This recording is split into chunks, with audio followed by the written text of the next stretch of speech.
Chapter 1. In the Zhenguan era, who speaks of martial virtue? To all the big shots who can open this book, the author is immensely grateful. First, I declare that this is a historical alternate universe story, basically a pure fun piece, not serious at all, so please don't take the details too seriously. In the second year of Zhenguan, Chang'an, inside the Taiji Palace. Father, you believe me, I absolutely did not do this. On the Ganlu Hall, Kuan, the legitimate second son called in for questioning by Li'er, is indignantly glaring at his father, who looks surprised, loudly defending himself for beating his brother Li Ku today. Humph. Li Shimin, dressed in casual attire, sees this brat refusing to admit his wrongdoing even in front of him. So he turns around and picks up the weapon that the criminal was about to use to commit the crime, a wooden stick about the thickness of 2 fingers of an adult, and he holds it in his hand and begins to judge on the spot. Does this look familiar? According to reports from Duanda, you snatched the broom from the maid who was sweeping from afar, kicked the broom handle, and used it to intimidate your brother. You little brat, I see your guts are getting bolder. As he speaks, the emperor flicks his wrist and tosses the wooden stick in front of Li Kuan. Clang! This is the sound of the stick hitting the floor. Thud! This is the sound of Li Kuan's heart sinking. Father, the second prince, who is usually clever in dealing with people, silently picks up the stick, obediently puts it back on the table, and then looks at Emperor Li'er with a sad expression.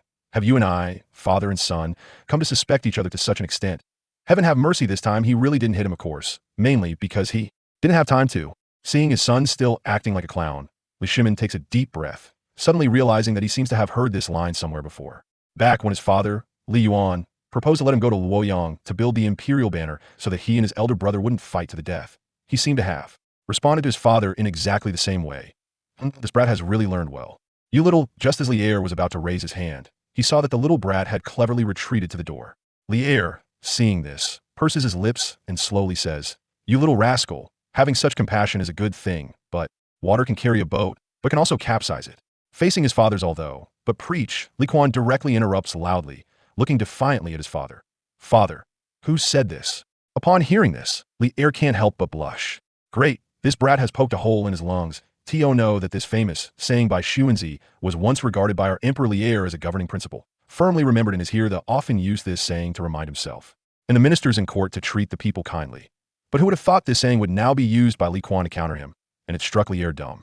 Therefore, at this moment, while Li'er feels annoyed, his feet also start to itch, strangely looking at this little smart aleck in front of him.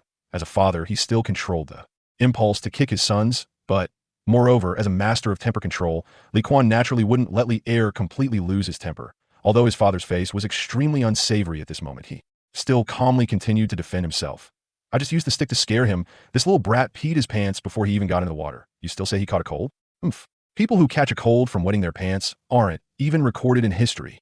Ahem. Suddenly, someone behind the screen lightly coughed a few times, reminding this bickering father and son about his presence. It's not that he wanted to make his presence known, but if he were to foolishly record this father-son conversation truthfully and let it spread through the ages, he couldn't bear to think.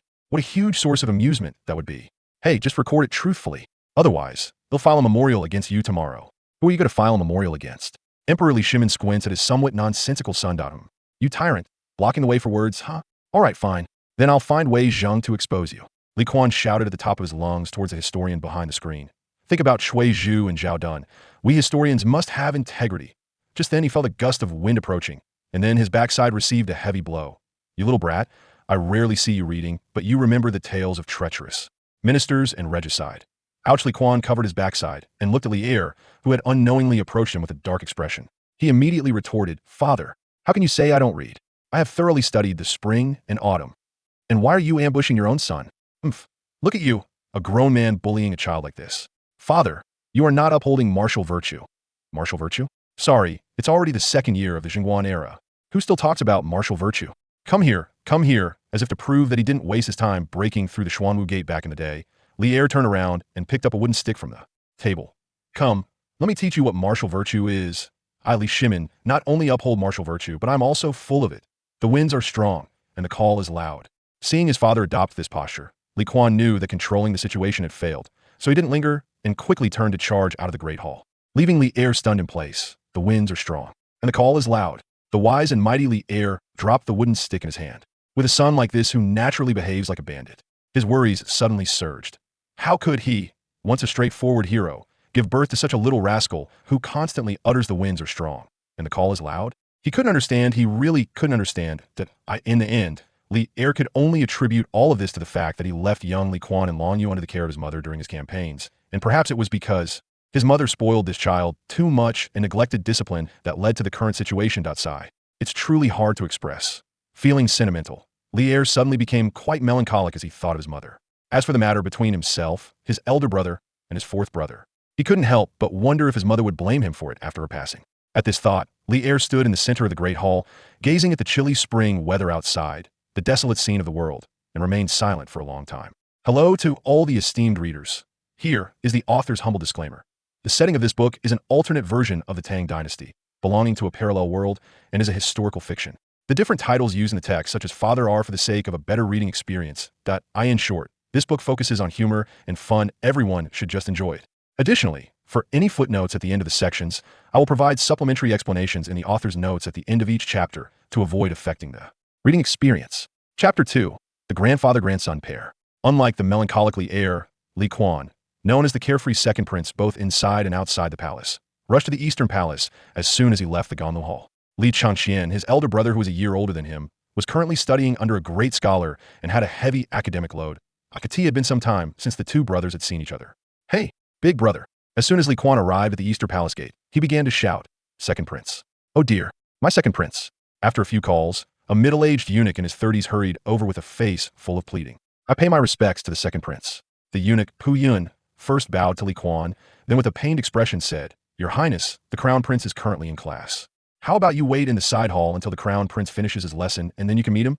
Li Kuan thought for a moment and glanced at the main hall behind Pu Yun, then pouted, "Forget it, tell my brother that I beat up that brat Li Ku. Mother will definitely scold me later, so I need to hide for a while. Remember to let him come back to Ganlu Hall before dinner and help me plead with mother. If he's late, then buddy here," Li Kuan said, turning to point at his recently kicked backside. "Might just be in trouble." Huh? Pu Yun was taken aback. After all, while Li Kuan often caused trouble, this was the first time he had beaten up a brother, so he was understandably surprised. "Huh, what?" Li Kuan shot Pu Yun an annoyed glance. "Just say it. Can you deliver the message or not?"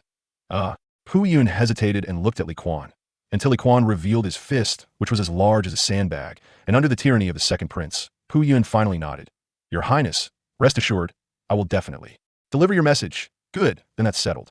After Li Kuan finished speaking, he waved his hand at Pu Yun and turned to leave. However, before leaving, Li Kuan looked at the eastern palace, where a large chunk of the wall had crumbled, and except for the main hall in the middle which was still somewhat intact, several side halls even had broken window paper, he couldn't help but curl his lip.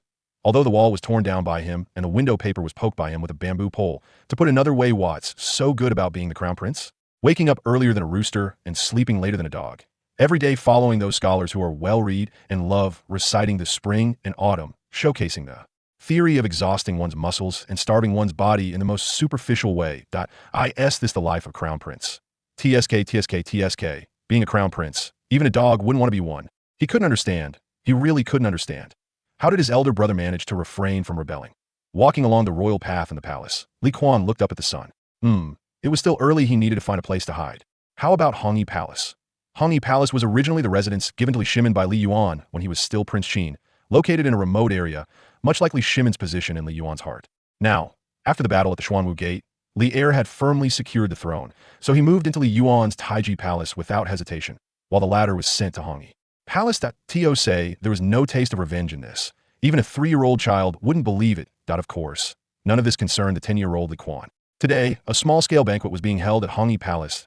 Li Yuan and his old subordinates were drinking in the main hall, but these old men, despite their age, were still lively. Although it was called a banquet, their eyes were almost all focused on the dancing courtesans in the center of the hall. Some old fellows, seeing something that excited them, even slurped at the corners of their mouths, looking quite lewd. Of course, the lewdest one was Li Yuan, this old man in his 50s with a big belly, squinting his eyes as he watched a dancer whose back was arched, exposing a patch of white skin. He even unconsciously tugged at his groin. Well, how should I put it? The more than 30 siblings born after Li Er's rise to power have indirectly proven that this former emperor, though old, still has a youthful heart and is living an exciting old age. When Li Yuan was in power, it can't be said that he achieved nothing. But at least by the time Li Er ascended to the throne, this old man surprisingly began to harm Zhenguan, becoming mediocre in talent and wisdom. If you say there's nothing suspicious about this, who will believe it? However, one thing worth mentioning is that since this guy took office, he has been favored by Li Yuan. Originally, he had a fierce rival in Lu Wenjing, but both were Li Yuan's most loyal ministers. Yet they couldn't see eye to eye, and the latter was tearfully executed by Li Yuan. During the Wuda years, for Lu Wenjing. However, he was both a mentor and a friend to Li Erthis. His death solidified Li Er's determination to rise up against his father and brother while he was still the king of Qin. The cycle of cause and effect. Retribution is indeed swift. Now, Li Yuan is tasting the bitter fruit of his actions. But before he abdicated, he placed Pei Ji and a group of old ministers in high positions regarding this. Pei Ji pretended to advise Li Yuan, hoping the emperor would be fair, but unfortunately, the now elevated Li Yuan refused to listen and insisted on doing so. As a result, Pei Ji, as the last political figure of the former emperor, occupied the position of prime minister without yielding. Faced with this situation, the newly crowned Emperor Li Er felt somewhat troubled. After all, the Tang Dynasty valued filial piety, and if Li Er, whose rise to power was already quite disgraceful, were to take action against Li Yuan's old ministers now, his reputation as a son would be utterly ruined, especially since he even sneaked a peek at his father Li Yuan's diary, the emperor's daily record. Enough of the small talk, let's get to the point. Just as the old rogue Li Yuan was about to exchange a few words with Pei Ji about the art of managing women, he hadn't even opened his mouth when he suddenly heard the voice of a certain confident, lively, and cheerful little rascal outside the hall. Grandfather, grandfather, I'm out. When the uniquely pitched voice and tone of Li Kuan echoed outside the hall, Li Yuan was first taken aback. Then his expression darkened. Before Pei Ji and the other old ministers could react, he abruptly waved his hand to the dancing courtesans, ordering, "Quick, quick, quick, get down." However, it was too late. As the musicians stopped playing and the dancers retreated in turn, the second prince, who had been praised by his aunt Princess Pingyang as the Qilin child of the Li family, didn't just call himself the Qilin of Longyu in front of others. This little genius held titles like Young Dragon of Chang'an, Chick Phoenix of the Tang Dynasty, and Tiger of Guangzhou. In short, this boy who survived great calamities liked to deepen everyone's impression of him in this way. This moment, our second prince, who enjoyed great prestige both inside and outside the palace, was standing with his hands behind his back, having already crossed the threshold of the main hall. This little rascal, with a tiger-like head, began to curiously scan the retreating dancers who were quickly moving behind the screens on either side of the hall. Then, everyone heard him clicking his tongue and exclaiming, "How corrupt! How decadent! The state has raised scholars for 180 years. Was it to have you guys drink and have fun with my grandfather here?" Wow. Right from the start, the aggression is at full throttle. This is the second prince, Li Kuan. Upon hearing this, Li Yuan instinctively covered his face, but could not hide the pain on his face, while Pei Ji, sitting beside him, couldn't help but gape. "Wait, you little rascal. Our Tang Dynasty has only been established for 11 years. How did you come up with that 180-year statement? What? Are you implying that the salaries given by Yang Jian and Yang Wang to us were for raising scholars for the Tang Dynasty? If that's the case, those two really are your families. Real relatives. I just wonder if the two former emperors, hearing this from the underworld, would be so furious they'd break open their coffins to have a good talk with this articulate little rascal. And if the second prince could hold his ground without running away, then everyone would truly be convinced." Chapter 3. Getting started. "You little monkey, what are you doing here?" At the top of the hall, the self-aware Li Yuan, who felt he had lost face countless times, had a dark expression on his face under the suppressed laughter of the ministers. After giving Li Kuan a fierce glare, he ultimately resigned to his fate, sighing, "I really owe too much in my last life." Although Li Yuan called him a little monkey, Pei Ji, who understood him, knew that compared to Li Shimin's other sons, Li Yuan treated Li Kuan very differently. After all, this second prince was raised beside Empress Ta Mu in the 7th year of Wuda. Li Yuan proposed to adopt Li Kuan as his deceased fifth son Li Jiun, but was strongly opposed by Empress Dowager Do. Also in that year, the grandmother who raised Li Kuan passed away, leaving him in a state of deep sorrow for a long time. Later, on the 4th day of the 6th month of the 9th year of Wuda, facing deception from his father and pressure from his brothers, the king of Qin, Li Shimin, could no longer tolerate it and launched the Xuanwu Gate incident. After his success, he only served as crown prince for a few months before forcing his father to abdicate and ascending the throne himself. However, on the day Li Er ascended, Li Kuan knelt outside Hongyi Palace, loudly reciting the Piety that moment. Li Yuan, whose heart was like dead ash, couldn't help but shed tears upon hearing his grandson's actions. This was because one line stated, "Without my grandmother, I would not have come to this day. Without a minister, my grandmother would not have lived out her remaining years." Li Kuan dared to firmly express his stance in such a complex situation, to show his gratitude for his grandmother's nurturing by repaying it to Li Yuan. The risks involved in this act were considerable. Though Li Shimin might have some reservations about his son's affection for his grandmother, he wouldn't say anything. But what about the ministers who accompanied Li Er during the Xuanwu Gate incident? Just based on this, Li Yuan no longer harbored any ill feelings toward this child, Li Kuan. Of course, this was Li Yuan's previous thought. After that, the gradually more cheerful second prince completely let loose. However, his cheerfulness came at the expense of everyone's reticence. For instance, at this moment, upon seeing his grandfather, this second prince ran over and sat cross-legged right next to Li Yuan, with the two of them sharing the same table. In an ordinary family, this might be considered normal. But if the grandfather is the former Emperor Li Yuan, then it becomes unusual. Of course, the old ministers present were perceptive enough not to comment on this young rascal's lack of propriety, as they had long witnessed what this little heir was truly like when he was disrespectful. Just recently, it was heard that this young master frightened his brother, the third Prince Li Qi, so badly that he fell ill, and no one knew how the emperor punished him. Yet he was let out now. It was puzzling, truly puzzling. Grandfather! Li Kuan sat beside Li Yuan, loudly calling out to him, then reached out to pick up a piece of roasted lamb from the table. Next, he casually took Li Yuan's wine jug, discovered it contained grape wine, and drank directly from it. It's still comfortable here with grandfather. Li Kuan sighed, as if he had suffered much being beside Li heir. You rascal. Seeing this, Li Yuan shook his head and scolded with a smile. At your grandfather's age, I can only drink secretly, yet you're so bold, even stealing from me. Alas. Li Kuan expressed his dissatisfaction directly upon seeing this.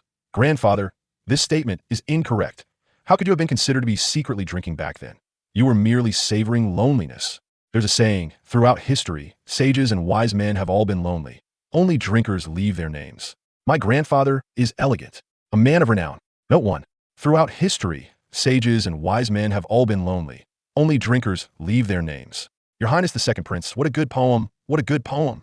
Sitting at the lower seat beside Piety was Xuanwu, the left minister of the Board of Civil Office, who loved literature, was upright and honest, and had a straightforward character. Thus, his presence among Li Yuan's old ministers always felt like a crane standing among chickens. Too polite, too polite. Li Kuan casually cupped his hands toward this brother-in-law of Yang Wang, and although his perfunctory attitude didn't bother Xuanwu much, who stroked his beard with a smile and didn't mind it, but that didn't stop Li Yuan from giving his grandson a slap on the back of the head. You brat. One should know etiquette. Okay. Li Kuan blinked, looking at Li Yuan, who at this moment had his chest open, revealing a ring of heart-protecting hair, and suddenly felt that his grandfather was quite humorous. What brings you here? Li Yuan picked up his wine cup, took a sip, and then, finding the wine jug had been blown by Li Kuan, he asked the palace servant to bring another jug of wine. Grandson is just. Li Kuan carefully chose his words. It's been a long time since I've seen you, and I miss you dearly. Words to make the old man happy came easily to Li Kuan if it weren't for him squeezing Li Yuan while speaking, trying to claim the plate of roasted venison for himself. His words would have had some persuasive power. Li Yuan glared at him, fully aware that this kid came to him for refuge, but he didn't expose it. Instead, he raised his wine cup and said to the old ministers of the lower seat, Come, let's drink to victory. Now, Li Yuan had only 3 things left in his life: fine wine, beautiful women, and hangovers. Note 2. The swift wind. The retired Emperor Li Yuan had completely begun to live a life of drunkenness and dreams. As the saying goes, where there are tyrants, there are sycophants. After the wine had gone around 3 times and the dishes had been served 5 times, Pei Ji, as Li Yuan's #1 flatterer, began his daily flattery of Li Yuan, spewing out old cliches like Yao, Shun, Yu, and Tang, and the unparalleled sage king in history. This toothless old man was a natural at this. You have to say Li Yuan really enjoyed this kind of thing. Under Pei Ji's continuous flattery and the nodding agreement of the other old ministers, Li Yuan was now so happy that he couldn't find his way back. Meanwhile, Li Kuan looked at this group of shameless old fellows. Well, except for Xuanwu, because he noticed that the latter had remained silent and his hand, which had just held the wine, was trembling. In short, Li Kuan was shocked by these shameless ministers. Really, Li Kuan suddenly understood why everyone wanted to drink. Because without drinking such shameless words, even if you have a thick skin, you wouldn't be able to say them out loud. But Li Kuan felt that these ministers were still too weak, and he needed to give them a lesson. Clap. Li Kuan suddenly slammed the table, startling everyone in the hall to look at him. Hey Gong, your words are incorrect. Li Kuan had one thing in common with Li Yuan. After drinking a bit, he would get tipsy at 8 tea this moment. His face was flushed, and his eyes were somewhat dazed. Clearly in the best state of the grandson is 3 parts drunk, and the performance brings tears to the grandfather. And this also represented one thing that Li Kuan was about to start entertaining. Chapter 4. No beating is innocent. Li Kuan looked around with a satisfied gaze, as if he was looking down on the crowd. Can't even flatter properly? Well, let me show you how it's done.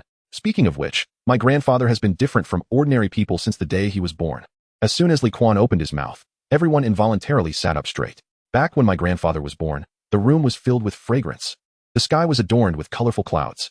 There was even a phoenix that landed in the northeast corner of the mansion. What is this? This is an omen of good fortune. Li Yuan watched his grandson boast without shame, chuckling as he stroked his beard, while the old ministers below exchanged glances. But no one interrupted Li Kuan. After all, the main character was listening with a smile. When my grandfather was 20, the emperor went on a tour, and he drove the carriage for him. At that time, people said, The one who will bring peace to the world in the fall of the Sui dynasty must be this man, Li Kuan said, suddenly slapping the table, causing Li Yuan and the ministers beside him to be taken aback. No one had ever heard of this before. Note 1. My grandfather was humble. Li Kuan's explanation followed. He never took this matter to heart. However, until the 13th year of the Great Yonder, my grandfather often lamented to his friends, I am often away from the saddle, my flesh has withered, and my achievements remain unbuilt, which is why I am sad. Note 2. Puffed. Li Yuan couldn't hold back anymore, and a mouthful of wine he had just drunk sprayed out instantly. Kuan. He looked at his eloquent grandson with a complex expression. Of course, what was even more complex was the composition of his grandson. You really are something. Using all your knowledge just to flatter your grandfather today. The ministers below exchanged glances, silently acknowledging each other. The coffin board of Emperor Zhao is truly about to be crushed. It was only in the 13th year of the Great Yonder that Li Kuan didn't care what others thought and continued to boast. That year, heroes across the world stirred up countless dust, and the momentum grew stronger. My grandfather received the heavenly mandate in times of crisis, slaying the White Dragon and raising an army in Xinjiang. In just 6 months, he captured Chang'an. And only after Emperor Yang was assassinated did he establish his own rule and found a new dynasty. That year, by the banks of the Wei River, there stood my grandfather with his sword in hand, Li Kuan said, disregarding the flushed face of Li Yuan, and stood up loudly. My grandfather once said, I am just a common man from Longyu. What does the world matter to me? Note 3. What is a true hero? What is a great man? Li Kuan's eyes were filled with a sense of pride as he scanned the ministers below, actually thinking about how to incorporate the rise of the Tang Dynasty into this. Regret. This second prince, who could outdo the original creator, had truly gone to great lengths today to win his grandfather's favor, hoping to have him shield him from Li Er's impending attack. After Li Kuan finished speaking, the hall fell silent for a moment. Li Yuan, panting, looked at his grandson, who seemed to always act unexpectedly, with feelings of emotion and appreciation. He naturally understood that this little rascal had likely used up all his knowledge to flatter him, but the last line, I am just a common man from Longyu. What does the world matter to me? Although he didn't know where this kid had plagiarized it from, it didn't matter. He had the heart. All right, Kuan, why are you rambling on about this? Accompany your grandfather for a drink.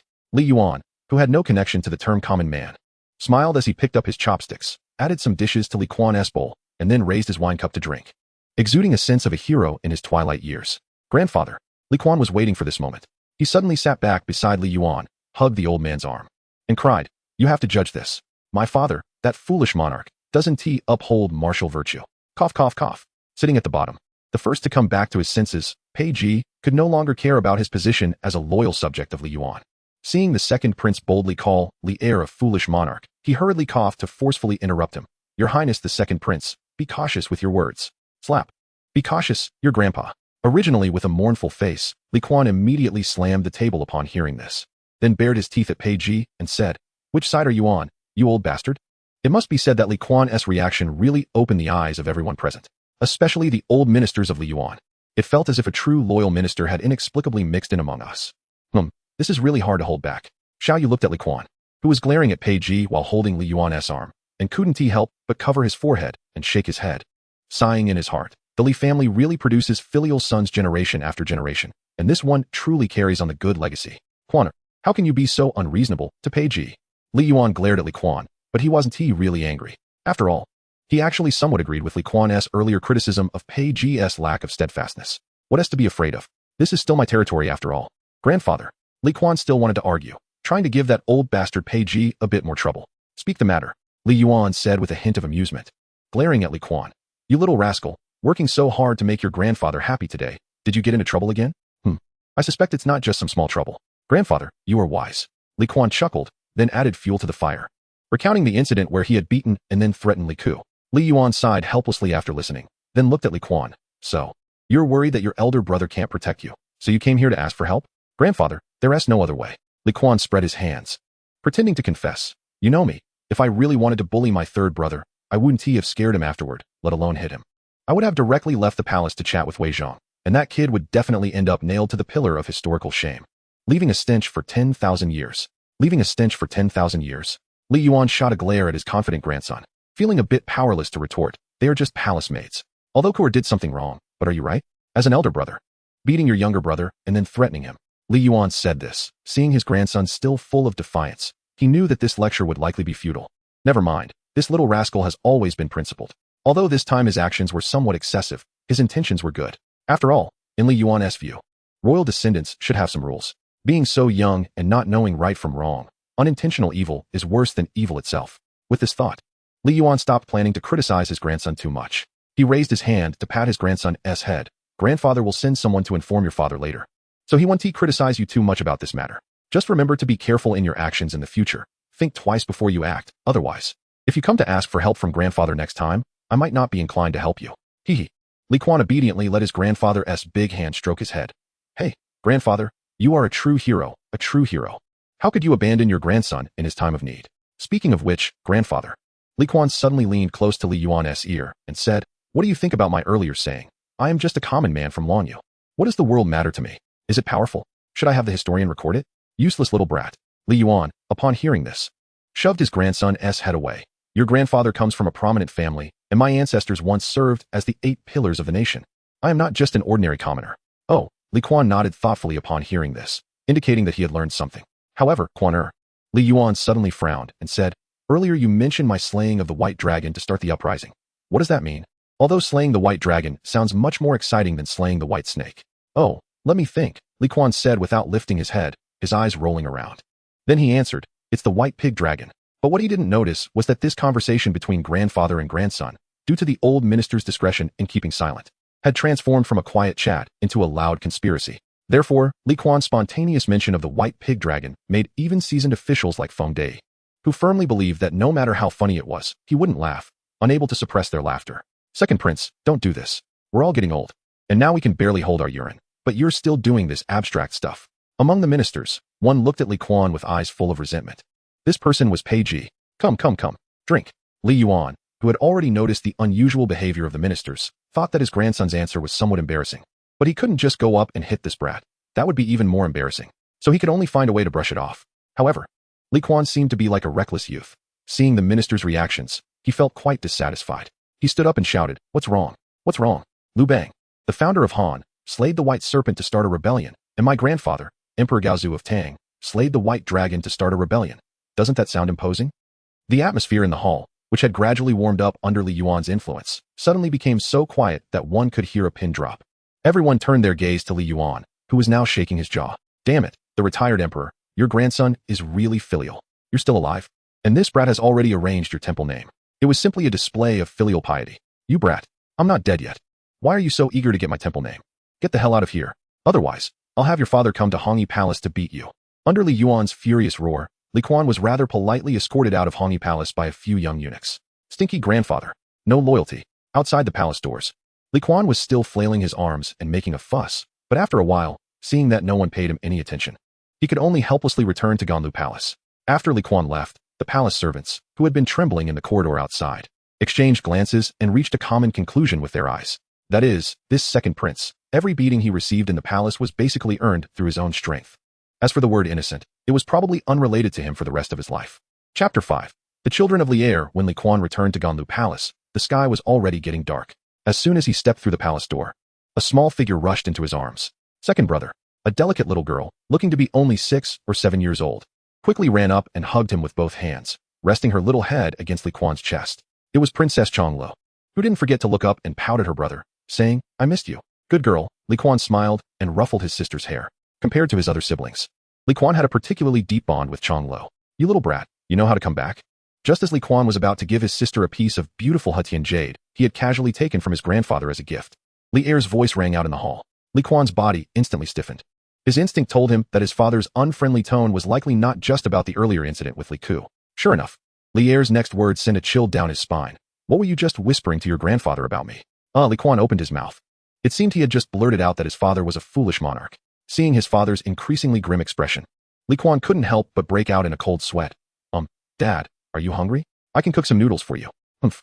Li'er glared at his son, about to explode in anger, but then he felt a gentle tug on his robe. Looking down, he saw his daughter Chang'an staring at him with a puffed-up face. Father, are you going to bully second brother? The little girl's crisp voice echoed in the hall, causing everyone present to be momentarily stunned. Chang'an, Li'er sighed slightly, reaching out to pat his daughter's little head. Dad is just teaching your second brother a lesson. This little brat has been unruly since he was young. Second brother didn't grow up beside father and mother. His grandmother spoiled him, allowing him to develop a free-spirited personality, which Chang'an thought was understandable. It was father, who really shouldn't criticize second brother for small matters. As soon as Chang'an said this, Li'er was instantly dumbfounded. Chang'an, who taught you to say these things? Li Er asked thoughtfully. I thought of it myself. The little girl spoke with a bit of uncertainty, especially when she unconsciously stole a glance at Empress Chang'an behind Li Er, and everything became clear. Of course, only Li Er noticed this small movement, while the touched second brother immediately rushed over to hug his good sister. Changlo, I really didn't spoil you for nothing. Don't worry. If anyone dares to bully you, second brother will smash their head. He good. The little girl, who had been a bit anxious, was made happy by her second brother's promises. Sigh, Li Er saw this scene and glanced at Empress Chang'an with a faint smile. A kind mother raises a bad son. Your Majesty, what are you saying? Empress Chang'an curved her lips. I don't understand. Yes, what are you saying, Dad? I don't understand. Li Kuan, who had caught on, immediately began to joke and make fun of the situation, while he didn't forget to raise his eyebrows at his mother to express his gratitude. Seeing this, Empress Chang'an could only shake her head helplessly. Although she also wanted to be strict with Kuan, this child had been raised by his grandmother. As a mother, she naturally felt guilty towards him, not to mention that this child had almost died at birth, and she couldn't be there at that time, making her always more forgiving and patient with Li Kuan, as she felt it was something she owed him. Guanyin, don't spoil this little brat. Don't you know that earlier, Li Er wanted to continue listing his son's faults, but suddenly a little chubby boy dashed in from outside the hall, charging straight toward Li Kuan. Second brother. The little chubby Li Tai had just woken up from his nap. Hearing that Li Kuan had returned, he immediately rushed over to the main hall, wanting to find his second brother to go play in the Imperial Garden. Previously, they had broken off the bamboo loved by Li Er and made it into a small fishing rod, hiding it behind a rockery. They were unsure if it was still there this time. Qingke. When Li Kuan saw his chubby fourth brother, he felt inexplicably cheerful. After we finish eating, we'll go do something big. They had decided to personally experiment with the story of Jiang Taigong fishing, where the willing would take the bait. You brat, stand still. Li Er scolded Li Kuan with irritation, then turned to Li Tai, who was 2 years younger than Li Kuan. Qingke, don't mess around with your second brother. This little brat is a monkey and will sooner or later lead you astray. Oh, Li Tai obediently glanced at Li Er and softly replied, then pretended to casually wink at Li Kuan, indicating that he didn't take their father's words to heart. The two brothers were still the best in the world. As Li Er and Empress Chang'an witnessed all of this, they exchanged glances. The former smiled wryly while the latter smiled sweetly. Looking at the two brothers in front of him who were still exchanging glances, His Majesty Li Er couldn't help but sigh. Alas, misfortune in the family has resulted in 2 unruly sons. In fact, His Majesty Li Er often found himself scolding his little Li Er, but due to a certain sense of guilt, he had never really punished Li Kuan, no matter how mischievous he was. After all, before the late Empress Ta Mu passed away, she specifically left a message saying that her grandson, who had accompanied her since childhood, was exceptionally well behaved, and after her death, her husband and sons must promise her not to allow anyone to bully him. This dying wish was received not only by Li Yuan and Li Shimin, but also by Li Jianxing and Li Yuanji. Perhaps the late Empress Ta Mu had already foreseen the impending storm brewing among the Li family, and the only thing she could do was to hope that no matter who ruled the kingdom in the future, her young grandson would be able to live safely. As a grandmother, the late Empress Ta Mu had a deep and heavy love for her young grandson Li Kuan, but undoubtedly, the men of the Li family were well aware of this. Perhaps this is why, even when Li Yuan had Li Er kill off the sons of Li Jianxing and Li Yuanji, both daughters were spared by Li Shimin. As recorded in the new book of Tang, he accepted Li Kuan back after the child loudly recited the petition outside the hall, treating him as his dearest grandson. Who wouldn't like a child who is both affectionate and loyal? And Li Er clearly saw this point. Whether out of gratitude to his mother or a father's guilt for Li Kuan, who nearly died in childhood and did not grow up by his side, Li Er was already quite lenient towards Li Kuan, to the point that this leniency was unique. However, his favorite son still seemed to be the chubby Li Tai. Just as the two were preparing for Li Er to continue educating his 2 sons, the chief steward Zhang Nan, who had been waiting outside the door, suddenly entered the hall to report, Your Majesty, the crown prince is kneeling outside the door, saying he has come to apologize on behalf of the second prince.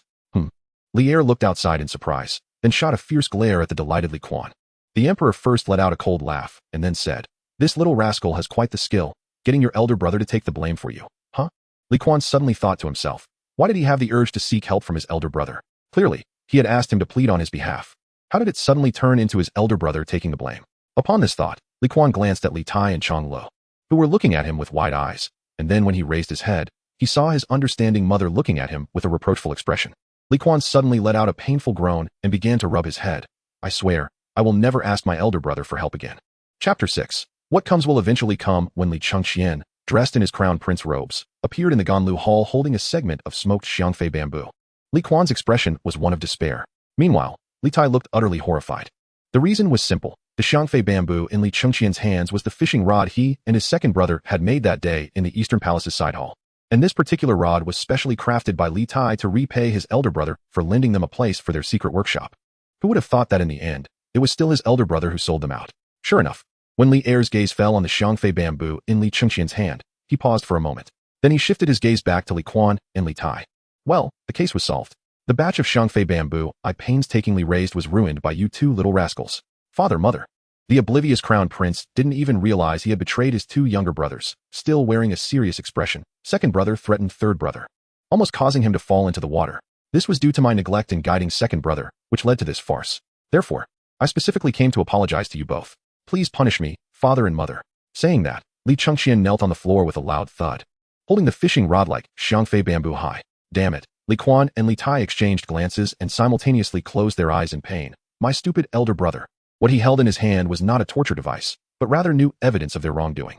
Of course, Li Tai thought to himself that he just happened to not be there at the time. Otherwise, who would dare to go against his second brother? What if it was the third brother? Not to mention, if the second brother really acted, Li Tai would not hold back either. Hee. Li Er sneered a couple of times, glancing at the two little rascals who were hanging their heads. Very good, very good. No wonder I was wondering how that batch of healthy xiangfei bamboo in the imperial garden got ruined. The culprits are right here. Father, I won't allow you to say that about my elder brother. The quick-witted Li Kuan immediately began to defend Li Chengqian with righteous indignation. Elder brother is not a playful person. Yes.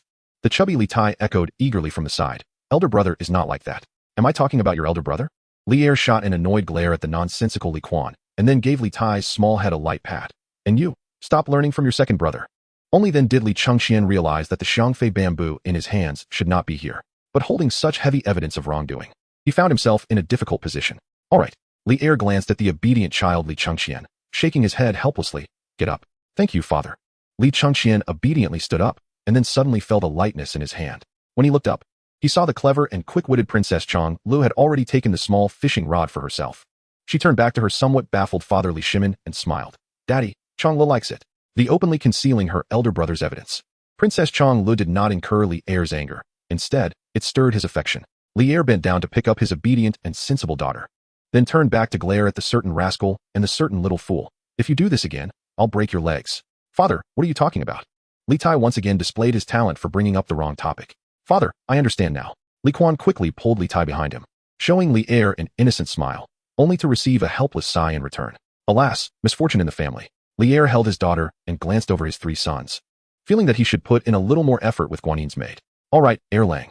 Empress Chang's son saw that the time was right and stepped forward to mediate. Since Kuan has already realized his mistake, then there surely won't be a next time. And you need not be angry anymore. Yes. Li Kuan hurriedly nodded in agreement. There definitely won't be a next time. Next time. He absolutely would not personally act. Humph. Next time you won't act personally, huh? Li Er saw through Li Kuan's little thoughts at once. Father.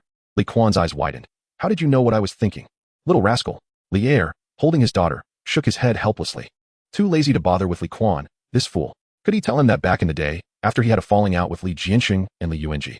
He had the same thought. All right, let's prepare for the meal. Empress Chang's son looked at the father and son pair who seemed to be inherently at odds. Both amused and helpless, deciding it was better to turn a blind eye to the situation. When the whole family gathered around the table for dinner, Li Tai cautiously leaned towards Li Kuan and complained, You always say I'm foolish, but I see your brain isn't too bright either. How could you say what's on your mind to father? Talk less and eat your food. Otherwise, I won't take you to fish in the imperial garden later. Li Kuan said as he picked up a piece of scallion vinegar chicken, a famous dish from the Tang Dynasty, and placed it in his brother's bowl. This foolish kid knows nothing.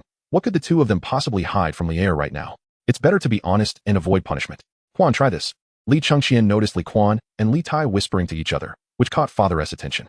Worried that father might get angry again and cause his brothers to suffer, Li Chengqian quickly interrupted the two, placing a peeled shrimp into Li Kuan's bowl while signaling him with his eyes. Big brother, what's wrong with you? Although the bright shrimp dish, a famous dish from the Tang Dynasty, tasted good, Li Kuan didn't really like shrimp. He frowned at his still twitching elder brother until Li Er cleared his throat lightly, at which point he realized. Oh, thank you, big brother. Li Kuan suddenly exclaimed in a rhythmic tone. It is a great fortune for me to receive shrimp peeled by big brother. As he spoke, he had already handed the shrimp to the pouting Li Tai. After that, Li Kuan patted his brother's head, signaling him not to take it to heart. Then, he simply brought over the plate of large shrimp and started peeling them for everyone. Of course, the first peeled shrimp was placed in the eager mouth of Princess Chang'an. Li Er and Empress Chang's son watched their second son, who was like a master of serving, and exchanged glances. The former shook his head with a bitter smile, while the latter couldn't help but chuckle. Having a son who understood brotherly friendship and respect seemed to make any minor faults in daily life insignificant. Just as Li Kuan was happily peeling shrimp for his family, An official from Ganlu Palace, Yulin, came to report. Your Majesty, Your Highness, Consort Yang is outside the hall requesting an audience with the third prince. As soon as she finished speaking, Li Kuan, who had been teaching his elder brother Li Changqian, immediately stood up, planning to escape through the window. He wasn't afraid of that little brat Li Ku, but of his biological mother, Consort Yang, that soft and beautiful aunt who had always treated him well. After he had beaten Li Ku, it was awkward for him that she came with her son, whether to seek justice or apologize. Brat, come back and sit properly. Li Er had always had little patience with his rebellious son. He reprimanded him with a stern face, but Li Kuan was completely unmoved. As he was measuring the height of the window behind the screen, in the end, it was Empress Chang's son who spoke, which made Li Kuan abandon his escape plan. Kuaner, sit still. Avoiding issues is not what a man should do. Besides, with your father and mother here. Mother, Li Kuan silently returned to his seat. He looked at Li Er and couldn't help but raise an eyebrow. The key is that father is here. This foolish emperor is the real trouble. Chapter 7. Life is just right. They say a gentle place is the grave of heroes. What if father sees Consort Yang and becomes infatuated? Second brother, suddenly. Li Tai called Li Kuan. When Li Kuan looked at him, he saw this foolish, plump brother making a gesture of tying a sack under the table. A gentleman takes revenge. 3 days is not too late. When you recover from your injuries, we will take action. I'll tie the sack, and you take the stick. Save it. Li Kuan glanced at Li Tai, his eyes full of pity. If there are injuries, 3 days might not be enough. Little did he know, Li Changqian, who had been silent, had already sat down beside Li Tai. He glanced at the two brothers, and then sighed, nodding. But his attitude was clear. With the elder brother here, you two will be fine.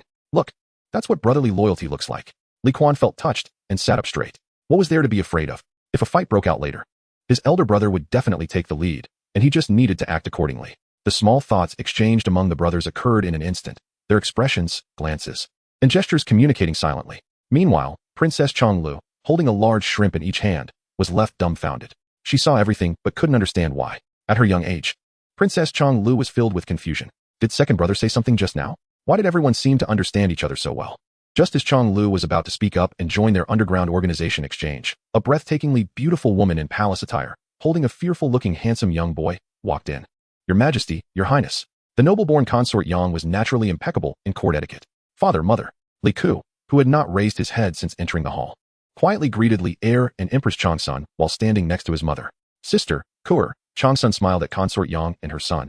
Have you not eaten yet? Sit down and eat with us. As she spoke, she ordered the palace servants to bring 2 more sets of bowls and chopsticks. Thank you, sister. But Kuer and I have already eaten. Consort Yang gently shook her head. Then she pushed her son forward and said sternly, what did your mother teach you before coming? Did you forget? Hearing his mother's words, Li Ku took a deep breath, first bowing to Li Er and Changsun, then speaking with a hint of grievance. Father, mother, I bullied a palace servant earlier and was punished by second brother. It was my fault. Second brother was right. I shouldn't have treated others' lives lightly. I promise. I will never make such a mistake again. Li Er listened quietly to his son's account, then glanced at consort Yang. Suddenly, he chuckled lightly. All right.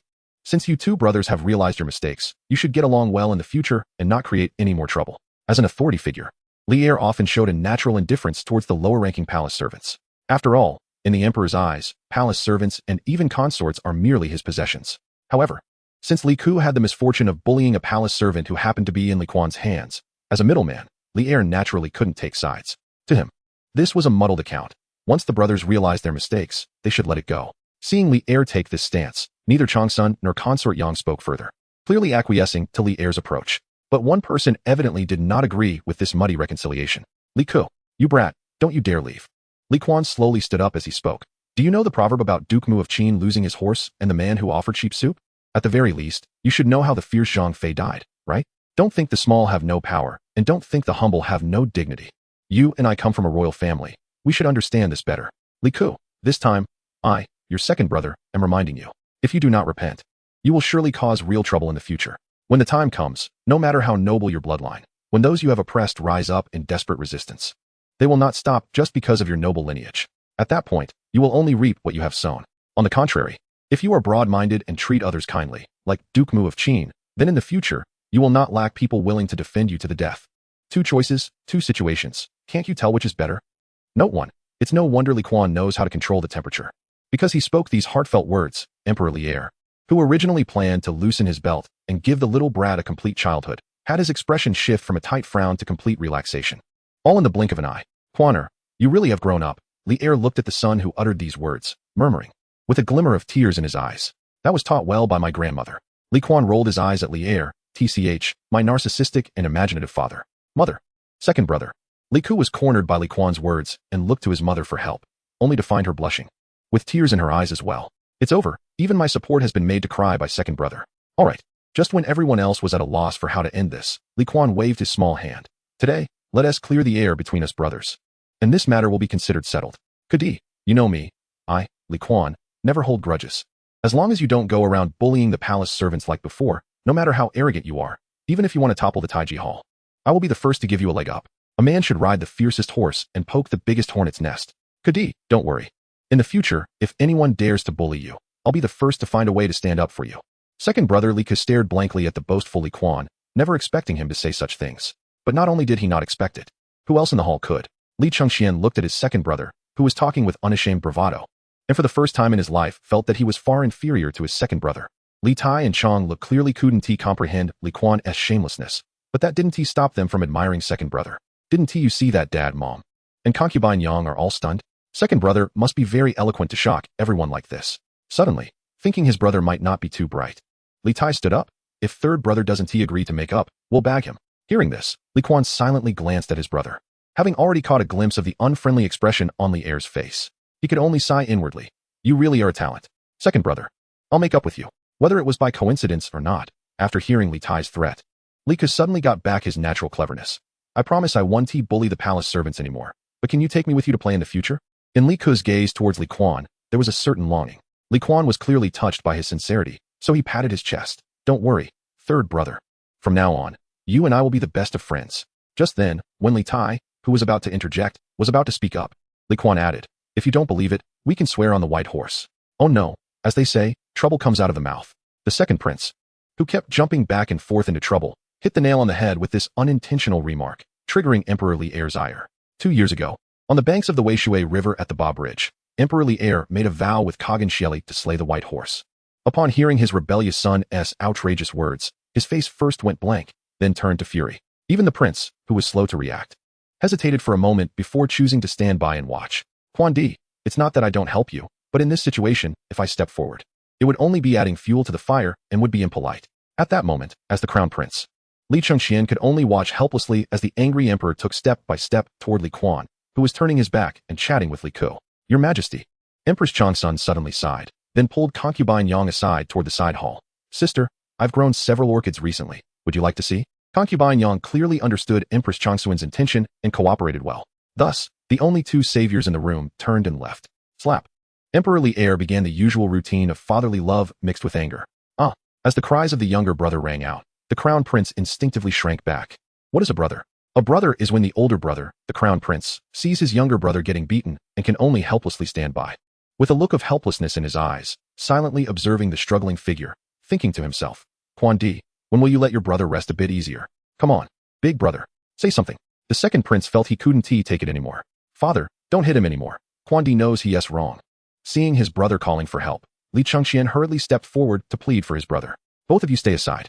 Emperor Li Heir was clearly used to such scenes of brotherly affection. This brat just needs a good beating, and if you two dare to meddle again, I'll deal with you both. Oh, upon hearing this, the crown prince immediately fell silent, stepping aside obediently. He spoke up, but it was useless. The son knew that Li Ku's hard-earned courage was not enough to sustain him in continuing to plead with the angry father. Oh my good second brother.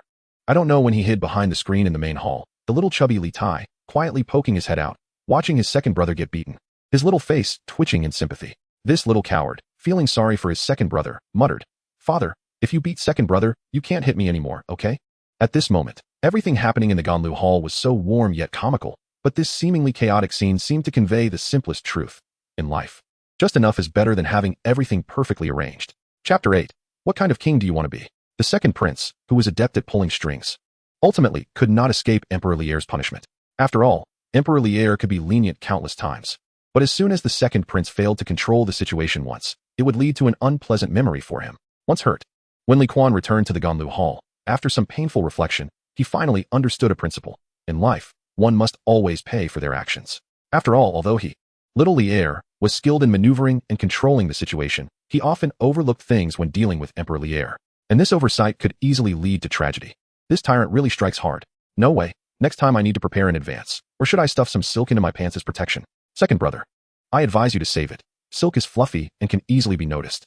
If that happens, father will beat you even worse. facing his older brother, who was currently reflecting on his failures. Li Tai, the younger brother, not only patiently advised him, but also didn't he forget to mock his older brother. But speaking of it, big brother really is ungrateful. Even third brother knows to plead for you, yet big brother only asked once and chose to stay silent. Isn't that obvious?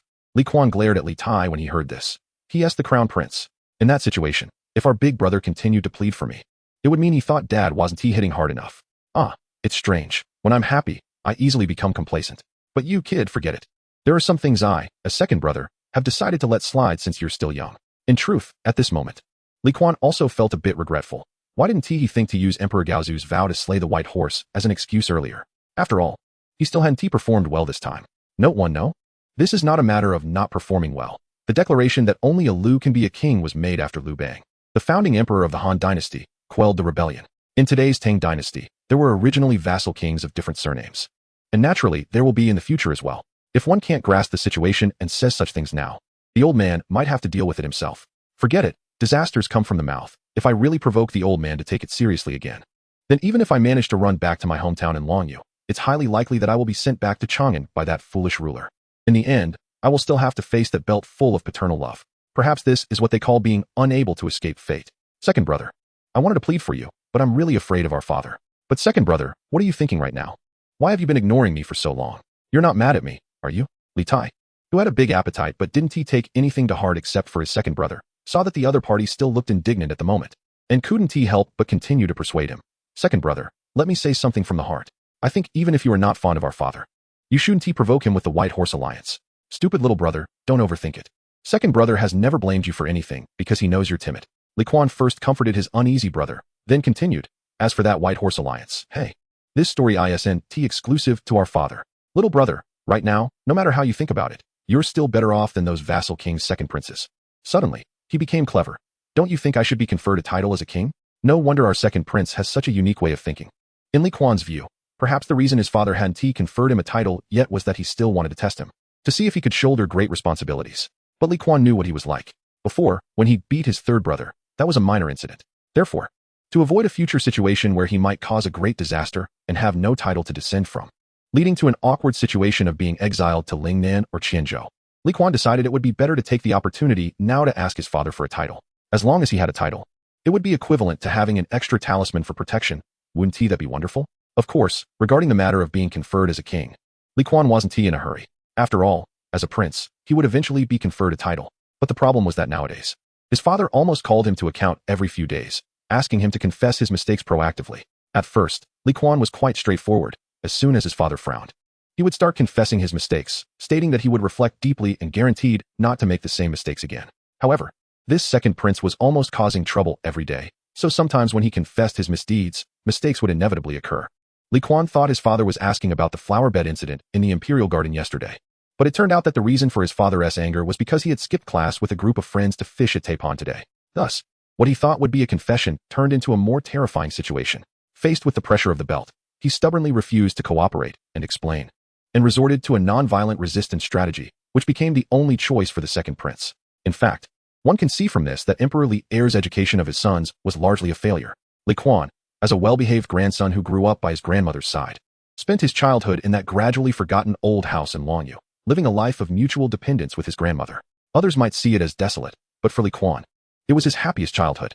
Unfortunately, after his grandmother passed away, he was taken back to Chang'an by his father, forced into a new life. Therefore, if one says he really had no resentment towards his parents because of this, it is obviously unlikely. And perhaps this is the real reason why the second prince speaks and acts without any restraint. At the same time, it is precisely because of these past experiences that although Li Kuan appears carefree on the surface, he has always lacked a certain sense of security deep down. Perhaps he hasn't even realized that his proactive request for his father to confer him a title stems from this. Because of that separation in childhood, Li Kuan subconsciously cannot affirm whether his position in his parents' hearts is truly important. So now, he always finds himself wanting to verify some truth, consciously or unconsciously. After all pure and sincere love in this world cannot just be spoken. It needs to be expressed through actual actions. In fact, the emperor and empress are mostly aware of this, but their reactions are completely different. Empress Chang'an has always felt guilty towards her son, so she often protects him in front of her husband, overtly and covertly. But Emperor Li Er insists on his own view. This unfortunate child isn't so delicate. He just needs some discipline. Moreover, hitting is a form of love. I have to beat that troublemaking little brat every few days. Who dares to say I don't love him?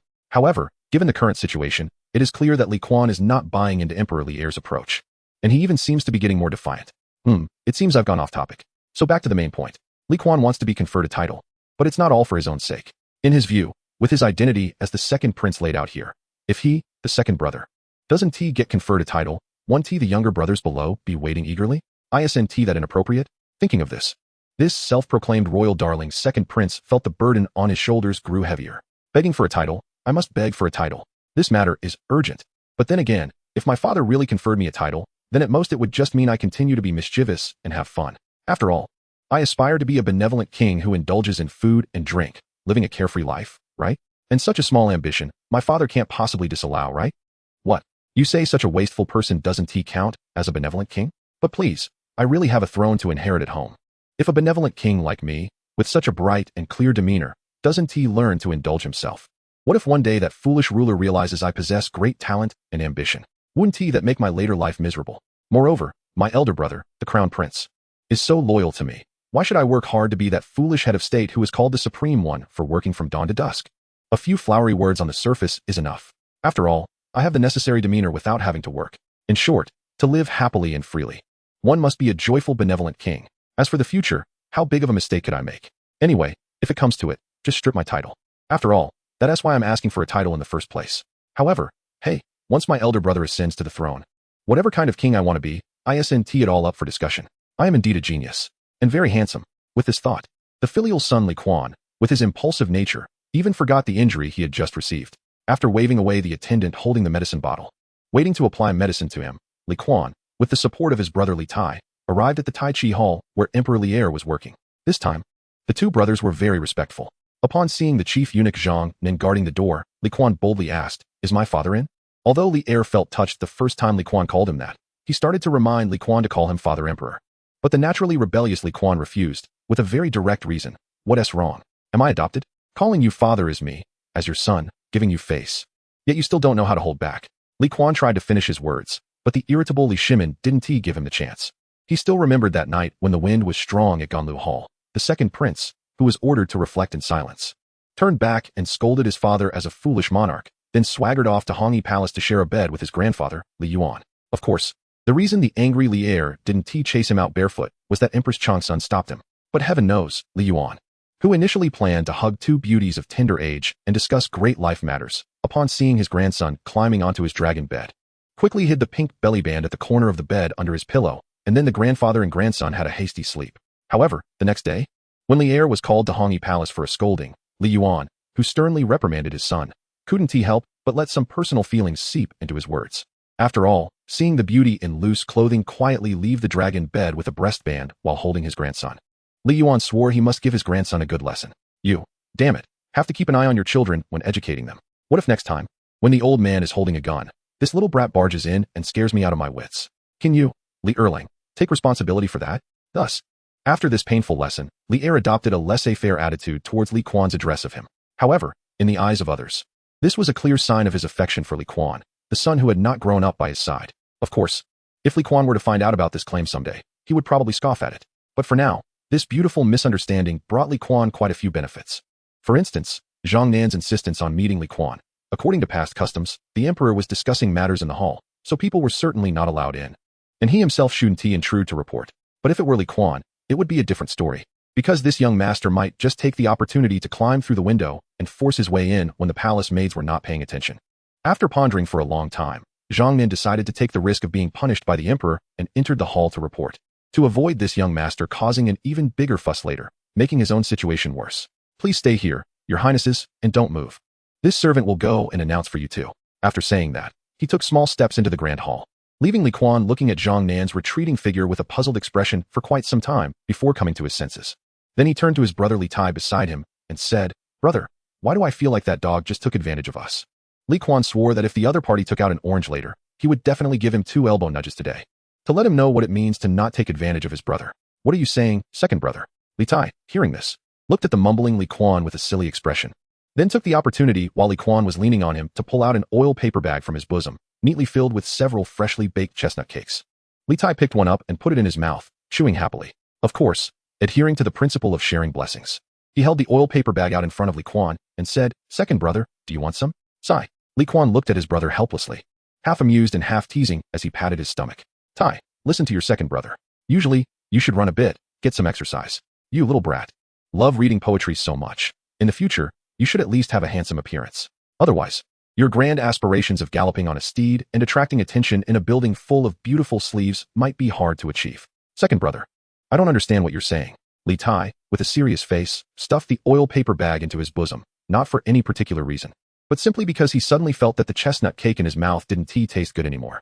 Not long after, Zhang entered the hall with a respectful expression, then quickly walked up to the two brothers, saluted them, and said, "The emperor has decreed, summon the two princes into the hall. Let us go."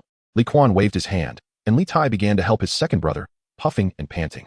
Zhang Nan, seeing this, wanted to lend a hand, but was pushed away by the little fatty. "What are you joking about? My second brother is not someone just anyone can assist."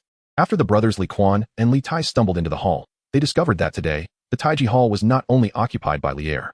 A chubby middle-aged man with a beautiful beard was smiling at his nephew. "Your Highness, the second prince. Your Highness, the fourth prince. Uncle." Li Kuan called out to Xuanwu Gate, and Li Tai beside him finally reacted and followed suit. "Uncle." Li Tai's voice was a bit small, probably because besides the not-so-happy-looking Li Er sitting in the main seat, and the smiling Xuanwu Gate nodding at him, there were also three others in the hall. These three were two civil officials and one military general, all pillars of the nation. Among them, the man with a Chinese character face, beautiful beard, and rosy complexion was Fang Xianling. The one sitting opposite Fang Xianling, with dark skin, a full forehead, and extremely bright eyes, was Du Ruhui. "Good day, Lord Fang." Li Kuan could be casual with his uncle, but he still greeted Fang Xianling loudly, adding a bit of warmth to his tone. Then, Li Kuan turned his gaze to Du Ruhui, who was sitting opposite and silently watching him. "Good day, Lord Du." "Your Highness, second prince." Du Ruhui smiled and nodded at Li Kuan, acknowledging him. Finally, Li Kuan turned his attention to the only military general present. The other party was also thoughtfully observing him at the moment. "Father," Li Kuan suddenly turned to Li Shimin sitting in the upper seat. "What happened? Why is General Ho also summoned to the palace? What is going on? I didn't receive any news about another Xuanwu Gate incident? This is not something you should be concerned about." Li Er often felt helpless towards this reckless brat in front of him, and he rubbed his brow. "Speak, second prince. Who comes to seek me without cause? What do you plan to do this time?" "Ah, father." Li Kuan rarely felt a bit embarrassed. He glanced at the few important ministers in the hall, bit his lip, and decided to express his intent. "Well, father, are you hungry?"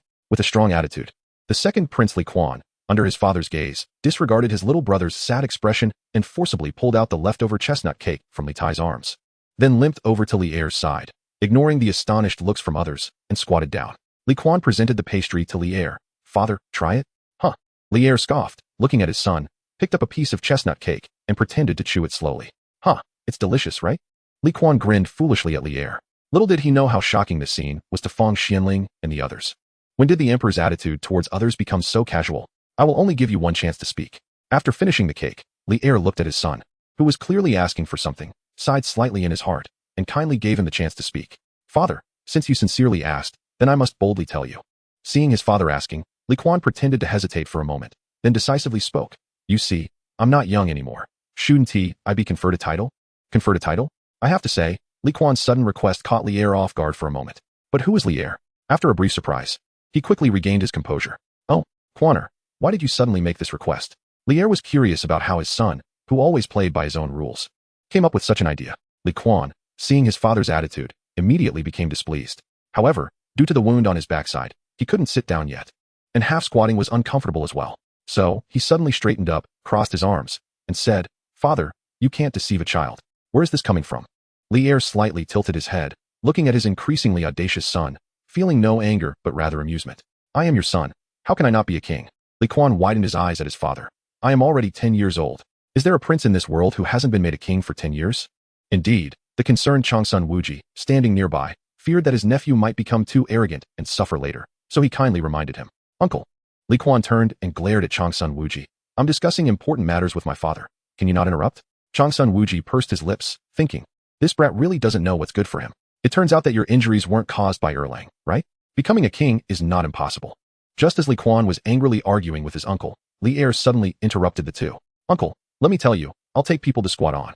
Li Kuan, who was in the middle of a serious conversation with Xuanwu Gate, suddenly heard his father's words and immediately turned around with a flattering smile. "Ah, my dear father emperor, you finally came to your senses.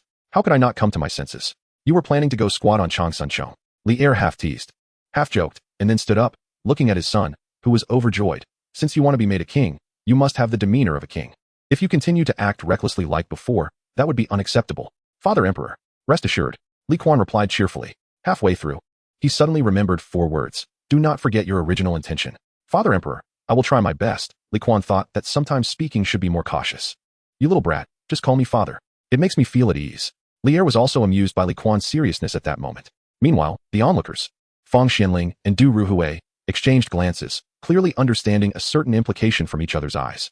It seems His Majesty intends to use the opportunity of making the second prince a king to deal with the local influential families.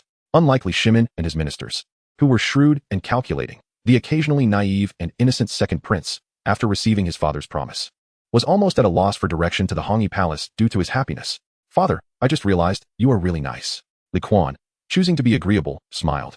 His eyes squinting, resembling his grandmother. Wasn't I good before? Li Er shot a glance at his son, but wasn't genuinely angry. Oh, why do you always bring up depressing topics? Li Kuan scratched his head, unsure how to continue the conversation. But soon, his clever little head thought of a way to break the deadlock. Father, what kind of king do you plan to make me? King of Zhao, what do you think? Li Er said nonchalantly. Not very good. Li Kuan politely declined his father's good intentions. After thinking for a moment, he said, Father, how about you make me king of Qin? Not possible. Fang Xianling interrupted Li Kuan without hesitation. Li Kuan turned to look at Fang Xianling with displeasure. Showing his orange-sized fists, Fang Gong, I haven't bullied Fang Yai recently. Seeing the other party so arrogant, Fang Xianling immediately lost the desire to speak again. Meanwhile, Emperor Li Er looked at his somewhat reckless son and felt it was difficult to maintain the calm dignity of an emperor. The desire for bloodshed was rising. Your Highness the Second Prince, the title of King of Qin is indeed inappropriate. Du Ruhui, who had been watching, glanced at Emperor Li Er and decided to be a good person for once. Unfortunately, the young brat completely ignored him. Can you let me finish? Li Kuan knew that whether he could be called King of Qin would likely require a significant test. But no matter the outcome, he wanted to at least give it a try. How could it be like now, blocking the road right from the start? These guys with thick eyebrows and big eyes were just bullying him, thinking he was an easy target. Little brat, I advise you to stop messing around. Just as Li Kuan was thinking hard about a strategy, Emperor Li Er suddenly reached out and slapped his son's head. I never intended to give out the title of King of Qin again. This slap shattered the naive young man's dream of being King of Qin. But a young man's dreams are endless. So the second prince's reckless behavior continued. Father, I think you can be more magnanimous towards your son. Hearing this, Li Kuan's eyes flashed with a bit of disappointment. But then he took a deep breath and looked up at his father, starting to push his luck. Since a one-word king won't work, how about a two-word king? For example, you could make me King Hui of Qin or King Zhuang of Qin. Of course, Li Kuan had thought about having his father directly give him an unprecedented title of Li Tang Wang. But he was worried that the implications of this would be too great, and he might not be able to handle it. After the second prince's bold remarks were made, everyone present was left speechless. Is this a royal title? This is a posthumous title. Little ancestor, you really know how to pick. Moreover, to take a step back, without discussing posthumous titles, these two were among the most prominent among the pre-Qin kings, aside from the first emperor Yingzheng. King Huiwen of Qin was the first Qin king to call himself a king, while the other was Ying Zheng's father, King Zhuangxiang of Qin. So, although a one-word title is for a prince, a two-word title is for a regional king, but asking His Majesty for this title, to be honest, you dare to bring it up, and His Majesty absolutely wouldn't dare to agree. If His Majesty agreed, it would basically mean he had joined the ranks of foolish monarchs. Moreover, if this matter were to be known by Wei Zheng and Zhang Gongjin, we would all be scolded alongside His Majesty. Thus, after a long silence, Emperor Li Er, the first to regain his senses, took a deep breath and looked at his dear son, slowly saying, I didn't hear clearly just now. Say it again. What king do you want to be? At this moment, the second prince had not yet noticed that there was a flame of anger flickering in his father's eyes. King of Qin, brat, again. Just as Li Er was about to fly forward, the unfortunate child was still planning on becoming King of Qin. Your Majesty. The officials merely pretended to be concerned. Someone ultimately ended up getting punished quite severely. After a chaotic scene, a stabilized Emperor Li Er glared at his son. Speaking of being magnanimous, I can give you another chance. Father, I've thought it through. I don't want to be anything related to King Qin. I want to be King Zhou. Li Kuan, at this moment, started to cover his head with his hands, playing the pitiful card. King Zhou? Emperor Li Er's brows finally relaxed. That's not impossible. Oh, not bad. You actually agreed. But father, what I mean is I want to be King of Heaven Zhou, not just King Zhou. Perhaps to awaken his father's paternal love. The mischievous child spoke with tears in his eyes, but unfortunately, what he said was still quite deserving of a beating. At this moment, His Majesty Li Er and his ministers, including Fang Xianling, were all anxious and fearful. The second prince really knew how to court death. Did he really have to entangle himself with the title of Qin? Moreover, this fellow was too lazy to hide his intentions, let alone talk about those two ridiculous titles from the early Qin period. He was even thinking of taking advantage of his majesty, planning to have the former king of Qin raise horses for him, right?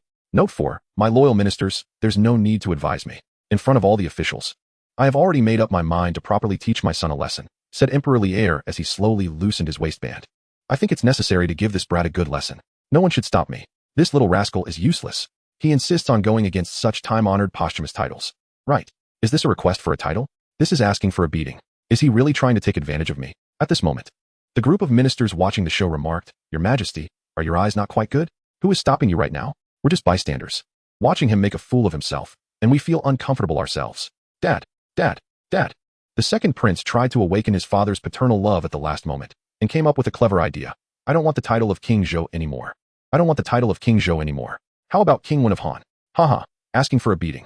Emperor Lier, who had initially planned to go easy on him, was now thoroughly angered. He never expected that even at the moment when his waistband was about to be loosened, this brat would still choose to court death, and he wouldn't even spare his most admired Emperor Wen of Han either.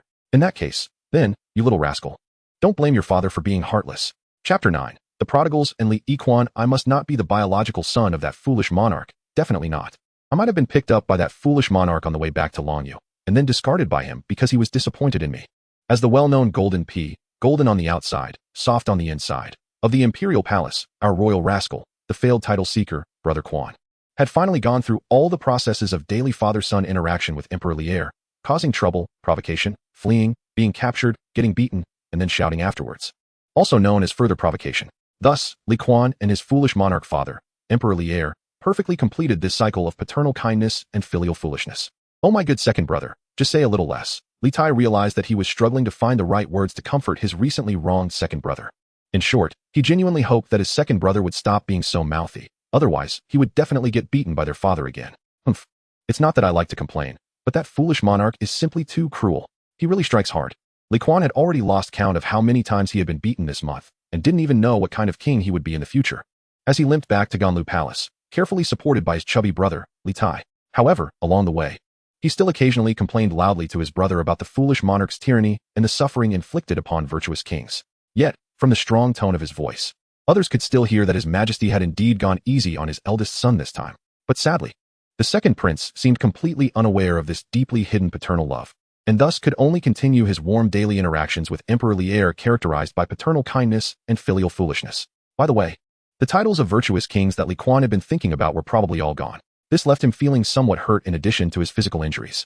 Yet, amidst this dual suffering, he felt inexplicably comforted. How should I put it? His tragic experience of being cut down halfway while seeking a title, though bizarre, could also be seen as a strange way of paying homage to his idol, Emperor Zhao of Han. After all, he, Li Kuan, was also someone who fought back despite repeated failures. This was probably also the worst time Emperor Zhao was being criticized. Back to the main topic. Before long, the two brothers returned to Ganlu Palace. Since this time he hadn't injured his back, Li Kuan naturally didn't need anyone else's help to apply medicine. So, our second prince, who had become quite the expert in medicine from his prolonged ailments, quickly found the yellow powder for treating injuries inflicted by his father from the bookshelf in his study, and skillfully applied it to himself. In the end, he casually weighed the somewhat insufficient medicine bottle, and sighed again. This is already the third bottle this month. Oh dear, that presumptuous, foolish monarch father of mine. Does he know that the imperial doctors in the palace are almost becoming my personal pharmacists? Note 1. After placing the medicine bottle down, Li Kuan turned around and, unusually, called out his brother's nickname, then began to vent about their tyrannical father. Honestly, brother, I've finally seen through our father's true colors this time. I swear. With those last few hits, he was definitely not hitting his son. He was hitting Xuezhu, Wang Shichong, and Dou Jinda. Did you see that? As he spoke, Li Kuan began to demonstrate the actions. That foolish monarch started with a series of monkey tricks. Then I, being a salted fish, flipped over to dodge. And this foolish monarch actually used the white crane spreading its wings, and the crow sitting. It was utterly unprincipled. Fortunately, your second brother was quick to react. After rolling over like a black bear, I immediately used a move called the wild horse separating its mane. No, it should be old Yuan hanging the seal. At this moment, Li Tai didn't know how to deal with his increasingly erratic second brother. How should I put it? His second brother had always dreamed of being a martial arts master, but at the moment, he was still just a clumsy hand who couldn't skillfully use the salted fish flip, a poor opponent. I say, second brother, there wasn't really that much back and forth between you and father, Li Tai said while demonstrating a couple of moves. That's because your martial arts skills are lacking, and you can't see the subtleties. Alright, Li Tai finally accepted that his naturally optimistic and humorous brother was right. I only saw father rush towards you. And then you hid behind Uncle Wu Jing. As for the details you mentioned, let's not bring them up again. After all, I feel that no matter what, you can't run away while shouting to play what King Qin around the pillar with father, right? The key is that pillar is our uncle. Although this time, King Qin was the offensive side. Sighing, Li Tai couldn't help but deeply sigh again. Poor second brother, after being caught by General Hou Junji. That beating from father was so vivid in his memory, as he had been lying at the door watching. The outcome for second brother was truly tragic. Of course, Uncle Wu Jin's outcome wasn't any better. If it weren't for Li Er accidentally slapping Chang'an Wu Jin's neck during the chase, today's injuries on Li Kuan wouldn't be so severe. But regarding this accident, where could the unfortunate Uncle Wu Jin go to complain? Humph, that foolish monarch only knows how to target virtuous ones like me. Ah, it hurts. Currently, still uncertain of what kind of king he would become, the second prince was walking out of the palace while speaking. However, just as he got halfway through his sentence, he couldn't help but let out a cry of pain. Having suffered a sneak attack, the second prince turned to glare fiercely at the culprit, his chubby brother Qin. What are you trying to do, you little rascal? Seeing that Li Tai, who had good intentions but ended up causing trouble, was in this situation, Ergu hurriedly explained, don't misunderstand, I just wanted to check on your injury. I feel like I've offended some deity recently and accidentally clashed with the second prince. Upon hearing this, the second prince immediately replied with annoyance to his younger brother, well, I really need to thank you for that. The next day, in the morning, Li Kuan, who had not slept well due to his injuries, limped into the Shang'an Academy, which was established by Li Shimin to educate the princes and the sons of ministers, with the support of his brother Li Tai. The hall immediately erupted in a burst of laughter. Li Kuan's two cousins, Chai Zhuai and Chai Lingwu, who were already deeply aware of how Li Kuan got hurt, looked at him with smiles on their faces. Given their brotherhood, it was only natural that if no one took the opportunity to tease the unfortunate Kuan Ge, it wouldn't be considered true friendship. Thus, the older brother Chai Zhuai pretended to be surprised and, alongside others, smiled at Li Kuan, saying, cousin, what happened to you? Did you get beaten by His Majesty again? When Li Kuan saw his shortcoming exposed, he didn't respond and silently walked to his seat, standing there. However, seeing that everyone still intended to tease him, the second prince immediately lowered his head and started doodling on the table, pretending to think about how many ways the character for Xian in Xuanwu Gate could be written. Cheng Yaojin's son Cheng Chimo, who also had a wealth of experience in getting beaten, pointed at Li Kuan and loudly declared to his classmates, Kuan Ge must have gotten beaten. After my dad beat me, I also couldn't sit for several days. Stop talking nonsense. Hearing this, Li Kuan's face turned red again amidst the renewed laughter. How can you slander someone's innocence out of thin air? What innocence? Kuan Ge, do you think I haven't heard your stories? Long Sun Chong shouted. My dad came back yesterday and told me, Kuan Ge, you useless fellow, initially wanted His Majesty to confer you the title of King of Qin. When His Majesty refused, you turned around and asked for a title with two characters, but that Qin Hui. And realizing that some things shouldn't be said directly, Long Sun Chong's eyes rolled, and he casually changed the topic. Anyway, I just want to ask you, after His Majesty clearly rejected your two-character king title, why did you still entertain the fantasy of asking to be the King of Zhou or the King of Han? Hey, after all your nonsense, His Majesty must have been so angry that he completely lost his reason. In the end, you were pinned down by General Hou, who is loyal to His Majesty. And I heard that His Majesty even took off his belt in anger. These are not things I'm making up, right? And you were just bragging a few days ago about how you learned some grappling techniques. But what happened? You were still no match for General Hou. Ha ha, Kuan Ge. If the noble ladies from Lingyun study next door, especially Wei Shuyi from the Wei family, found out about this, it would be quite the spectacle. But it seems this won't be kept secret for long, ha? Under Long Sun Chong's vivid description, everyone learned about Li Kuan's encounter yesterday. And the laughter grew even more unrestrained. Of course, among them, there was one person whose laughter faded away, and that was Hou Yun, the only son of Hou Junji. Kuan Ge may not be able to defeat his father, but he can take on himself. How painful. At this moment, Hou Yun fell into a strange sadness. How can a father be so hard on his own son? What's so funny? No laughing. This is the academy, our place of learning, and we must not make noise. On the other side, seeing that the situation was spiraling out of control, the second prince, flushed with shame and anger, hurriedly shouted at his group of troublesome friends. But at this moment, who would listen to him? Moreover, saying that one shouldn't make noise in the academy coming from him, who was known as the #1 dullard among the teachers, was even more amusing. Thus, amidst the noisy laughter, our second prince continued to mutter, seemingly still trying to defend himself. Why can't I be given the title of King of Qin? Besides, I didn't refuse. I just wanted the titles of Qin Zhuang and Qin Hui. But why is the title of King of Zhou inappropriate? How is the title of King of Han a problem? I really don't understand how these titles can be considered usurpation. After making up excuses for himself, the second prince went on to say a series of incomprehensible things, like how can you birds in a cage know the aspirations of a soaring swan? And a true man should not only eat from the 9 tripods when alive, but also be cooked in them when dead. Ultimately, it was a bunch of bookish nonsense that made everyone laugh, and then he shamefully lowered his head trying to hide his embarrassment by flipping through a book. It must be admitted that the second prince's reaction to everyone's teasing was truly a vivid manifestation of being a little fool. Because of this, the atmosphere in the academy was filled with joy. Li Tai, next to him, saw Li Kuan being attacked by everyone. Their deep brotherly bond made him try hard to suppress his laughter, but at that moment, his reddened face betrayed his inner feelings. Ahem, I'm leaving now. I'll come to pick you up when class ends. Since Li Tai was still underage and did not meet the enrollment criteria, he did not attend classes with Li Kuan, but was specially invited by Long's son to be taught by a great scholar. Go ahead, Li Kuan, whose face was now completely lost, did not take offense. Before they parted, he reminded him, when you go back, tell mother that for lunch. I want to eat Guangming shrimp, and ask the kitchen to prepare some snacks. The shrimp meat should be tender for better taste. Oh, Li Tai nodded, and then looked at Li Kuan with some worry. Ergo, I'll head back to Ganlu Palace first. Li Kuan nodded, then stood at his seat and opened his textbook. Seeing Li Kuan starting to pretend to listen attentively, everyone, understanding the cue, exchanged knowing smiles and stopped talking. When the teacher in charge of their education, Huang Qi, entered the hall, everything resumed as usual. This Mr. Huang diligently lectured from above, while the noble sons below rarely paid attention, mostly engaged in other activities. Of course, aside from a few ill-mannered rich kids who took out meat to eat, the classroom was generally quiet because most students chose to sleep at this time. However, what puzzled Huang Qi today was that a certain rich kid who usually slept soundly in the back row was unusually attentive today. Yet, when he saw that the student was standing out of the ordinary, he realized this was due to having been beaten by His Majesty, causing difficulties in falling asleep. Well, I've long been used to this. As for everyone, they were also accustomed to it. When class ended, Long's son Chong, the Chai brothers, Cheng Chumo, and other students like Li Huiren from the Li family of Li Xiaogong, Li Siwen from the Li family of Li Ji, Wei Qigong from the Wei family of Wei Qigong, Niu Jinda from the Niu family, and Qin Xiong from the Qin family, who had become close friends with Li Kuan over the past 2 years due to their shared interests, began to gather around him, bypassing the honest kids from other ministers' families. Huang Ge, are you okay? It must be said that although the second prince was in the academy and seemed not to have absorbed any knowledge from the books, his popularity was growing, as he was not only loyal and righteous but also good at mediating conflicts among his peers, making his ability to attract friends quite strong. What is up? Li Kuan finished tidying up his textbooks and placed them in the corner of the table. He then put his hands on his hips, looked at the group of friends in front of him, and pointed at them one by one with a finger, speaking in an extremely indignant tone. Damn it. You guys really know how to have fun. Seeing me get beaten up makes you so happy. I said, cousin. Chai Zhuai slapped heavily on Li Kuan's shoulder. Can you tone it down a bit? You keep provoking His Majesty, and every time it's a different trick. Aren't you just asking for trouble? You don't understand.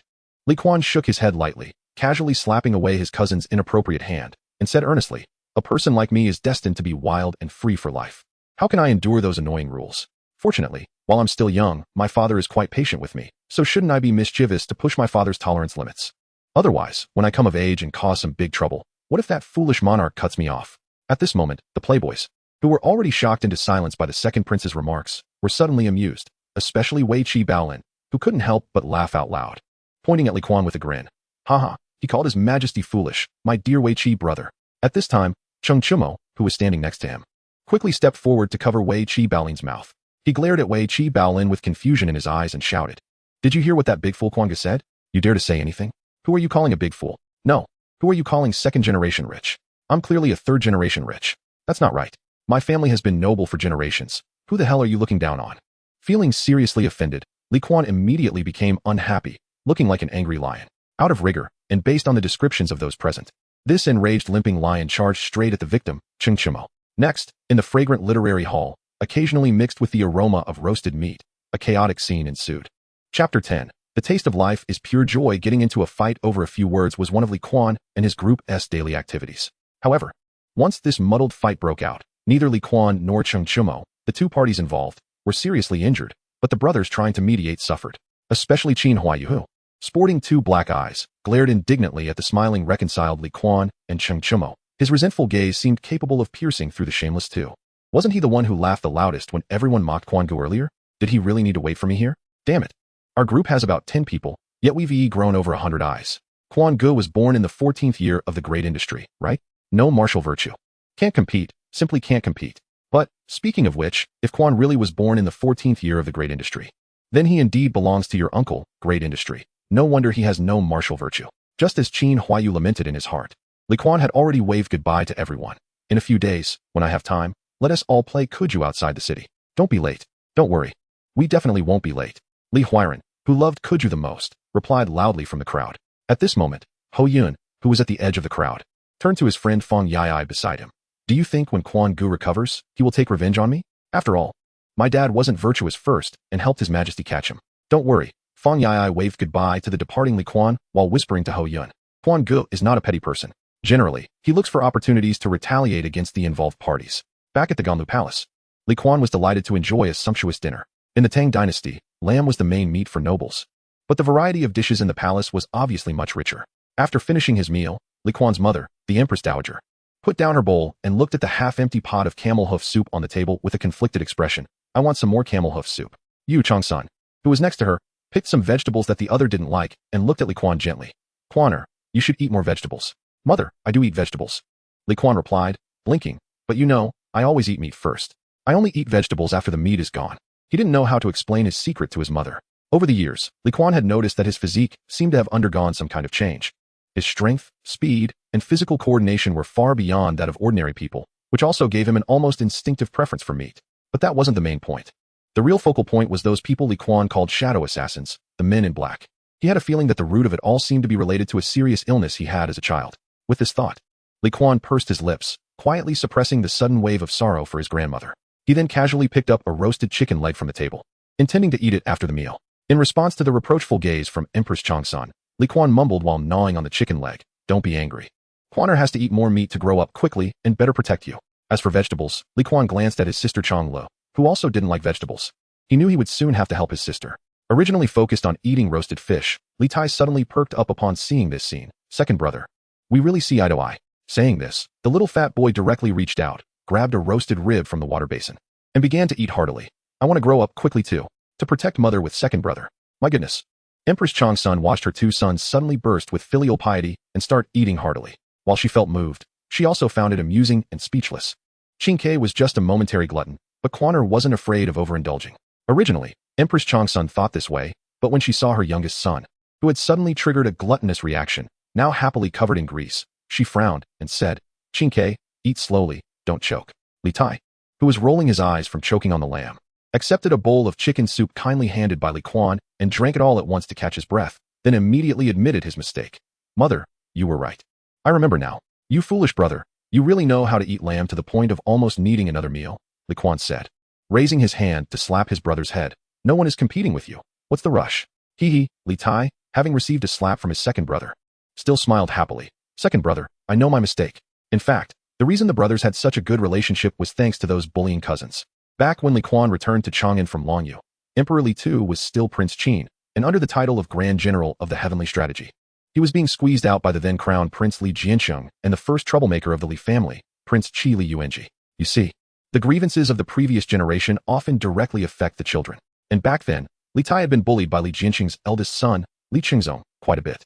Of course, as the elder brother, Li Chengxian also couldn't escape the fate of being bullied, often being united against by Li Qingzong, Li Qingdao, Li Qingda, and several sons of Li Yuanji, leading a miserable life. However, this situation changed completely with Li Kuan's arrival. At that time, Empress Ta Mu had already passed away. After the Li family held the funeral for the empress and shed tears of sorrow, life continued as usual. However, no one expected that one person was determined to observe mourning for 3 years for his grandmother. That person was Li Kuan. Thus, in the Xuanwu mansion, one could often see a small figure dressed in white, eating only vegetarian food, and every day at a fixed time, he would sincerely gaze towards the Xianling, the resting place of his grandmother. It could be said that at that time, Li Kuan was an extremely peculiar existence. Li Er and Chang'an, and even Li Yuan, after learning about Li Kuan's situation, tacitly chose not to interfere. Ironically, although the Tang Dynasty was established through military strength, and after Li Er ascended the throne, he ruled the world with filial piety. The most filial person in the entire royal family was that child who had grown up beside his grandmother. Until one day, when Li Qingzong and others learned in advance that Li Er had left Chang'an, and Chang'an had gone to visit the Chang'an mansion due to Chang'an Chang's illness. A few of them conspired and boldly went to the Xuanwu mansion as guests. Their goal was naturally Li Tai, who had been bullied and frightened, and the honest child Li Chengxian. This was the reason Li Qingzong gave at the time. But they never expected that at the moment Li Qingzong was using Li Er's personal safety as a threat to coerce Li Chengxian. And while Li Tai was being humiliated in the back garden, Li Kuan, dressed in white mourning clothes, appeared. Second brother, run. Li Tai, who was being stepped on by Li Qingming, didn't he forget to warn his usually distant second brother. Li Chengxian, who was treated the same way, had a dark bruise on his face and similarly shouted, second brother, quickly go to our Uncle S house to find mother. Li Kuan seemed oblivious to everything. He looked at everyone with a hint of curiosity in his eyes. Oh, where did this little ghost come from? Li Qingzong looked at the dazed Li Kuan with disdain. He had heard of such a cousin, but being the eldest son of the crown prince, he had never regarded his peers as anything significant. You come here. Just like your two brothers, bow down and admit your mistakes, and then crawl under me. I will go back and tell my father to spare your father's life. Oh, Li Kuan glanced at Li Tai and Li Changxian, who were on the ground, then looked up at Li Qingzong. Did you hit my brother? From beginning to end. Li Kuan seemed to only have eyes for Li Qingzong. This undoubtedly angered the other royal descendants. Li Qingye, as the eldest son of Li Yuanji, knew very well when he should step forward.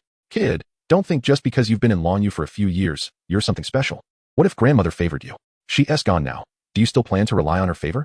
As soon as Li Qingye began to speak, Li Kuan had already shifted his gaze to a nearby rockery. After searching for a while, he found a suitable piece of broken stone. Then, Li Kuan walked straight towards that stone. Hey, kid, I'm talking to you. Just as Li Qingye was about to continue shouting, he was met with a stone coming straight at him. Bang! Everything happened in the blink of an eye. When Li Kuan hit Li Qingye on the forehead with the stone, Li Qingye crouched down and began to scream. At the same time, a figure had already rushed towards the crowd. As the main instigator of this bullying incident, Li Qingzong was initially shocked by everything happening before him. But in the next moment, a sharp object was pressed against his neck. His shock instantly turned into immense fear. You really like to bully people, huh? When Li Kuan, with red eyes, pressed the gold hairpin against Li Qingzong's throat, his voice was nearly frantic. Just as Li Qingzong's brother, Li Qingdao, tried to pull Li Kuan away from the side, and others were ready to pick up objects to attack him, Li Kuan had already struck first, lightly stabbing the gold hairpin into Li Qingzong's neck. From then on, everything was set in stone. Come on, Li Kuan turned to look at Li Qingdao, who had now drawn a sharp dagger embedded with jewels from his waist, speaking without the slightest hint of fear. Don't be nervous, just do as I say. Come on, stab me in the waist. As long as I go limp, this gold hairpin will pierce your brother's throat. At that time, I die, he dies. And you all will bear the full responsibility. At this moment, Li Qingzong was trembling all over. This coward who bullied the weak was unable to control his vocal cords to say a word, and even his pants had become wet in an instant. Li Qingdao, holding the sharp dagger, turned pale. He felt that their group had made a grave mistake by provoking this madman. Come on, Li Kuan continued in a tempting tone. Stab me in the waist. Despite the years that had passed, Li Tai would never forget. His second brother, using only a gold hairpin left by their grandmother, forced Li Qingzong and his group to bow down and apologize one by one to the three brothers. Not admitting your mistakes? Heh. Li Kuan's fierce words still echoed in their ears. You noble descendants, you want to witness the courage of a common man? I, Li Kuan, will certainly fulfill you. If you don't kneel today, tomorrow the palace will be in mourning for Li Qingzong. What happens to me, no one else needs to worry about. But you few will certainly regret why you provoked me at the Qinhuang mansion. Thus, Li Changxian and Li Tai, who had originally been on the ground, were personally helped up by Li Qingdao and others. Then, under the watchful eyes of Li Qingzong, who was already stained with blood, the sons of Li Jiansheng and Li Yuanji each knelt down and apologized to Li Changxian and Li Tai. Even for the seemingly arrogant Li Qingdao, Li Kuan did not forget to remind him while shaking the gold hairpin, slap yourself twice, otherwise my hand will shake even more. Slap, slap, slap. Listening to the sound of slaps echoing in his ears, Li Tai, who was in tears, felt that he had never felt so proud in his life. Who would have thought that his second brother was the truly powerful one? Although the ending was quite ugly, because of that gold hairpin, Li Yuan chose to make peace. Even the crown prince, Li Jiansheng, did not dare to hold Li Kuan accountable too harshly, instead directing more of his anger towards his useless sons and the already adversarial Li heir. However, all of these seemed unimportant when the grudges of the previous generation came to an end. But Li Tai remembered, during their childhood, when he and his elder brother were trampled underfoot and humiliated by their cousins, it was his second brother, who seemed like a deity descended from the heavens, who illuminated the darkest moments of his life with his bravery. Second brother, I suddenly think you're really impressive. In the Ganlu Hall, after ending his memories, Li Tai smiled as he watched his second brother start complaining to their mother about how difficult the schoolwork was.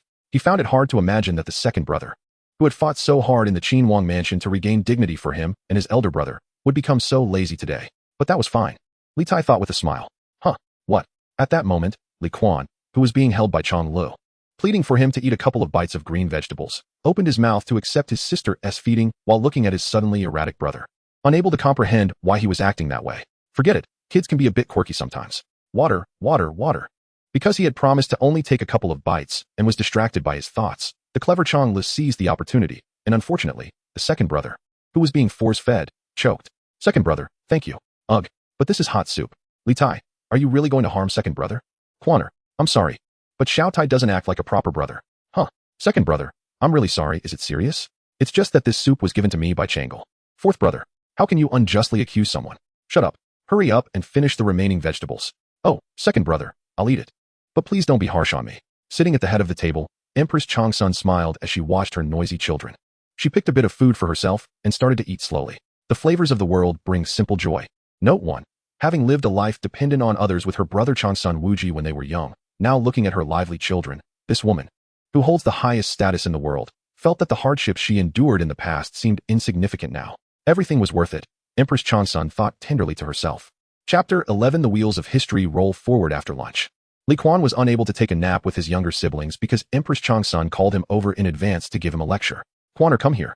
Chang'an first reached out to straighten his slightly disheveled collar, then spoke gently. Later, you will take the food box to your father and your uncle. How about that? Upon hearing his mother's arrangement, Kuan looked up at Chang'an with a bit of displeasure, then reluctantly replied, "Oh, mother is doing this for your own good." Chang'an sighed deeply. Privately, she never referred to herself as mother to this son, whom she felt she owed much. Just as Kuan never called Li'er father. Although this child never voiced any complaints about her as his mother, Chang'an knew it was due to his filial piety, not wanting to cause her sadness. However, from Chang'an's perspective, she always felt that her son's eccentric personality might not be a good thing in the future. But she couldn't act too hastily now.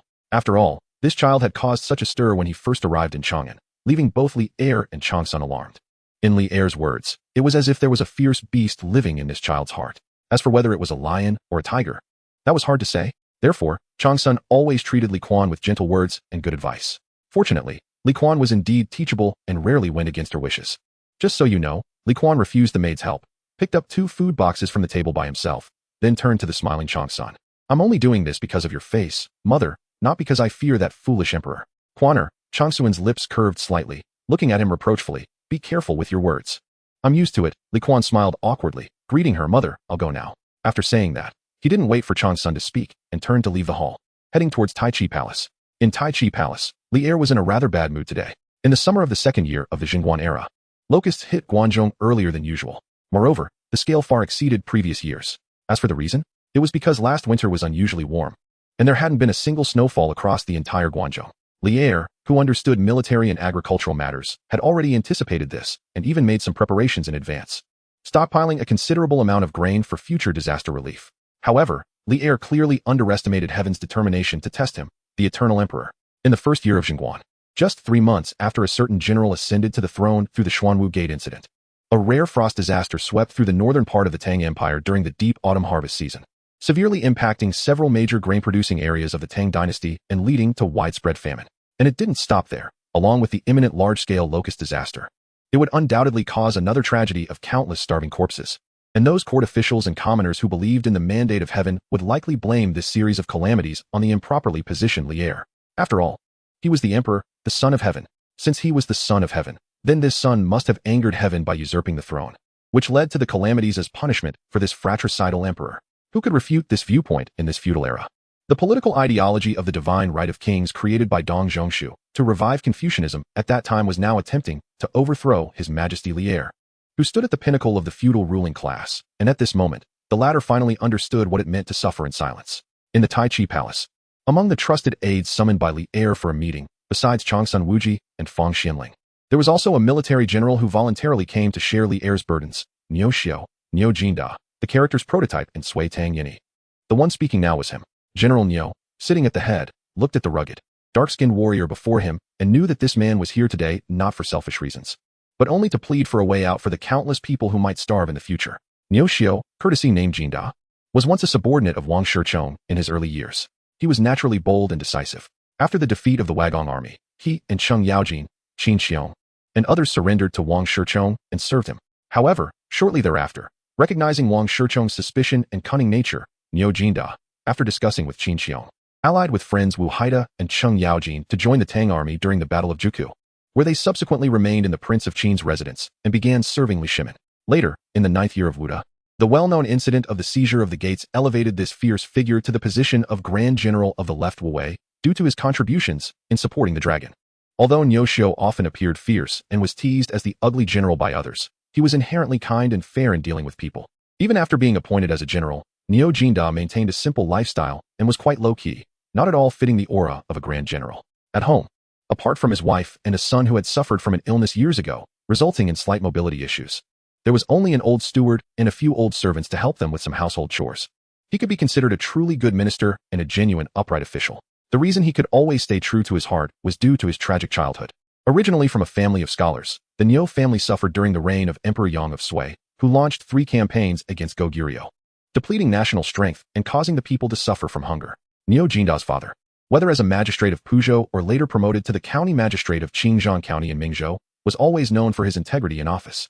Therefore, even though the Niu family once produced a prime minister, his great-grandfather Niu Ding of the Eastern Wei, in chaotic times, this gradually declining family of officials often faced the embarrassing situation of not having enough to eat. If even a family of officials could encounter such dire straits, one can only imagine the living conditions of the common people. When the common people lost their means of survival, what could they do? Many turned to banditry. Some soldiers who had fled from the battlefield also became bandits, occupying mountains and causing havoc in the region. Thus, Niu Jinda grew up in an environment surrounded by bandits and refugees. In such a world, it is called a time of great contention for heroes. But for the common people who only wish for basic sustenance, it is a world that devours them. His father, though honest and upright in his official duties, found it difficult to provide for the family when the court focused solely on extracting the wealth of the people, neglecting their livelihoods. This made it impossible for him to maintain local order, even if he had the will to do so. Later, due to the third failed military campaign against Goguryeo by Emperor Yang of Sui, a war broke out that led to his father's death. His mother and sister, facing bandits during the chaos and determined to preserve their honor, chose to commit suicide. In the end, as the Niu family completely fell into ruin, Niu Jinda witnessed his relatives dying one after another for various reasons in a world that resembled a hell on earth. From a household of dozens, only Niu Jinda remained, surviving like a wild grass, desperately pushing its way out from under a boulder, relying on his relentless struggle to live. Yes, Niu Jinda, born into a scholarly family, survived. But he could never become the scholar he aspired to be. Thus, in the chaotic times of rising heroes across the land of China, that lonely and helpless youth could only rely on his own hands, betting his meager life on himself, for his father, who was a scholar, and for the 4 characters' peace in the world that his father often mentioned. The young man took up his sword and entered that world of great contention. From then on, tasting blood on the blade, living and dying by fate.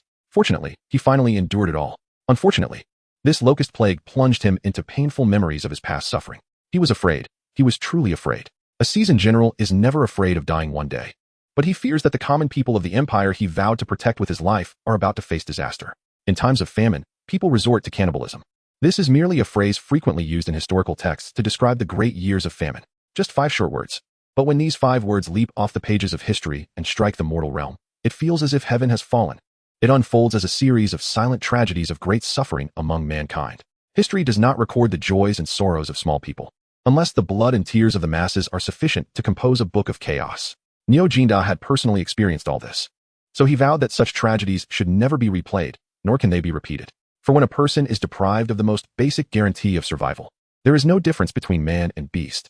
As the wheels of history roll forward, the ruts they leave behind in the compacted dust actually hide the lives of countless commoners intertwined with blood and tears. Dignity, ethics, humanity, do you know? Those disaster victims who finished their stored food, then ate bran, and finally gnawed on tree bark, when they, like locusts, consumed everything edible around them to stave off hunger, and ultimately found nothing left to eat, except for those too timid or too weak to fight back who, before dying of starvation, used dirt to fill their stomachs, only to burst their intestines and die in misery. The rest became true beasts. By then, the human world would no longer be a human world, but a hell. In the Grand Hall, Niu Jinda simply called out, "Your Majesty." He wanted to say he was willing to serve the emperor with all his heart and die for him. But he knew that the long knife in the hands of the boy who had turned from crying dry after the death of his family to stepping into chaos could not kill the enemy named famine, no matter how sharp it was. And when Li Er called him Niu Qing, it was an understanding of Niu Jinda's feelings. But who could understand his feelings? For a moment, the 5 people in the hall fell silent. Father? Just as the atmosphere grew serious and quiet, a little cutie stood outside the Taiji hall, clinging to the doorframe, curiously gazing at the dim-witted emperor father and his loyal ministers inside. At that moment, the second prince, who had come to deliver food, looked at the silent crowd and couldn't help but blink, feeling quite confused. What was going on? Why was the big fool kneeling on the ground still crying when he turned to look at me? I haven't heard of any minister who could be scolded to tears by the old man. It's puzzling, truly puzzling. Chapter 12. The Gift of Quoting Classics. You little rascal. What are you doing here? Li Er frowned deeply at Li Kuan, who appeared at the door. Humph, as if I wanted to come. Li Kuan pouted in response. Mother asked me to bring you food, that's why I'm here. Saying this, he took out a large food box hidden outside and waved it at Li Er. Cough. Upon hearing this, Li Er awkwardly coughed and then turned his gaze to Niu Jinda, who was still kneeling on the ground. Jinda, you can get up now. With Li Kuan present, Li Er did not wish to discuss these troublesome matters of state. After all, the mere presence of this lad was enough to give Li Er a headache. Your Majesty, Niu Jinda did not get up. He was about to argue something when Chang'an Ji interrupted his next words. Your Majesty, since it is time for lunch, I shamelessly asked to join you for a meal. If that's all right. Chang'an Ji, who had been close friends with Li Er since childhood, naturally did not want to see Li Er continue to be put in a difficult position, so he chose this moment to step in, not for any other reason, but because even if Niu Jinda continued to speak, it would likely be hard to reach a satisfactory conclusion. After all, the locust plague was a matter of great significance. Affecting everyone from the court to the common people, no one could remain unscathed. But precisely because of this, there were many factors to consider. So it was destined to be a long-term discussion. After Chang'an Ji finished speaking, the previously silent Feng Xianling and Du Ruhui exchanged glances and then turned to Li Er, cupping their hands in salute, both saying in unison, Your Majesty, I also have this intention. Upon hearing this, Li Er was first taken aback, and then he quickly reacted, smiling as he replied, Since that's the case, the food that the Empress sent with this little rascal must not be enough. Someone, serve the meal. Ultimately, Niu Jinda, who had been unable to express his opinion, was also granted a seat. While waiting for the meal to be served, he glanced at Li Kuan, who had come to Li Er's side and was beginning to serve dishes, and silently sighed. This sigh was certainly not because this martial general had the foresight to see that the lad was not a good person. Niu Jinda sighed for the troubled fate of the empire ahead. He was not someone who did not know what was good for him. Perhaps Chang'an Ji was simply worried about the emperor's embarrassment, but Feng Xianling and Du Ruhui had no such concerns. They chose to side with Chang'an Ji, more for their own considerations. Forget it, Niu Jinda thought to himself, I'll find the emperor later. Father, try this. I had the imperial kitchen prepare steamed ribs with flour. A new dish. Li Kuan opened the food box and placed a large bowl of steamed ribs in front of Li Er. Li Er glanced at the steamed ribs. Noticing a large empty space in the middle of the bowl, he reached out, pulled his son closer, and wiped the grease from the corner of his mouth with his thumb, sighing, You little rascal, even if you steal a bite, you should be more discreet. What? Discreet? There is no such thing. The slow on the uptake, Li Kuan did not realize how shocking this father-son interaction was to others. He straightened his face, realizing that his father was not referring to dessert after the meal, and immediately began to defend himself. Father, how could you misunderstand me? I was just tasting it for you. Li Er heard such shameless words, his expression showing not a hint of fluctuation. The next moment, he pointed at the bowl of lotus seed porridge in the food box that was already empty, and with a half smile, he said, My child has really worked hard, testing the poison so thoroughly. Look, this isn't just leftover food, it's practically just a bit of residue. Dad, you have to listen to my explanation. Li Kuan awkwardly glanced at the bowl of lotus seed porridge that his eldest grandson had personally made, licked his lips, and instinctively said, It's a bit too sweet. No. Dad, I was afraid that if I didn't test enough, I wouldn't be able to find the poison. Li Kuan burped after saying this. A burp with a hint of lotus seed flavor. At this moment, Li Er was too lazy to retort. He looked at the open food box, where some dishes, like the bowl of lotus seed porridge, had only the utensils left, while others still had half remaining. Finally, Li Er looked around and found that the bowl of steamed pork ribs, which was the first to be taken out, had been eaten the least. Li Er's face had completely darkened. Good boy, you really are an honest person. But as the saying goes, a half-grown boy can eat his father poor. However, since his son could eat, a father naturally wouldn't feel angry about it. So Li Er's tone was filled with teasing. Dad, do you think I'm an honest child? Li Kuan didn't expect to receive such a high evaluation from his father. Li Er looked at his lively son and said helplessly, Who told you to understand the meaning of my words like this? Just as the two of them were bantering, Chang'an Ji and others who had come closer also witnessed Li Kuan's talent for entertaining his family. The ministers, who had originally felt heavy-hearted due to the current difficult situation, were amused by Li Kuan's rogue style, except for Niu Jinda, who slightly curled his lips but truly couldn't laugh. Even Du Ruhui, who usually never smiled, couldn't help but show a knowing smile at the lively second prince. Amidst the laughter of the ministers, Li Er, feeling somewhat embarrassed, glared at his oblivious son. You brat. Is the empress starving you? Sighing, Li Kuan touched his belly, sensing that he was probably only 9/10 full. With Chang Lu and Qin Ke still present, he couldn't snatch food from his younger siblings. It must be said that Li Kuan's awareness as an older brother was quite high. Then you can take from me. Li Er felt it was unfair upon hearing this. Just eating your food. What's wrong with that? Dad, you should know that running errands is also a laborious task. So I must eat a bit of errand food. After this trip, you can see what is left when it gets to me. At this moment, Chang'an Ji was laughing so hard he could barely breathe. While patting his belly and squatting down, he reached out to put his hand on his nephew's shoulder. Ha, Kuan, come visit Uncle's residence sometime, and I'll personally prepare bear paws for you. Uncle, you're really quite nice. Moved to tears by Chang'an Ji's words, Li Kuan turned around and took a bowl of warm Huawang flour wine-steamed donkey meat out of the food box, handing it to Chang'an Ji. Today, I offer you donkey meat, and in the future, you can repay me with bear paws. A beautiful story. The Book of Songs isn't meant to be used like this. Unable to listen any longer, Li Er couldn't help but roar at Li Kuan, who was shaking his head and swaying. Heaven have mercy, how could I, Li Shimin, a hero of my time, give birth to such a clumsy son? Indeed. After witnessing Li Kuan's talent for quoting classics, even the usually steady Fang Xianling couldn't help but smile and say, Your Highness, the second prince, acts so unrestrained. It really resembles one of our old acquaintances. As soon as he finished speaking, the hall erupted with Xuanwu Gate's laughter once more. Meanwhile, Cheng Yaojin, who was pacifying the Chang people in the northwest, inexplicably sneezed. The general, unaware that he was being thought of at that moment, cursed his bad luck and continued riding his warhorse, leading his army to search for the scattered Chang tribes in the desert, determined to capture them all and eliminate future troubles. Chapter 13. The 3-year agreement with the Prairie Dance King under Li Kuan's antics. The atmosphere in the Taiji Hall returned to a more relaxed vibe. After all, with such a lively child like Li Kuan, who interacted with everyone as if he were born to be friendly, no one had the mood to discuss heavy topics that might not even yield results. Uncle Fang, you should try this.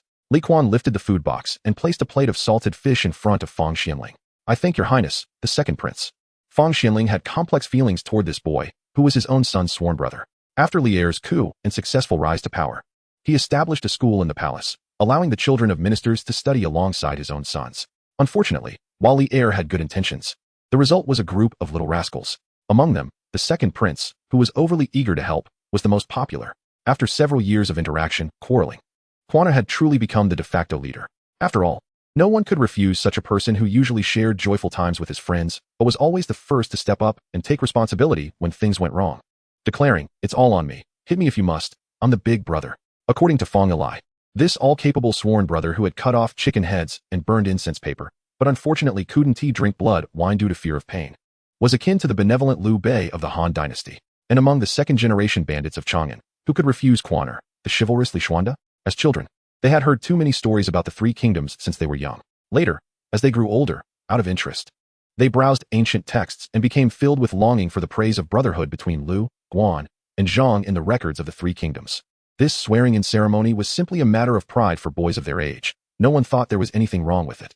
The incident began during a routine group outing on their day off, a spring outing.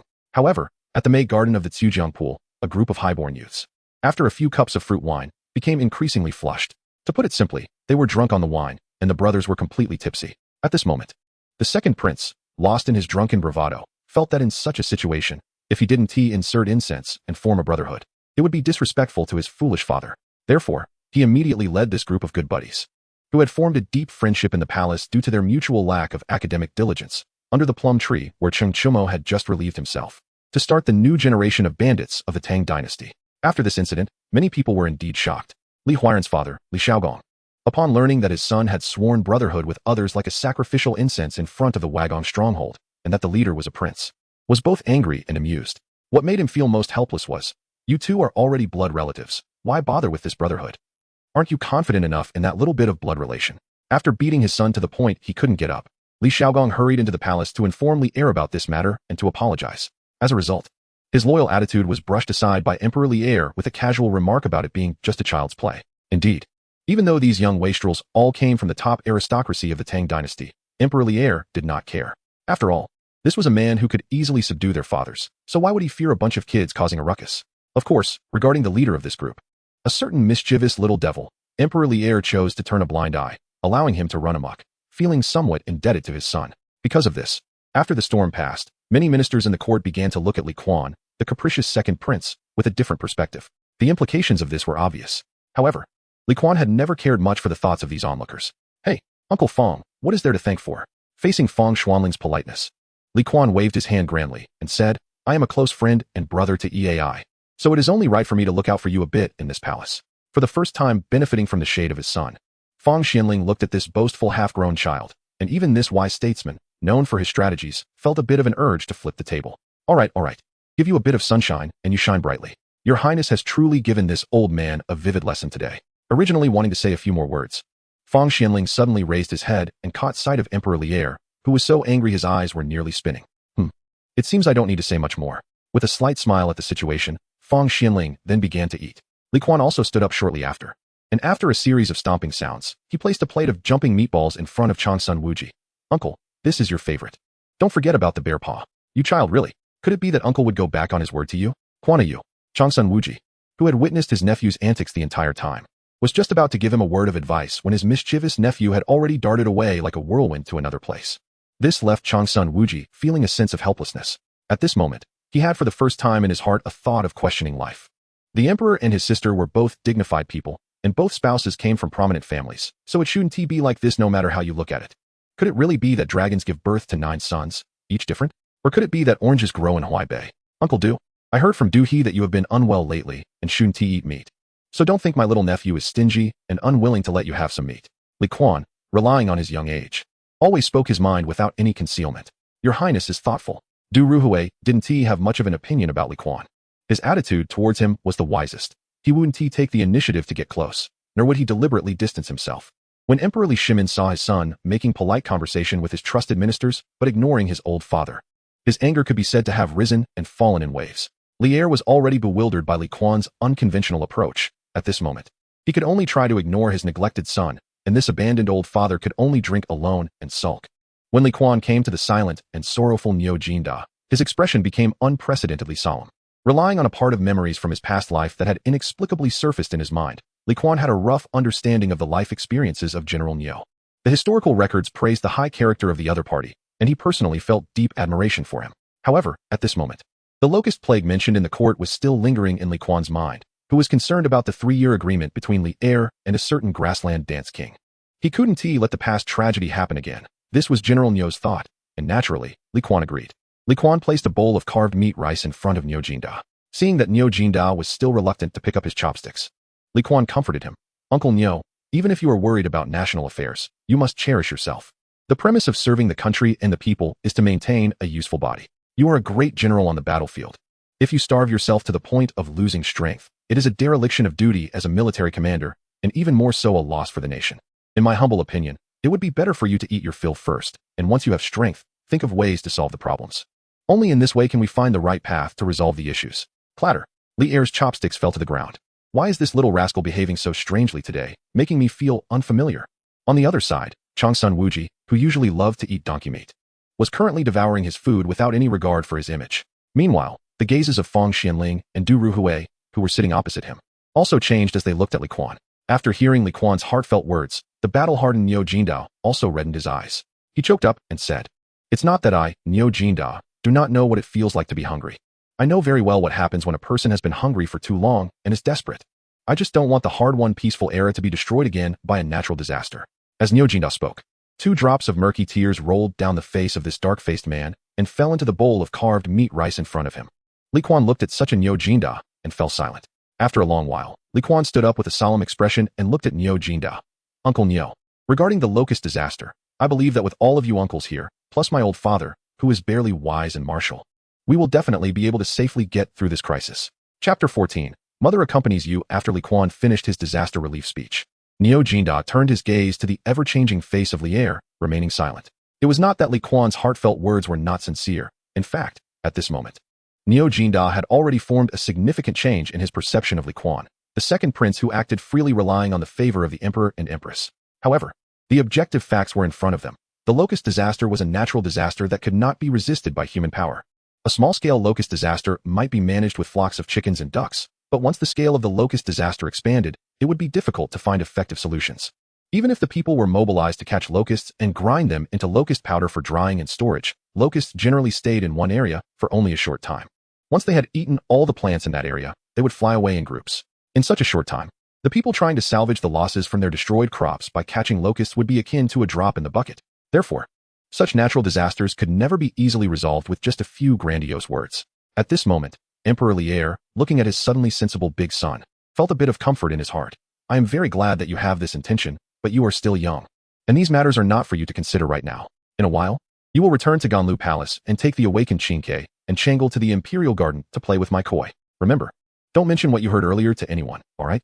After Li Er finished speaking, he swept his gaze over the other ministers present. Other matters can be temporarily set aside for now. What we need to do next is to comprehensively respond to the impending locust disaster. "Wuji, I plan to send you to Shandong to gather grain for me." "Yes." Xuanwu Gate's expression was solemn as he bowed to Li Er and then straightened up, beginning to contemplate how to handle the upcoming trip to Shandong. After all, the discontent of the gentry in Shandong towards Chang'an was almost openly expressed. Seeking grain from them was bound to be a difficult task. However, Li Er didn't care about this. Since he had entrusted the task to Xuanwu Gate, he gave him full respect and trust, believing that no matter how challenging the process was, Xuanwu Gate would manage to get it done. After Xuanwu Gate accepted his orders, Xianling and Qiming turned to discuss with Fang and Du how to persuade the people to harvest the crops. The situation was not optimistic. The wheat in the fields was still in the grain-filling stage, and at this time, cutting it would not be welcomed by the people. Even if the local county magistrate personally went to persuade them, he would likely be met with a mouthful of spit from the respected elders of the area. Destroying crops will bring divine retribution. You say a locust disaster is coming. But how can you be sure it will? What? There are already locust disasters in some places? But they haven't reached our territory yet, have they? Reality was harsh. Heaven treated all living beings equally, and it would not show mercy just because humans declared themselves the spirit of all things. Li Er and others could almost foresee that many such elders would appear. However, when the locust disaster struck, they would regret their decisions in despair. Even more extreme emotions might lead many to consider ending their own lives. The mood among the group grew heavier. Seeing this, Li Kuan sighed and quietly left the main hall. He knew that staying would not help the situation. However, since his father and several ministers did not believe him, he would show them. Half an hour later, in Ganlu Hall. Mother, I have a request. Li Kuan sat solemnly in front of Empress Chang'an. Oh, Kuaner, what is your request? Speak freely. Empress Chang'an responded with a hint of amusement at her son's sudden seriousness. I would like to borrow some money from you, mother. Li Kuan emphasized the word borrow. How much do you want? Empress Chang'an pursed her lips, deciding not to lecture her son just yet and to see what he really wanted. 100 guan. Li Kuan held up a finger. What do you need this money for? Empress Chang'an leisurely picked up a teacup from the table and took a sip. To show filial piety. Li Kuan looked at Chang'an with a mysterious expression. Filial piety to whom? Empress Chang'an raised an eyebrow, sensing her son was up to something. Of course, to my grandfather. Li Kuan blinked innocently. Uh-huh, what then? Chang'an, having guessed what her son was up to, couldn't help but laugh. Then, while grandfather is happy, I will borrow 10,000 guan from him. Li Kuan swung his arm dramatically, appearing confident and filled with the spirit of taking a chance. I want to borrow this 10,000 guan to accomplish great things, and also to bring back a fortune for him.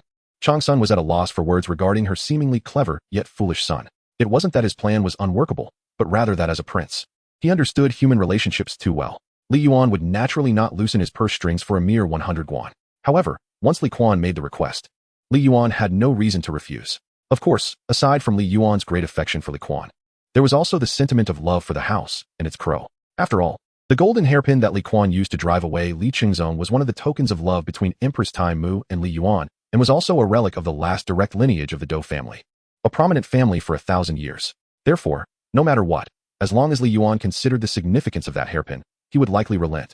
In fact, among Li Er's circle, Dou Shiluan, who had followed him since he was the Prince of Chu, was one of the legacies left to Li Kuan by Empress Ta Mu.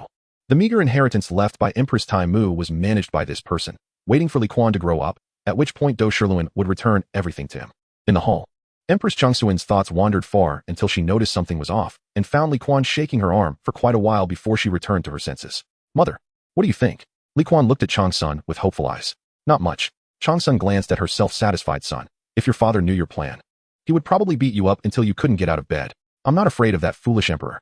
Li Kuan retorted defiantly, but then his expression turned a bit aggrieved. Mother, you didn't even ask what I plan to do. You just know I'm being reckless?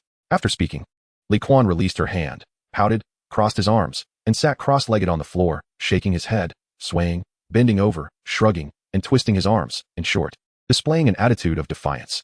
Seeing her son throwing a tantrum, Chang'an shook her head helplessly. Kuaner, I know you want to help your father solve the locust disaster. It's good that you have this intention, but you're still too young. Such matters shouldn't be the concern of a child like you. Li Kuan stared blankly at Chang'an, feeling a sense of absurdity as if he was about to undertake a great task while his mother was trying to dismiss him. Are adults really this boring? Li Kuan supported his chin with his hands, a habitual action indicating he was starting to zone out, just waiting for his mother's lecture to end so he could leave this place of disputes. However, Li Kuan clearly underestimated Changsuan's patience as a mother when it came to teaching her son, until the sky darkened outside and the palace attendants quietly lit candles in the hall.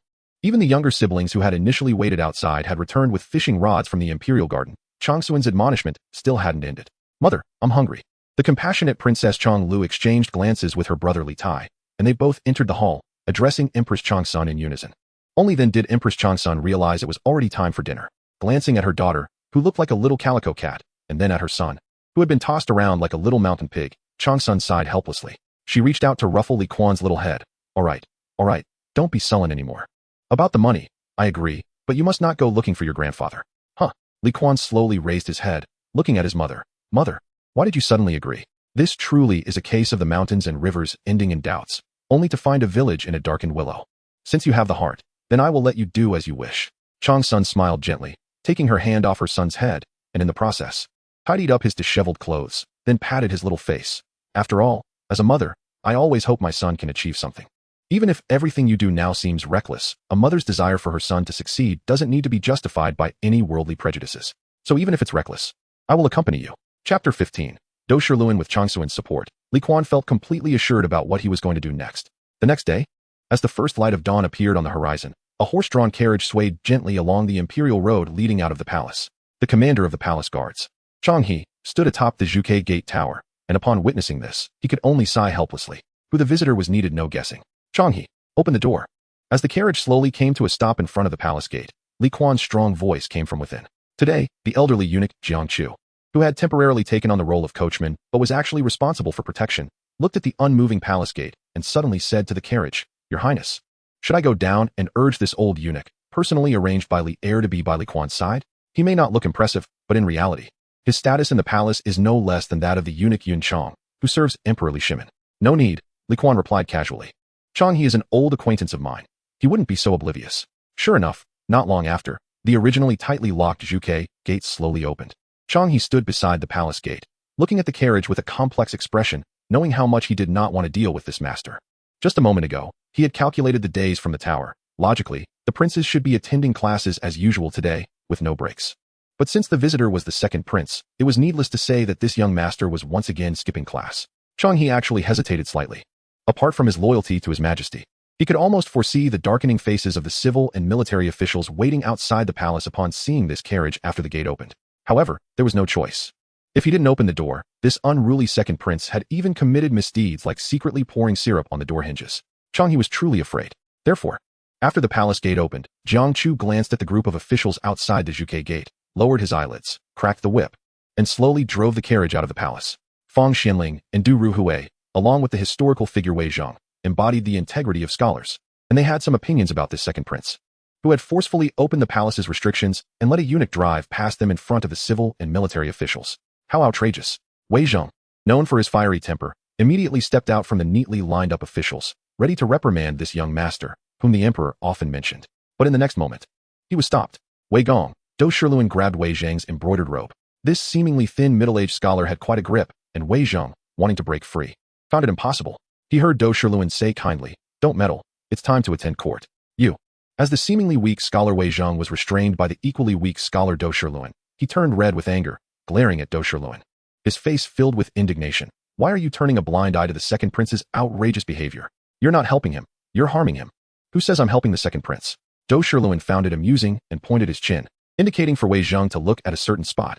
Look at what Pei Gong is doing. Wei Zhang turned to where Do Shirluan was pointing and found Pei Ji actually closing his eyes, pretending to nap. The carriage of Li Kuan creaked past him, and the first chancellor of the Tang Dynasty acted as if he saw nothing. Seeing this, Wei Jing took a deep breath, then looked at Do Shirluan. I understand your meaning, but while Pei Ji can feign ignorance, I, Wei Zhang, cannot. As he spoke, he tried to struggle free again. You've misunderstood my meaning. Do Shirluan looked at the stubborn man before him, his tone calm, but his words were startling. I, Do Shirluan, was nurtured with great care by the late Empress Ta Mu, which is why I am where I am today. Now, if you, Wei Zhang, want to use her most beloved grandson to gain prestige, I certainly want to agree. Because of Do Shirluan's heart-piercing words, Wei Jing's movements suddenly halted. Even around them, there was a moment of silence. Meanwhile, the carriage of Li Kuan had passed the officials' ranks and was slowly moving away. You say I'm using the second prince to gain prestige? Wei Zhang gritted his teeth, looking at Do Shirluan, speaking each word with difficulty. If not, then that would be best. Do Shirluan released Wei Zhang's arm, calmly straightened his wrinkled official robe. Just remember, as long as it concerns the second prince, I, Do Shirluan, will always stand in the darkest corner to gauge the thoughts of those who harbor hostility towards him. Do Gong, how could it come to this? The two who had been watching the drama unfold, or perhaps hadn't been able to say a word, Fang and Du exchanged glances, and Fang Xianling stepped forward to offer comfort. The second prince has not yet come of age. Do Shirluan looked expressionlessly at the three in front of him. If there is anything, come at me. Just don't make things difficult for this child. This statement was not just for the three before him. Because of the previous dispute, Do Shirluan and Wei Zhang had almost become the focal point of the crowd. So when Do Shirluan's words rang out in the square, nearly everyone heard him speaking to Wei Zhang. In the morning mist, the officials looked at this person's silhouette. As if in a dream, Wei Zhang was at a loss for words. He never expected that this usually uncontentious Do Shirluan would go to such lengths for the second prince today. Do Shirluan, are you threatening me? Wei Zhang said with a cold smile. Not at all. Do Shirluan was also smiling, looking like a complete good person, and his next words, though spoken plainly, carried a strong authority. However, anyone who dares to trouble my second prince, I will not hesitate to make things difficult for them. Boom. The entire square seemed to erupt. Such a bold statement could be made by a mere duke of Lingyang, and anyone, at the beginning of the Tang Dynasty. When the real power was held by many dukes, a mere duke truly did not have much standing to make such remarks. Yet Do Shirluan said it anyway. Insane. Truly insane. This was the most genuine thought of the officials at that moment. Pei Ji, standing at the forefront, never turned back to look at the turmoil behind him. But when he heard Do Shirluan's deeply meaningful warning, a cold smile suddenly appeared on his lips. This man, currently high in power yet nearing the end of his days, suddenly had an extremely bold idea. Chapter 16. The mud sculpture and wooden carving of Pei Ji. Li Kuan sat in the carriage, leaving the eye of the storm, unaware that he had already become the object of desire in the eyes of some. Jiang Chu, how long until we reach the royal farm mother mentioned? The not-so-patient second prince, with his legs crossed in a pose similar to that of a favored concubine, stretched his body in the carriage. Your Highness, please be patient. Jiang Chu, sitting on the yoke, replied while driving the carriage. I estimate that after leaving the city, it will take about 1 or 2 hours to arrive. Li Kuan replied somewhat disinterestedly, then chose to lie down and relax. I'll take a nap. Wake me when we arrive. Understood, old servant knows. Jiang Chu nodded with a smile. Once the carriage fell silent, the smile on Jiang Chu's face slightly faded, and a hint of worry crept onto his brow. Unlike other eunuchs in the palace, Jiang Chu had a mysterious background. According to his own account, he was originally a retainer of the Li family. But after being wounded on the battlefield, he returned to Longyu and became the personal guard of Empress Ta Mu. Later, he was further arranged by Empress Ta Mu to be beside Li Kuan, becoming a kind of loyal assassin in a sense. However, on the surface, he took advantage of Li Er's hand and naturally became a regular attendant by Li Kuan's side. In fact, like Do Shirluan, Jiang Chu also could not understand why their prince would get involved in such troublesome matters. Logically speaking, how to fend off locust plagues was not something a prince like Li Kuan should be considering. Of course, if things went wrong later, it wouldn't matter. And it might even be better. Perhaps the second prince would calm down a bit as a result. But what he feared most was that in the end, he might actually succeed. A tree that stands out in the forest will be toppled by the wind. Jiang Chu's worries unconsciously turned into 2 loud cracks of the whip on the horse in front of him. Crack, crack. The horse let out a long neigh and then began to gallop wildly, ignoring the scattered crowd, quickly driving the carriage toward the city gate.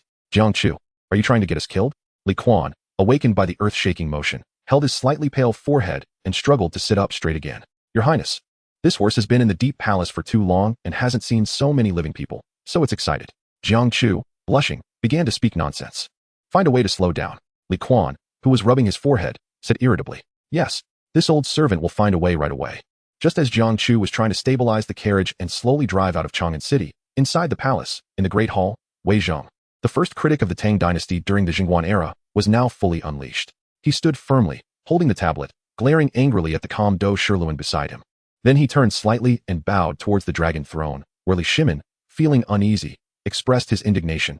Your Majesty, I, Wei Zhang, accused Duke Do Shirluan of Lingyang of disregarding the laws and regulations of the court and acting recklessly. He actually wanted to confront me to stop the second prince from skipping school today. Before Wei Zhang could finish his words, Li Er, who had regained his senses on the dragon throne, was already dark-faced. You mean that little rascal skipped class again today? Li Er was genuinely a bit unable to hold back. Just moments ago, he was still pondering the words Long Sun had said to him last night. Kuan is young, but kind and filial. Hearing that your Majesty is troubled by the locust plague, this child wishes to relieve your Majesty's worries. So he came to find me, hoping I could lend him a hand, and I agreed. Immersed in the tenderness, Li Er only remembered during today's morning court that he hadn't asked the Empress what exactly she had agreed to with his son. As a result, here he was, facing a complaint as soon as he entered the court. The filial son, who genuinely wanted to relieve his worries, had skipped school again today, and Do Shirluan, the usually good-natured person, was inexplicably involved. Looking at Wei Zhang, who was still passionately criticizing below, Li Er took a deep breath, feeling as if his head was about to explode.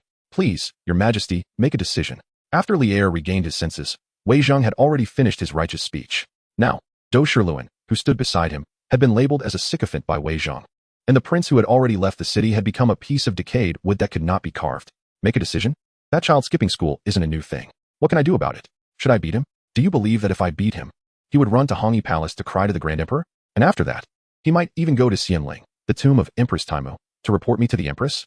Li Er said this and suddenly sighed. I also care about my reputation.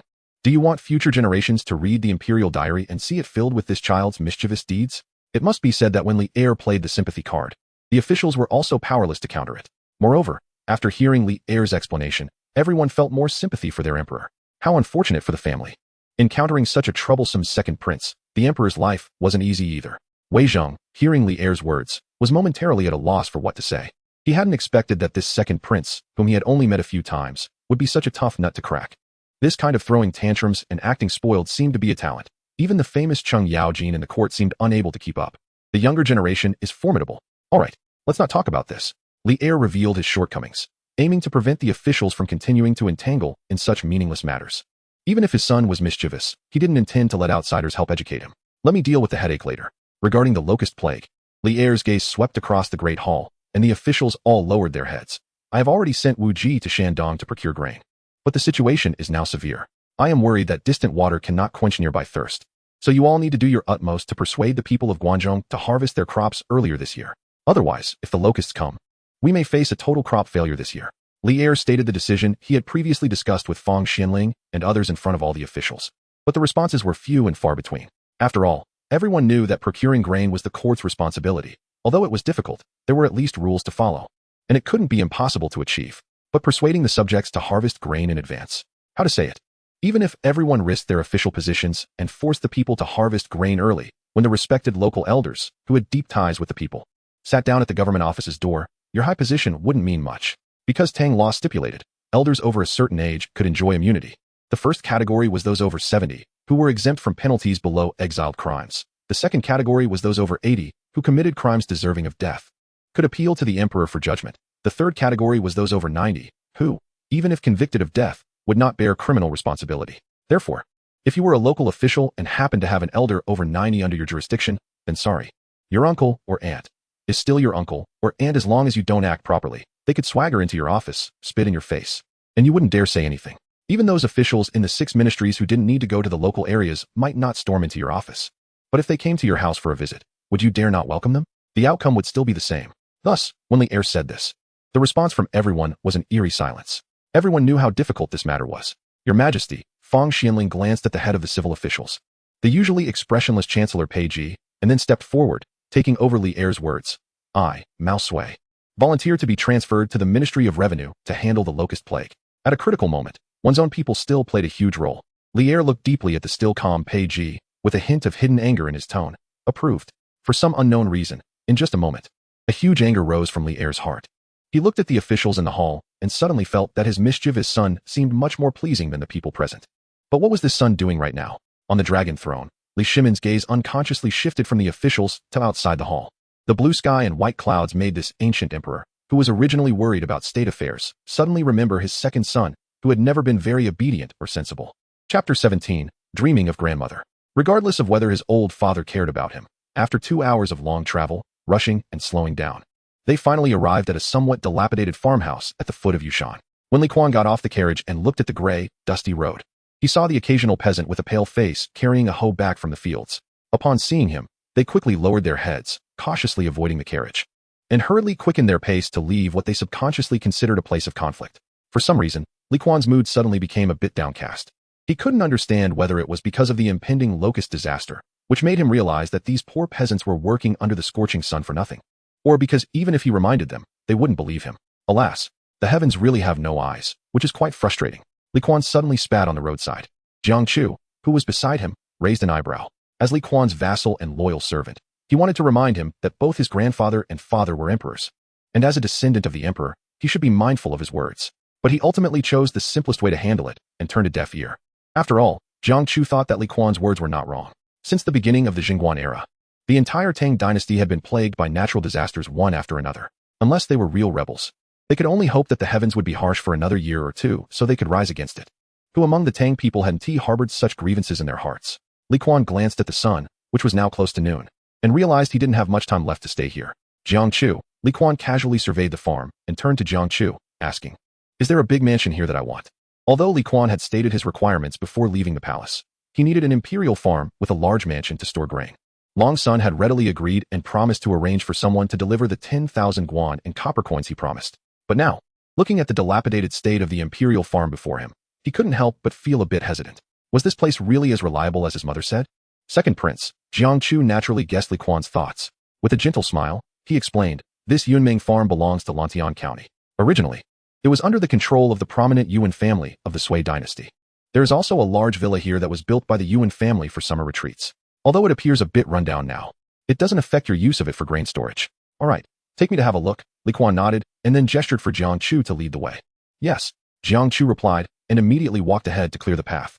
After the two had walked for a while, Li Kuan realized that Jiang Chu had unknowingly led him far away from the farm. After passing through a large bamboo grove and turning a corner, a huge courtyard appeared before him. Wow, not counting the 10-odd wide entrance, the remaining walls hidden in the bamboo forest. Li Kuan pointed at the two enormous stone lions at the entrance and couldn't help but exclaim to Jiang Chu, the Yuan family really lost out unfairly. This is their summer retreat.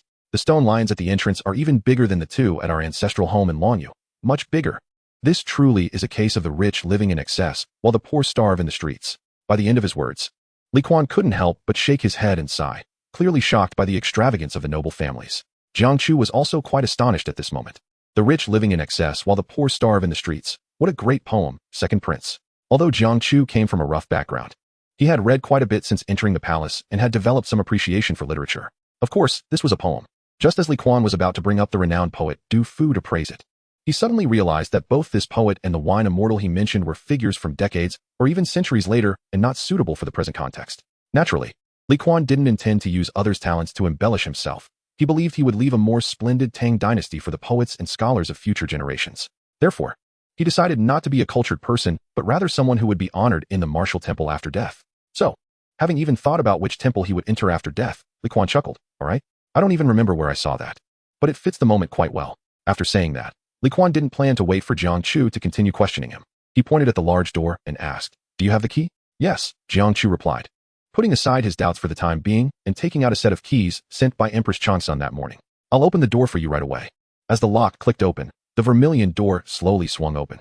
Once Li Kuan stepped into the villa, he deeply realized that the two lines of poetry he had previously mentioned were, to some extent, still conservative. Although Li Kuan wasn't particularly knowledgeable, just the entrance shadow wall alone made him deeply appreciate the corruption of feudal society. The shadow wall, nearly 2 zhang wide, was made of white jade, and the mural on it depicted a vividly colorful Qilin. Based on Li Kuan's guess, the pigments used were likely made from crushed rare gems. Otherwise, the mural couldn't possibly remain so vibrant after enduring years of wind and rain. Corruption. Li Kuan sighed as he walked further inside. The rockery, made from Taihu stones. The corridor built from rosewood. The pure silver bell held in the mouth of a beast under the flying eaves. Li Kuan suddenly felt a sense of lament. This was indeed the joy of the wealthy. Those who had never seen the world couldn't even imagine it. I say, Jiang Chu. Li Kuan continued walking and voiced his doubts. With so many valuable things in this house, why haven't my mother or father sent anyone to keep an eye on it? Jiang Chu was taken aback at first, but then smiled and explained, Second Prince, what you see here are things that couldn't be moved or would lose face if moved. I remember that just the coral from this kind of estate that was sent to the national treasury amounted to 7 or 8 pieces, with the largest being over a person tall. All right, stop talking. Li Kuan thought that if he listened any longer, the foxes in this estate would start to howl. So, is there currently no one watching this courtyard? After a moment, Li Kuan hesitantly asked, in the bamboo forest, there is a squad of Xuanjia soldiers. Jiang Chu answered honestly. Then I'm relieved. Li Kuan nodded and then stopped walking. Forget it, I want to wander around. I'll send people to settle in this estate later. Whatever needs to be done, I'll instruct them later. Let us head back. Hearing Li Kuan's arrangement, Jiang Chu looked at him with some confusion. Besides me, where do you have other people to use?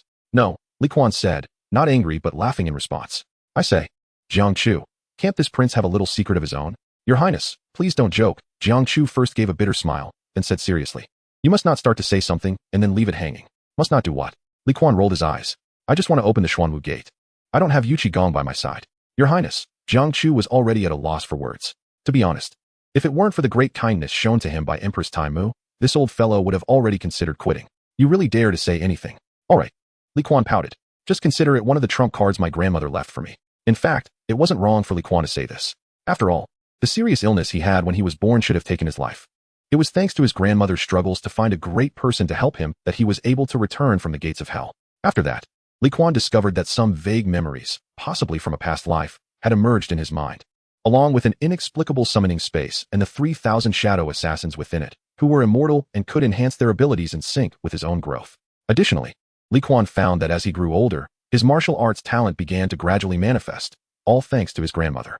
Unfortunately, The once sheltered child under his grandmother's protection had finally begun to gain the ability to protect himself, but the old woman would never see any of it. Without my grandmother, I wouldn't be here today. At this thought, Kuan suddenly spoke sorrowfully. I really envy Li Mi Jiangchu, who had been worried, was momentarily taken aback by his words. When he looked up at the prince, he was met with only a desolate back. On the way back to the palace, Kuan, who had fallen into a deep sleep in the carriage, suddenly had an incredibly sweet dream. In the dream, he saw his grandmother again, sitting in the garden pavilion of their old home in Xuanwu, gazing tenderly at her clumsy grandson chasing butterflies among the flowers, her eyes filled with warmth.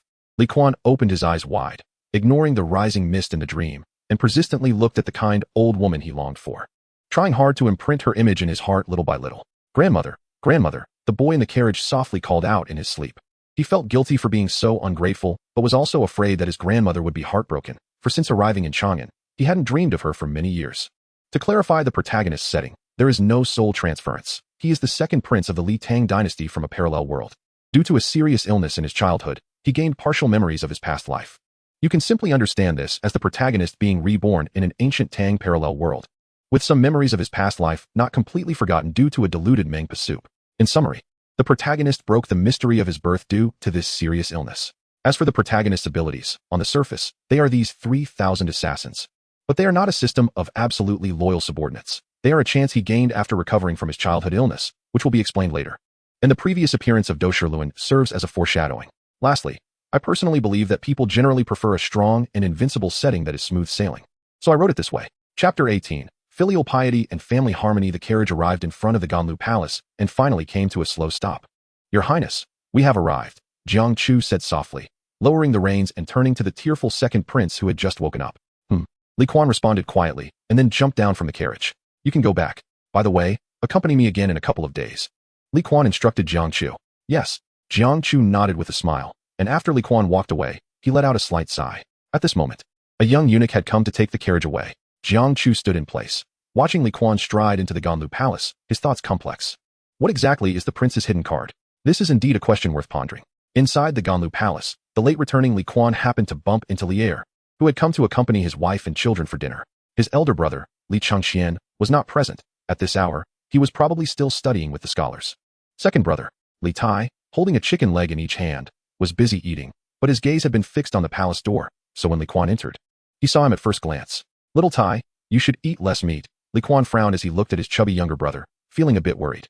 Although the Tang Dynasty would later regard plumpness as beauty, if you, Li Tai, were to become exceedingly fat, it would ultimately be detrimental to your health. You're back? Li'er sat at the head of the table. Beside him was his wife, Chang'an, who was looking at their son with gentle eyes. Oh, Kuan nodded, casually sitting back in his seat, as today everyone was dining at separate tables. This was also why Kuan was unhappy with Li Shimin. Why did the foolish emperor have to come? Every time he did, it turned the family feast into a court meeting, with so many annoying rules that truly dampened the mood. Kuaner, are you satisfied with the garden? Chang'an always doted on Kuan. It's okay. Oh, there is fish to eat tonight. Hey, Chang Lu is so thoughtful. Thank you, second brother. After sitting down, his younger sister Chang Lu had the maid bring the willows fish, a famous dish in Tang, from her table to Kuan's, as she knew her second brother's taste preferences best. Second brother, eat more. Seeing her brother pretending to bow and thank her, the little girl couldn't help but giggle behind her hand. What was originally a warm scene of sibling affection was suddenly interrupted by someone. Humph, you little brat. Do you know that today in court, my ministers almost got into a fight because of you? Li'er said darkly, intending to discipline his unruly son. Come on. Stop it. Kuan rolled his eyes. Father, don't fool me. I've been very well behaved lately. I neither threw ants into Minister Pei's wine cup nor sneaked into the Wuda Hall to play with your treasured weapons. Did I cause a ruckus? Why? You skipped class. And boldly let Chang he open the palace gates in front of the ministers. What kind of propriety is that? Li'er was so angry he almost wanted to take action. Last time, this little brat Kuan sneaked into the Wuda Hall and borrowed a 5-stone bow that he had confiscated from Wang Shichong. And when he sent someone to find Kuan, the boy swaggered into the Taiji Hall empty-handed, claiming he had been shooting birds in the Imperial Garden and accidentally threw the bow into the Imperial Lake. At that time, upon hearing this bad news, Li'er's face first turned red, then his eyes turned red too. But there was nothing to be done. The bow could still be retrieved. But if the son were lost, he could be born again. As his thoughts turned and twisted, Li'er glanced at Chang'an beside him and decided to put in some effort tonight. Meanwhile, Kuan, unaware of his father's thoughts, was also furious upon hearing Li'er's words. Damn it. Kuan slammed the table, then stood up and shouted, which bastard reported me from behind? Why didn't they come to find me then? Kuaner, Chang'an, seeing her son turn angry so quickly, was also somewhat displeased with his recklessness. What's with your temper? No, mother, Li Kuan looked at Chang's son, aggrieved, pointing at Li Er. Who am I working so hard for? Others might not know, but doesn't he father know? I didn't skip class to play. I hardly drank any water or ate anything all day. I just got back and heard this upsetting news. How could I not be angry? Second brother is right. Father doesn't understand. Changlu, being Li Er's little darling, firmly stood by Li Kuan's side at this moment. Changlu, Li Tai, realizing that the War of the Gods was about to break out and that he and his sister were temporarily unqualified to participate, hurriedly got up from his seat, walked to Chang Li's side, and pulled her out of the palace. Let's go. Accompany fourth brother for a walk. After Li Tai forcibly dragged Chang Lu away, Li Er, who had been somewhat stunned and saddened by his daughter's betrayal, now shot a glare at his son, who was acting like a fighting rooster, and slowly spoke. Wei Zheng actually wanted to stop your carriage at that time, but it was Dou Shiluan who held him back. Uncle Dou? Upon hearing this, Li Kuan suddenly realized that his grandmother had repeatedly told him in his childhood who he should turn to for help in times of trouble. Dou Shiluan's name was one of them. Wei Zheng is just idle. Realizing that he was probably being targeted by someone, Li Kuan could only consider himself unlucky. However, he couldn't help but feel a bit indignant. What does he watch me for every day? There are so many affairs to handle in the court. And Wei Gong is just competing with a child like me. Is that interesting? He is not competing with you. He is competing with your father. Long Sun noticed that the atmosphere between father and son had slightly eased and immediately stepped in to steer the conversation, attempting to focus the conflict on Wei Zheng. Really? Li Kuan, who was already planning to gather people to deal with Wei Zheng, looked hesitantly at Li Er. Humph. You think you are worthy of being targeted by Wei Zheng? Li Er sneered, his tone carrying a pride that he was unaware of. Li Kuan looked at his father speechlessly. Are you really dazed by that loudmouth Wei Zheng? It's because of you that I got dragged into this. And you are still quite proud? Forget it, I won't bother about it. All right, Li Kuan sighed. I won't trouble Wei Zheng anymore. But, Dad, can you apologize to me? If you apologize, we can consider this matter settled. What did you say? Li Er's eyes widened in surprise. And Long Sun beside him had already raised his hand to his forehead. Here we go again. You said it. Li Kuan pretended to look aggrieved, looking at Li Er. I don't deserve to be constantly on Wei Gong's mind. It's all because of you that Wei Gong is looking for trouble with me and blaming you for it. So, by this logic, shouldn't you apologize to me? After all, this is pure misfortune for me. Li Er looked at Li Kuan in astonishment, taking a moment to gather his thoughts. All right, so that's how you want to play it? Li Er slowly stood up. Kuaner, you have a point. Come here to Dad. I'll apologize to you. While speaking, Li Er secretly gave a look to the eunuch Hong San guarding the door. Dad, look at what you're saying. Li Kuan's face broke into a smug smile, but just as this smile barely reached his lips, the next moment, creak, the heavy doors of Ganlu Hall were slammed shut behind Li Kuan. Erlang, Long Sun helplessly glanced at her son and then turned to her husband, softly advising. Don't go too hard. I'll be careful. Li Er nodded seriously, knowing that it wasn't easy to let the Guanyin maid observe from the sidelines. He indeed had to keep it moderate. Mother, what do you mean by that? Li Kuan trembled as he sought a corner to hide from the coming storm. Kid. Li Er, seeing Long Sun shake her head and sigh before disappearing behind the screen, dropped the pretense. The emperor, who always valued unconventional tactics, took a couple of steps forward, leaping barefoot to Li Kuan's side, and then suddenly grabbed his son, tossing him onto his thigh where he had previously prepared a horse stance. Come, Dad will apologize to you, Li Er said, raising his palm the size of a fan and bringing it down heavily on Li Kuan's bottom. Dad, I was wrong. No, please. Sorry. Too late. Slap. Ouch. Inside Ganlu Hall, Li Kuan, who only realized he was about to be beaten and started begging for mercy, was ultimately spun around by his furious father, covering his butt and meowing in a memorable scene. I have to say, that was a good beating. Chapter 19. The business of making money. Forced to engage in a post-meal exercise with his father, Li Kuan limped out of Ganlu Hall, covering his butt. Behind him, Li Shimin, panting, couldn't help but place his hands on his hips and shake his head with a wry smile. You rascal. For the first time in his life, Emperor Li Er felt that educating children was a laborious task. On the other side, upon returning to his own chamber, as soon as Li Kuan entered the hall, he put away his disguise, strode to the desk, and took out an ancient book that contained vast knowledge from the back bookshelf. He laid the ancient book open on the desk, retrieved a thin booklet from the pages, ground ink, and picked up a brush. On the 4th day of the 6th month of the 2nd year of the Zhenguan era, I was harmed by treacherous people. Due to my inspection of the separate garden workshop before leaving the palace, I was reported and beaten by my father. It is well known that a proper person would never write such a diary, but Li Kuan did, and it truly contained his heartfelt words. It must be said that this was somewhat comical. However, Li Kuan was quite indifferent to it. He paused to admire his writing, thought for a moment, and added a note at the end. The treacherous person here specifically refers to Wei Zheng. Having completed this important task, Li Kuan turned back and leisurely lay down on his bed. When he left the separate garden earlier, Li Kuan had already summoned 200 shadow assassins in a small courtyard hundreds of meters away. These people were the forces he had first brought into the open.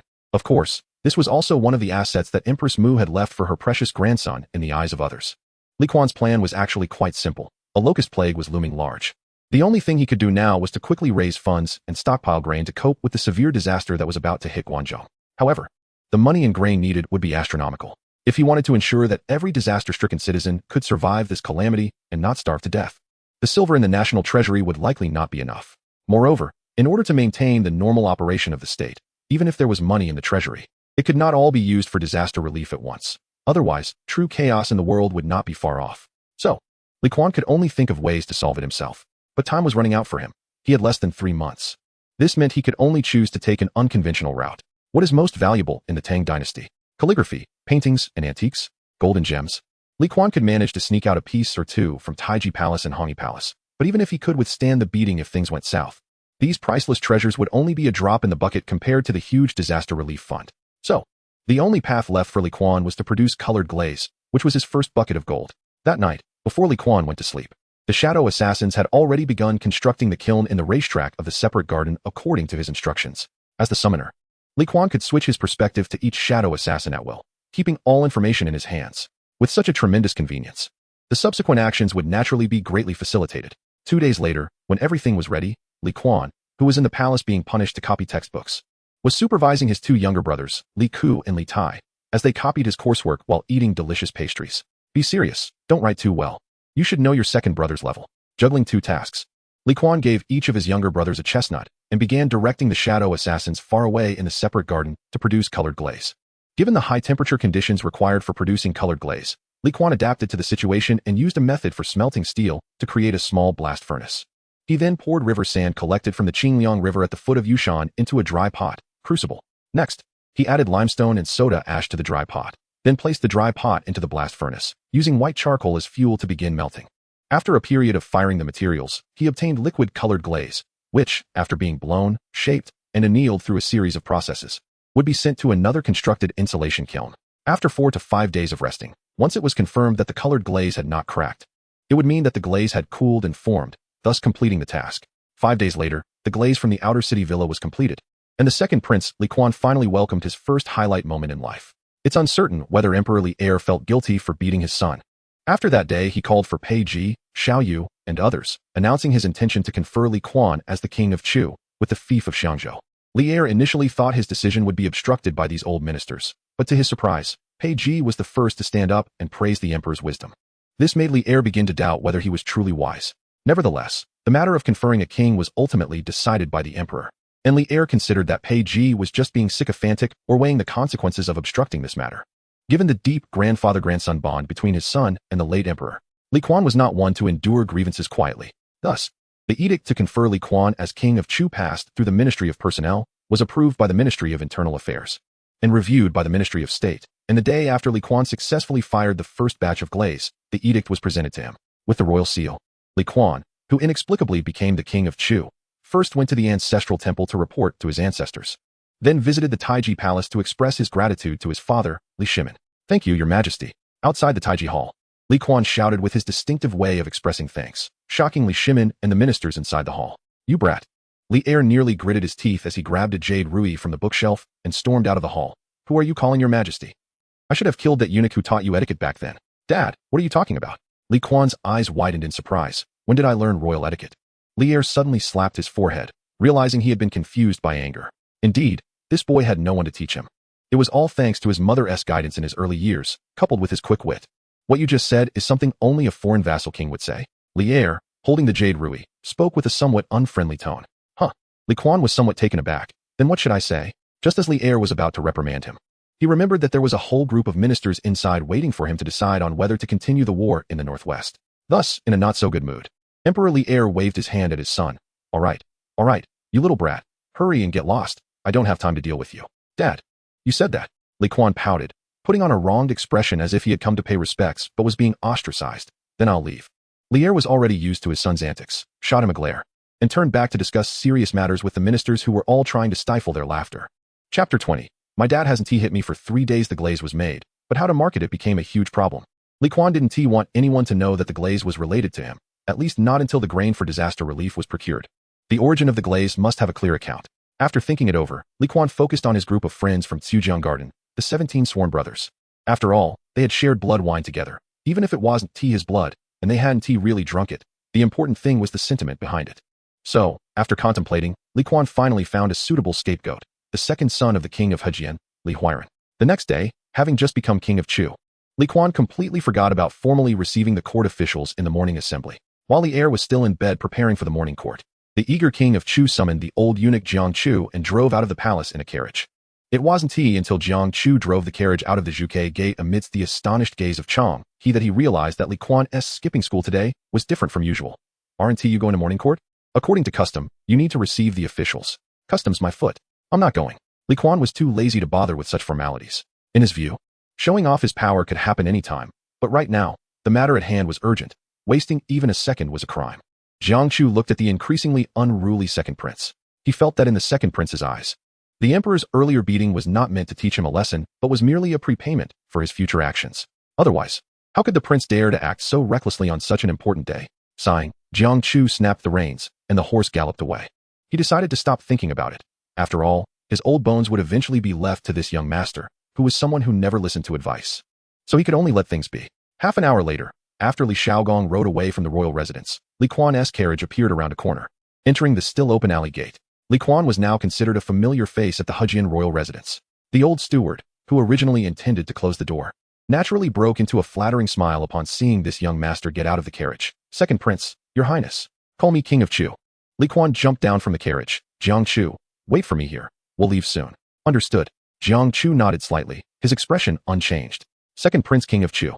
The old steward was momentarily stunned, then realized that this noble had actually been conferred a title.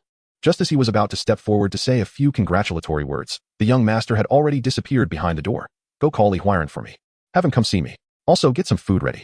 Understood. The old steward, receiving the order, naturally didn't dare to delay. He didn't care where the king of Chu was headed. First, he instructed those around him to ensure the king's safety and not let him get hurt. Then hurried to the back courtyard to have the maidservants wake the young master. Next, he went to the kitchen to prepare food for the king of Chu. What? Kuan is here. At this moment, the still groggy Li Huairan was pulled out of bed without understanding who this king of Chu was. Soon, the maidservants dressed him and helped him to the entrance of the royal residence. Li Kuan, at this time, was chewing on a pancake. With 2 eggs in his pocket and a big pork trotter in each hand, watching his good brother appear in front of him in a daze. Kuan, seeing the person waiting for him at the door was indeed his big brother, Li Huairan's eyes widened. You skipped class again? Li Kuan, unable to speak with the pancake in his mouth, first handed one of the trotters to Li Huairan. Once Li Huairan had a free hand, Li Kuan took the pancake out of his mouth and said, not only am I skipping class today, but you have to skip too. After saying this, Li Kuan didn't care that Li Huairan was still processing this somewhat complicated information with his still sleepy brain. He walked out of the royal residence, handed the other trotter to Jiang Chu waiting on the carriage, and waved to Li Huairan. Hurry up and get in the carriage. I need you for something important. Li Huairan stared at Li Kuan in a daze, feeling an urge to run back inside. Li Kuan immediately sensed his thoughts. If you dare to run, I'll tell Chu Mo that you wanted to compare sizes with him and tried to peek at him while he was bathing, only to bump into his cousin. Li Huairan looked at Li Kuan, feeling that having such a brother was truly a blessing. Unbeknownst to him, his fortune was actually on its way, determined to resist. Li Huairan, after weighing Cheng Chumo's combat prowess, was ultimately forced to board the pirate ship of Li Kuan. Once Kuan got on the carriage, Li Huairan seemed to awaken some attribute, immediately launching a plea for sympathy towards Li Kuan. No matter what you want me to do next, brother will go through fire and water for you this time. No, it's every time for you. So, please give me a chance every time. Don't let me finish it all at once. Faced with such a skilled plea for mercy from Li Huairan, Li Kuan glanced sideways at him, then tore off half a pancake and stuffed it into his hand. Don't worry, what I need you to do this time is something you are most adept at, and it will definitely not put you in a difficult position. Really? Li Huairan looked at the half pancake in his hand and suddenly felt something was off. If Kuan was willing to spare half a pancake for him, was he planning to revive the glory of the general of heavenly strategy and lead the brothers to another Xuanwu Gate incident? Li Huairan, whose brain was naturally not very sharp, grew increasingly heavy in expression. What are you thinking? Li Kuan slapped Li Huairan on the head. Can you change your expression? Every time before you cause trouble, you put on this look of facing death. It's really damn unlucky. Sighing, Li Huairan lamented. My father hasn't hit me for 3 days in a row. That's good. Li Kuan glanced at Li Huairan. After today, the opportunity will come. Achoo. Meanwhile, Li Shaogong, who had already ridden to the palace, inexplicably sneezed. A few colleagues who happened to witness this scene teased him, asking if he had been in fierce battles last night, which made him look more delicate than flowers this morning, even to the point of being blown away by the wind. This teasing naturally led to a round of crude retorts from Li Xiaogong. Zhang Liang. Go to your grandmother's legs. Unlike you, my son is recognized. I value hands-on involvement. Ha ha ha. Before Li Xiaogong finished speaking, it sparked a round of laughter, including the Duke of Chongping, Zhang Liang, who had recognized 500 adopted sons. Unfortunately, the cheerful Li Xiaogong would soon regret having personally involved himself in the birth of a certain troublemaker, leading him to be regarded as the king of Hejian, wealthy enough to rival a nation. Chapter 21. Good brothers Kuan Gur, what are you pulling me up here for? Standing in front of Chang'an's largest gambling house, Silver Moon Tower, Li Huairan looked at Li Kuan in astonishment. Ever since the last time the brothers came here, lost several thousand guan, and returned home to a collective beating, this place had been tacitly accepted as a black shop that wouldn't be visited again this year. The money you lose today counts as mine. Li Kuan lazily pointed at the door of Silver Moon Tower and told Li Huairan, remember, I called you here today to let you lose money. After you lose 2 or 3,000 guan, I will have someone send you money. Kuan Gur, what are you planning to do? Li Huairan was a bit puzzled. I need you to help me smuggle this thing out. Li Kuan took out a brocade box from his bosom and handed it to Li Huairan. Last night, the shadowy assassins delivered the first batch of finished glazed wares. What is this? Li Huairan said as he curiously opened the wooden box. Inside the wooden box, a pair of palm-sized glazed cups lay, radiating colorful gleams in the sunlight. Hiss! Li Huairan couldn't help but gasp, quickly looking up at Li Kuan. I say, brother, did you rob the emperor's treasury? You have to help me smuggle this out anyway. Li Kuan did not directly answer Li Huairan's question. He extended his hand and slapped Li Huairan heavily on the shoulder. Can you do it? I, Li Huairan, looked at Li Kuan with some difficulty. If this really is the emperor's private collection, even if you lend me 100 guts, I wouldn't dare. What if I say it's not? Li Kuan smiled faintly. Li Huairan was clever and loyal.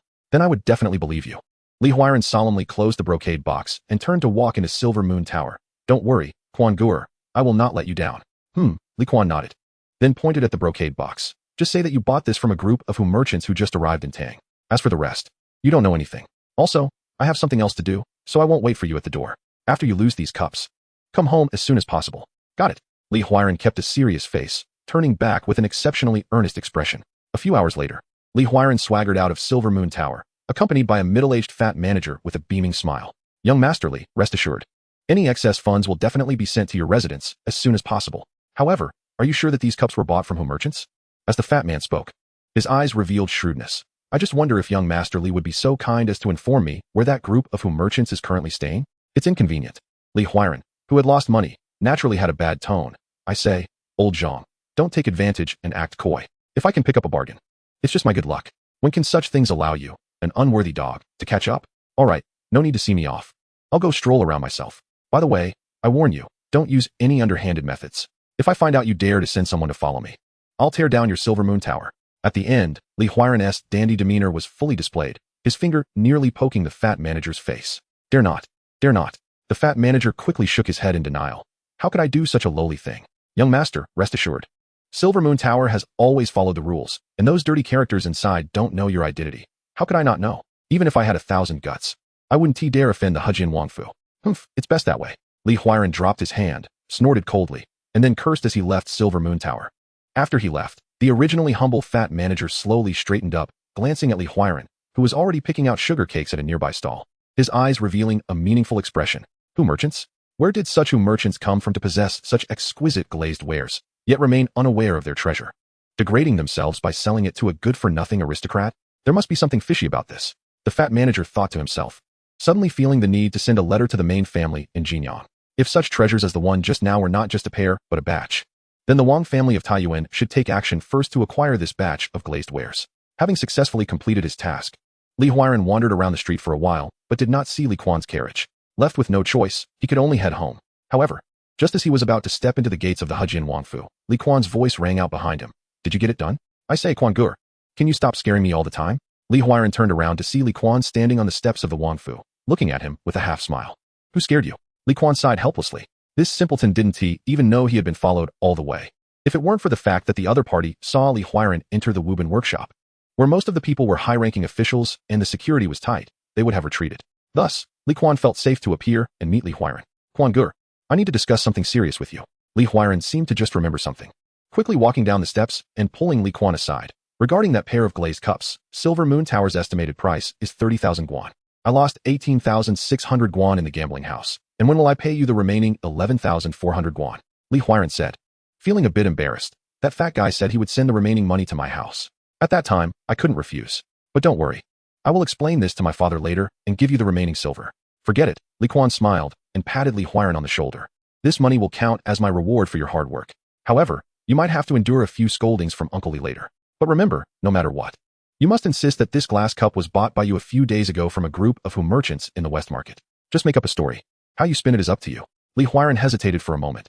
He didn't really care about the money. But what worried him was whether the origin of the glass cup would really be exposed.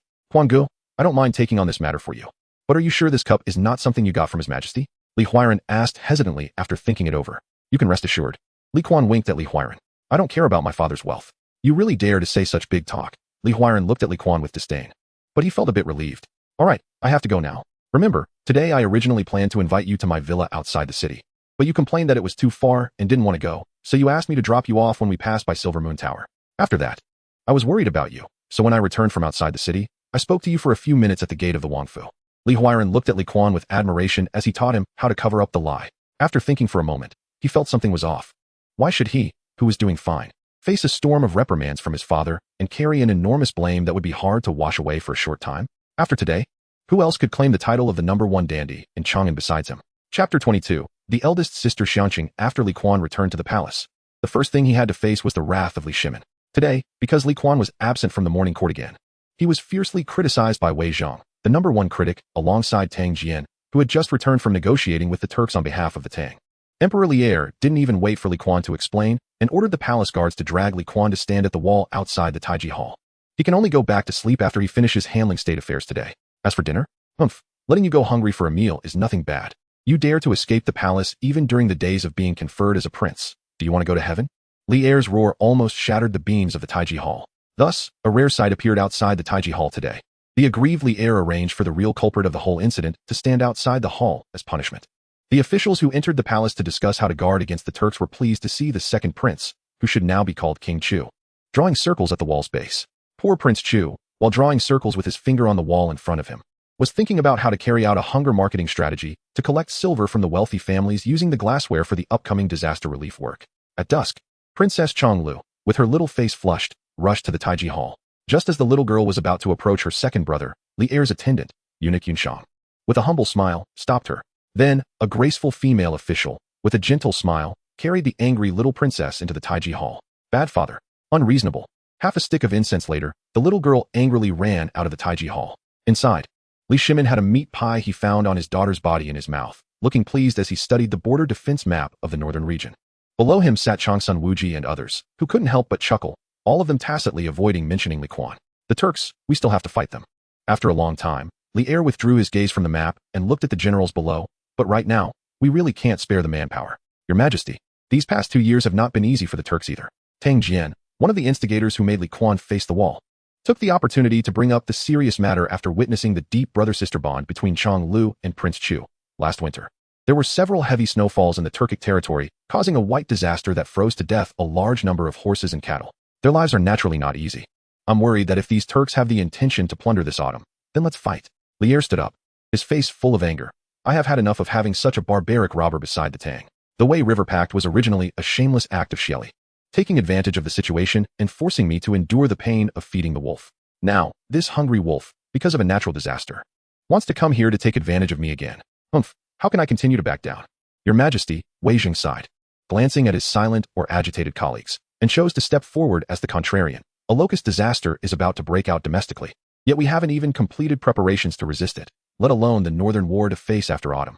In my opinion, we should deal with our domestic troubles step by step. As for the Turks, we need to endure a little longer.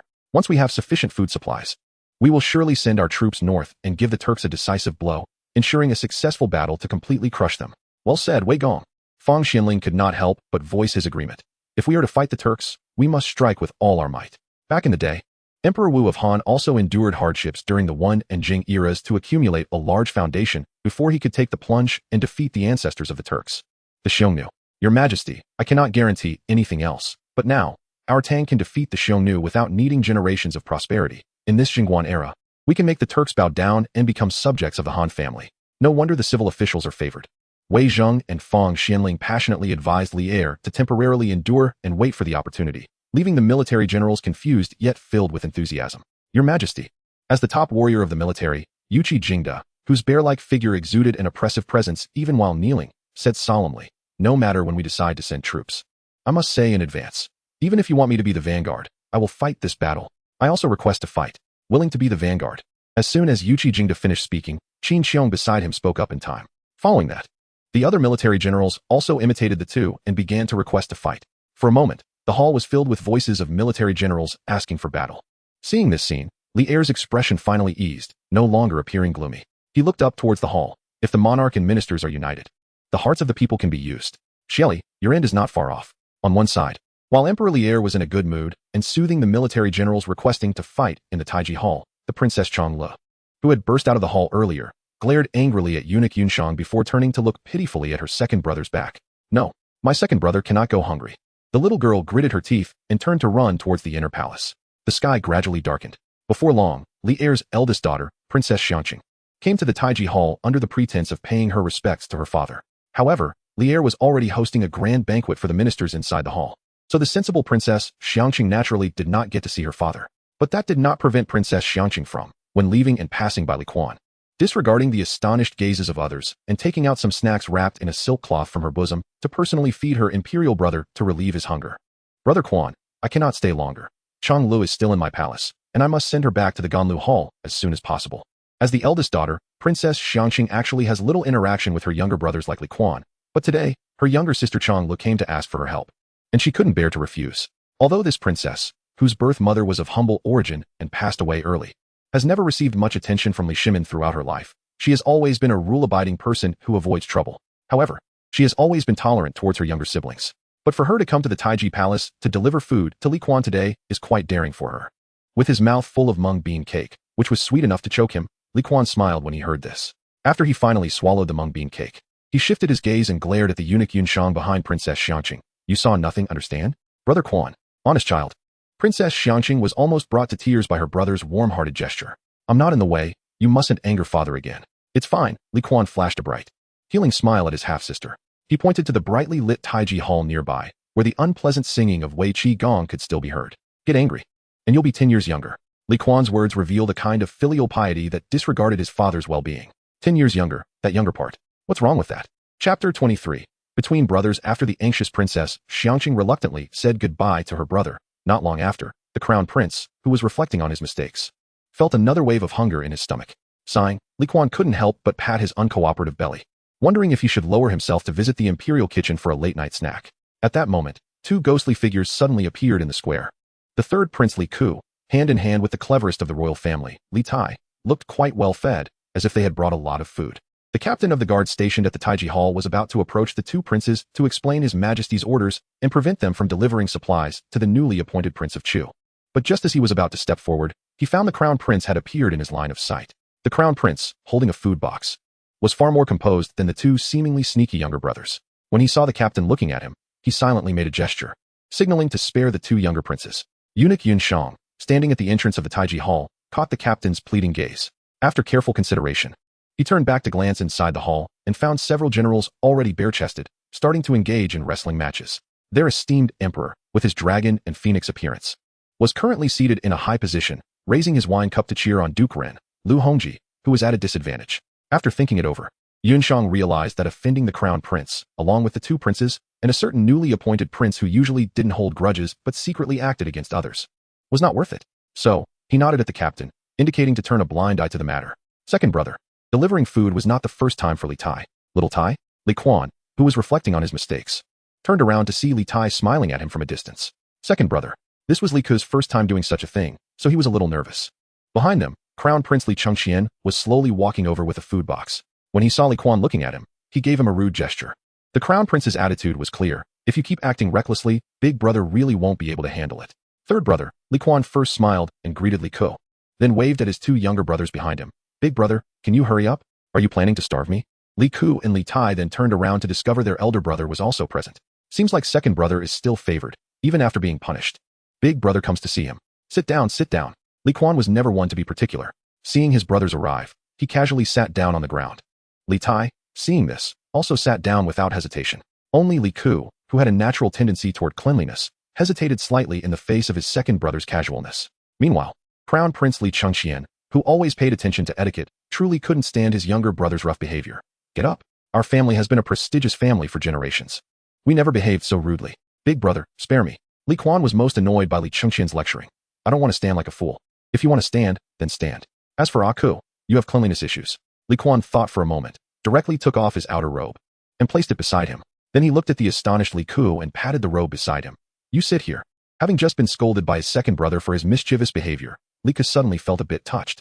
Second brother, although it's early summer, the nights are still a bit cold, don't catch a chill, Li Ku said, walking over to Li Kuan, picking up the outer robe from the ground, dusting it off, and draping it over Li Kuan's shoulders.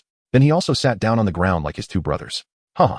Li Kuan patted Li Ku's shoulder and glanced at Li Tai, who had already started pulling out food from his bosom, then raised his eyebrows triumphantly at Crown Prince Li Chengqian. 3-1 I win. Li Chengqian suddenly felt that the royal etiquette would eventually be ruined by Li Kuan. How should he put it? It was quite distressing.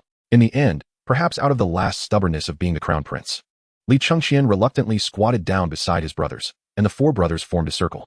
Li Ku carefully took out the roasted lamb chops wrapped in several layers of lotus leaves from his bosom and placed them in the center. He looked at Li Kuan with some concern. Second brother, you really angered father this time. I heard today in court. Duke Wei and Duke Tang almost scolded father to bits. It's not a big deal. Li Kuan casually glanced at the distant hall, casually taking the roasted duck leg from Li Tai and biting into it before saying, I'm the mischievous one. The two ministers are the ones who spoke bluntly. Our father is the one who humbly accepts advice. In the future, in those historical records, besides me, everyone else will have a bright future. At this point, Li Kuan suddenly sighed and looked at his three brothers, who were stunned by his words. Speaking of which, I'm the one who suffers the most. Brother Kuan. Li Chengqian was stunned for a moment before finally letting out a long breath. He looked at Li Kuan seriously and said, Big brother has grown up. I've really never seen anyone as shameless as you. The words thick-skinned were on the tip of Li Chengqian's tongue, but he was afraid it would hurt their brotherly feelings. So he held back, feeling wronged. Li Chengqian paused for a moment and then sighed again. In the end, he said nothing. Big brother, just say what you want. Praise me if you want, Li Kuan said, laughing as he looked at his two younger brothers. At this moment, Li Ku was about to urge his second brother to eat quickly when he suddenly saw the latter's expression change. Little Tai? Li Kuan's voice rose somewhat, echoing slightly in the square as he angrily pointed at Li Tai, who was currently enjoying the red-cooked deer tendons sent by Crown Prince Li Chengqian and had oil dripping from his mouth. Li Kuan's face revealed a look of grief and indignation. With the three of us older brothers present, how dare you eat alone? Li Tai, still happily munching on his last piece of deer tendon, looked at Li Kuan with a confused expression and mumbled, gee. You didn't say I couldn't eat, May. Li Kuan felt he was encountering a rival for the first time in his life. Ha. Li Chengqian looked at his noisy younger brothers and suddenly laughed, saying, I really should spend time with you every day, especially with Kuan and Xiao Tai. Watching you two play together is much more interesting than listening to Master Kong and Master Lu's lectures. The Master Kong and Master Lu mentioned by Li Chengqian referred to the great Confucian scholars Kong Ingda and Lu Deming, both of whom were renowned scholars of the time, with the former being the 32nd descendant of Confucius. Sigh. Li Kuan regretfully patted Li Tai's belly and looked up at his brother, saying, Chewing on peonies is nothing like this. Humph. Li Tai rolled his eyes. He understood that. Big brother, second brother, Xiao Tai, I suddenly discovered something interesting. Li Ku, who had been quiet, suddenly smiled while looking at the dishes in front of them. What? Did you also see our father supporting himself against the wall one morning? Li Tai picked up a strand of lamb tripe and put it in his mouth. Li Chengqian suddenly felt an impulse to slap his brother. If that group of ministers heard what he just said, tomorrow's memorial urging the emperor to cultivate a simple lifestyle would fill the emperor's desk, and their father, who cared about face, would probably erupt in anger again. No, Li Ku shook his head, pointing at the food in front of them. I found that none of us in our family likes vegetarian food. Look, it's all meat. Really? Li Tai exclaimed, realizing it late. Do you think it's possible? Just as Li Kuan and Li Chengqian were about to express their agreement, a voice filled with 3 parts alcohol and 3 parts anger rang out above the four brothers. I have always liked to eat meat, so my sons. None of you are vegetarians? Am I hearing things? Li Kuan stiffened his neck and looked at his older brother Li Chengqian, who showed a panic-stricken expression and calmly said, How come I hear the voice of our foolish emperor? Li Chengqian naturally knew that Li Kuan had sensed something was wrong. Although he admired his brother for daring to take on the firepower and even offending their father for it, he still reminded him, Our father has been drinking. And quite a bit. You know what I mean. If a fight breaks out later, it might not be light or heavy. The brothers exchanged glances, quickly understanding each other's meanings. Li Chengqian, is the wind tight? Pull the call? Li Kuan, I'll hold the rear. You take the 2 younger brothers and leave first. Li Ku, who was trembling, second brother, I can actually stay back with you. Li Kuan, get lost. Only Li Tai, whose mouth was still full of food, looked around foolishly. No, our father is right above us. What are you all making faces for? At this moment, Li Shimin, whose face was flushed red. Humph, making faces? Then I'll make faces. On the steps, Li Shimin slowly loosened his belt, and next to him stood the already drunk Wei Qigong, Zhang Liang, Lu Hongji, and Duan Jixuan, mighty generals like clouds. Behind them, Feng Xianling, Wei Zhong, Du Ruhui, and Xiao Yu all had expressions of watching a show, but judging by the situation, these strategists seemed to have already offered their plans. This setup was more organized than when they faced Xieli. Just as Li Chengqian was preparing to lead his two younger brothers in a strategic retreat, Li Kuan stood up first, intending to play a new game with their father where he would catch him and make him cry, when the eunuch Yun Shang announced, "The Empress is here." Pushing the scene to a climax, Li Kuan fixed his gaze on the entrance of the palace, where the unhappy Empress Chang'an was glaring at her three capable sons, her delicate face frosty. Beside her was Princess Chang'an, whose face clearly read, "I didn't leak military secrets."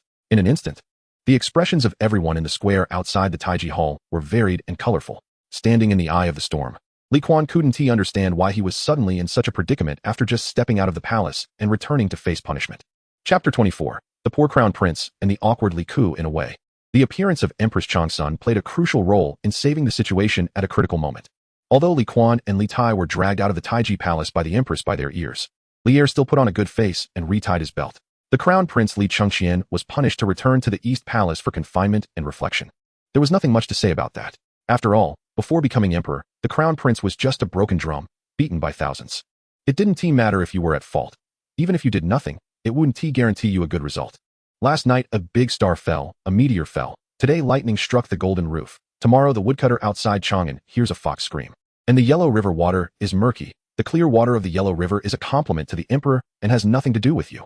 Conversely, you'll also be scolded, and all the officials could attribute this to whether the Crown Prince's usual words and actions were solemn and whether his ambition had been slackened. Thus, Li Chengqian had long since gotten used to it. The one truly in an awkward position was Li Ku. As the grandson of Emperor Yang of Sui, to him, the officials in the court were, in a sense, all traitors. So, even though he had noble blood, it was not a good thing for him. "Father, I, Li Ku, was about to explain to Li Shimin when suddenly my neck tightened, and I found Li Kuan had returned and pulled me into his arms. What are you dawdling for? Let us go." Li Kuan's lazy voice carried a certain rebellious flavor. At least at this moment, the civil and military officials outside the Taiji Palace, including Li Er, had some admiration for this kid's courage to come back and rescue his brother. After the two brothers walked far away, Li Er exhaled a breath of alcohol and suddenly laughed and scolded. This kid is really getting more and more outrageous. After hearing Li Er's evaluation of his son, most of the officials had a teasing smile on their faces. Even the most serious Wei Zheng did not criticize Li Kuan's earlier reckless behavior. However, no one knew why, but the originally cheerful emperor suddenly looked desolate as he watched the two brothers leave. If Chang'an Wuji, who had gone to Shandong, were present, he might be able to guess the thoughts of Erlang. This child, although his actions are reckless, is just like I was back in the day. After Li Kuan rescued Li Ku, upon returning to the Ganlu Hall, he unsurprisingly faced a lecture from Empress Chang'an. Of course, the reason for the lecture was not because the noble Prince Chu was brave enough to save his brother Li Ku, but rather Empress Chang'an was troubled by her son's seemingly naturally unruly behavior. "Mother." Li Kuan forced himself to listen to Empress Chang'an's lecture for nearly half an hour. He was incredibly tired and could only soften his tone to plead for forgiveness. "I know I was wrong. Please put down the ruler. Next time, I'll definitely give a heads up." As he was speaking, he yawned. Empress Chang'an sighed, throwing the ruler down in anger. She truly had no way to deal with her lazy son. "Kuaner, I know you were born to dislike restrictions, so your father and I often turn a blind eye to your behavior that doesn't follow the rules. However, in big occasions, you still need to observe the rules and not embarrass your father, understand?" Sitting on the soft couch, Empress Chang'an reached out to touch her son's drooping head. "Oh." The completely drained Li Kuan, after hearing his mother's teachings, habitually yawned, but when he met his mother's hopeful gaze, he couldn't help but soften in his heart. "Mother," Li Kuan held his mother's hand tightly. "You can rest assured, I promise to pay more attention in the future. I will try my best not to mess up." "Yes, not to mess up." The Empress Zhangsan, misunderstanding, nodded with satisfaction, signaling the end of this conversation. However, she suddenly seemed to think of something and instructed Li Kuan, "You must not bully your sister. This child is afraid of you getting punished. Which is why she asked me to go to the Taiji Palace." "What?" It took Li Kuan a while to understand what his mother meant. "Are you talking about Chang'an?" Li Kuan scratched his head and then said to Zhangsan, "Mother, I am Chang'an's second brother after all, related by blood. How could I not know this girl cares for me?" When Li Kuan said this, his expression seemed to convey that he felt wronged but chose not to say it. "All right, stop showing off in front of me." The Empress Zhangsan pinched her son's cheek and pointed to the outside of the hall. "Your sister is still waiting for you outside. Go and talk to her yourself." Li Kuan followed Zhangsuan's finger and saw his sister Chang'an peeking through the doorframe at him. The little girl's face was filled with anxiety. "Humph. Li Kuan deliberately made a face and let out a series of cold snorts as he walked outside. Second brother. The little girl, who knew her second brother's temperament well, immediately understood that her efforts had been recognized. She shouted and rushed into her second brother's embrace, wrapping her small hands around his waist, her voice growing softer. Chang'an is kind-hearted.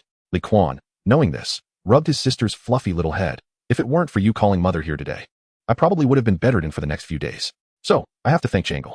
Hee. The little girl, secretly smiling while in her brother's arms, shook her head to wipe away the tears at the corners of her eyes. After a long while, when she finally looked up at her brother again, her eyes sparkled. Chang'an knows that second brother understands me. Chang'an understands second brother too. Li Kuan laughed heartily and didn't expose the fact that the little girl had wet his chest. He put his arm around his sister's shoulders, and the two siblings walked together towards the hall. The mung bean cakes that Sister Xiangxing fed me are really delicious. I still have to thank Chang'an. No problem. Since second brother likes them, next time Chang'an will ask the old lady to make some. Chang'an is still the best. By the way, where's little Tai? The Empress Zhenguan sat in the hall. Listening to the distant conversation between the siblings as they walked away, a gentle smile appeared on her lips. She stood up, took the account book from the shelf behind her, and casually flipped through it. As the queen in charge of the 6 palaces, reading account books during her leisure time had unknowingly become her habit. However, at this moment, the account book in the Empress's hand had lingered on a certain page for quite some time. Her gaze had long shifted to the candlestick nearby, which was about to burn out. With a smile on her face, she remained lost in thought, her heart filled with softness. Chapter 25. Li Kuan's good intentions after a day of rest in the middle of the month. On the third day, when the Crown Prince of Chu, for the first time, did not skip class, he realized that Li Huiran was not present in the academy within the palace. He understood that his buddy had already collapsed. Brother Kuan, have you heard about Huiran? As one of the most well-informed among the young masters, Fang Yai hurried over when he noticed Li Kuan's gaze lingering on Li Huiran's spot. What is up? He dares to skip class like me? Li Kuan casually placed one foot on the table in front of him, adopting a nonchalant posture, and asked knowingly. I heard this guy picked up a big score from a group of merchants while wandering around the West Market a few days ago, buying a pair of glass cups with half a bag of gold coins from them. Those are rare treasures. Fang Yai sighed in exasperation, but this guy is too reckless. He actually lost that pair of glass cups to a gambling house, just like that. The gambling house valued them at 30,000 coins, and he actually agreed. Fang Yai shook his head, trying to find an appropriate word to describe Li Huiran's extravagance, but after a long time, he couldn't come up with anything. I can only say he is a fool with good luck. Li Kuan casually picked up a copy of the Analects on the table, flipped to the Shu Air chapter, and found that this page had not yet been drooled on, so he decided to take a nap. Listening to the Confucius's lecture, Li Kuan slept until noon. When he returned to the Ganlu Hall to have lunch with his mother and siblings, Chang'an couldn't help but cover her mouth and giggle at the first sight of her second brother. Second brother, you slept in class again. Huh. Li Kuan was taken aback at first, then realized why the palace servants he encountered on the way back had their heads lowered lower than usual. It turns out it wasn't, because he was now the Crown Prince of Chu. Just as Li Kuan was lost in thought, Chang'an had already rushed into the inner hall, soaked a silk handkerchief in a bronze basin, wrung it out, and then came running back to Li Kuan. Second brother, here, hurry up and wipe your face. My sister is the best. Li Kuan took the handkerchief and casually wiped his face with it.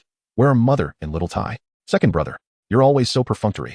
Chang'an, dissatisfied with her brother's nonchalance, snatched the handkerchief from his hand. As the little girl stood on her tiptoes, trying hard to wipe the words a friend comes from afar off her brother's face, she answered his question. Mother went to see brother Tai. Fourth brother was worried and went with her. What's there to be worried about? Li Kuan asked curiously. Isn't it because you made father angry before? The little girl pouted, her small hands scrubbing harder, and her originally gentle actions suddenly seemed to have an element of personal revenge. Li Kuan, inadvertently covering his mouth and nose with Chang'an's small hands, had to grab the handkerchief from her and start wiping his own face. I say, Chang'an, I am your second brother, related by blood. How could you be so rough? Big brother has been placed under house arrest. The little girl crossed her arms, looking angry. TCH, Li Kuan continued to wipe his face nonchalantly. Isn't there a difference between big brother being under house arrest and usual? Thinking about his big brother Li Chengqian spending all day in the East Palace, along with 2 old scholars, not to mention that one imperial teacher, Li Gang, who had wasted the lives of 3 princes, Li Kuan felt that this kid would be ruined sooner or later. What could he possibly learn at his age? Thinking about his increasingly less smiling big brother, Li Kuan couldn't help but feel anxious. No way, once the locust plague is resolved, he needs to find an opportunity to take his big brother out of the palace to have some fun, even if it means getting a scolding from their father later. He had to give his big brother a breather. Otherwise, if his big brother became useless, he would have to ascend the throne. How could that be allowed? Determined to be a carefree prince in this life, Li Kuan absolutely would not allow such a thing to happen. Moreover, based on the memories in his mind regarding the future, it would be best for the Tang Dynasty to implement a system of succession by the legitimate eldest son starting from his big brother. Although a certain foolish monarch in their family was forced to ascend the throne, It had already set a bad precedent for the succession of the Tang throne. If the third generation of the Li family continued to disregard the rules, the ensuing troubles would be immense. In fact, when Li Kuan reflected on the entire history of the Tang Dynasty from his previous memories, the negative impact caused by not strictly adhering to the principle of succession by the legitimate eldest son was undoubtedly significant. Out of the 21 emperors in the entire Tang Dynasty, only 6 truly inherited the throne through the legitimate eldest son. The reasons behind this are actually quite simple. When the principle of succession to the throne by the legitimate eldest son, which cannot be influenced by external forces, is no longer followed, the various political factions surrounding the royal family will return to their own positions and start to find ways to influence the succession of the throne based on their own interests. Once these powerful individuals begin to plot, it often leads to a life-and-death struggle and may even provoke domestic rebellions. Moreover, if the descendants of the Li family do not prove themselves in the future, and if by chance the emperor is weak while the ministers are strong, then the scenario of the emperor losing power is not far-fetched. I truly dedicate myself to the Great Tang, worrying for the country and the people. His Royal Highness the King of Chu suddenly feels as if he is about to become a saint. Second brother Chang'an watched her dazed brother continue to speak wildly, and there were some unflattering words that she truly could not bring herself to say. But if she didn't say anything, she felt wronged. You really have a high opinion of yourself. The little girl pursed her lips and gave a self-proclaimed fair assessment. Huh. Isn't having a high opinion of oneself a good thing? Upon hearing this, Li Kuan patted his sister's small head and said, "Come help me check if I've cleaned the ink marks off my face." Chang'an, upon hearing this, carefully examined her brother for a while, then resignedly took the silk handkerchief from his hand, stood on tiptoe again, and began to carefully wipe her brother's face. Chapter 26. Show of authority. Not having waited for Chang's son and Li Tai to return, Li Kuan and Chang'an, the brother and sister, had lunch together in the Ganlu hall. Chang'an, let me ask you something, Li Kuan, who had just helped his sister finish half a bowl of vegetables, suddenly said seriously, if one day, second brother becomes very rich, what would you like him to give you? Second brother, are you secretly planning to visit Father Emperor's treasury again? The little girl looked at Li Kuan suspiciously upon hearing this. In her impression, every time her second brother had ideas about their father's rare treasures, he would say similar things. Alas, how can I always be thinking about our father's trifles? Li Kuan laughed heartily, sitting next to his sister, and said mysteriously, second brother recently thought of a good way to make money. Maybe in the future, I'll be as rich as a country. Upon hearing Li Kuan say this, Chang'an couldn't help but stand up, reaching out her small hand to touch her brother's forehead. Second brother, are you feeling unwell? Why are you talking nonsense in broad daylight? Seeing his sister's concerned expression, Li Kuan sighed helplessly. It really wasn't that he was being ungrateful as an older brother. All right, just consider it a whim from your brother after a full meal. Li Kuan then stood up as well, looking outside the hall, his expression seemingly deep in thought. Sister, if I leave the palace later, Father Emperor will definitely break your legs. The little girl had no intention of responding to her brother's words, because every time second brother spoke in such a half-hearted tone, it meant he was about to get into trouble, and it also indicated that it was time for Chang'an, as the younger sister, to step up and cover for him. However, given that it was a time of turmoil recently, and having received Chang's son's warnings, Princess Chang'an naturally did not want her brother to get into more trouble. He dares. Li Kuan exclaimed loudly, I'll go find grandfather to complain. I don't believe grandfather won't support me. Second brother. Princess Chang'an frowned at Li Kuan. The little girl for the first time felt the full strength of her second brother's reckless nature. Just kidding, just kidding.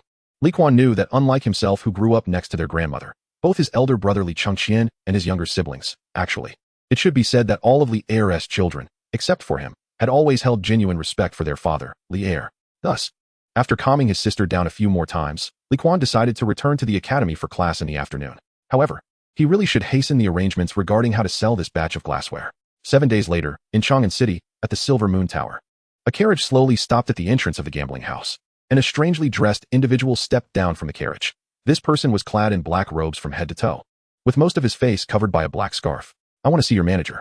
After the man in black threw a bag of copper coins to the doorman of the gambling house, he stayed in place, waiting for the suspicious doorman to go inside and fetch the manager. Shortly after, the recently cheerful and plump manager emerged from the building, smiling widely. What can I do for you, esteemed guest? The glassware you wanted, I have a lot. The man in black said, pulling out a blue-green glass ring from his bosom and placing it in the manager's hand. 3 days later, I will come to inform you of the auction location. Prepare the money in advance. This is a gift for our meeting. What? The plump manager almost thought he heard wrong. He looked at the glass ring quietly lying in the other's palm, his expression flickering. He did not reach out to take the ring. Instead, after surveying the man in black again, he coldly smiled and said, Friend, the glass cup sold to me was from the young master of the Hujin Duke's residence. He told me that the glass cup was bought from a group of merchants. But looking at you, you should be Tang people, right? Huh.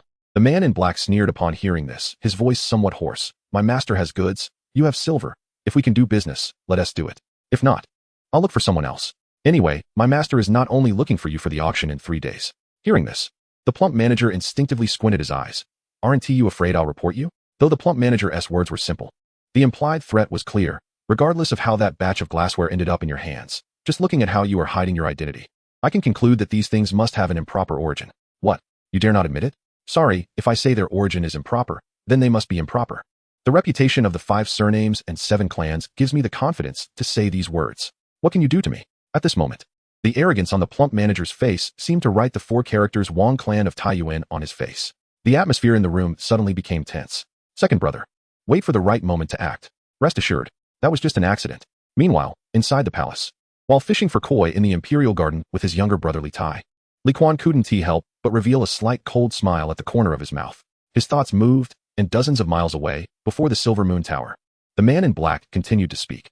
Isn't your Taiyuan Wong clan taking yourselves too seriously? As soon as the man in black said this, the plump manager's face showed a look of surprise for the first time, but it was quickly replaced by rage. Huh, where did this madman come from? Talking nonsense and really thinking this is a charity hall, the plump manager said coldly. Immediately following his words, more than a dozen burly men walked out from the building, slowly surrounding the man in black. Practice? One of the leading strongmen tilted his head and mocked the man in black. Second brother, I see it. Take your time, aim well. Inside the palace, while using a scoop net to catch fish for the second time, Li Kuan, multitasking, once again gave instructions to the man in black. In these days, Li Kuan had only left the palace once and had only done one thing, collecting iron to make weapons for the shadow assassins. He first went to the Yushanbi Yuan, where he had the men in black collect all the iron utensils in the villa. Then, after deducting the gambling debts of Li Huiran from the 10,000 guan given by Empress Chang's son, equivalent to 10,000 taels of silver, he used the remaining money to buy farming tools at the blacksmith shops around Chang'an, and then he utilized the small furnace in the villa to remelt them, thus obtaining a large amount of wrought iron. With these thousands of pounds of wrought iron, Li Kuan finally forged a batch of decent quality weapons. After he armed a portion of his shadow assassins with these weapons, their combat power instantly rose by more than 1 level. To get back to the point, at this moment in the Silver Moon Tower, when the burly man made a provocation, the next moment, the cloaked figure suddenly appeared in front of the burly man. The burly man only saw a flash of silver light before a gleaming military dagger was pressed against his neck. What did you just say? In just the blink of an eye, the fat steward saw the cloaked figure, instead of retreating in the face of the encirclement, charged straight into the crowd. And before anyone could react, he had the weapon pressed against his most prized thug, Long San's neck. Long San, a good man who originally came from the auxiliary troops and had seen blood on the battlefield, although now working as a thug in a gambling house, had not lost his skills. But after just a moment of confrontation, he realized that his master had truly provoked someone he shouldn't have. This is Chang'an, a bustling market. You dare to kill. The fat steward watched as the cloaked figure seemed to voluntarily enter the encirclement of his subordinates, easily countering his men. And his face turned completely dark. The other party, however, seemed to have not heard his words at all, instead continuing to address Long San. Did you just call me father? Despite being surrounded, the cloaked figure appeared completely unfazed, maintaining a calm demeanor and arrogant speech, inexplicably bringing immense pressure to those around him. Chapter 27. No more pretending. I'll show my hand. The words of the cloaked figure made the fat steward and others feel that they had encountered a madman today. Kid, does your master really allow you to act so recklessly? Long San, after all, was one of the fat steward's subordinates, so he had to step in and try to defuse the situation. But the cloaked figure seemed to have not heard him at all. As he turned his head directly to look at a gambling house lackey holding a stick and stubbornly asked, "Did this person just call me father?" The lackey looked around at his nervously glancing companions, fell silent for a moment, and thought to himself that the other party was truly insane. Forget it. Seeing no one supporting him, the cloaked figure slowly released Long San, pushing him back into the crowd. Since you all have poor hearing, I'll just pretend this didn't happen.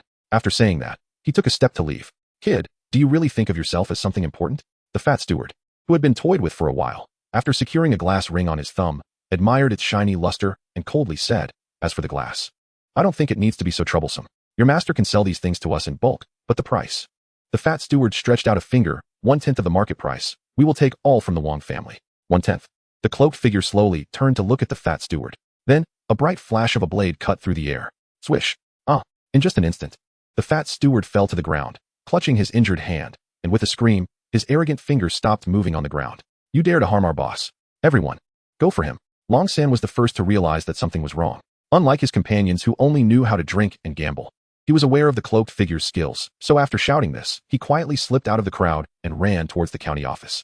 Even if it turned into a fight, he didn't believe his group could do anything to the other party. But the next moment, he realized where the problem lay. At some point, a number of cloaked figures suddenly appeared in the open space outside the Silver Moon Tower, each holding a sharp dagger.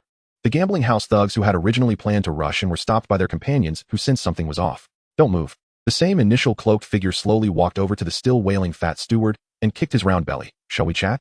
A quarter of an hour later. On the third floor of the gambling house, Longsand personally ran to call a doctor from the neighboring street, who was now bandaging the fat steward's injured finger. Meanwhile, the true instigator sat leisurely across from the fat steward, sipping tea. After the doctor left the room with his medicine box, the pale-faced fat steward looked at the cloaked figure with a complex expression. What is your background? Although he wished the other party dead, after witnessing the decisiveness of the cloaked figure, he decided to back down until he figured out the other party's origins. After all, it was the boss who was powerful, not him. If he provoked a difficult character, even if he lost his head today, the boss wouldn't consider avenging him. What background? The cloaked figure seemed to have anticipated his response, but still gave a perfunctory answer. We're the kind of background that Zhenguan thinks we are. Mountain bandits?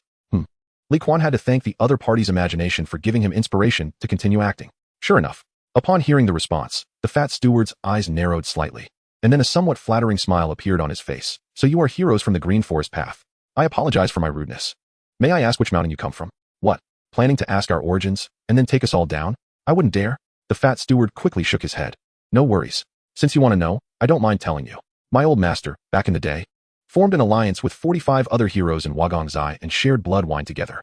Unfortunately, my old master had bad luck, stood on the wrong side, and followed the wrong people. Now only we loyal subordinates remain, protecting his bloodline in this troubled world, the cloaked figure said with a somewhat sad tone at the end.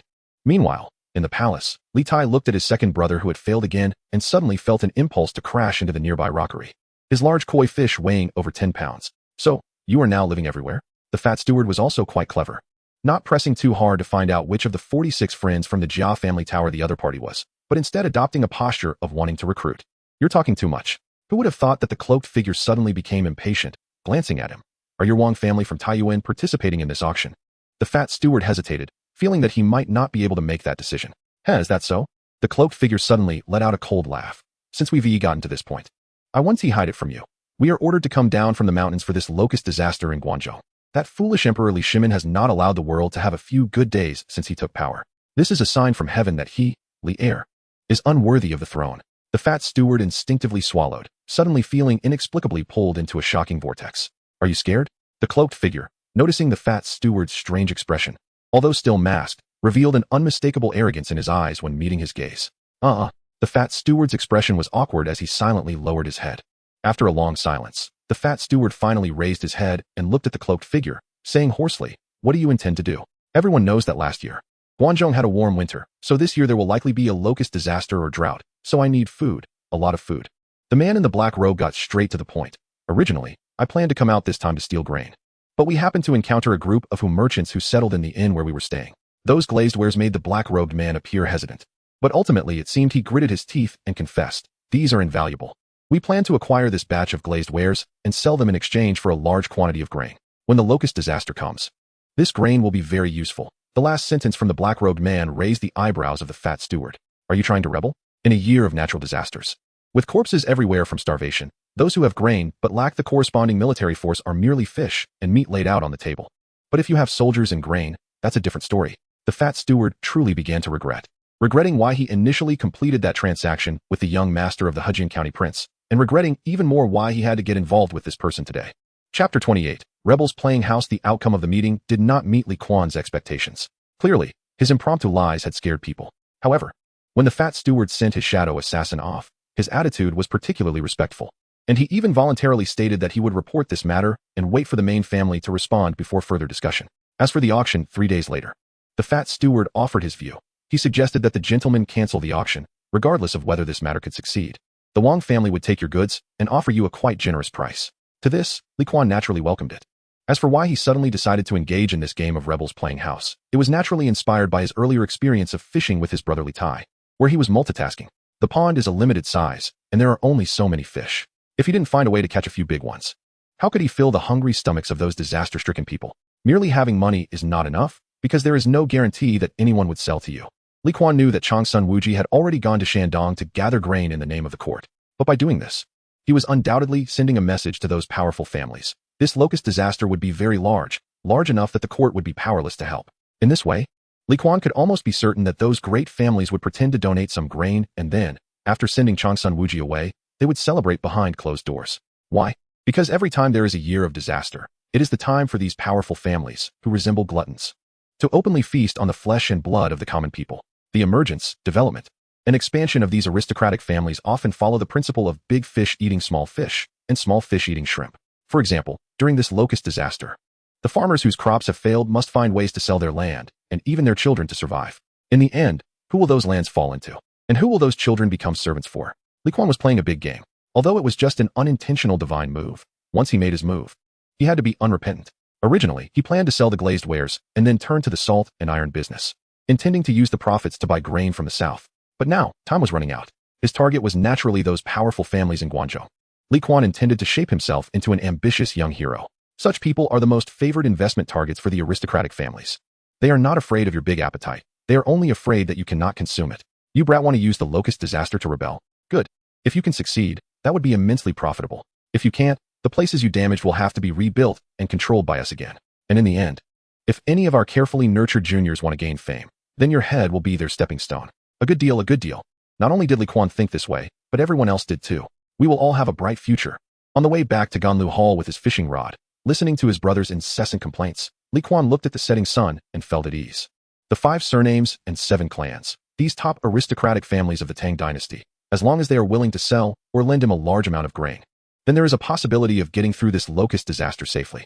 However, he also couldn't take it for granted that this matter would definitely succeed. Otherwise, why not start the refined salt business earlier? But where could he get the salt mines? He decided to put this worry aside for now. Ever since he dispatched a shadow assassin to cut off a finger of the Wang family steward, Li Kuan's subsequent life was almost like a still pond, without any ripples. Every day he would sleep in class, eat after school, and after a nap, he would take his brother to fish in the imperial garden. By the way, because Li Tai was dissatisfied with his second brother's fish netting skills, he brought in their somewhat incompatible third brother. Li Ku was surprisingly flattered by this. Fourth brother. Let's make this clear, third brother hasn't tried this before, so if he messes up later, don't blame me.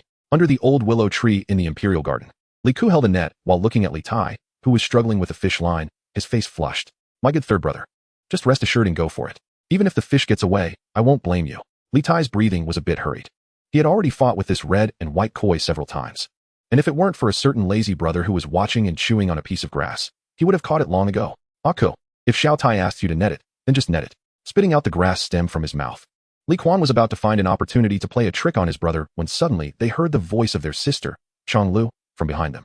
Woo woo woo, second brother, third brother, fourth brother. Something bad has happened. The little girl ran over, breathless, with tears in her eyes. Li Kuan instinctively thought that this girl had caused trouble again, and since he had been relatively well-behaved these past few days, he thought, why not let Xiao Tai take the blame for this? Changlu, slow down, be careful not to fall. Li Kuan hurriedly dropped the fishing rod that had been quiet for half a day and stepped forward to catch his running sister. Second brother. Changlu dove into Li Kuan's arms, her voice choked with tears. Big brother is going to be punished by father again. Huh, I thought it was something serious. Li Kuan instinctively glanced at his 2 brothers, who were also relieved, and looking at Li Tai, who immediately turned around to wrestle with the big fish. Li Kuan felt a sense of relief. What a pity. Second brother, that's not it. Chang Li's small face was flushed and sweaty as she pouted and hit Li Kuan's arm. Today, Big Brother's East Palace was struck by lightning, and the beast paw under the eaves broke. The director of the Taisher Bureau said this is a warning from heaven. A warning for our father to pay attention? Be careful of Big Brother rising to power? Li Kuan casually replied. Then he feigned a heartbroken expression. You're right. How can there be a crown prince for over 800 days in the world? If it weren't for his measurement unit being days. This would seem very unfair to Li Changxian, who has only been the crown prince for 2 years. Second brother, what time is it? And you're still in the mood to joke? Big brother has already been punished with house arrest for reflection. Chang Lu angrily pounded her small fists on Li Kuan's chest. All right. He reached out to restrain his sister, who was more restless than a piglet. It's just house arrest. What's the big deal? But you, Li Kuan said, reaching out to tidy the damp hair sticking to her forehead. Hurry back to Ganlu Hall, dry yourself off, and change clothes.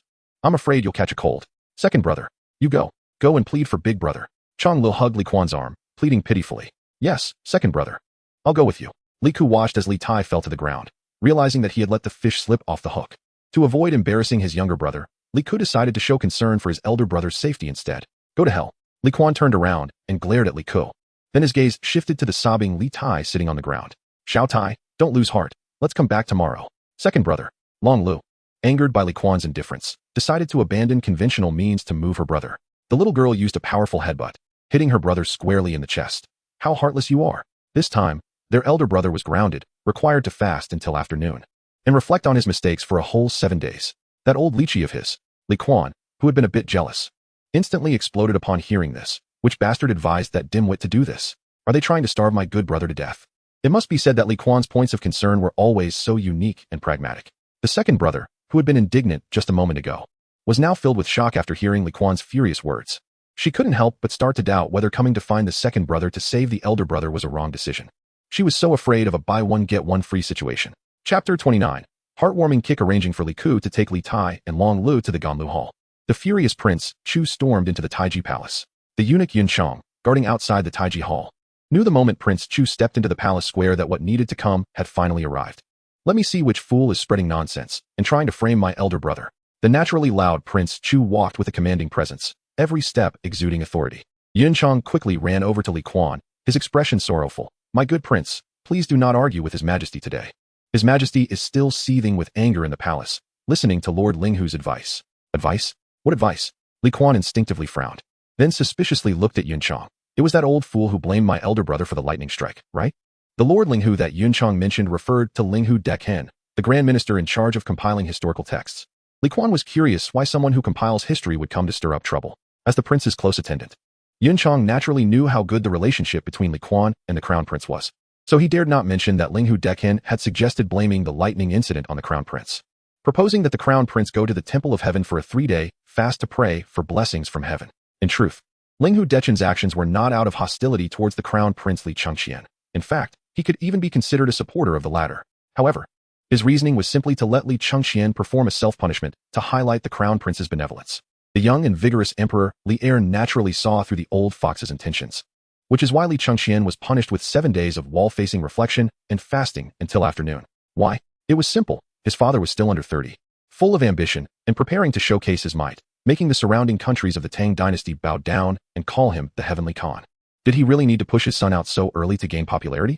At this moment, in the Taiji Hall, Emperor Li Er sat on the dragon throne, watching the old fox Linghu Decompression, who dared to put on a grand show and constantly criticize him for spoiling his son, with a heart full of anger. Your Majesty, please heed the old minister's advice. Let the crown prince go to the temple of heaven to pray for blessings. The lightning strikes in the eastern palace these days are a sign from heaven that the crown prince must have acted inappropriately, angering the heavens. If your Majesty does not allow the crown prince to go to the temple of heaven to pray for blessings and seek forgiveness from heaven, it would harm him. Leaning against the dragon throne, Li Shimin supported his forehead with one hand while rubbing his throbbing temples, casting a dark gaze at the old thief Linghu. Indeed, this person was truly a loyal minister to the retired emperor. You want the crown prince to go to the temple of heaven to pray for blessings and seek forgiveness from heaven? Li Er's expression was inscrutable. I want to know. In the eyes of heaven, in your eyes, what does this emperor count for?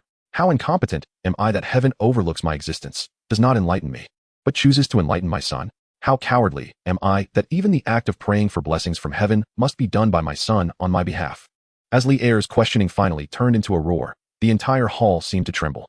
Your Majesty, you have misunderstood the old minister's meaning. The frightened Linghu Decompression, who was startled by Li Er's fury, was about to explain when suddenly a very arrogant voice came from behind him. Dad, who dared to eat bear's heart and leopard's gall in front of you and slander my good elder brother?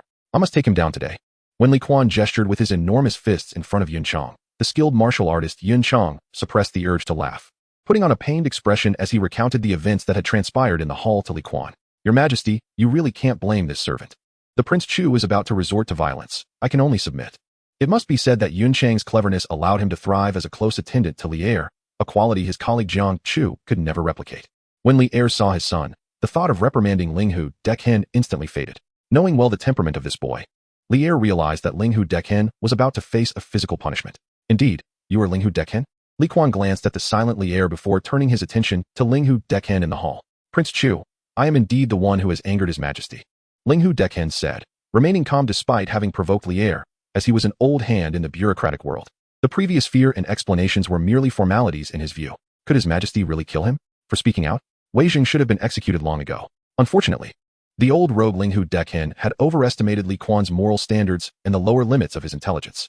Just as Linghu Decompression stood up from the ground, preparing to ask why the other party had come in such a rage and insult him as soon as they entered the hall, he saw the other party run towards him, then leap into the air, legs together.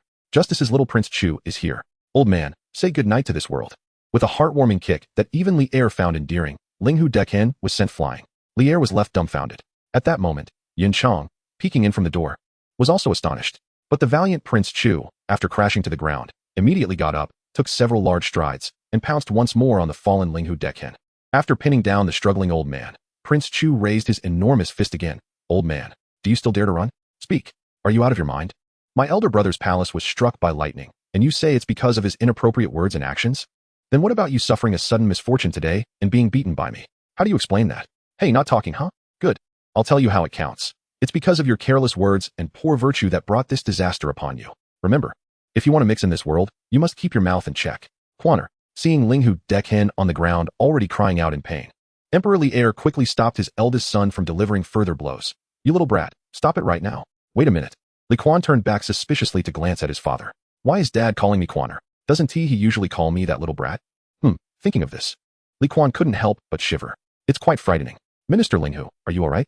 Li Er waved his hand, signaling Yunshang, who had entered the palace, to help the injured Linghu Dezhang up. He first expressed concern for the other party, then roared outside the hall, "Hurry and summon the imperial physician. Your Majesty." Linghu Dezhang suddenly let out a mournful cry.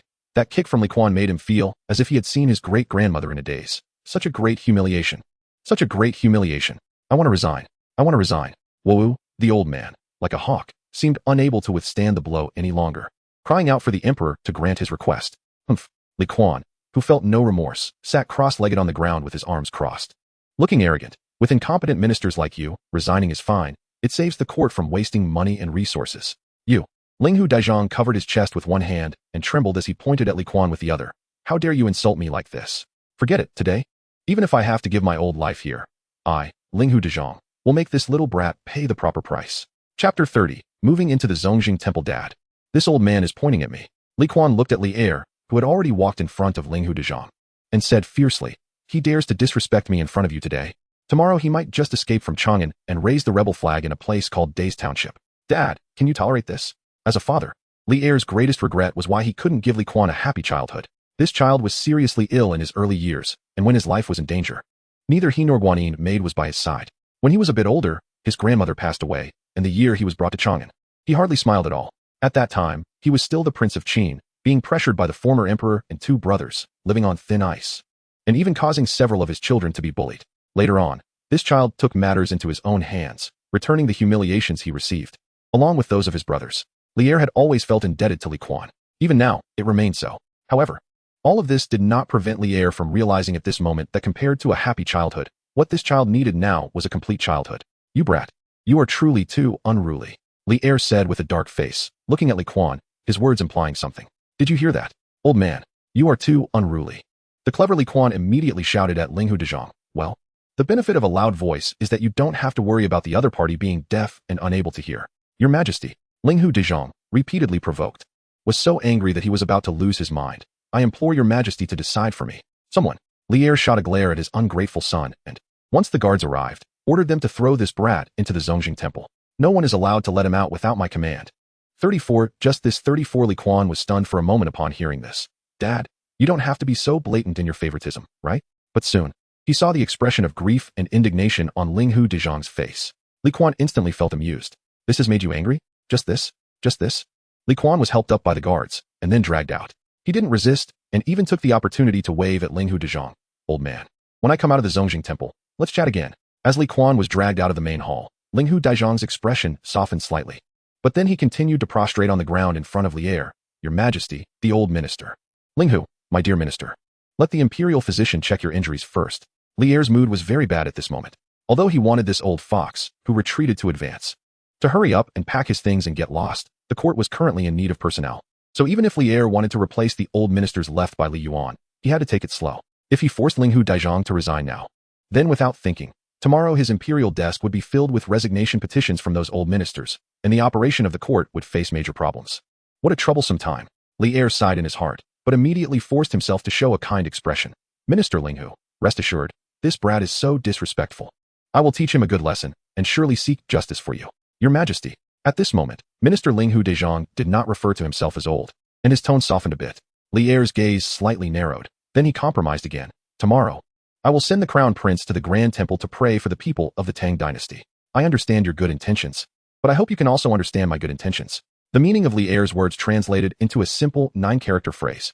Old man, you've had enough. Linghu Dezhong clearly understood the hint. Your Majesty is wise. 34 Foolish Monarch. Foolish Monarch. 34 Li Kuan was carried into the Zhongjing temple by the guards. And all the way there, he was cursing the foolish monarch towards the Tai Chi hall. However, when he arrived at the Zhongjing temple and was thrown into the small courtyard, Li Kuan stopped causing a ruckus. The one in charge of the various affairs of the Zhongjing temple was an elder from the Longyuli clan, and he was also a prince now.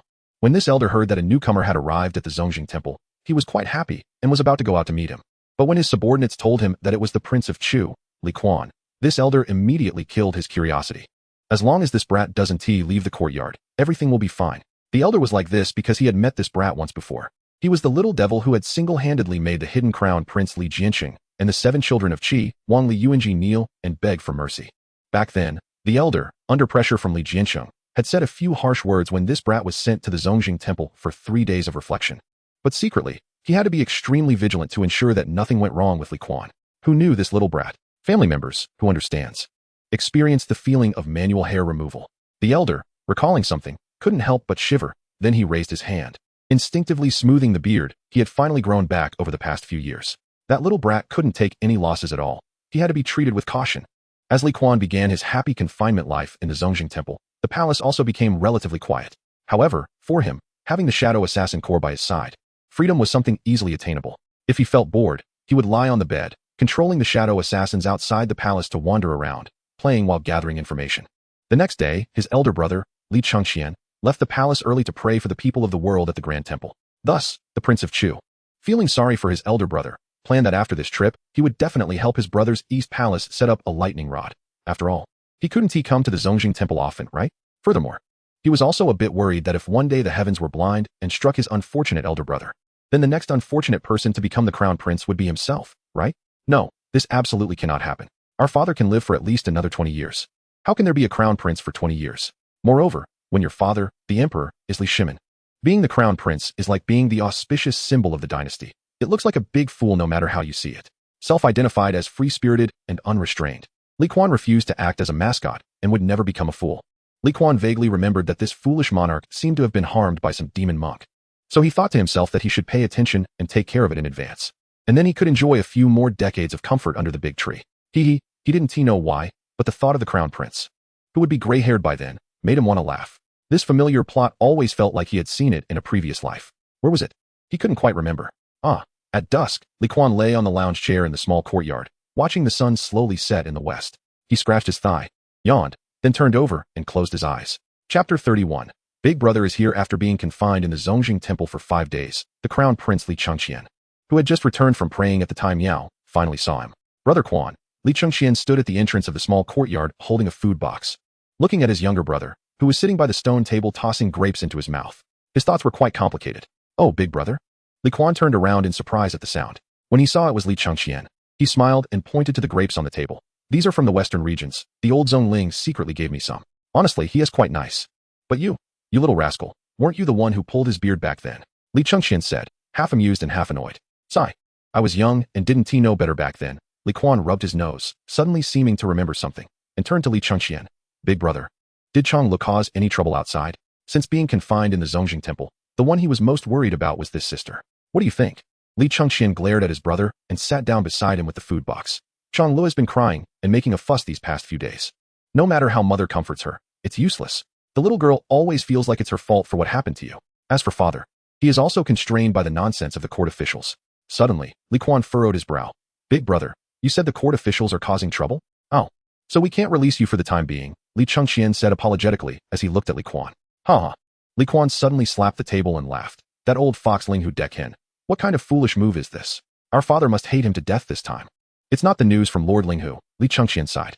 Although Linghu Dekhen had his own agenda, Li Chengqian felt that the other party was also suffering for his sake.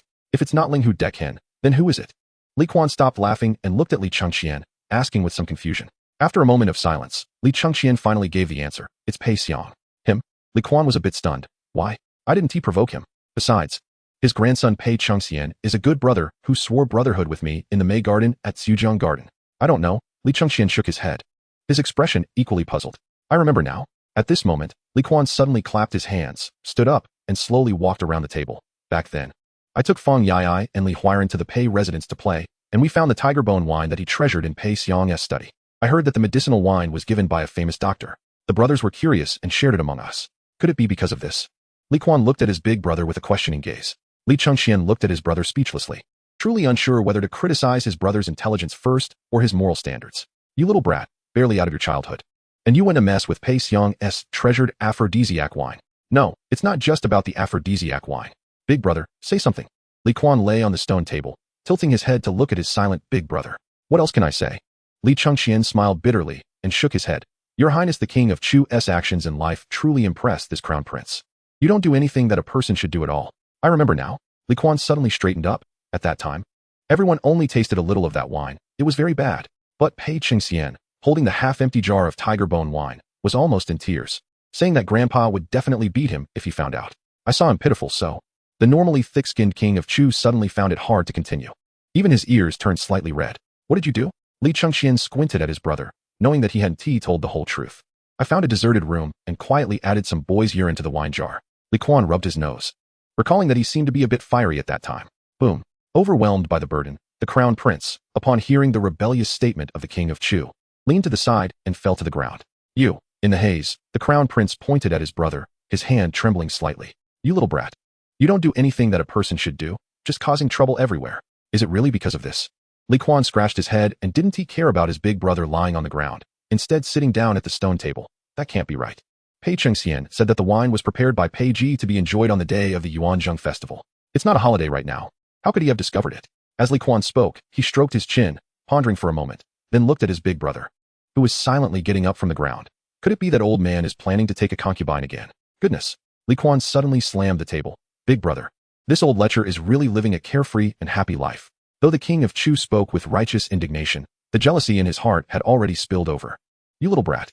Li Chengxian felt that after all these years, their father's ability to hold back until now before dealing with his brother was indeed a testament to his self-restraint. All right, stop calling me a brat. Li Kuan said impatiently, patting the dust off his brother's back. I'm your brother, your real brother, a legitimate son. Brat. Li Chengxian stubbornly called him again.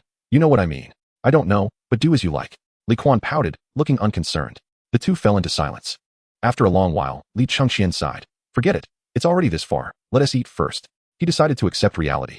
Later, he would find a way to get the tiger bone wine that his brother had tampered with from Pei Ji, the crown prince, who chose to yield to his brother. Ultimately still had to clean up after him. Oh, so you're admitting defeat? Li Kuan watched as his big brother took out a pile of dishes from the food box, almost all of which were his favorites. And couldn't he help but smile? They're all my favorites. Big brother is thoughtful. It's not me who is thoughtful, it's Chang'an, Li Chengxian said. A bit enviously, the little girl personally went to the kitchen to supervise. When it was ready, she had me bring it to you and strictly ordered me not to eat any on the way, thinking I'm like you. Hearing his big brother's complaints, Li Kuan chuckled. Big brother, you're just jealous that Chang'an likes me more. But big brother, that's just the way it is. There's nothing I can do about it. Li Chengxian didn't bother to argue with his brother's boastful words. After arranging the dishes, he shoved a pair of ivory chopsticks into Li Kuan's hands. Hurry up and eat. After you finish, I need to leave the palace for a while. The crown prince, who usually wouldn't serve others, began using another pair of chopsticks to pick food for Li Kuan. Big brother, aren't you eating? Li Kuan asked, not believing it as he immediately started stuffing food into his mouth. I can only eat vegetarian for the next couple of days. Li Chengxian spoke casually, concealing the fact that he had voluntarily fasted for 3 days to show his sincerity and prayed for the world at the Grand Ancestral Temple. Of course, he also hoped that his father, Li Heir, would overlook his act of bringing food to his brother out of consideration for his sincerity. After some thought, Li Chengxian speculated that the reason Pei Xiang leaked the news was probably not primarily aimed at him, but rather to express loyalty to their father. While piling up his brother's rice bowl, he began to analyze. Grandfather has abdicated for 2 years now, and father is in his prime. He cannot tolerate sand in his eyes. He has long been dissatisfied with the old ministers in the court who are insincere and merely occupying their positions.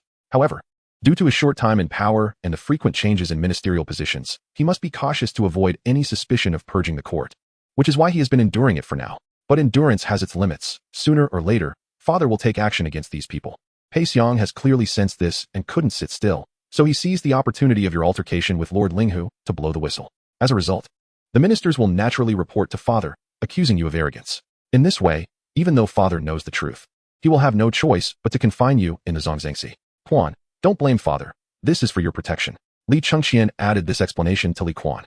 Brother, please continue, Li Kuan said, having put down his chopsticks and looked at his elder brother, realizing that his brother had made significant progress over the past 2 years. The right or wrong of things often depends on one's position. I believe that Lord Linghu has already regained his senses. Anyone with a bit of sense will soon submit a memorial to father. By then, some of the old ministers left by grandfather will also have their own agendas, and father will definitely approve their requests.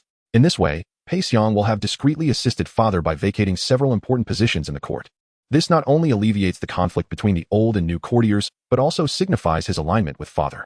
After all, apart from our uncle Xuanwu Gate, who currently holds the position of Left Marshal General, a third-rank official, the other old subordinates of father, like Minister Fang, are still only fourth-rank civil officials.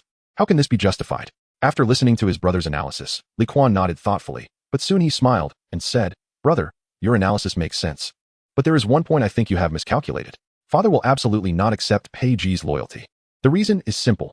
Pei Ji will forever be grandfather's subject until his death." "How can you be so sure?" Li Chengxian looked at Kuan in surprise. "Because this old man has always harbored ill intentions," Kuan replied, picking up his bowl and taking a few bites of rice. "Who is Linghu Dijing? He once served as grandfather's personal attendant, equivalent to a life secretary and confidential secretary. Pei Ji using him to show his loyalty is perfectly reasonable from our and father's perspective." But Kuan paused, not eating, and slowly said, "What will the world think? The world will only see the royal family as cold-blooded. They will only think that Linghu Dijing has suffered injustice. They will only believe that Pei Xiang, who is well regarded both in the court and among the people, had to choose to yield to protect the remaining old brothers. No one will consider why Kuan would act against Linghu Dijing. Even if someone thinks about it, they will ultimately choose to ignore it."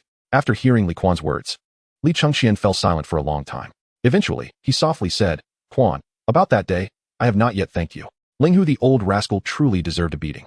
At this moment, he no longer referred to the other as Lord Linghu, indicating that the crown prince was indeed clear in his heart. "Brother, what I am about to say next, in this lifetime, apart from me, probably no one else will speak similar words to you, and I will only say this once." Kuan looked at his somewhat surprised elder brother and continued, "Our father is destined to become a great monarch, so we brothers, especially you, my elder brother, must learn to wait quietly in this lifetime.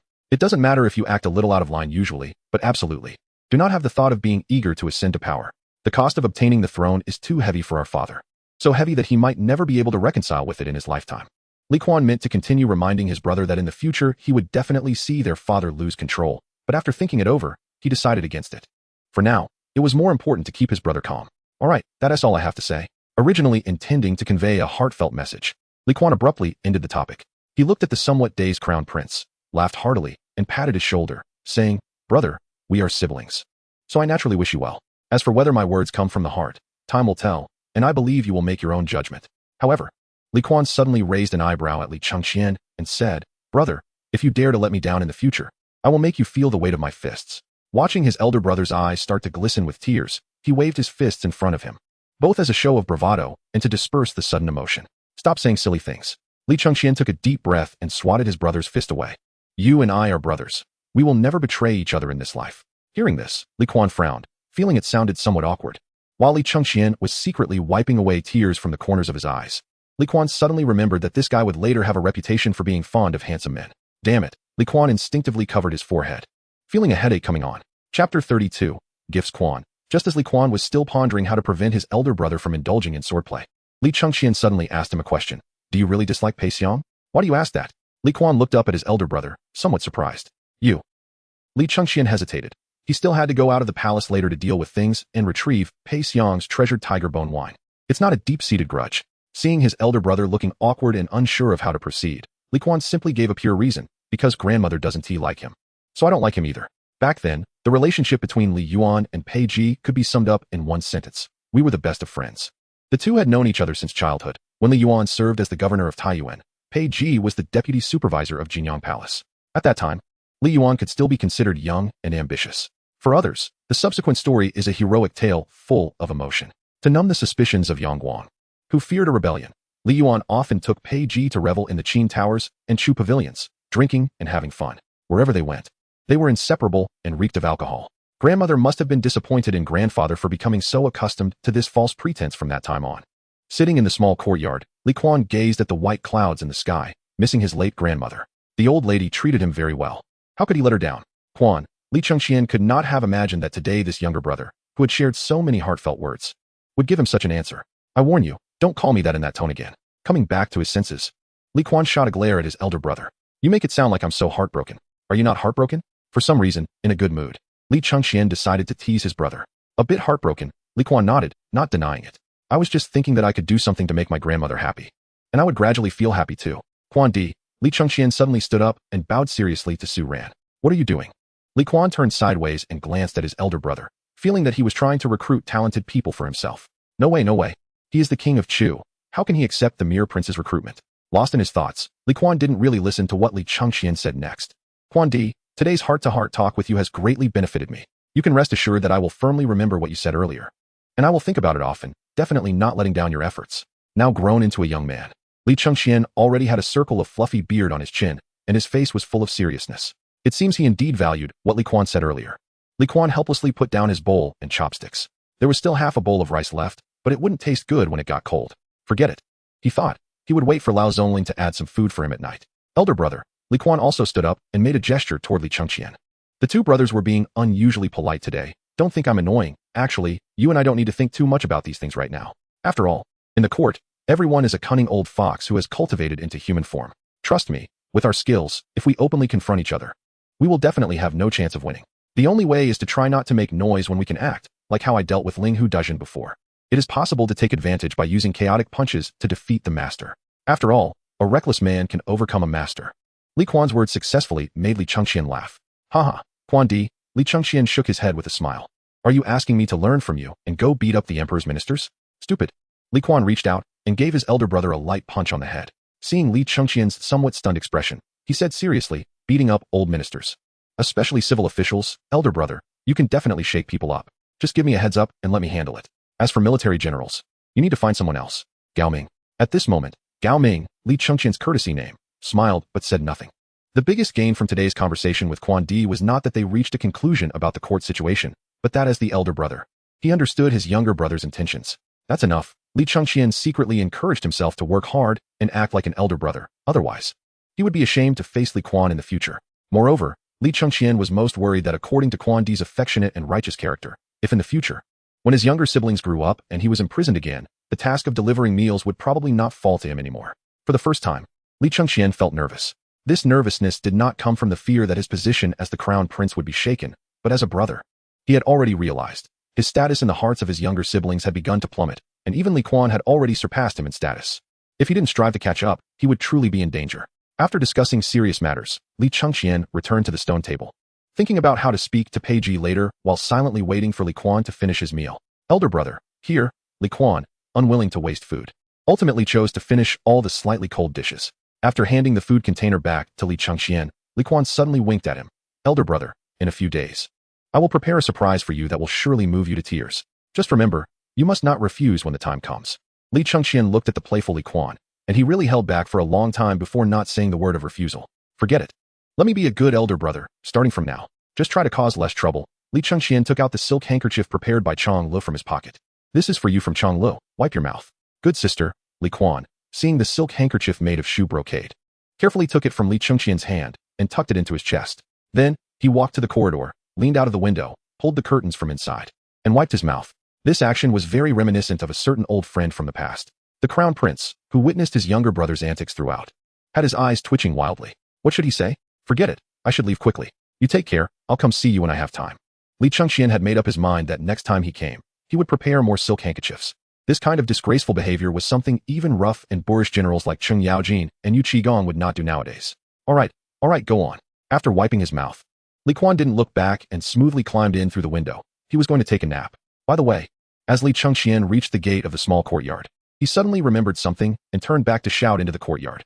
Huairan asked me to pass on a message to you. This time he managed to hold on. But whether he can hold on next time is not his business anymore, but the king of hell's business. What does that mean?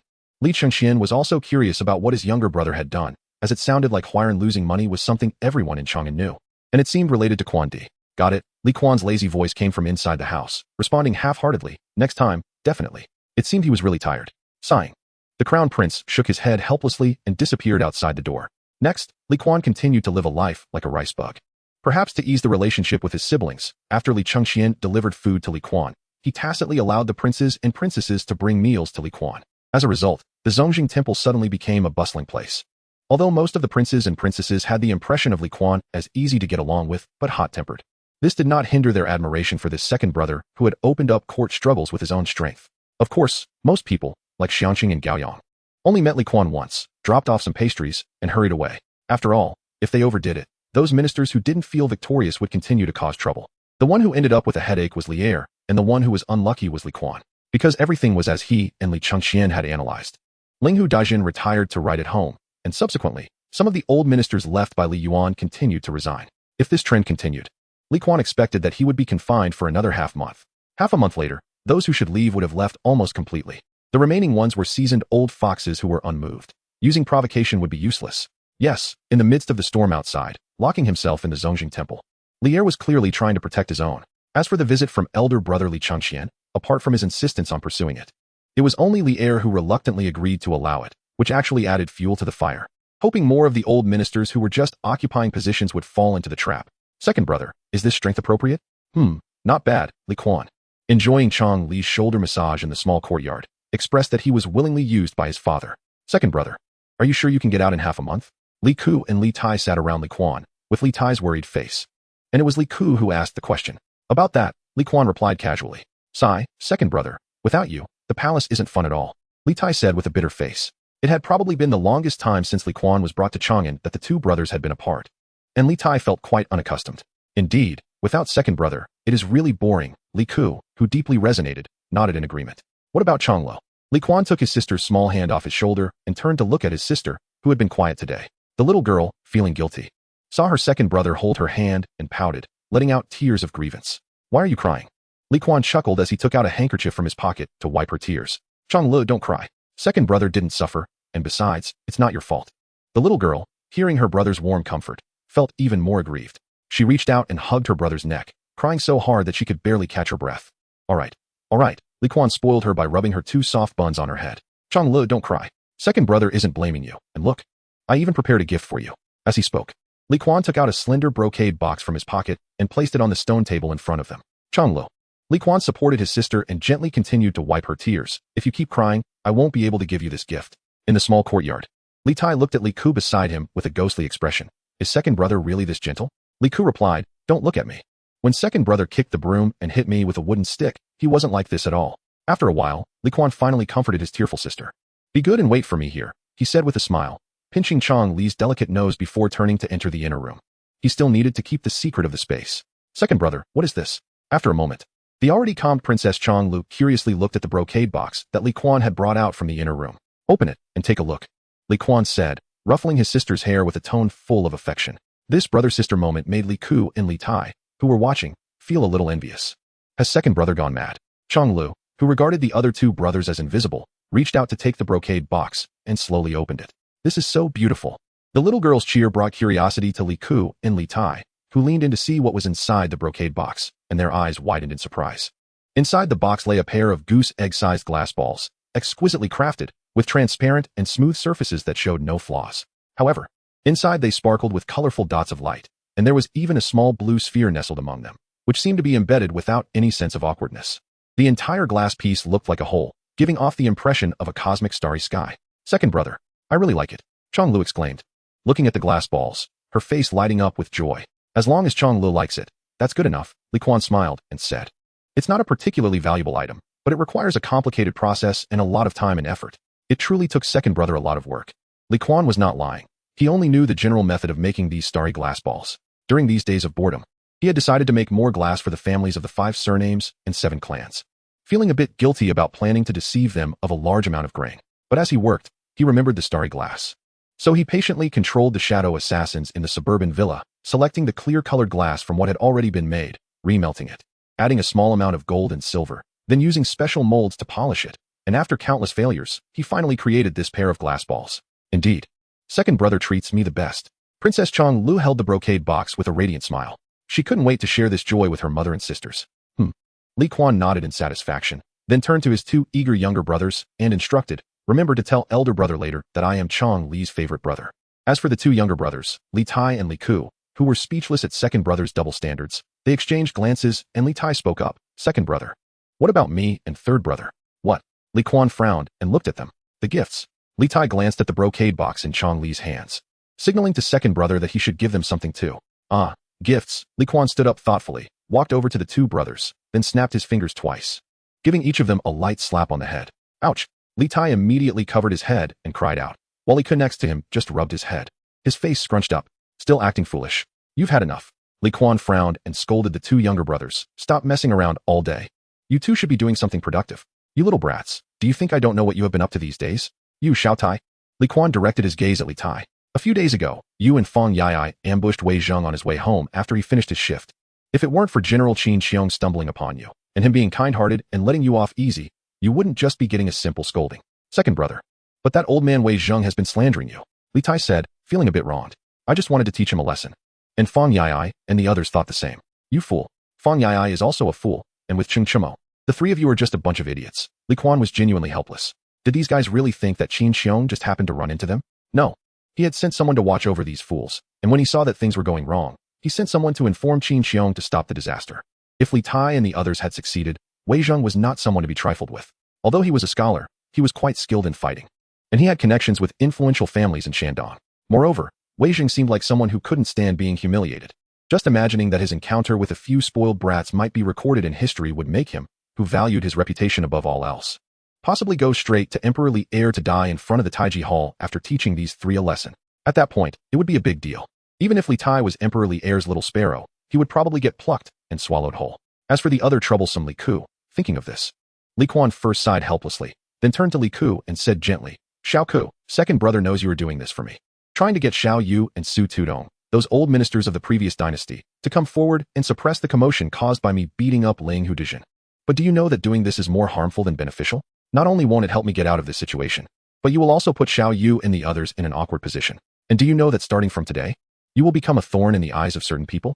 Second brother, Li Ke looked a bit at a loss, not knowing how to respond to Li Kuan. But then he realized something was off. How do you know I have people watching Xiao Yu? Li Kuan shot Li Ku a glare, speaking in sarcasm. In fact, regardless of whether it was Li Tai or Li Ku, as long as they were his siblings, Li Kuan had secretly sent people to follow and protect them. As brothers, he naturally hoped they would grow up safely. And as for future grievances, would he regret it? Just kidding. Would Li Kuan care about that? As long as he was guilt-free, that was enough. Chapter 34. Attempting to break free second brother. Why are you watching Xiao Yu? Noticing that the attention had shifted to third brother, Li Tai resumed his curious persona. I watched to see when he would enter the palace. And Li Kuan gave a disdainful glance at his foolish younger brother. I'm trying to recommend you to the old man as his closed-door disciple. You little brat.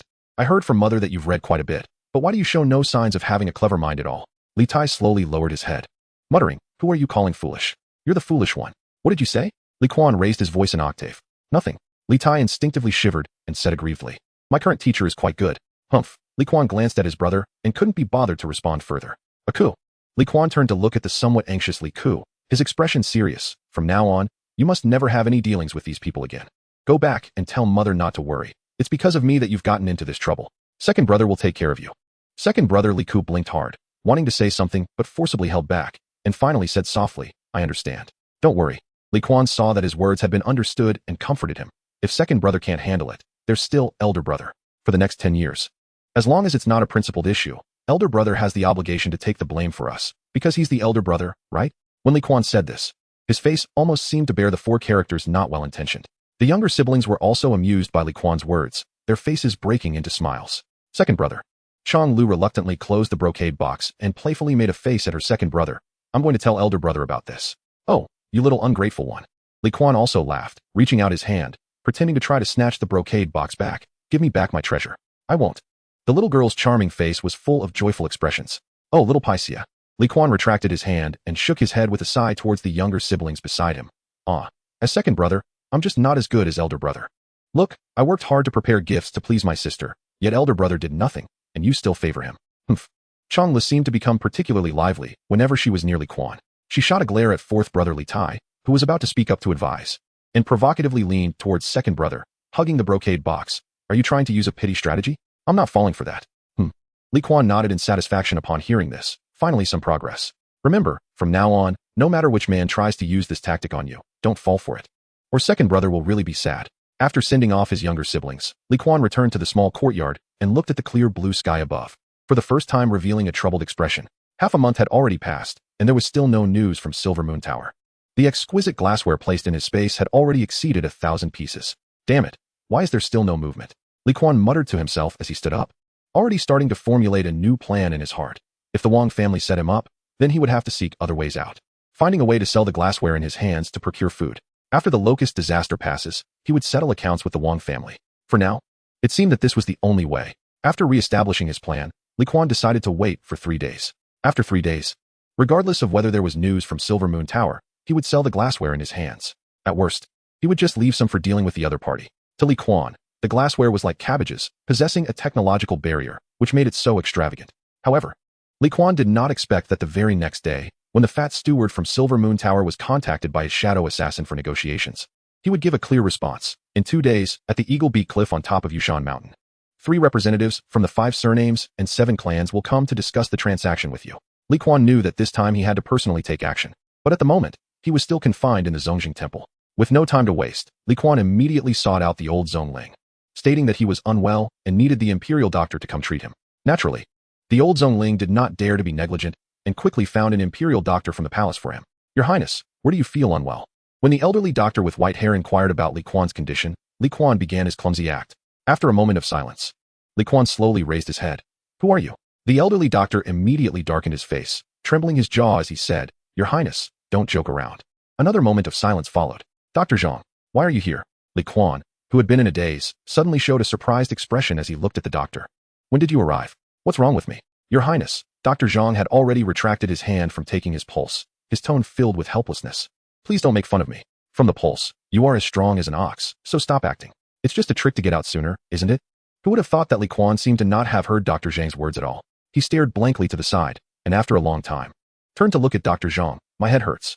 Headache? Dr. Zhang looked at Kuan with some disbelief. Your Highness, when did it start hurting?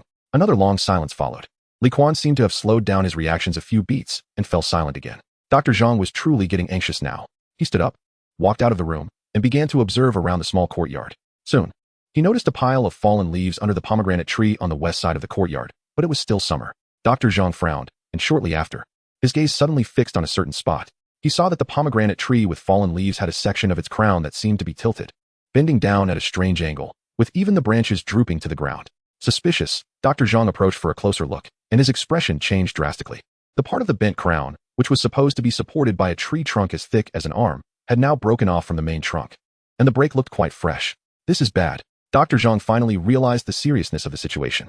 Your Highness, were you bored and climbed a tree, causing your head to get hurt? No wonder you were talking nonsense earlier and even forgot about me. This. Dr. Zhang stood in the small courtyard, stammering, his expression filled with unease. Chapter 35. The royal good grandfather, where is that brat? Upon receiving the news that Kuan had injured his head, Li Er, who was in the imperial study discussing matters with several ministers, immediately stood up and rushed to the Ganlu Palace without a second thought. Just as he entered the main hall, his voice rang out, and anyone could tell that he was quite anxious at that moment. The tearful Empress Zhang Sun looked at her husband, whose forehead was glistening with fine sweat, and felt a pang in her heart. The doctor said that Kuan fell from a tree and might have injured his head. Zhang Sun Empress could no longer continue speaking. Upon saying this, she began to cover her mouth and cry. Seeing this, Li Er hurriedly stepped forward to embrace Zhang Sun, always mindful of caring for her emotions as a husband. Don't cry. It's not your fault. All the blame lies with me. As Li Er spoke, his eyes turned red. We truly owe this child a lot. At this moment, Kuan, who was verbally owed a lot by Li Er, lay on the bed in the inner room, staring at the intricately carved ceiling, feeling quite speechless. I seem to not belong here. After all, I'm delaying what my parents are feeling for each other. If you two keep chatting like this, I suspect I might end up with another brother or sister. At this moment, Imperial Physician Zhang saw Li Er arrive. After he had comforted Empress Chang Sun, he took the initiative to speak. In my opinion, the injury to His Highness the Prince of Chu's head is not serious. I will prepare a few prescriptions to invigorate the blood and dissolve the bruising for His Highness to take. Once the blood stasis is resolved, everything will be fine. Is this true? The child's injury is not serious? Li Er, holding Chang Sun in his arms, looked at Imperial Physician Zhang. I dare not speak rashly. Imperial Physician Zhang quickly bowed, feeling somewhat wronged in his heart. Earlier, when Empress Chang Sun asked him, he said the same thing. But the Empress didn't say much at the time and ended up crying when she saw the Emperor. Perhaps the Empress was really putting on a brave face for the sake of motherhood, but upon seeing the Emperor, she let down her guard. The Imperial Physician, who was inwardly complaining, clearly had not realized what he was about to face. My meaning is, can you ensure that everything will be fine?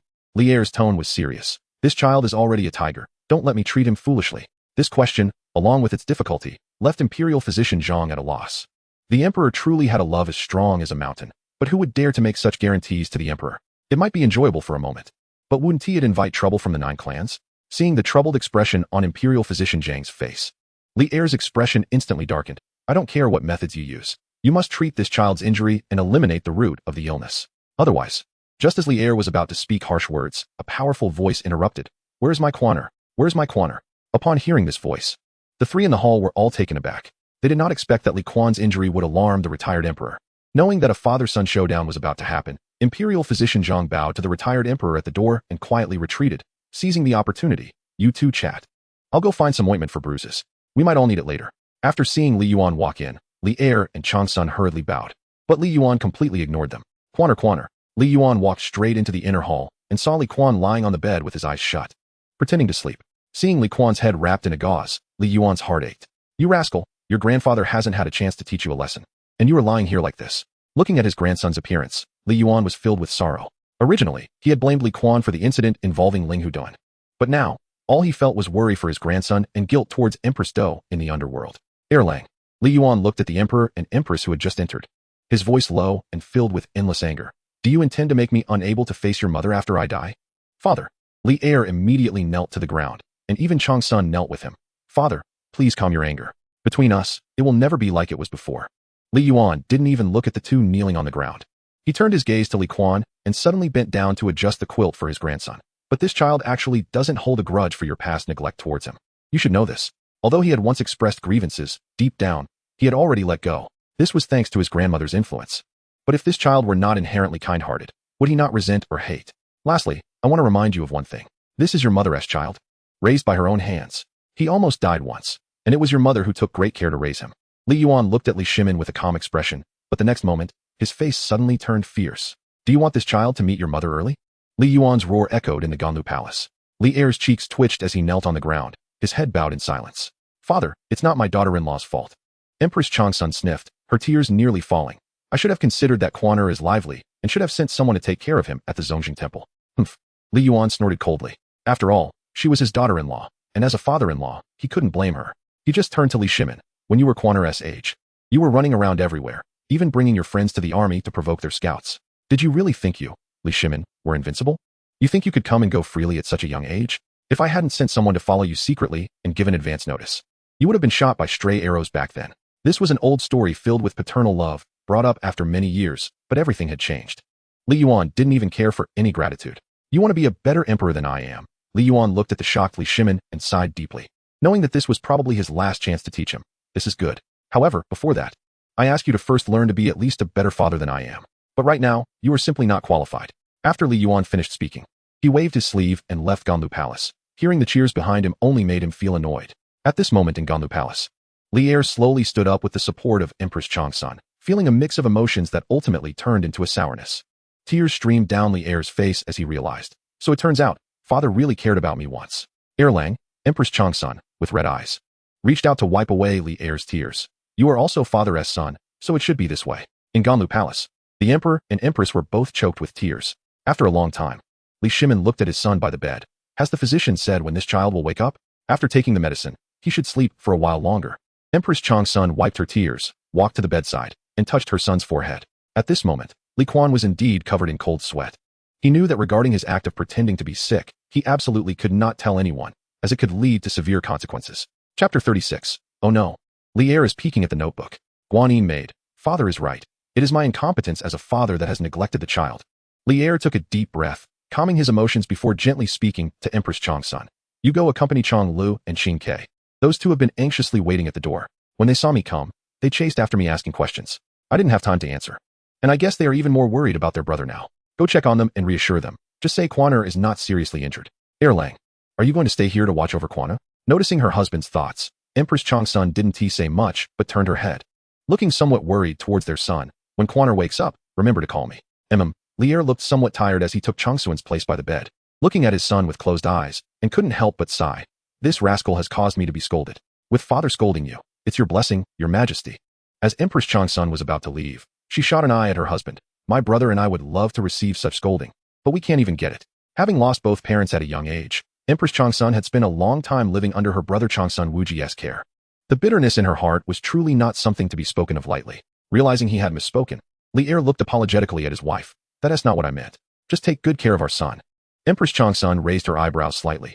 I'll go put the two children to sleep and come back to accompany you. After Empress Chang'an left, Li Shimin observed his son for a while, then called for Imperial Physician Zhang to inquire about the illness in the outer hall. After confirming multiple times that as long as he took the medicine, there was an 80 to 90 chance of recovery without any lasting effects, he finally felt somewhat relieved. When he returned to the inner hall, he picked a book from the bookshelf and casually flipped through it, treating it as a way to pass the time. Little did he know, at that moment, Kuan was wishing he could get up and give himself 2 hard slaps. I just wanted a reason to leave the palace to get some food. How did it turn into such a big deal? This is not what I wanted, Dad. Kuan couldn't help but think, what if one day Li Er finds out the truth? Would I have to guard Xuanwu? And what about my grandfather? Kuan sighed inwardly. He truly felt he had let down the old man's kindness. Never mind. Just as this feeling of guilt arose, Kuan made up his mind. As long as he was around, who would dare bully his grandfather? Not even Dad. When I have money, I'll build my grandfather a summer palace larger than that in Yushan, and in winter, I'll fix up a warm room in the palace to ensure the old man won't get cold. Humph. Given the love my grandfather showed me today, all those past grievances can be wiped clean. Originally pretending to be asleep, Kuan, upon this thought, relaxed his mind and slowly fell into a deep sleep. Not long after, he actually fell asleep. At that moment, Li Er, sitting not far away and flipping through books, unexpectedly discovered a small booklet after turning a page. This boy? Li Er looked at his son lying on the bed in surprise. Then, out of curiosity, he opened the small booklet. Before long, Li Er's breathing grew heavier, and his neck and cheeks gradually flushed red. This boy? On the 2nd day of the 3rd month of the 8th year of Wuda, it was cloudy. My 4th uncle sent a few of his little brats to bully my elder brother and the 4th brother while I was away, which made me so angry that I smashed the plate of snacks on the spot and planned to go to King Chi's residence to settle the score. As a result, I was discovered by a servant, who informed my father, and I was grounded for 3 days. What a useless dad. However, the snacks sent by Xiao Tai were quite delicious. Sigh, forget it, in the future. I will definitely step on those brats from my 4th uncle's house and treat them like dogs. Useless things. On the 12th day of the 5th month of the 9th year of Wuda, it was cloudy with light rain. I entered the palace to see my grandfather and ran into Pei Ji. This old man has no martial virtue at all. He actually reported to my grandfather that I hit his grandson Pei Changxian, which made me so angry that I grabbed a guard's golden hammer to crack his head open. If my grandfather hadn't stopped me, I would have made him look good. However, my grandfather, trying to cheer me up, gifted me a square inkstone. Well, considering the inkstone, I decided to not hold it against him for now. But in the future, when that old man Pei Ji is weak and powerless, this matter is far from over. Originally, that Pei Changxian brought this on himself. Can I be blamed? Who told him to say that children born in May are unlucky? Chang Lu was born in May. Humph. But my grandfather, to calm this matter, gifted me a pair of jade pendants, which Chang Lu liked very much. Well, I'll remember this merit of my grandfather. But sooner or later, Pei Ji has to be dealt with by me. I'm serious. No one can keep him. On the 7th day of the 6th month of the 9th year of Wuda, it was sunny. Who would have thought that just 2 months later, my list of people would be almost wiped out by my father? I really underestimated him. Alas, the heavens are so cruel to me. Now, I, Li Kuan, am pulling my sword and looking around, feeling confused. Is there still a need for this booklet? I feel like crying. Note 1. Pulling the sword and looking around in confusion. Good poem. Li Er looked suspiciously at the head of the bed. This boy has such literary talent? On the 25th day of the 8th month of the 9th year of Wuda, it was cloudy. That damn Shelly. How dare you blow the autumn wind on my Li family? Just wait. I will catch you in Chang'an and make you hold a bamboo pole and dance naked in public. If your dance isn't charming enough, you'll get whipped. After that, I'll have the painters capture this scene and distribute the paintings, making sure you, the little Xia dancer, become famous during your lifetime and stink for all eternity after death. You picked the wrong opponent. Shelly, you piece of trash con. Upon reading this, Li Er's hand shook. Then his whole body trembled. This unfortunate child truly left him at a loss for words. Fortunately, he had only hesitated briefly before allowing Chang Qian to become the crown prince. Otherwise, if this guilt had caused this child to inherit the throne, Li Er dared not imagine it. Just the way this kid insults Shelly is so talented and creative. Isn't it clear he is the old foolish monarch at first glance? Huff, huff. His son's snoring woke the furious Li Er, briefly awakening his limited fatherly love. Forget it. After looking at his sleeping son, Li Er sighed deeply, then stifled his anger and continued reading. On the 3rd day of the 3rd month of the 2nd year of Zhenguan, it was sunny. I went out with friends to enjoy the spring, and when I encountered General Ho Junji, that guy, sitting on his warhorse, actually ignored me. Damn it. Is it so arrogant to be a general? I need to find some fun for him. On the 17th day of the 4th month of the 2nd year of Zhenguan, it was cloudy with rain. When school was out, I ran into Wei Zhong, and that guy actually stopped me, saying I bullied his daughter. Heaven have mercy. That little girl always looks at me like I'm a stranger whenever she sees me. I wouldn't want to provoke her. I can't even avoid her. Humph. It must be slander. Wei Zheng, that foolish daughter-slave, can bear the blame for this. On the 4th day of the 6th month of Zhenguan, I was harmed by treacherous people because I went out to inspect the workshops and was beaten by my father. Note, here, treacherous people specifically refers to Wei Zheng. The fewer the words, the bigger the matter. After reading the last entry, Li Er slowly closed the small booklet. At this moment, he felt a bit hesitant. When this boy recovers from his illness, should he use a wet strap to whip him, or use the 3-finger-wide rattan inherited from the Li family for punishment? It was clear that after witnessing his son's revenge diary, the few bits of fatherly love left in Emperor Li Er's heart were quickly being depleted. Chapter 37. Chang'an takes action at dawn. Li Kuan, who had a good dream all night, turned over and continued to dream his grand dream. Meanwhile, Emperor Li Er, with dark circles under his eyes, could only helplessly glance at his son's back. Then, he tucked the small booklet among the layers of books and put it back in place, then left full of grievances to attend the morning court.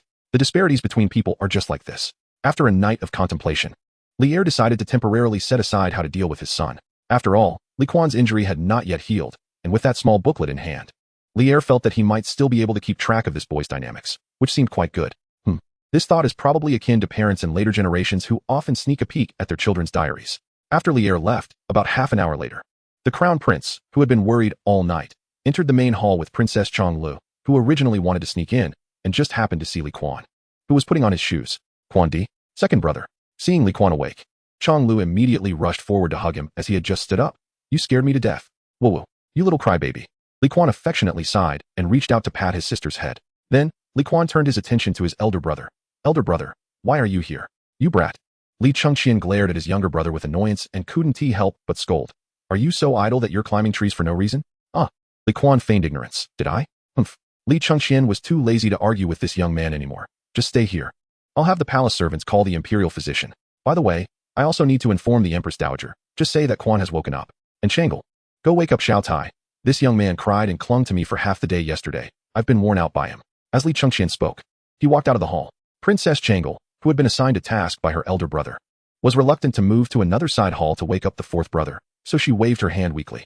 The personal maid guarding the palace door, named Ryu, smiled slightly upon seeing this and turned to leave. Before long, Empress Chang'an and Li Tai arrived at Li Kuan's sleeping quarters. As they entered, they happened to see Li Kuan with his mouth wide open, sticking out his tongue for Zhang Tai to examine. It's fine, your highness. After a thorough examination, Zhang Tai, who had remained focused throughout, finally sighed with relief. There's nothing serious. Based on the pulse condition, His Royal Highness the Prince of Chu only needs to take a few more doses of medicine and rest quietly for a while, and he will be fine. Empress Chang'an couldn't help but burst into tears of joy. Thank you, Zhang Tai. I will reward you later. Crown Prince Li Chengqian also breathed a sigh of relief upon hearing this, while Princess Changle and Li Tai beside him had already started cheering. Second brother is fine. Second brother is fine. That's great. No, actually, something is about to happen. Kuan, come here. The usually gentle Empress Chang'an suddenly had a stern look on her face. The Crown Prince of Chu, who had a sullen look, slowly moved his feet and approached Empress Chang'an. What had to come would eventually come. Why did you climb the tree? Empress Chang'an pursed her lips, raising her eyebrows. Because I was so bored, Li Kuan said with a bitter face, trying to come up with an excuse. The outside of the palace is so big, I wanted to go see. Empress Chang'an couldn't help but mimic Li Er with a cold laugh, but then she realized that this was not right. She was supposed to be a loving mother. Kuaner. Determined to be a kind mother, Empress Chang'an gradually softened her tone.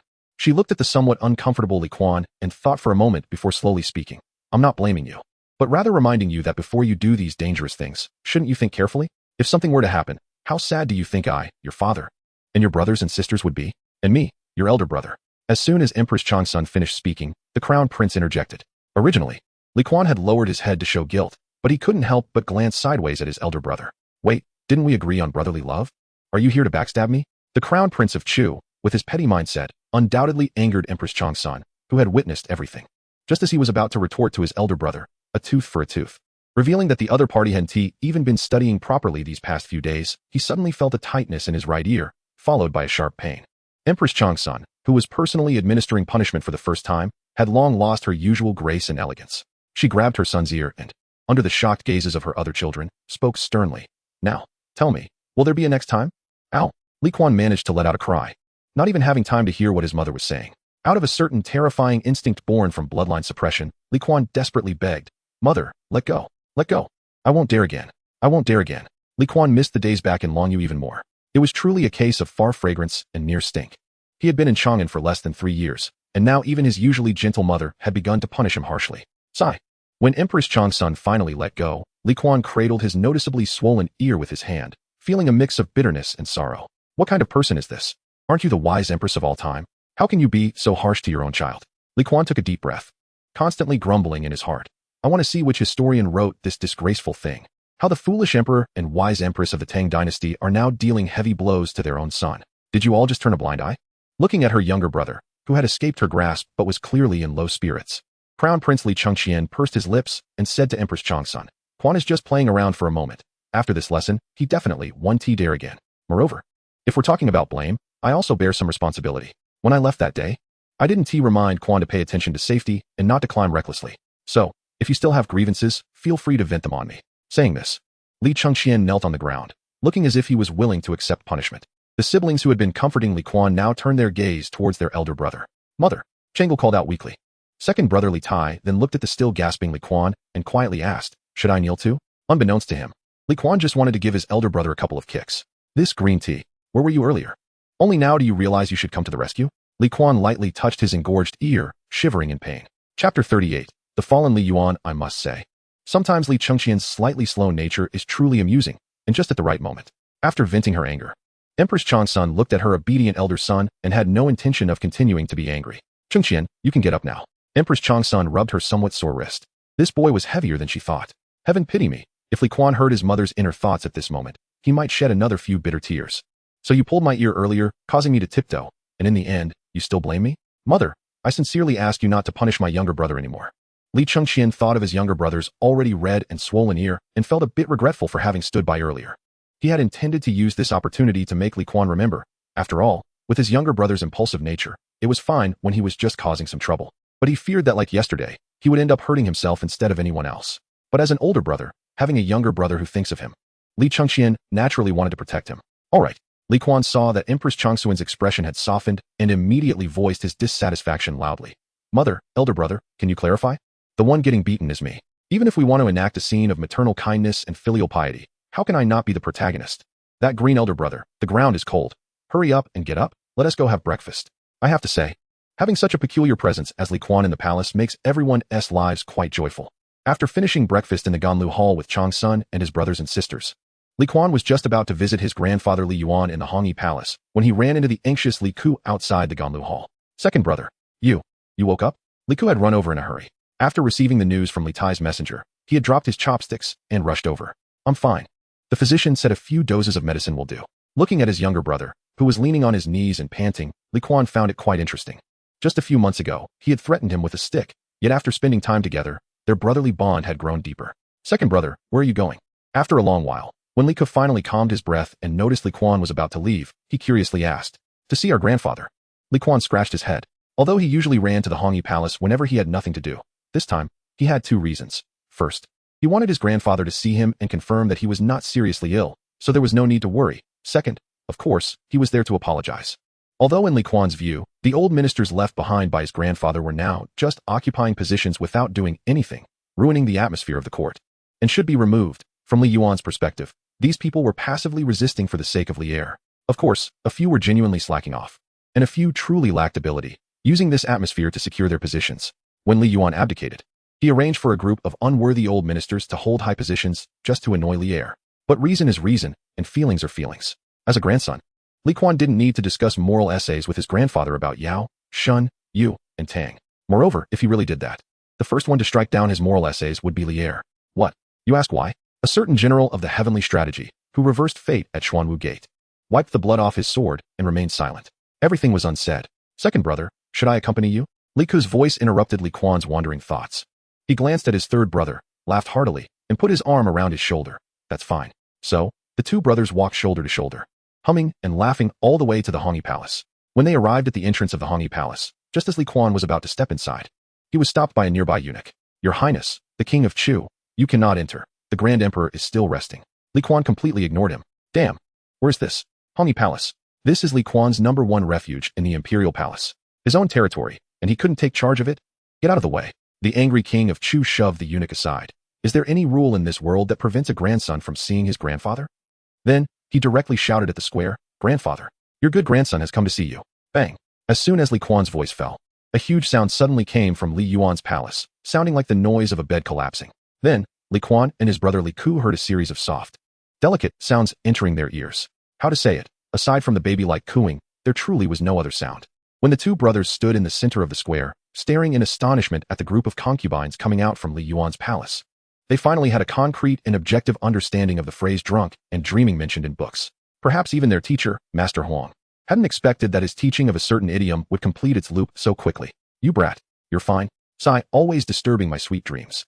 When Li Kuan saw his grandfather Li Yuan coming out of the main hall, leaning against the wall with a dark face, a certain emotion in his heart peaked. Was this really his grandfather? No, this was simply a human-shaped beast. You're still talking about sweet dreams? I'm afraid in that dream, there are only alluring beauties. The last emperor who played like this in history. It wouldn't take long to find one, from the Wei, Jin, Southern, and Northern dynasties. But what kind of play was that? His grandfather was the founder of the Tang Dynasty. How could he have fallen to this state? Moreover, if the empress knew in the underworld, what would she think? Li Kuan felt it was time to strike. Grandfather!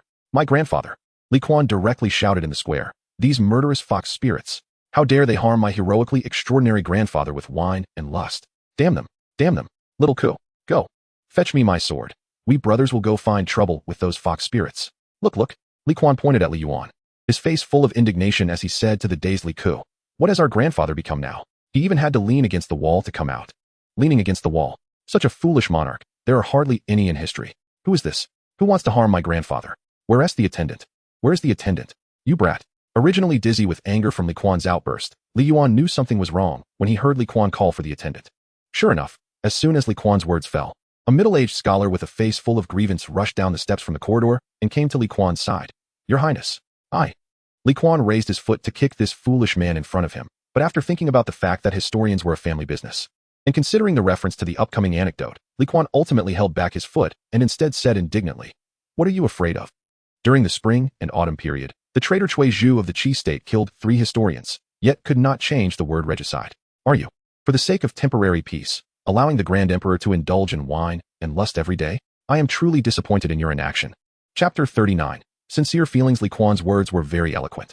He criticized the historian for not advising Li Yuan against his various absurd behaviors in the past, while also reminding him, you need to learn from your predecessors. These absurd actions of the Grand Emperor must be recorded truthfully, even if it costs you your head. Otherwise, how can you uphold your professional integrity? Historians, before the Tang Dynasty, were known for their integrity. As for why they lacked integrity in the Tang Dynasty, well, how to say it? Li Er was not the only one who liked to peek at things.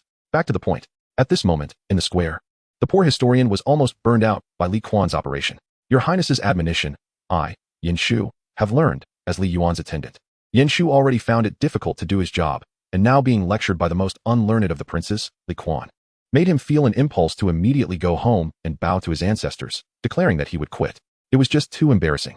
Your surname is Yin? When Li Kuan heard his answer, he was momentarily taken aback. Surname Yin, and a historian, there could only be one answer. Confucius's disciple. One of the 72 wise men of the bamboo grove, the Confucian gentleman Yin Hui, was their ancestor. The author of the eulogy for my nephew, which is known as the second most beautiful running script in the world, Yin Jinxing, was a descendant of the Yin family. This was a family that had devoted everything to the Tang Dynasty. Oh, it's Lord Yin, originally planning to kill a chicken to scare the monkey. Li Kuan now resembled a big monkey, taking several strides to help the bowing Yin Shu up. It's better to meet in person than to hear about you. Since you are responsible for recording my grandfather's activities, I believe you will certainly be diligent in your duties. I was wrong about you. While shaking his head, Li Kuan cast a disappointed glance at the already dumbfounded Li Yuan, then continued to explain to the utterly confused Yin Shu. I know. It must be my grandfather who is confused and hasn't listened to your advice, so this is not your fault. Your Highness. Yin Shu's voice was choked with emotion. Li Kuan's words undoubtedly struck a chord with him. As one of the most talented descendants of the Yin family, how could he not want to be an outstanding historian like his ancestors? But unfortunately, he was responsible for a grandfather who was already past his prime and only wished to indulge in the pleasures of life. Advising? This was perhaps useful for a reigning emperor, but for a retired grand emperor, it was truly no better than the toilet paper in a restroom. Thus, after countless instances of being ignored and given perfunctory responses, Yin Shu had already lost hope. Fine, you can play however you want. I'll just record it. With a mindset starting to go downhill, every night when it was quiet and no one was around, he had secretly shed tears. Am I destined to live my life in such a muddled state? Hey, in the square, Li Yuan, dressed only in a thin shirt with a circle of heart-protecting hair exposed on his chest, could no longer bear the scene before him. Are you done? Do you think I don't exist? That rascal Kuan loves to put on a show, but this brat seems to have been born with such a talent. And what about you, Yin Shu? Why are you holding Kuan's wrist while crying? What's wrong? Can't you live anymore? Am I going to torture you to death? Li Ku, who had always been an outsider, stood beside his grandfather at this moment, watching as his second brother reduced the historian to tears in the blink of an eye. He was genuinely impressed. It must be you, my good second brother. We agreed to come see grandfather. Li Ku secretly glanced at his grandfather, who was now red-faced and panting heavily, secretly thinking, is second brother planning to eat at the feast? Grandfather. Just as Li Yuan finished roaring, he was met with Li Kuan's naturally loud voice. You were once an emperor who founded a dynasty. How come now that you're older, you have completely let yourself go? It's not that I want to force you to stop enjoying life, but everything should have its limits. Don't you care about your own health? Li Kuan's words immediately rendered Li Yuan speechless. Suddenly, the fierce lion-like Li Yuan transformed into a dejected old man in the blink of an eye. Sigh. The bitterness in Li Yuan's heart finally turned into a sigh. Grandfather. Li Ku hurriedly stepped forward to support the swaying Li Yuan, then shouted to the astonished Li Kuan, second brother, stop talking. Help grandfather into the hall first. All right. Originally wanting to quarrel with grandfather because of grandmother, Li Kuan, seeing that the old man was genuinely hurt, realized his mistake and waved his hand at Yin Shu, signaling him to leave, then stepped forward to help Li Ku escort their grandfather into the main hall. But as soon as the two brothers entered the hall and saw the mess scattered inside, they were left speechless. Li Kuan looked at a few pink belly bands hanging on the screen, and his mischievous nature kicked in again. Grandfather, you really know how to have fun. Li Kuan thought that even if Li Er were present, he would still say the same thing. After all, how could Li Shimin, who aspired to be a great emperor, imagine his father's happiness? Humph. Li Yuan, feeling a pang in his heart from his grandson's words, shook off Li Kuan's arm, kicked away the wine jug at his feet, and walked up the steps alone to sit in the main seat, then fell silent. Seeing their grandfather's despondent demeanor, the two grandsons exchanged glances, and finally, it was Li Kuan who broke the silence. Grandfather, you don't have to be like this. I originally came to cheer you up. Sigh. Why are you sighing? Knowing that the fault was not with the two children, Li Yuan didn't really want to argue with his grandson. He glared at Li Kuan, trying to appear angry. I was quite happy before you came. Look, you're talking nonsense again. Li Kuan shook his head, then deliberately turned to Li Ku beside him. Little Ku, do you know that when I was injured and unconscious yesterday, grandfather came to see me and cried out loud as soon as he entered the hall, saying that if anything happened to me, he wouldn't want to live anymore? Sigh. Grandfather's love for me is deeper than the mountains and rivers. You little brat, do you have any shame? Feeling a bit embarrassed, Li Yuan couldn't help but retort. I didn't cry like that when your uncle died. Well, as soon as Li Yuan said this, Li Kuan knew that the conversation was going nowhere, because there was no way to respond to that. As time continued to pass, silence spread wildly in the hall. Li Yuan glanced at his awkward grandsons, sighed in his heart, and then spoke. All right, you two came to visit grandfather today, and I'm very happy. If there's nothing else, you can go back. His tone was so disheartened, as if he was about to be abandoned by the whole world. Grandfather, take care of yourself. I'll take my leave first. After being frightened today, Li Ku saw that grandfather was in no mood to pay attention to them, so he bowed and took his leave. But for Li Kuan, it was different. Who said there's nothing else? While speaking, Li Kuan also gave his foolish younger brother a kick. Didn't you see that grandfather is unhappy? Why leave? Li Ku, feeling wronged, touched his backside and said nothing. Second brother, do you think it's possible that grandfather is unhappy mainly because of your earlier behavior? Grandfather. Li Kuan stood in front of Li Yuan with his hands behind his back, swaying. I want to discuss something with you. Stand up straight. Li Yuan put down his wine jug, burped, and lamented. I won't even mention royal etiquette. You little brat haven't met any of the family etiquette standards. I really don't know. You want to say, you really don't know how your grandmother taught me? Li Kuan tilted his head and smoothly picked up on what Li Yuan was saying. Li Yuan stared at his grandson for a while, then finally showed a bitter smile and sighed. No, your grandmother taught you very well. Having experienced too many ups and downs in life, Li Yuan had long cultivated a keen insight. How could he not see through Li Kuan's thoughts? This child, after he abdicated, became despondent, indulging in a life of pleasure, drowning in debauchery, and he felt it was unfair for Wan Yang. But this child was also angry with himself for not cherishing his health and disregarding his reputation. And within this anger was more of a heartfelt worry. Kuaner, Li Yuan suddenly took a deep breath, then blinked hard, his voice hoarse. How do you think grandfather will explain to your grandmother when he goes to the underworld in the future? Li Kuan was silent upon hearing this. What is there to explain? Explain how he couldn't manage the relationships between his three sons, which ultimately led to the tragic outcome of their fraternal conflict? Grandfather. After a long while, the rarely thoughtful Li Kuan softly said, some things, my position is inherently biased, so some fair words you hope to hear. About who is right and who is wrong, I can never say in my lifetime. Right now, I only know that as a child of the Li family, I am inherently responsible for maintaining the foundation laid by our ancestors. I also know that in this time of turmoil, it is certainly not the time for me to seek pleasure. Of course, this last reason is not the cause of the earlier quarrel with you. Li Kuan pursed his lips, seeing that Li Yuan's mouth had already curved into a smile. He couldn't help but sigh. Sigh. Grandfather. You actually don't need to rush to give my father more siblings. Sometimes I wonder, what exactly are you after? Working day and night with that big belly. Is it just to get back at my father? You little brat, how can you say that? Seeing his grandson thriving, Li Yuan's face was already smiling. With your own efforts, you have increased so many princes and princesses for the Tang Dynasty. Are you trying to make them drain my father's wealth? Seeing that grandfather's eyes lit up with a spark after hearing this, the good grandson, Prince Chu, still chose to ignore it and continued to add fuel to the fire. Deliberately speaking the opposite. Grandfather, I think, for the sake of the Tang Dynasty and for our old Li family, you might as well go all out and exert your last strength. Or should I go help you gather those little birds and flowers right now? This time, even Li Ku, who seemed to be born without a sense of humor, understood the teasing in his second brother's words. Li Ku, who was simultaneously looked at by two pairs of eyes, instinctively covered his mouth and then awkwardly coughed, as his throat felt a bit itchy. Chapter 40. There are always more solutions than difficulties. In fact, the angry Li Yuan proved with his actions what it means to be your grandfather. No need to trouble His Highness King Chu. I will work hard. After saying this in anger, Li Yuan then took action. Moments later, the brothers Li Kuan and Li Ku each had 2 shoe prints on their backsides, having been sent out of the palace by the irritable retired emperor. Second brother. I really don't understand, Li Ku said, rubbing his backside and looking aggrieved at the smiling Li Kuan beside him. Didn't grandfather let you smooth things over with just a few words? Why did you end up angering him again? Sigh, you don't understand. At this moment, Li Kuan, who was in a good mood, patted Li Ku on the shoulder. If we don't let grandfather personally give us a beating, it would seem like our filial piety is insincere.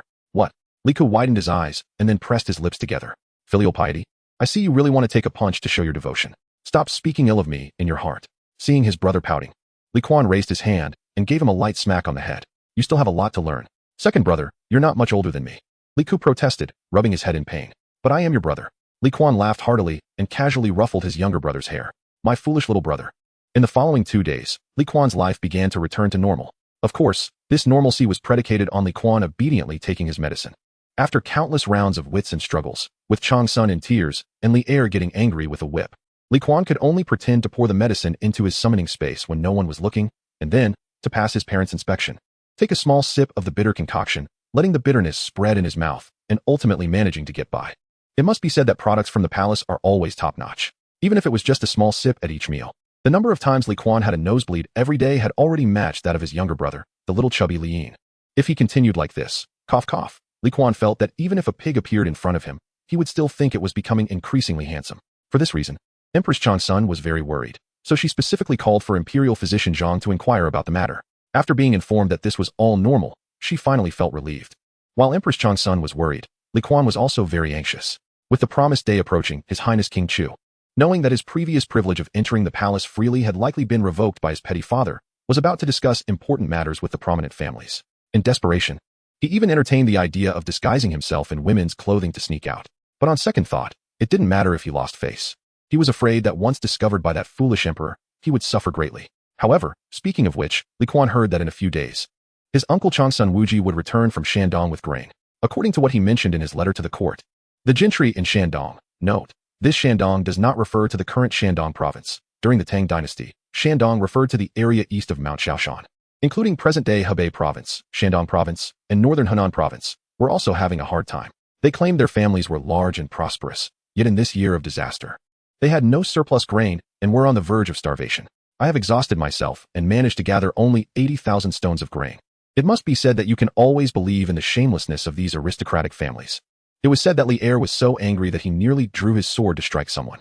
But anger, what good does it do? It does not solve the current problem. With a heart to share the burden of the country, Li Kuan ultimately decided that for the black pot of secretly leaving the palace, he needed to find someone with a strong enough background to take the blame. So, big brother, I'm out again. When Li Kuan appeared at the East Palace gate again, the chief eunuch of the East Palace, Park Yun, couldn't help but feel a twitch in his eyelids. This young lord was clearly someone who never came without a purpose, and judging by the situation, the crown prince was in danger. Your Highness, King Chu. Park Yun approached with a smiling face and bowed to Li Kuan. Your Highness, the crown prince is still studying with the scholars. You. Oh, that's fine, Li Kuan nodded. I'm not disturbing my big brother's studies. By the way, can you tell him to hurry and skip class to escort me out of the palace?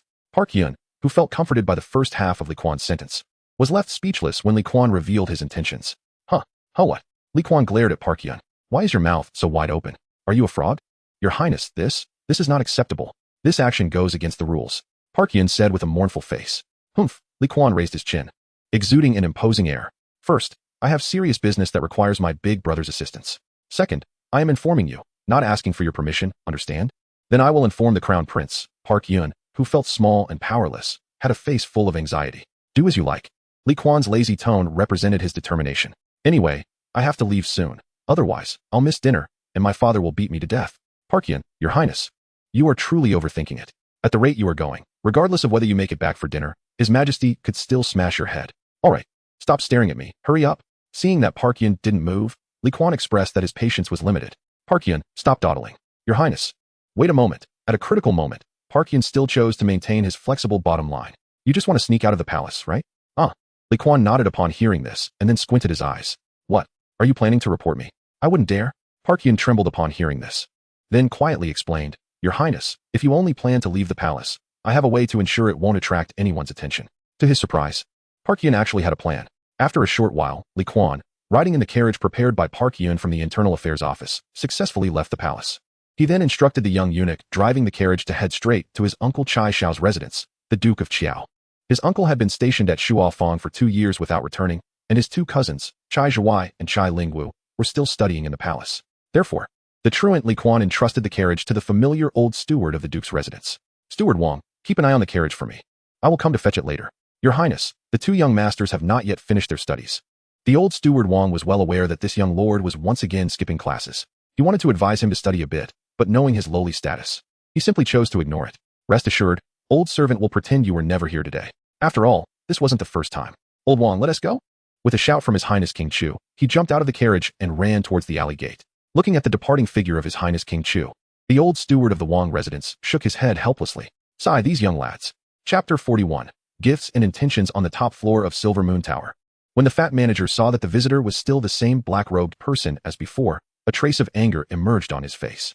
Sir, perhaps the people from the clan have given me confidence. The fat manager's tone carried a bit of anger. Are we not sincere enough to move the person behind you? The 5 prominent families, aside from the current royal family of the Lan Yuli clan, the other 6 families, the Zhao Junli clan, the Bowling Chui clan, the Qinghe Chui clan, the Fanyang Lu clan, the Xingyang Zheng clan, and the Taiyuan Wang clan have all sent people to negotiate this big deal with the person behind you. Why is it that now you have come alone? The shopkeeper was not anxious as Li Kuan manipulated the shadow assassin and replied leisurely.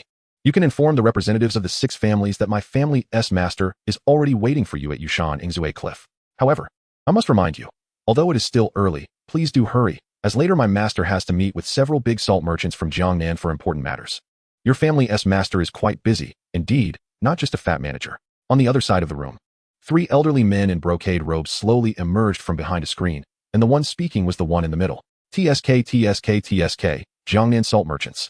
Came the voice of a young woman from the adjacent room, full of mockery. Are you insulting my master? The black-robed man stood up, looking towards the next room, and then sneered. You are ignorant of your own insignificance. Stop. With his command, several sounds of arrows slicing through the air came from the adjacent room. Thud, thud, thud. That was the sound of arrows piercing the floor. Ah, bastard. The young woman screamed, then stormed into the room where everyone was, her demeanor aggressive. Dare to shoot at me with crossbows? Are you seeking death? As Li Kuan galloped towards Ingzue Cliff, he finally caught sight of that unruly girl through the black-clad man's view. Even though he was multitasking, he couldn't help but frown. What the hell? How is she just a half-grown girl? Judging by her age, she looks only about 14 or 15. How did she manage to pull off such a captivating mature style? Which family are you from? In the room, facing the girl who came to demand an explanation, the black-robed man spoke coldly. Zhao County Li family. Li Qingqing. The girl's pretty face turned cold, her voice laced with arrogance. The black-robed man nodded. Very well. Since that's the case, my young master will no longer do business with the Zhao County Li family. With the black-robed man's words, everyone in the room was taken aback.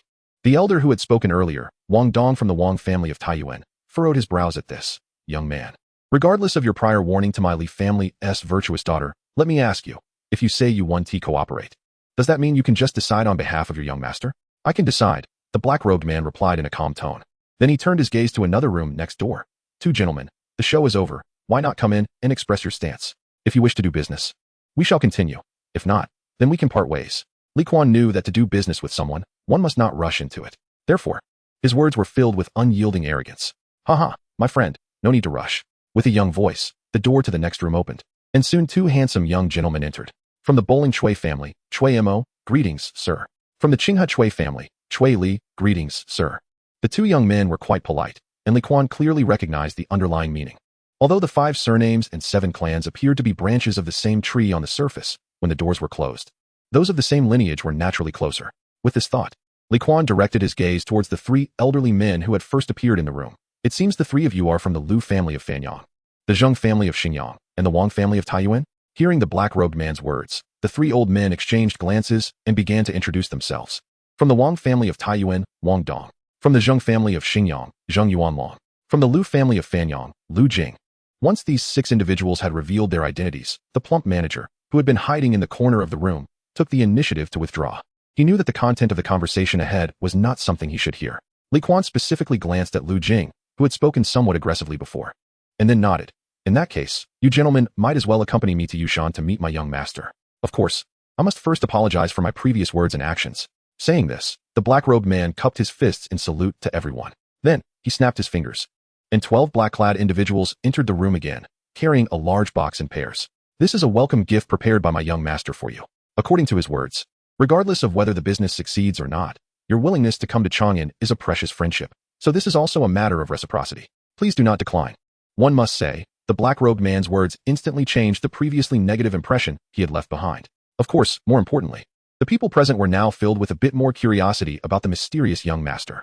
The welcome gift prepared by Kuan was not of low value.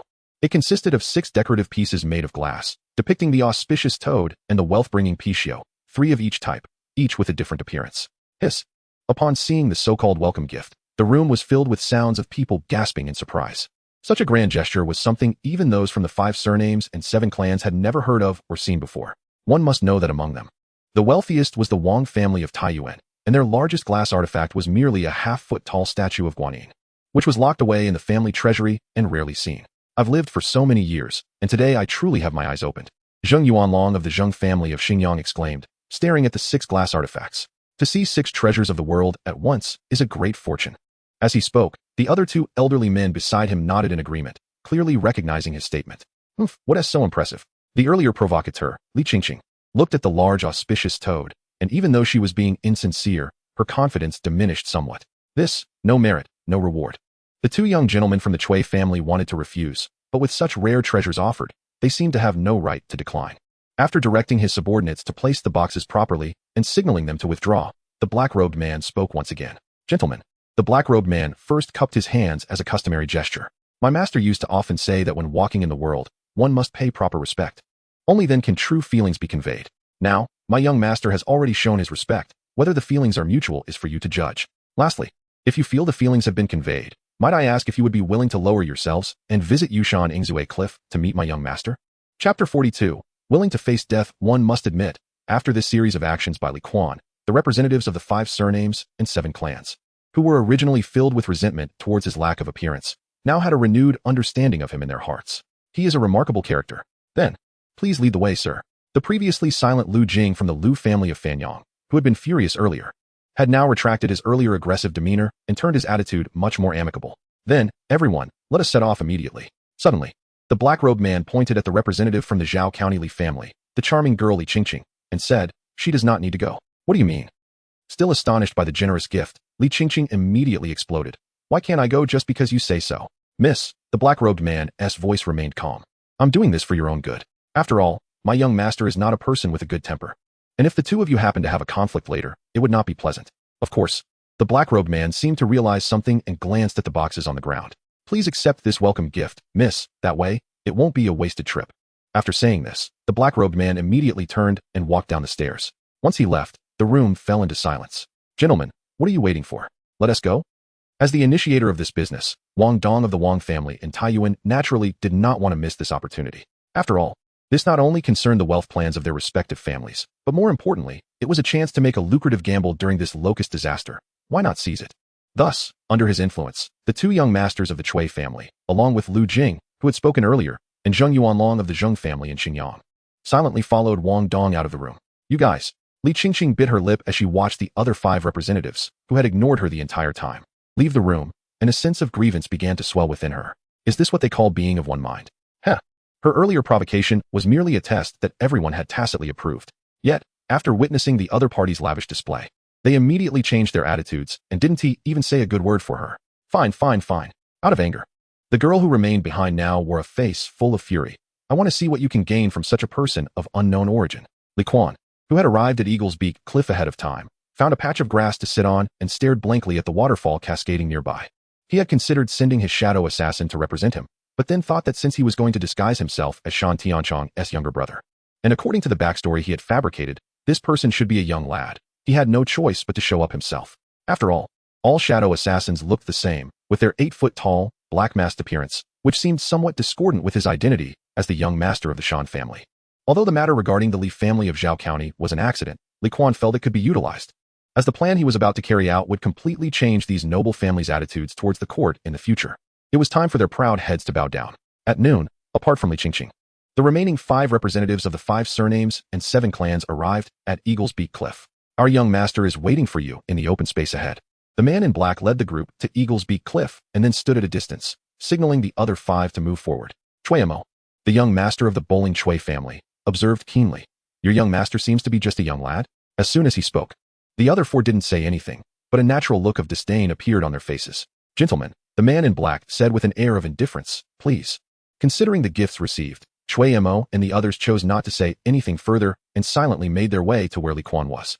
Given that he didn't often have the chance to show his face, Li Kuan originally did not plan to conceal his appearance when meeting the representatives of the 5 surnames and 7 clans. However, considering that this matter must be foolproof, he casually bought a fox mask from a street vendor when he arrived. Yet, on a young boy, it looked somewhat strange. Nonetheless, in order to create a good mysterious young master identity and facilitate future dealings with these people, such trivial details were indeed unavoidable.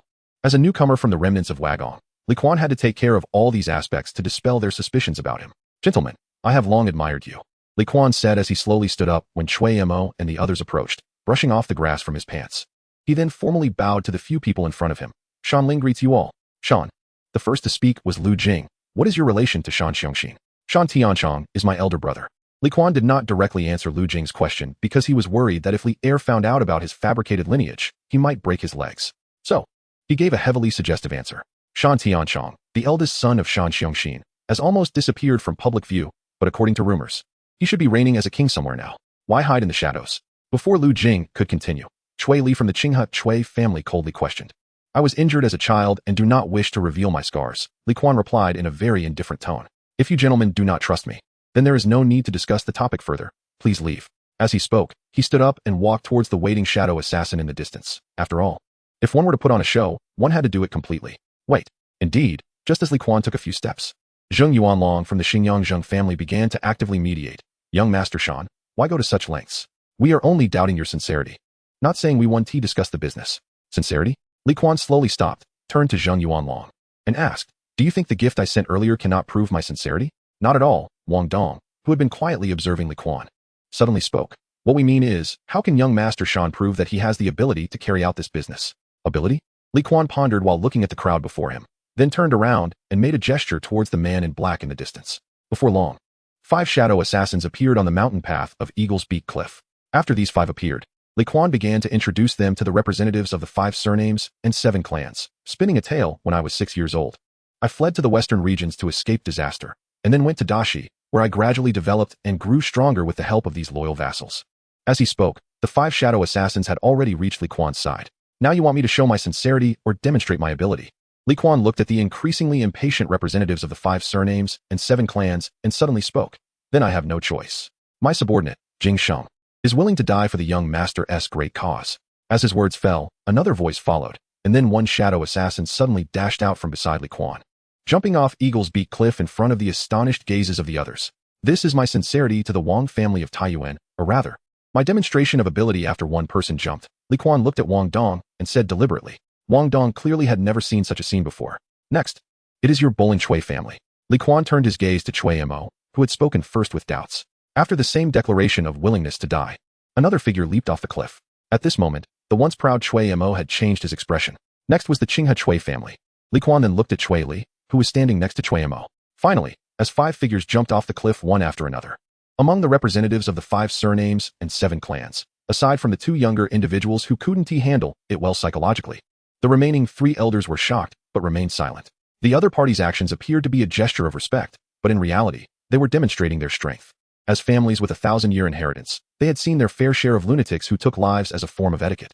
To not go far, some of the exotic tribes in the northwest were known to use such perverse rituals, but they could never have imagined that this young lad before them could possess such strength. One person's gesture of respect was like a nation's gesture of respect. Gentlemen, what do you think? Shall we do this business?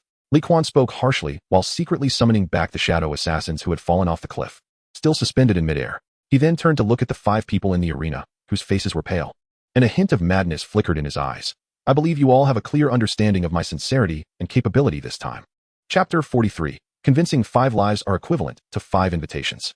Li Kuan's crazy actions inevitably shocked the 5 people present. They exchanged glances, all knowing that they could hardly escape today. If this business deal falls through, it would create a significant grudge between both parties. My good sir, what a bold spirit and remarkable means. After a long silence, Wang Dong chuckled and was the first to speak. The Wang family of Taiyuan is convinced. My family is willing to do business with you. The Chui family of Bowling also expressed willingness to cooperate with Chui Mo as a junior, following closely to show her recognition of Li Kuan. Soon, the other 3 families also voiced their hopes to collaborate with Li Kuan. But this time, it was Li Kuan's turn to act aloof. You all might have misunderstood something, Li Kuan said as he walked to the edge of the Eagle Beak Cliff. Looking down at the cool river beneath the waterfall, he spoke plainly, before my 5 loyal subjects jumped down. The only business we can conduct is for me to sell you the glazed vessels and for you to sell me some grain. There won't be any other interactions. However, I have paid the price of 5 lives, and all I got was your willingness to cooperate instead of your previous vague attitude. Li Kuan turned slowly, his voice filled with pressure. Am I being underestimated? As his words fell, the expressions of the 5 people changed. What do you mean by that? Lu Jing of the Lu family from Fanyang feigned calmness and continued to act confused. Isn't this what we are discussing? Haha. Li Kuan laughed instead of getting angry. He shook his head and sighed. What have I done wrong to offend you? Good sir, what kind of title is that? I have shown such great sincerity in befriending you. Yet you are reluctant to even address me as young master. It seems the threshold of the 5 surnames and 7 aspirations is indeed quite high. Li Kuan's seemingly mocking yet warning words, unsurprisingly, deeply angered the others. And what if it is? It was Chui Li from the noble Chui family who spoke up. Being from a prestigious family, he was naturally hot-headed and could not tolerate provocation. What if? Li Kuan looked deeply at Chui Li and then slowly spoke. I treat you all sincerely and with courtesy, yet I do not receive a response of equal measure. Since that is the case, let me tell you what I can do. As he spoke, Li Kuan pointed to the black-clad figure standing not far away. I still have over 1,200 loyal warriors like him. If you wish to see their capabilities, you can. After all, I returned from the Dashur to settle the blood feud with the Li family. The world is secondary. But if you refuse to give me this face and reach an agreement with me, I will inevitably be unable to support myself and achieve great things. If so, I do not mind if we both perish. At this moment, Li Kuan acted like a gambler who had put all his worth on the line. Moreover, in this world, is there anyone who dares to play me for a fool? Is he not afraid of death? The mountain wind was chilly, and Li Kuan's words pierced the hearts of the other 5 like a blade. The representatives of the 5 surnames and 7 aspirations silently stared at the seemingly insane youth before them, feeling waves of regret for provoking such a reckless character. Why did they ever provoke him? The previously arrogant Chui Li felt a twitch in his eyelids. Did this guy intend to kill his entire family? Even if he didn't plan to kill everyone, just targeting him alone was enough to keep him awake at night. Zhenguan Dong, a young master from the Zheng family of Xingyang, noticed the atmosphere cooling down and, after glancing at the silent Wang Dong, he could only muster the courage to step forward and mediate. Please, let us calm our thunderous anger. Aside from the previous 2 points, do you have any other demands you would like to propose? We can discuss and negotiate. Negotiate? Li Kuan responded, still unyielding. What is there to negotiate? Sincerity is the most talked about phrase today between us. What sincerity have I shown? Treasures, even lives, I have given. With that, Li Kuan spread his hands and looked at the 5. But what have you given me? Don't even mention sincerity. You haven't even made a promise. What kind of promise do you want? Lu Jing squinted at the agitated Li Kuan. What did you say? Li Kuan's voice rose by 8 degrees. His defiant gaze fixed on Lu Jing. I have heard that your clan's elder brother, Lu Shou, is a great scholar from Guangzhou, who is most knowledgeable about propriety. Hearing this, Lu Jing was momentarily at a loss for words, unsure of how to respond. Is this little brat trying to provoke me? After being pierced by Li Kuan's soft knife, Lu Jing was speechless for a long time. After a while, he slowly spoke. May I ask, young Master Dan, what kind of promise do you want?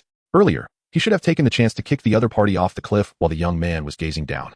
Of course, that was just Lu Jing's final fantasy before he conceded. If he dared to make a slight move, he would be dead on the spot. Because aside from the guards beside Li Kuan, there were also dozens of loaded crossbows hidden in the grass nearby, always aimed at these noble representatives. If a real fight broke out, it would be a one-sided massacre. My glazed vessels can be sold to you at 70% of the price. After witnessing the true concession of the 5 surnames and 7 aspirations, Li Kuan did not push further, but instead took a big step back. Is what you said true? Wang Dong, who asked in surprise, had an expression of disbelief on the faces of the others. Of course it is true, Li Kuan said casually. Do you know that I returned from the Deshur after a long journey, and the items I carry are naturally the most valuable glazed vessels? So rest assured, the glazed vessels in my hands will definitely meet your needs, and perhaps even exceed them. That's good. Xuanwu immediately chimed in. But soon he realized something and glanced at the silent Shui Li beside him, suddenly bowing to Li Kuan. Young Master Dan, my brother spoke rudely to you earlier. Please forgive him. You don't need to be like this, young Master Chui. Li Kuan smiled upon hearing this, but his subsequent attitude said it all. He pointed at Chui Li and said calmly, he has a mouth. There's no need for you to apologize on his behalf. Pushed to this point, Chui Li shut his eyes upon hearing this. The more than 1,200 loyal warriors Li Kuan mentioned, as well as the crossbows used earlier at the Silver Moon Tower, made Chui Li constantly remind himself to endure. After a long while, having understood the reasoning behind it, Chui Li took a deep breath. When he reopened his eyes, a gentle expression appeared on his face. Young Master Dan. Chui Li slightly bowed and clasped his hands in front of Li Kuan. I was too arrogant earlier and spoke disrespectfully to you. I apologize to you now. Please forgive me. Well said, well said. After receiving the apology, Li Kuan waved his hand, as if the previous conflict between them was merely a matter of youthful pride. My father once said. Li Kuan looked at Chui Li, his attitude surprisingly polite. Turning swords into plowshares is the greatest story in the martial world. I do not have plowshares here, but, as he spoke, he pretended to rummage in his bosom, but in reality, he took out a colorful glazed hairpin from his spatial storage. Holding the glazed hairpin, Li Kuan walked in front of Chui Li under the watchful eyes of the others and extended his hand. Then let us turn swords into glazed hairpins? I have to say, when Li Kuan is willing to make friends, there is no one in this world who can refuse him. When the shocked Chui Li subconsciously took the glass hairpin from Li Kuan's hand, he was still in a daze.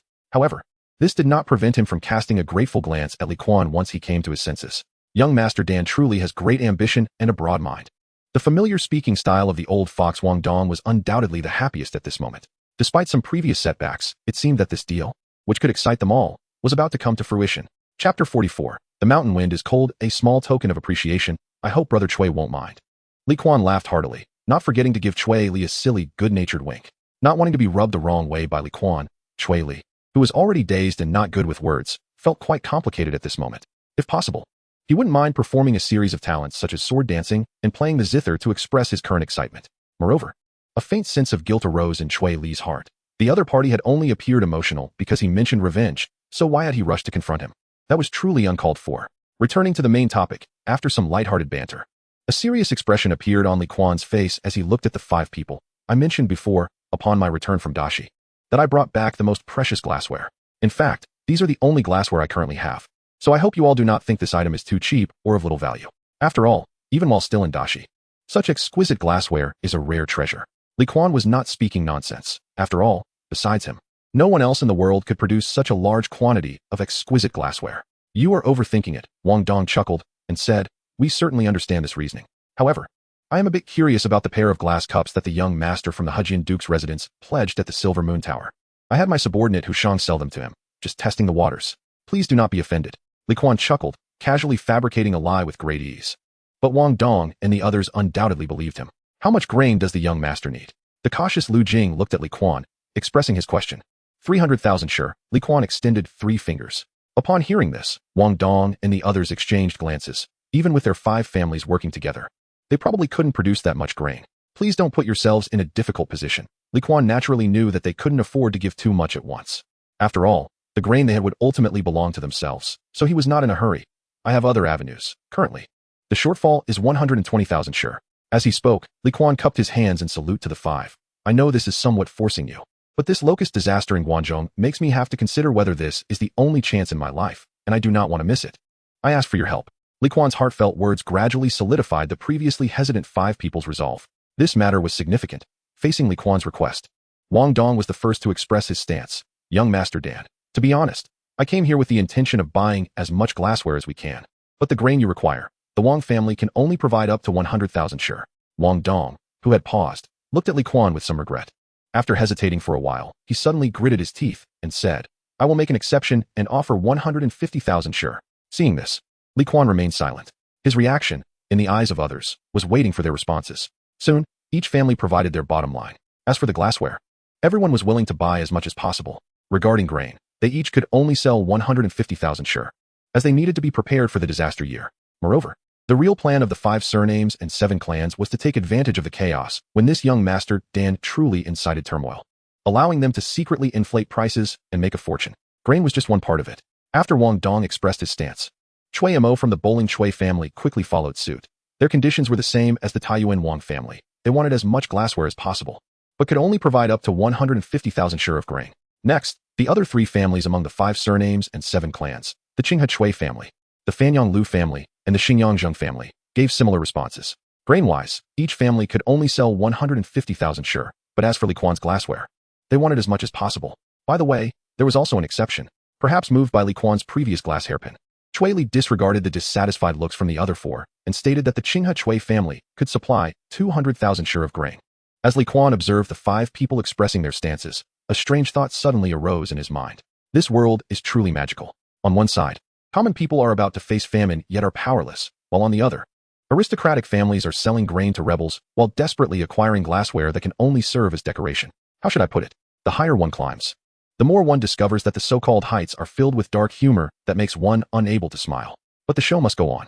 Everyone remained silent for a long time, seeing the nervous expressions on the faces of the 5, who seemed afraid of him turning against them.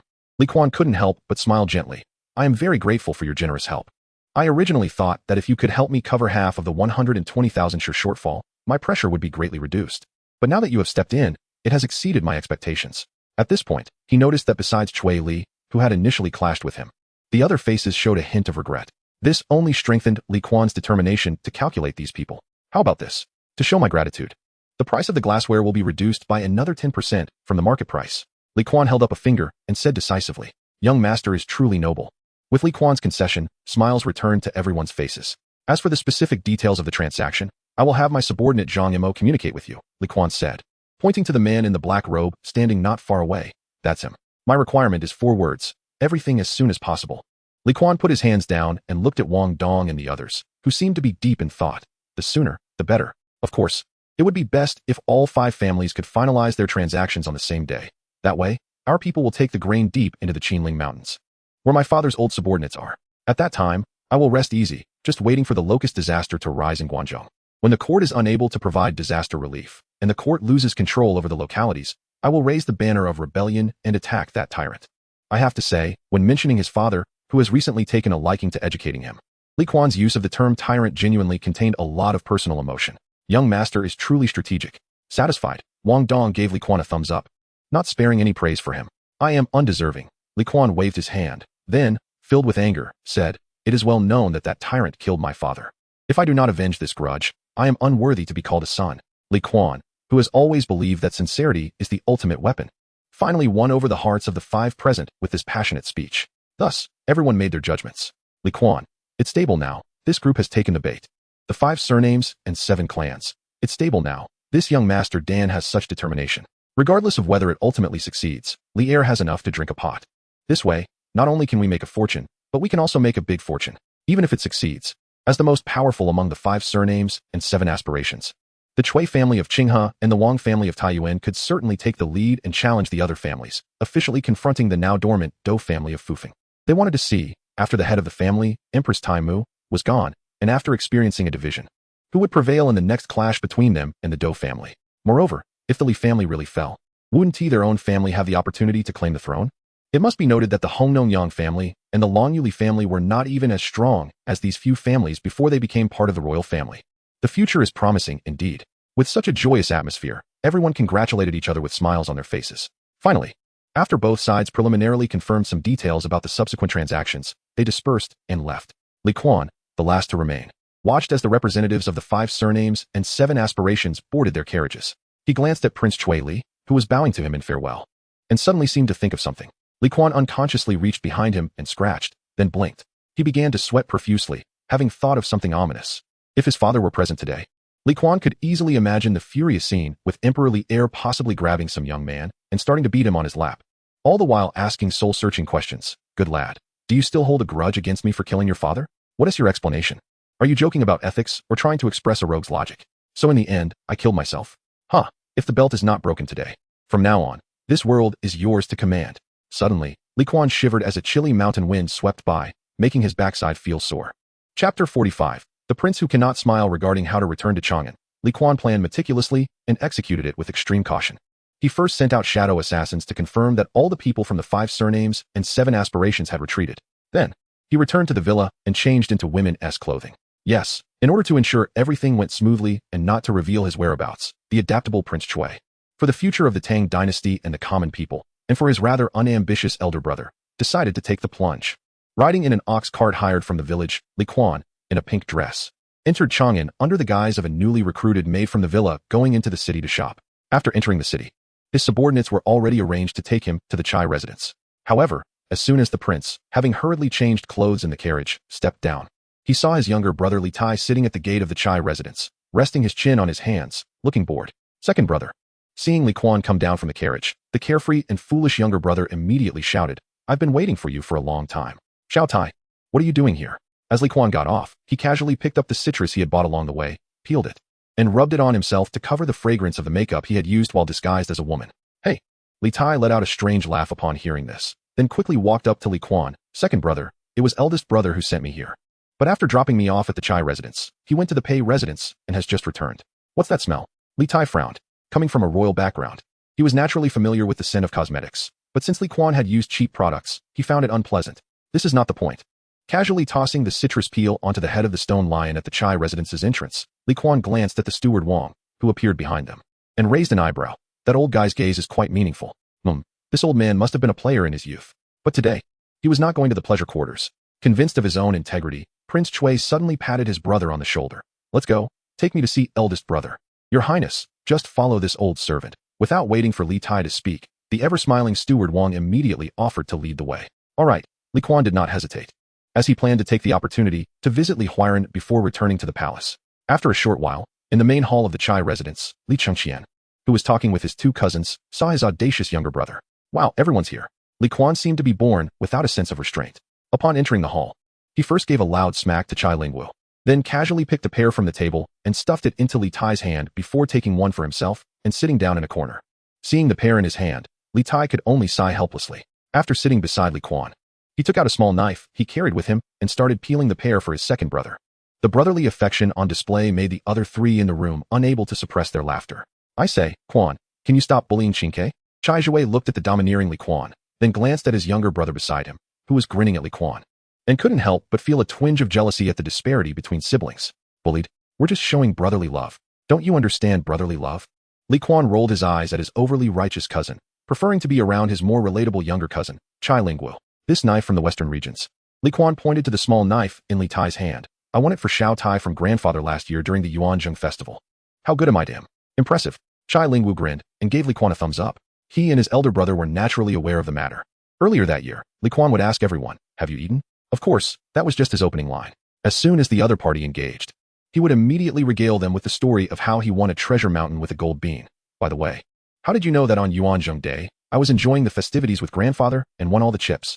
Jokingly, on that day, Li Kuan's dice-rolling skills astonished Li Yuan and his old ministers. For this second prince, who swept the table, who wouldn't call him the dice saint? Of course, he had to show off. "If you weren't using the sword father gave me as a wager, it would have been quite good." Li Chengxian glanced at the smug Li Kuan, put down his teacup, and began to backstab. "That was voluntary, eldest brother." Li Kuan suddenly chuckled ominously. "You rascal." Li Chengxian seemed to think of something and could only shake his head with a wry smile. Who told him that one day after having a spring dream, he let Pu Yun wash his undergarments and was caught by this rascal? The crown prince, heavily dominated by his younger brother, could only concede. "Second brother, here you go." When Li Tai happily handed a peeled pear to Li Kuan, the pear Li Kuan had been eating was nothing but a core. It must be said that the brothers had always had this kind of tacit understanding. "Peel me another one. I'm dying of thirst." Li Kuan lazily took the pear, took a big bite, and casually ordered. "Okay." Li Tai felt there was nothing wrong with this, and after a chuckle, he turned to the fruit plate on the side and decided to pick the biggest and best pear this time. TSK. Jealousy makes one's appearance unrecognizable. Chai Zhui looked at how obedient Li Tai was and turned to his younger brother Chai Lingwu. "Brother, I also want to eat a pear."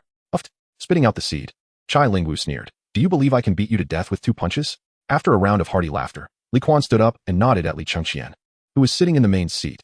"Big brother, if there's nothing else, we should be leaving. I still plan to visit Huairan before returning to the palace."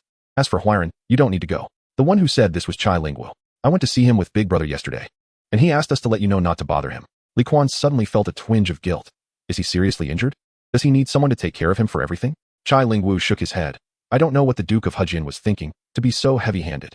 It's not like he's that sweet-faced, bitter-hearted big brother of his." Li Tai quickly peeled a pear and noticed that the second brother hadn't finished his, so he took it from him. "I'm not trying to speak ill of anyone, but But how should we describe Huairan's big brother, Li Chongyi? Li Tai and the second brother exchanged a glance, then both said in unison, "Who in Chang'an doesn't know that the Duke of Hejian's eldest son is tolerant, virtuous, and magnanimous?" As laughter erupted again, Li Chongqian, while laughing, looked at his carefree younger brothers and the two cousins who were joking around, feeling that something was off. All fun and games, huh? Wait, that's not right. Li Chongqian suddenly recalled that when outsiders referred to him as the Crown Prince, they used much more advanced terms than just being tolerant, virtuous, and magnanimous. Intelligent, exceptionally sensitive, graceful, dignified, benevolent, filial, and profound. Your Highness, why aren't you laughing anymore? Is it because you don't like to smile? At this moment, he suddenly realized that he might have inadvertently fallen for his younger brother's teasing, and he truly couldn't smile anymore. Big brother, you believe me, right? How could I possibly mock you in secret? As they left the Chai residence and prepared to return to the palace, Li Kuan couldn't help but call out in protest against his brother's accusations. If I had any grievances, I would have brought them up to your face long ago. Between brothers, even if we had a conflict and got into a fight, what would it matter? Li Chongqian looked at his younger brother, whose real strength had already surpassed his own, and oddly felt that what he said made a lot of sense. Big brother, you're overthinking it. Seeing that Li Chongqian still didn't speak, Li Tai couldn't help but chime in. You know what kind of person the second brother is. Other than his sarcastic remarks about our father, do you think he really cares about anyone else? If you provoke him, he'll just start cursing, and if that escalates, he'll start throwing punches. Who do you think can take him on? I must say, Li Tai often has a knack for cutting to the heart of these issues. Right. Li Kuan, who had previously felt wronged, couldn't help but clap his hands in realization. So you're saying I'm invincible now? From the standpoint of face, it should be like that. Since he misunderstood his younger brother, Li Chongqian, as the older brother, naturally felt guilty. However, thinking of the times he had selflessly cleaned up the messes created by this troublesome younger brother, that guilt quickly melted away like spring snow. Wait a minute. Li Chongqian's nostrils flared as he suddenly grabbed his younger brother who was about to climb into the carriage. What is that smell on you? No, big brother. You're being weird. Li Kuan nervously brushed off Li Chongqian's hand. What smell? It's just my charming manly scent. So are we leaving or not? I'm starving. Since they couldn't visit Li Huairan, Li Kuan planned to return to the palace early to take a bath and wash off the lingering scent of makeup. Or else if his mother caught a whiff of it, that night's mixed double trouble with the emperor and Empress wouldn't be fun at all. You little brat, just ate 3 pairs. Li Chongqian glared at Li Kuan, subtly reminding him, don't blame big brother for not warning you. You're still a kid. So don't mess around. Got it. Li Kuan replied impatiently, understanding the implication of his brother's words that he hadn't matured yet. Then did you mess around? I'm naturally very well behaved. Li Chongqian only needed to exchange a glance with Li Kuan to know what the other was thinking. You're upright. Li Kuan half-heartedly gave a thumbs up to the upright crown prince, then suddenly feeling tired, climbed into the carriage. Moments later, with a crack of the whip, the strong horse neighed, and the 3 brothers set off on their way back to the palace. While the inner court carriage that Li Kuan had previously ridden quietly followed behind the crown prince's carriage, returning to the palace together. I must say, when it comes to cleaning up after his younger brothers, no one is more skilled than the experienced crown prince. As the carriage rattled along, passing through the bustling and vibrant Zhenguan street, inside the carriage, Li Kuan was surprisedly pointing at the wine jar next to his big brother. Isn't this Pei Ji's? You know about it. Li Chongqian shot Li Kuan an annoyed glance. When I went to find Pei Xiang, that old man was in the study hugging the wine jar and smacking his lips. That old guy. Li Chongqian's expression twitched as he recalled how Pei Ji enthusiastically invited him to share the fine wine in his study, claiming that the wine was rich and strong. As he spoke, the crown prince suddenly gagged, and then smacked Li Kuan on the head. What, big brother, why are you hitting me? Hearing this, Li Kuan, who was chuckling, suddenly felt pain and covered his head, looking aggrieved. Do you think I brought this wine back easily? How would I know how you got it? Li Kuan suddenly glanced at Li Tai, who had a complex expression and remained silent. No way. The crown prince's roar and Li Tai's silence conveyed an overwhelming message to Li Kuan. Big brother, Li Kuan hesitated before stating his conclusion. Did you drink it? Li Chongqian glared at Li Kuan. What else could I do? Did you really think that old fox Pei Xiang didn't know the truth? He told me he planned to bring this jar of wine into the palace to present it to our grandfather. Li Chongqian could still vividly recall every detail of drinking with Pei Ji. That old man, who initially had a mocking expression, was shocked when he saw Li Chongqian finish the cup without changing his face. Pei Ji might never understand why Li Chongqian was willing to go to such lengths for Li Kuan. Regardless, Li Chongqian suddenly smiled and said, your big brother, having grown up, finally gained the upper hand in a confrontation with those old foxes. It was just that this upper hand was something he was somewhat unwilling to remember right now. Li Kuan looked at his easygoing big brother, feeling a mix of emotions. In fact, he wasn't afraid of Pei Ji retaliating against him. Even when he acted so out of line, he was driven by the notion of getting involved to bring about a better world and to take down Pei Ji, who was just a figurehead. At worst, it would be an extreme exchange. After all, his father wouldn't really punish him. Who would have thought that when he mentioned this matter to his big brother, it was merely to boast, and he didn't really pay it much mind when his big brother later said he would get the wine back. But he never expected his big brother would do it this way. Hey, don't look at me like that. Li Chengqian suddenly slapped his younger brother on the forehead. It's just a little kid's urine. When we were sick as kids, the medicine we drank probably had this stuff in it too, so stop being so dramatic. After a long while, Li Kuan let out a sigh. Since you say it like that, I still have some left. Should I get a bit more? Li Kuan said as he planned to stand up and loosen his belt. Haha, second brother, you really are the best. Li Tai, who had always been ready to be the peacemaker but never got the chance to shine, felt his spirits lift as he saw his two older brothers resolve their misunderstandings. Get lost. I don't have any. Li Chengqian glared at the grinning Li Kuan and said irritably, is it true that His Royal Highness the Crown Prince is still a novice? Li Kuan turned to look at their foolish younger brother, Prince Li Tai, who was with the carriage atmosphere crew. Little Tai, do you believe what Big Brother is saying? Big Brother, I believe it. Li Tai suddenly sat up straight, understanding Li Kuan's gaze, and then said seriously, after all, in Big Brother's Eastern Palace, there are either young eunuchs or old maids in their 40s or 50s. In such a situation, if Big Brother were to break his vows, wouldn't it seem like he has a heavy taste, whether it's a young eunuch or an old maid? You little brat, what have you learned from your second brother? The Crown Prince, furious and red-faced, immediately lunged at Li Tai like a hungry tiger pouncing on its prey. Second brother, save me. Li Tai, who was under the weight of his elder brother's anger, could only call for help through Li Kuan's armpit. Ah, little brother, I can't help you. Li Kuan, exhausted after a long day, leaned against the carriage, trying to stay awake while laughing. He quietly watched his brothers play around, feeling the tranquility of the passing years. Chapter 47. What is substitute literature? You two, and could behave yourselves lately. The affairs of the court are busy, and father's mood isn't very good. After the three brothers returned to the palace in the carriage, the Crown Prince reminded his two younger brothers at the steps of the Eastern Palace not to anger their father at this critical moment, lest the consequences be dire. Don't worry, big brother. I'm not someone who stirs up trouble, Li Kuan said with a grin, putting his arm around the slightly bitter-faced Li Tai. Right, little Tai? Haha. At this moment, Li Tai looked a bit dazed, unsure of what he was thinking. The most troublesome one is you. The Crown Prince shot a glare at the younger brother who caused him the most headaches, shaking his head helplessly. If you really have something going on, at least tell big brother in advance. Got it. Li Kuan thought his elder brother was great in every way, but his nagging was really annoying. Big brother, don't you have your studies? Hurry up and focus on that. I'm taking Qingke back to Xuanwu Palace now. Qingke, make sure to keep an eye on your second brother. Before returning to the palace, the Crown Prince entrusted the epic task of watching over the King of Chu to his brother Li Tai. Don't worry, big brother, I know what to do. After exchanging a few words, Li Tai glanced at his second brother beside him, then turned his gaze back to his sighing elder brother.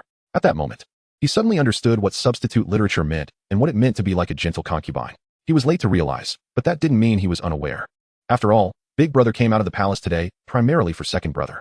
Having lived a life of comfort and being doted on by their parents, Li Tai, upon understanding the truth, suddenly experienced the disparities between people. Well, if this disparity is second brother, I can accept it.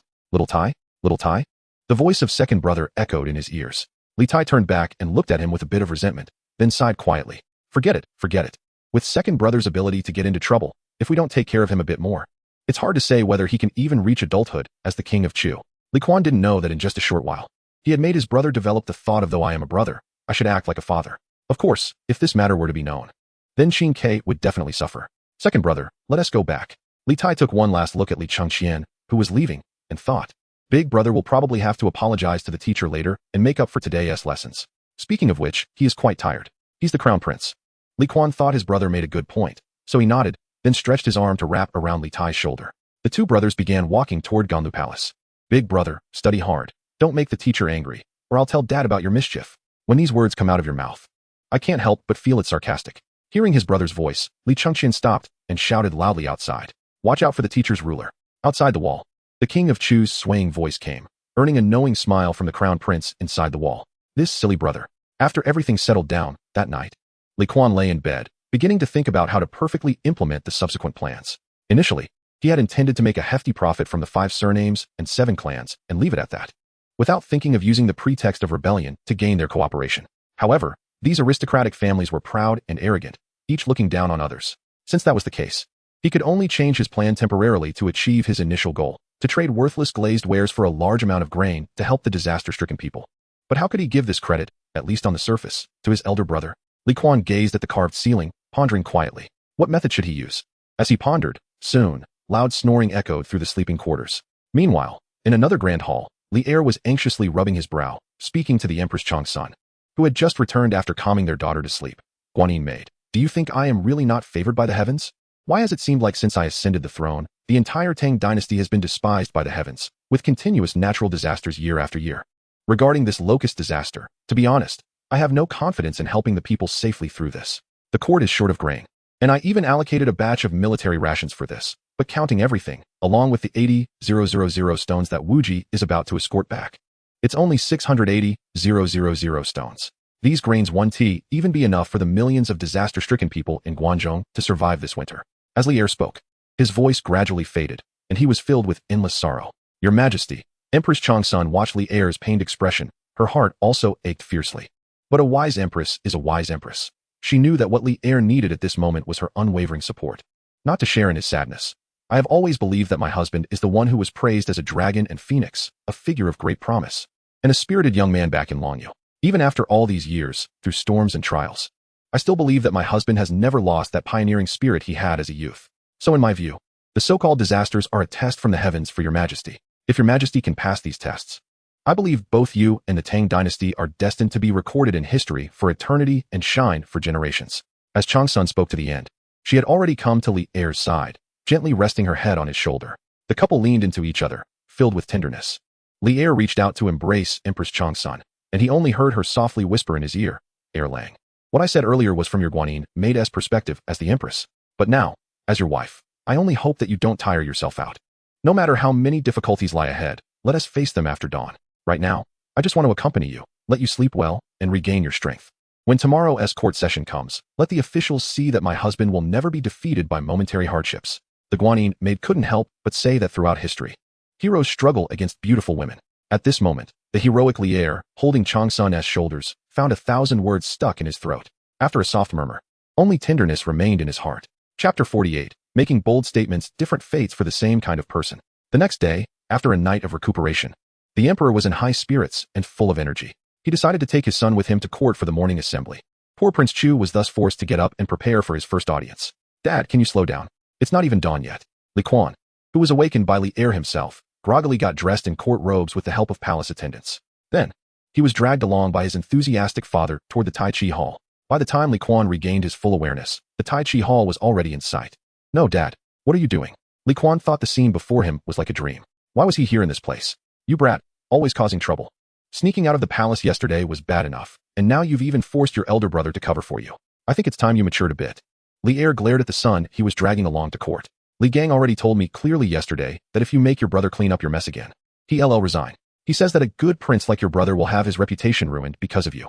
Kuan, shocked and filled with resentment, found his respect for the learned and cultured Li Er, who had educated 3 princes, Sui Prince Yang Yong, Hidden Prince Li Jiansheng, and Li Changxian, had dissipated. At that moment, he was determined to find that old man with white hair and a bad temper to demand an explanation. How dare he stir up trouble between him and his elder brother? Kuan was confident that no one could undermine the bond of blame he shared with his brother. But what if? What if his brother was misled by slander and refused to take the blame for him in the future? Wouldn't his future be bleak? No, absolutely not. With a firm resolve, Kuan, though still unable to escape his father's iron grip, decided to charge forward, dragging Li Er in the direction of the Eastern Palace. Your Majesty, the palace gates are already open, and the officials will be arriving soon. The chief eunuch Zhongnan, who accompanied Li Er to court, saw the black-faced emperor being pulled along by the equally grim-faced Prince Chu and immediately panicked. The civil and military officials need to cross the Golden Water Bridge. And you two are still here wrestling with each other? You little rascal.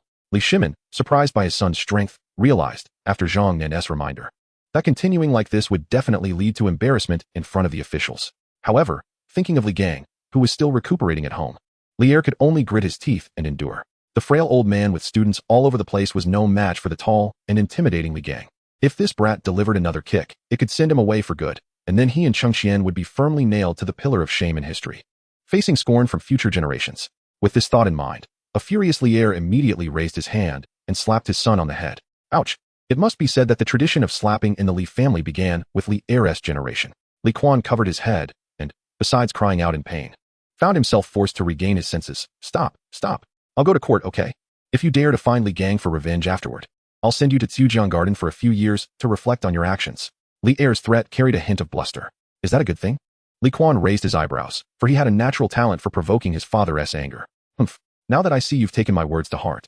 Li Er finally let go of Kuan's arm and then kicked him in the butt. When we're in court, just use your eyes, ears, and head to look and learn. But remember, Don't voice any opinions. What if I need to use the restroom? Li Kuan always managed to pinpoint the blind spots in Li Er's reasoning. Then find a column. Li Er was too lazy to lecture his son seriously, as it was clear that last night's tender moments had left him quite satisfied.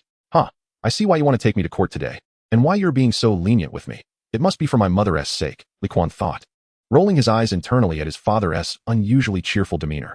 Despite feeling uncomfortable, he knew he couldn't avoid court today. Thus, on this day, the civil and military officials were surprised to see Prince Chu appear in the court, although the prince ignored the warnings from both the emperor and the crown prince, either yawning and tearing up from fatigue or picking his nose, especially when Pei Ji was flicking boogers. He showed no regard for anyone.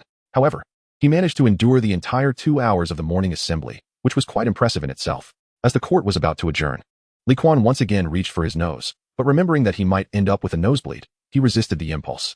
At that moment, Xuanwu, the then Secretary of State, suddenly brought up a topic completely unrelated to the Southwestern War, the Southern Floods, or the Locust Plague in Guangzhou. Your Majesty, when shall we negotiate with Goguryeo to bring back the remains of the soldiers from the previous dynasty? Why was this such a bombshell? The current Tang Dynasty was plagued by natural disasters and military conflicts, and the greatest threat from the north was not Goguryeo, which Zhenguan had failed to conquer 3 times. While, in a sense, Goguryeo, which insisted on being the rightful heir to the Chinese legacy, deserved to be thoroughly crushed by the Tang, the timing was not right. At the very least, they needed to deal with the Turks first before turning their attention to those who misrecognized their ancestors. As for Xuanwu's proposal to bring back the remains of the Sui soldiers, it was indeed a worthy cause. But Goguryeo had the audacity to collect these remains and construct a memorial. If they weren't dealt with harshly, why would they agree to return anything? As for exchanging money, sorry, that's not the Tang style. Moreover, even if the Tang could afford to lose face, the spirits of those Sui soldiers who died far from home would probably not agree. So, strictly speaking, Xuanwu's desire to bring back the soldiers' remains might seem like a diplomatic matter to him. But the ministers who understood the stakes knew it was essentially a call to war against Goguryeo. However, the Tang Dynasty was currently struggling even to provide disaster relief. How could they muster the strength for foreign wars? Thus, after Xuanwu finished his advice to Li Er, there was not a single response from the hall. Even those generals who typically loved war knew to stockpile food at their estates to prepare for the impending locust plague. In this troublesome season, to initiate foreign warfare? What a joke. Defending the home and country was their duty as soldiers, and they would certainly act without hesitation, even if it cost them their lives. But with the immediate crisis still unresolved, why provoke another war? Even the dimmest of minds, like Wei Qi Gong, understood this simple principle. Suddenly, the situation became strange. What was wrong with Xuanwu? Why bring this up out of the blue? Did he really not understand the implications? Just as everyone was tacitly keeping silent, waiting for Li Er to figure out how to suppress the matter, a conspicuous figure jumped out. Lord Yu. When Li Kuan rushed to Xuanwu with an impatient speed, lifting the arms of this great figure from the early Tang Dynasty and gazing deeply into his eyes, aside from Xuanwu, who still wore a face of confusion, everyone else felt a sense of foreboding. It was bad news for Xuanwu's illustrious reputation. It was completely finished. Sure enough, the first sentence from Li Kuan made everyone unable to hold back. He solemnly said to Xuanwu, the time is not yet ripe. I ask Lord Yu to endure for a few more years. Don't think that this king is young and weak now. Once I grow strong, I will definitely take action. At that time, not only will I bring back the remains of the soldiers from the previous dynasty, but even if I have to capture a noble lady from the Goguryeo royal family to be my father's foot warmer, it will be nothing more than a simple task. After a long silence, laughter erupted. Ha ha, everyone, except for the dark-faced Emperor Li Er and the crown prince, who was not afraid of angering his father but simply did not enjoy laughing, gathered in this moment. They sought common ground while reserving differences, and in this moment, they unleashed their most boisterous laughter, mercilessly ridiculing the young Prince of Chu who dared to speak such bold words. Chapter 49. Prince of Chu engages in verbal combat with the crowd facing the laughter around him. Li Kuan appeared remarkably calm. He proudly raised his chin, scanned the crowd with disdainful eyes, telling the officials of his contempt. Then, he loudly addressed Xuanwu, who stood before him, eager to argue but suppressed by the laughter. Lord Yu, please wait here for me. Hearing this, Xuanwu did not speak, but a hint of curiosity flashed in his originally apologetic gaze. He was very eager to know how the Prince of Chu planned to silence the officials who had developed animosity towards him due to the earlier incident involving Linghu Dahan being beaten. But soon, Xuanwu witnessed Li Kuan's method. Li Kuan quickly approached the 2 palace guards standing by and forcefully snatched the golden hammer from their waists. Then, holding the 10-pound golden hammer as if it were weightless, the Prince of Chu coldly gazed at the still laughing officials. Bang, bang, bang. Li Kuan struck the 2 hammers together with great force, creating a noise that made everyone in the hall feel a tightness in their chests. Of course, the civil officials found this child to be quite mischievous, but to the military officials, it was a different scene. The Prince of Chu truly had strength. With 2 clangs, Seeing that the civil and military officials in the Grand Hall were intimidated by his actions, Li Kuan contentedly dropped the golden hammer, clapped his hands in satisfaction, and then proudly said, "Laughing? Keep laughing. I want to know why you can laugh. Do you think what I said earlier was a joke?" At this moment, Piety, who had always been trying to win over Li Kuan, noticed that Li Kuan seemed to be provoking public anger and, as a politician, he instinctively knew he should step in to smooth things over. "You old scoundrel, shut up." However, before Piety could provide a ladder for the other party, the furious Prince of Chu directly kicked him down. "What? You're not convinced?" Li Kuan looked at Piety, whose face turned red from being scolded, and immediately opened fire. "Piety, Minister Pei, I ask you, what is so funny about Lord Yu's previous proposal to bring back the remains of the soldiers from the Sui dynasty? Yes, the Sui dynasty has fallen, and those soldiers belong to the previous dynasty. Now we are in the new Tang dynasty. But even so, are those soldiers who sacrificed their lives on the battlefield of the enemy not our compatriots? Can their past sacrifices be ignored? Bones are built into the capital. What a humiliation. What is so funny?" Due to his anger, Li Kuan's voice echoed throughout the hall. Everyone faced his questioning in silence, stunned by the usually carefree second prince who now exuded an astonishing aura. At this moment, the phrase righteous indignation was vividly embodied in Li Kuan. However, Li Kuan felt it was still not enough. "Piety, you are the chancellor." "What is a chancellor?" "As the head of the officials, you should also be a model for them. And what have you been doing? What were you just doing?" Li Kuan stared hard at Piety, whose expression fluctuated between gloom and brightness, feeling furious that this old bastard, being in the chancellor position, had been slacking off, resulting in the lack of progress in the Tang dynasty's national strength even after 2 years into the Zhenguan era. If the national strength of the Tang dynasty were to recover, the officials would see the request proposed by Xuanwu as not radical enough, while the radical faction would only think that returning the remains of the soldiers with respect was not aggressive enough. As for conservative figures like Li Kuan, they would naturally believe that the radical faction's proposed solution was overly complicated. Why go through so much trouble? Just conquer Goguryeo and incorporate it into the Tang territory. Thus, foreign lands would become familiar places, and those soldiers would surely rest in peace knowing this. But now, in the court, among the many officials, facing such a just request from Xuanwu, not a single person dared to respond, not a single person dared to speak of war. This was, in Li Kuan's eyes, an absolute disgrace to the entire nation. "Minister Pei, don't think that as long as you are well-fed and muddling through each day, you have done your duty." Li Kuan coldly stared at Piety. "And don't think that by watching others make mistakes with a cold eye, you appear wise. And don't think that your so-called doctrine of moderation is the cleverness expected from a chancellor. That is truly foolish. So foolish that even a reckless person like me cannot tolerate it." At this point, Li Kuan suddenly paused. His pause was not due to a lack of words, but because Piety, who had turned pale, was about to fall back. If it weren't for Gao Shilian's quick reflexes, this old man might have collapsed in the hall today. The Prince of Chu indeed has sharp words. Perhaps out of sympathy for the rabbit's death and the fox's sorrow, or perhaps considering that the Turks were the immediate threat to the Tang dynasty. While Goguryeo was indeed more harmful than the Turks, yet it still required a gradual approach. Therefore, Xuanwu's request was ill-timed. In any case, Wei Zhang felt it necessary to speak a few fair words. Unfortunately, the timing he chose to speak up was also inappropriate. The Prince of Chu had already gone mad. "I say, why are you everywhere?" After taking down the first blood, Li Kuan decided he would not spare anyone today. "Wei Zhang, don't you usually have the reputation of being a mirror to others? Why can't you be the only sober one among the drunken crowd today? Of course, I don't care whether you laughed or not back then. I only know that the one who should have stood in front of Lord Yu and told him what I just said should have been you. But you didn't." When Li Kuan reached his conclusion, his tone was calm. Finally, he looked at the speechless Wei Zhang, his gaze slightly disdainful. "I am not my father. He is the emperor and needs a reputation, so he must follow the rules. I am different. I have long been prepared to ruin my name for the Tang dynasty in this life, so you better not provoke me, or I'll smash your dog head." The young Prince of Chu, at this moment, faced the usually proud Wei Zhang with an angry and distorted face. Wei Zhang quietly gazed at the young Prince of Chu for a long time, and then, to everyone's astonishment, he actually bowed to Li Kuan. "Wei Zhang is taught." Then, Wei Zhang calmly returned to his position, as if he had stepped forward earlier just to receive a scolding from Li Kuan. Even Li Er was shocked by Wei Zhang's submission. Prince of Chu impressive. Seeing Wei Zhang getting scolded, Wei Qigong, who had always been at odds with him, gave Li Kuan a thumbs up. Bah! After getting a double kill, Li Kuan didn't even think and spat at Wei Qigong. "I used to think Uncle Wei Qigong was a top-notch hero in the military. But I didn't expect that even you, after being a wealthy idler for a few days, would lose your fighting spirit. You were once the unparalleled general who fought alongside my father, and now look at you." You. Furious, Wei Qigong wished he could retract his recently raised thumb. This brat, why can't he tell friend from foe? After secretly glancing at the calm-faced Li Er, Wei Qigong knew that his majesty was suppressing his anger, so he dared not continue to make a scene. If he turned out to be the one in trouble, it wouldn't be worth it. Thus, Wei Qigong chose to act like Wei Zhang and accepted the bite without retaliating.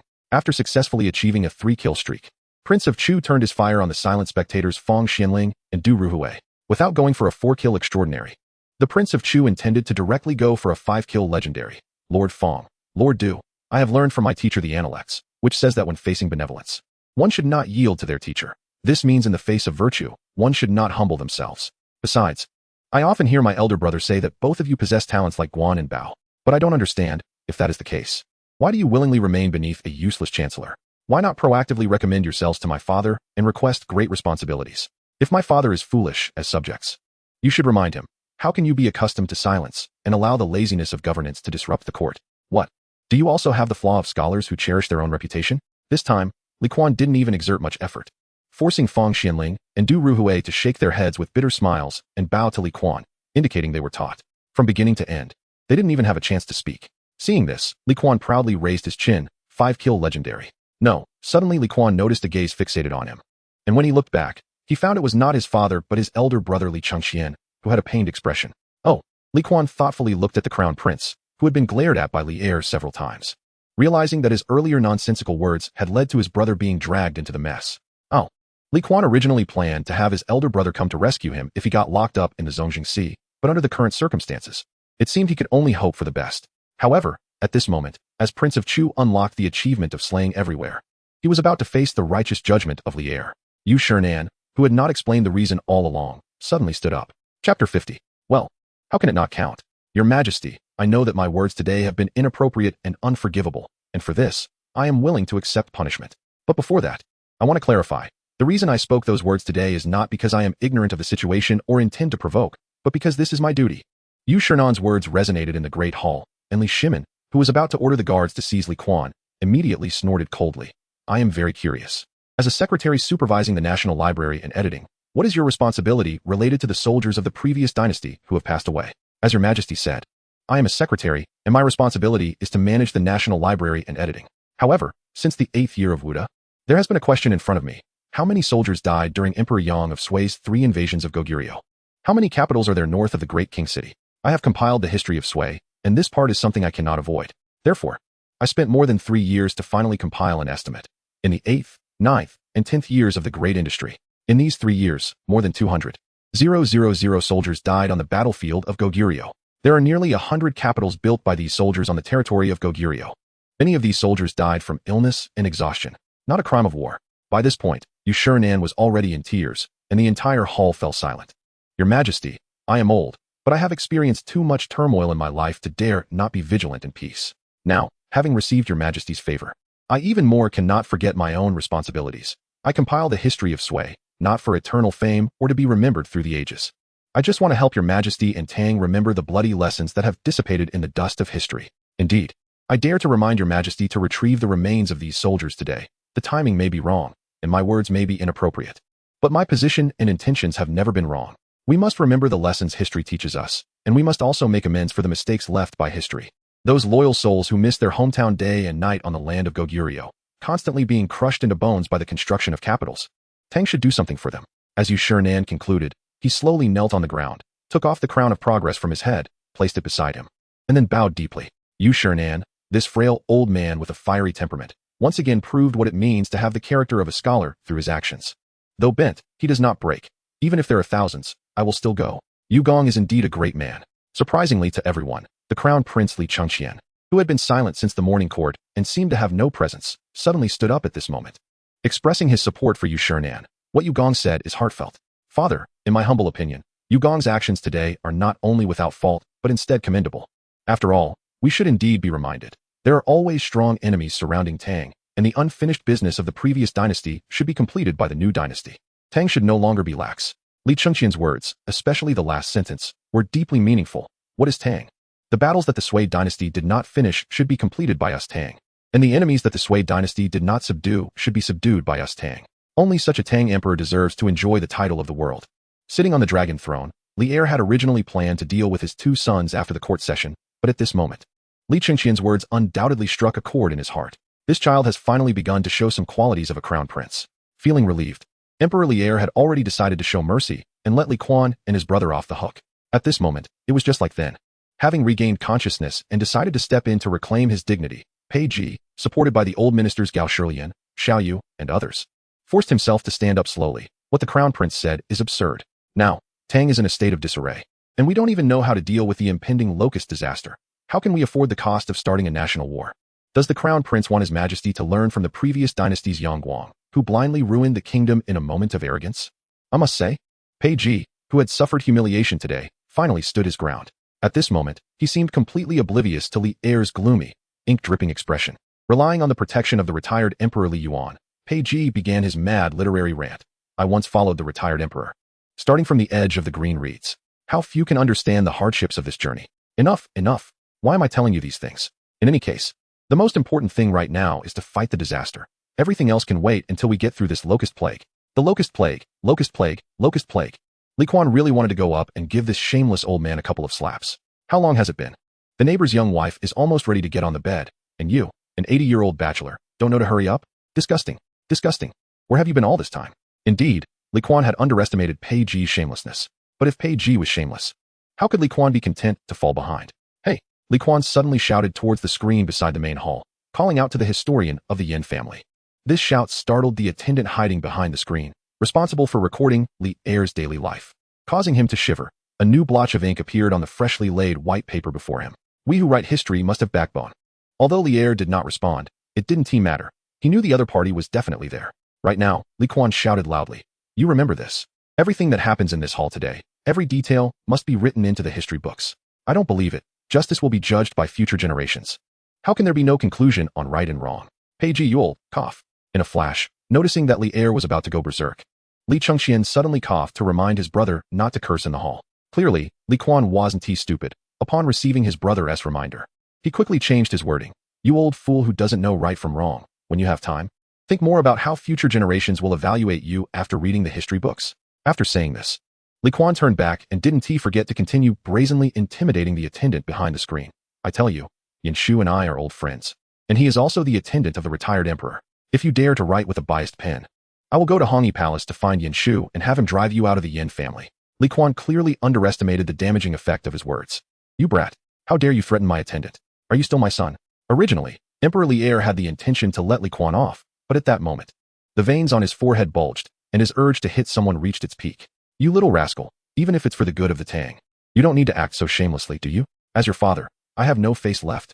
Well, the Prince of Chu, who had promised to be willing to be disgraced for the good of the Tang, was not afraid to drag everyone into a self-destructive situation. So at this moment, he deliberately stroked his chin with one hand, pondering for a while, before, under the worried gazes of Pei Ji, Wei Zheng, and Yu Qigong, he uttered that classic line.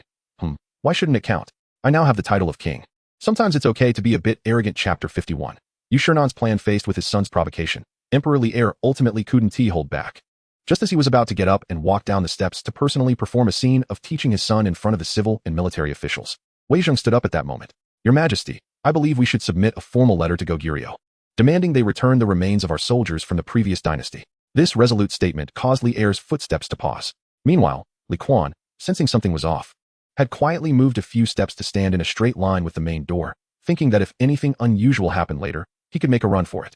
Wei Qing, are you serious? Sitting back on the dragon throne, Li Er looked at Wei Zheng suspiciously. As a ruler who truly valued the practicality of war, he only believed in one truth. War, as an extension of politics, often has to resolve issues that cannot be solved with words. For example, bringing back the remains of the soldiers from the previous dynasty was, in Li Er's view, something that couldn't be resolved with words alone. It was absolutely impossible to achieve the goal without the use of force. Your Majesty, regardless of whether Goguryeo agrees to our request, we must present a strong stance. Even if we can't achieve our goal temporarily, if we have to take action in the future, Tang will not be without justification. Wei Zheng bowed to Li Er, revealing his true intention. Either you send me the remains now, or I will personally lead troops there in the future. Think carefully about how to choose, Goguryeo. Your Majesty, I believe what Lord Wei said makes sense. Xiaoyu, who had been quietly observing the unfolding situation, at this moment handed Pei Ji over to Chu Suiliang, stood out, bowed to Li Er, and expressed his agreement with Wei Zheng's idea. Your Majesty, I also second this.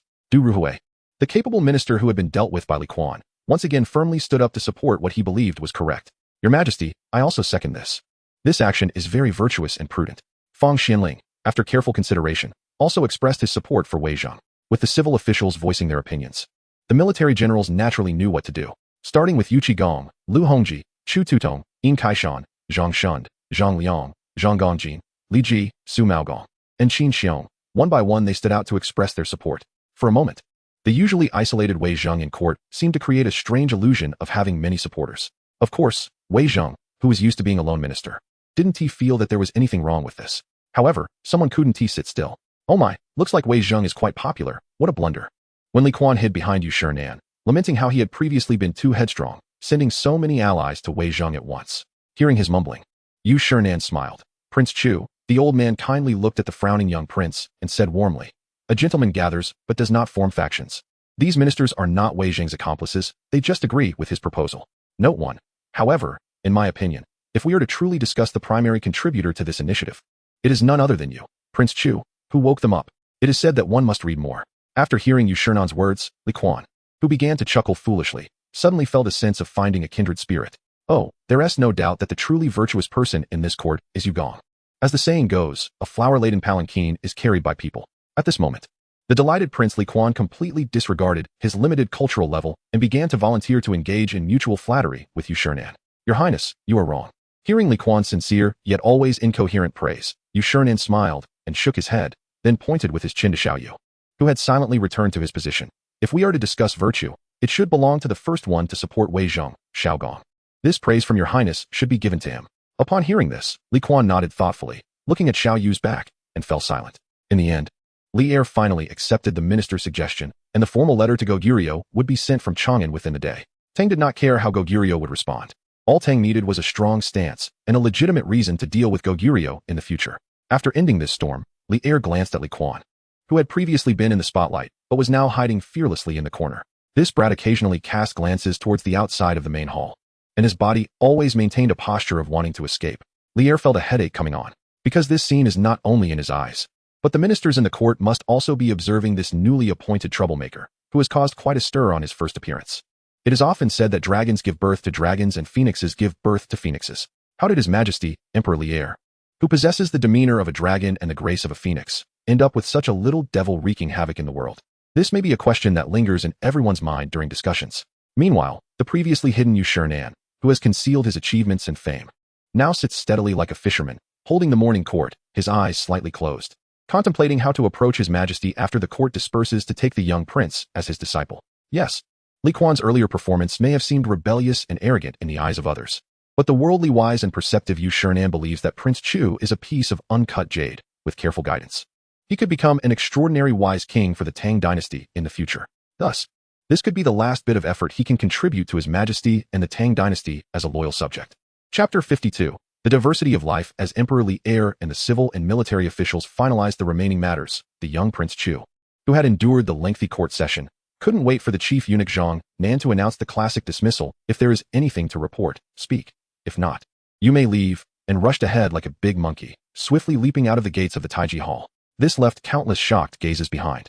At this moment, the sympathy for Emperor Li Er among the officials and the anger within Emperor Li Er reached their peak simultaneously. In the face of such an energetic Prince Chu, the tacit understanding between the ruler and his subjects reached its zenith. "Is this what you call attending court? You are embarrassing me, Your Majesty." Your Majesty Li Er now wishes he could slap himself a few times. Why did he have to transfer his affection for Guanin's maid to this brat? Li Er, enjoying the meaningful gaze of the civil and military officials below, couldn't help but feel increasingly regretful as he thought to himself that he had truly lost his mind. With a gloomy expression, he began to contemplate whether he should find a new rattan stick to carry out his family law, one that was thicker, harder, more suitable, and not only resilient, but also barbed. But even if his wish could truly be fulfilled, Li Er did not believe that his lively son would submit to the new torture tools. However, at least it could make that boy suffer more, and he would feel more relieved, right?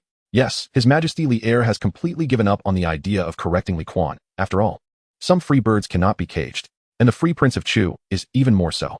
The conversation is split in two, beneath the long stairs. Today's rarely assertive Crown Prince Li Chengxian feels the strange atmosphere in the hall. After much deliberation, he wants to speak in defense of his younger brother, but he simply cannot come up with a suitable reason.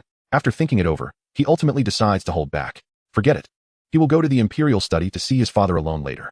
However, what the Crown Prince did not expect was that after he followed his father out of the court and into the imperial study, just as he knelt down and was about to plead with his father, who was facing away from him at the desk, a eunuch named Yun Chang announced from outside, "Your Majesty, Yu Shinan seeks an audience." Consequently, the Crown Prince, who had no time to rise, unexpectedly ran into Yu Shinan.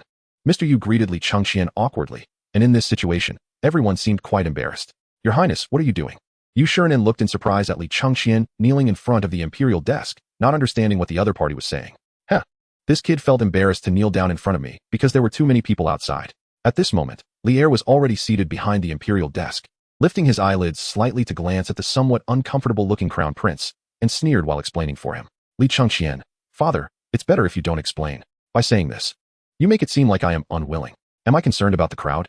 I'm afraid that kneeling in public would embarrass you. If you get angry later and I fail to plead for Kuan, not only would I be unable to help him, but I might also end up suffering myself.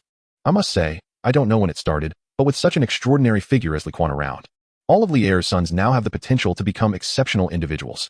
The crown prince is so affectionate towards his brothers, truly living up to the name of being virtuous and good. Yu Shiren chuckled as he concluded this for Li Changqian.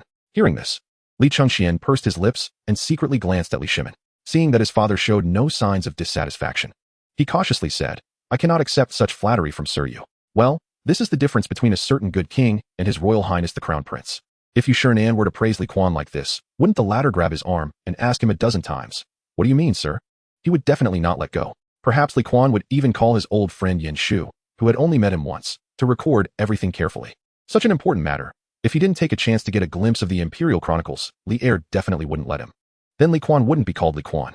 Yu Qing, satisfied with his son's humble attitude, finally saw Li Er's expression soften. Why have you come to seek me? Of course, if you are pursuing me wanting to receive punishment, I will also consider it carefully. When Li Er can speak to his ministers half-jokingly, it indicates that he is in a rather good mood at that moment.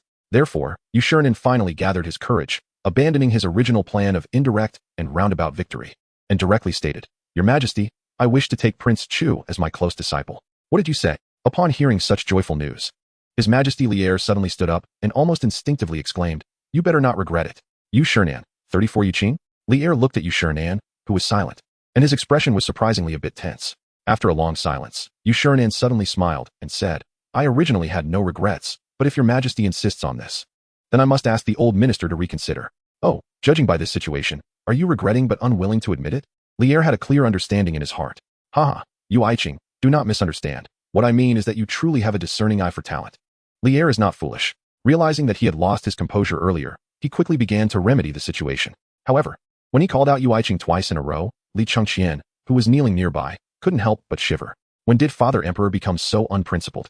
However, with his eyebrows raised, Li Changqian watched as Li Er and Yu Shiren, the ruler and minister, were in harmony, chatting warmly. He thought to himself that it would be a good thing for his younger brother to receive guidance from Master Yu in the future. So at that moment, he genuinely began to feel happy for Li Kuan. It's just that the poor crown prince was still unaware that at this very moment, his eastern palace was being looted by his own brother. Of course, before Li Kuan truly launched his demolition operation, he made a trip to the Wuda Hall. Thus, at this time, Emperor Li Er, who was happily conversing with Yu Shiren, was still unaware that the horse spear he had kept in the Wuda Hall for many years of battles had already been stolen, and would soon appear on the rockery in the Eastern Palace Garden, taking on a whole new role. Chapter 53. Will the eyes dry out? Oh my crown prince. As the chief eunuch of the Eastern Palace, Park Yun watched Li Kuan, who was busy on the rockery in the palace garden, and he wished he could kneel down to him. No, he had already knelt down and was continuously bowing his head. Your Highness, Prince Chu, I beg you. You received the divine power, didn't you? If His Majesty and the crown prince find out, I will definitely be skinned alive. This is none of your business. Go do what you need to do. Every day you just know how to hinder me. Are you not annoyed? When Li Kuan threw the rubble from the mountain top all over the courtyard, he then discovered a gap at the highest point of the rockery that was just the right size. So, he tied several loops of iron chains around the spearhead, and at that moment, the long pole-hammering spear was inserted. In fact, Li Kuan initially did not plan to use the spear from the weapon rack in the martial virtue hall. That spear with a cold gleam, the 8-foot snake spear, was actually more to his liking. However, compared to the horse spear, about 4 meters, the 8-foot snake spear, about 2 meters 6, was still a bit short. Your Highness the King of Chu, what are you doing? Be careful. If you fall, how will I take responsibility? Stop yelling. I'm very skilled. After securing the horse spear, Li Kuan cursed as he carefully climbed down the rockery. Once he was down, he found digging a pit too troublesome. So he gathered more than 10 iron chains, climbed back up the rockery, and tightly wrapped the chain that secured the spearhead like braiding dough, eventually weaving a huge iron chain. After finishing all this, Li Kuan tied 5 or 6 new chains to the end of the giant iron chain, and then threw the ends of these chains directly into the pond below the rockery. The rockery was located to the west of the pond, which was surrounded by palace walls on the east and north sides, and a flower garden to the south. Because it had running water, it was home to many koi. At this moment, The fish that were swimming in the upper water layer all dove to the bottom due to the loud noise caused by the chains entering the water. Kuan, seeing this, nodded in satisfaction. Finally, the task was completed.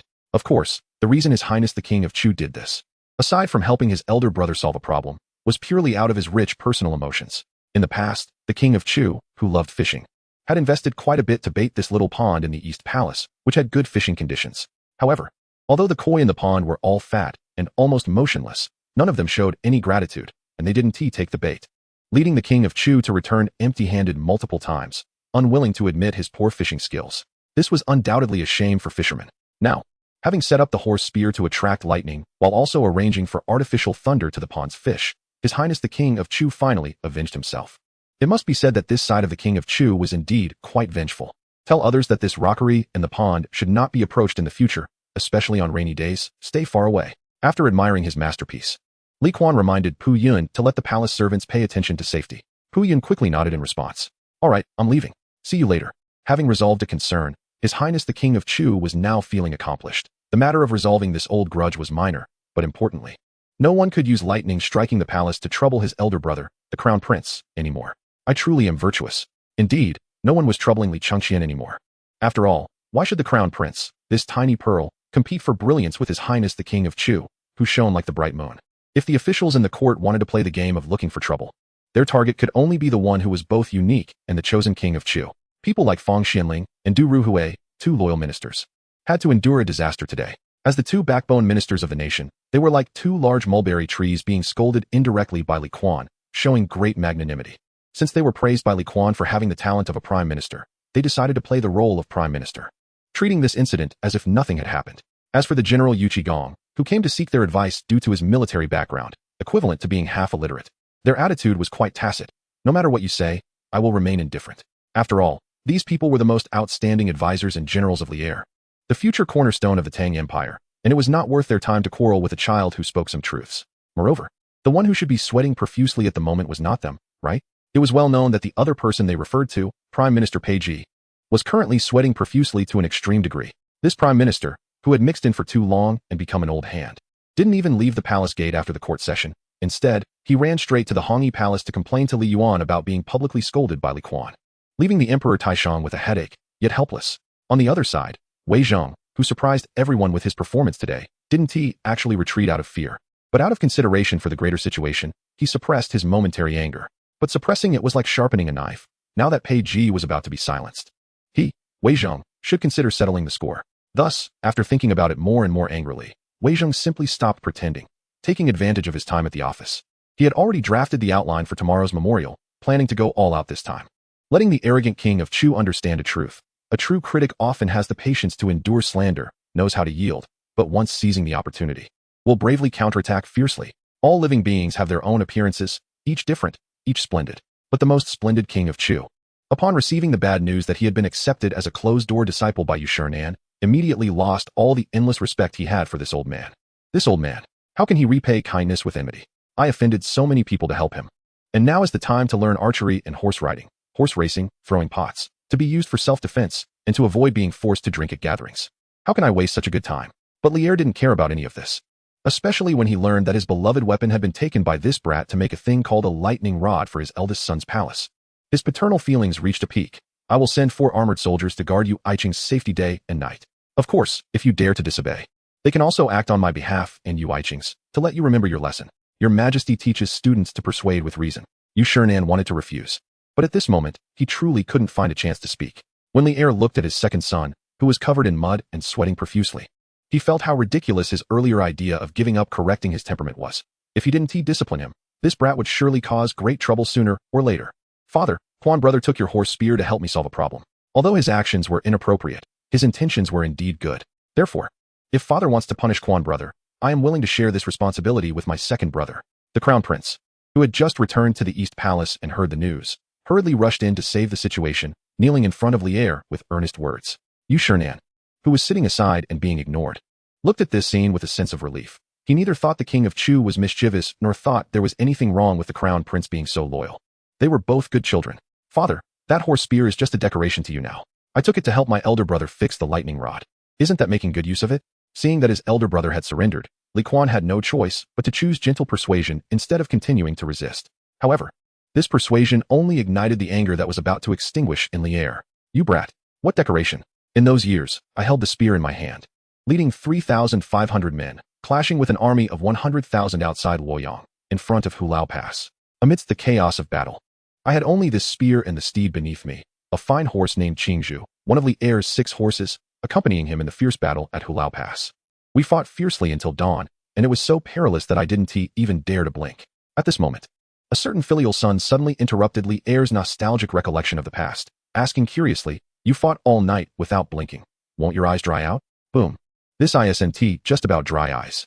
Li Er, who prided himself on his formidable martial arts, could no longer endure it. He swore. Today he would ensure his child had a complete childhood. "Father, please calm down.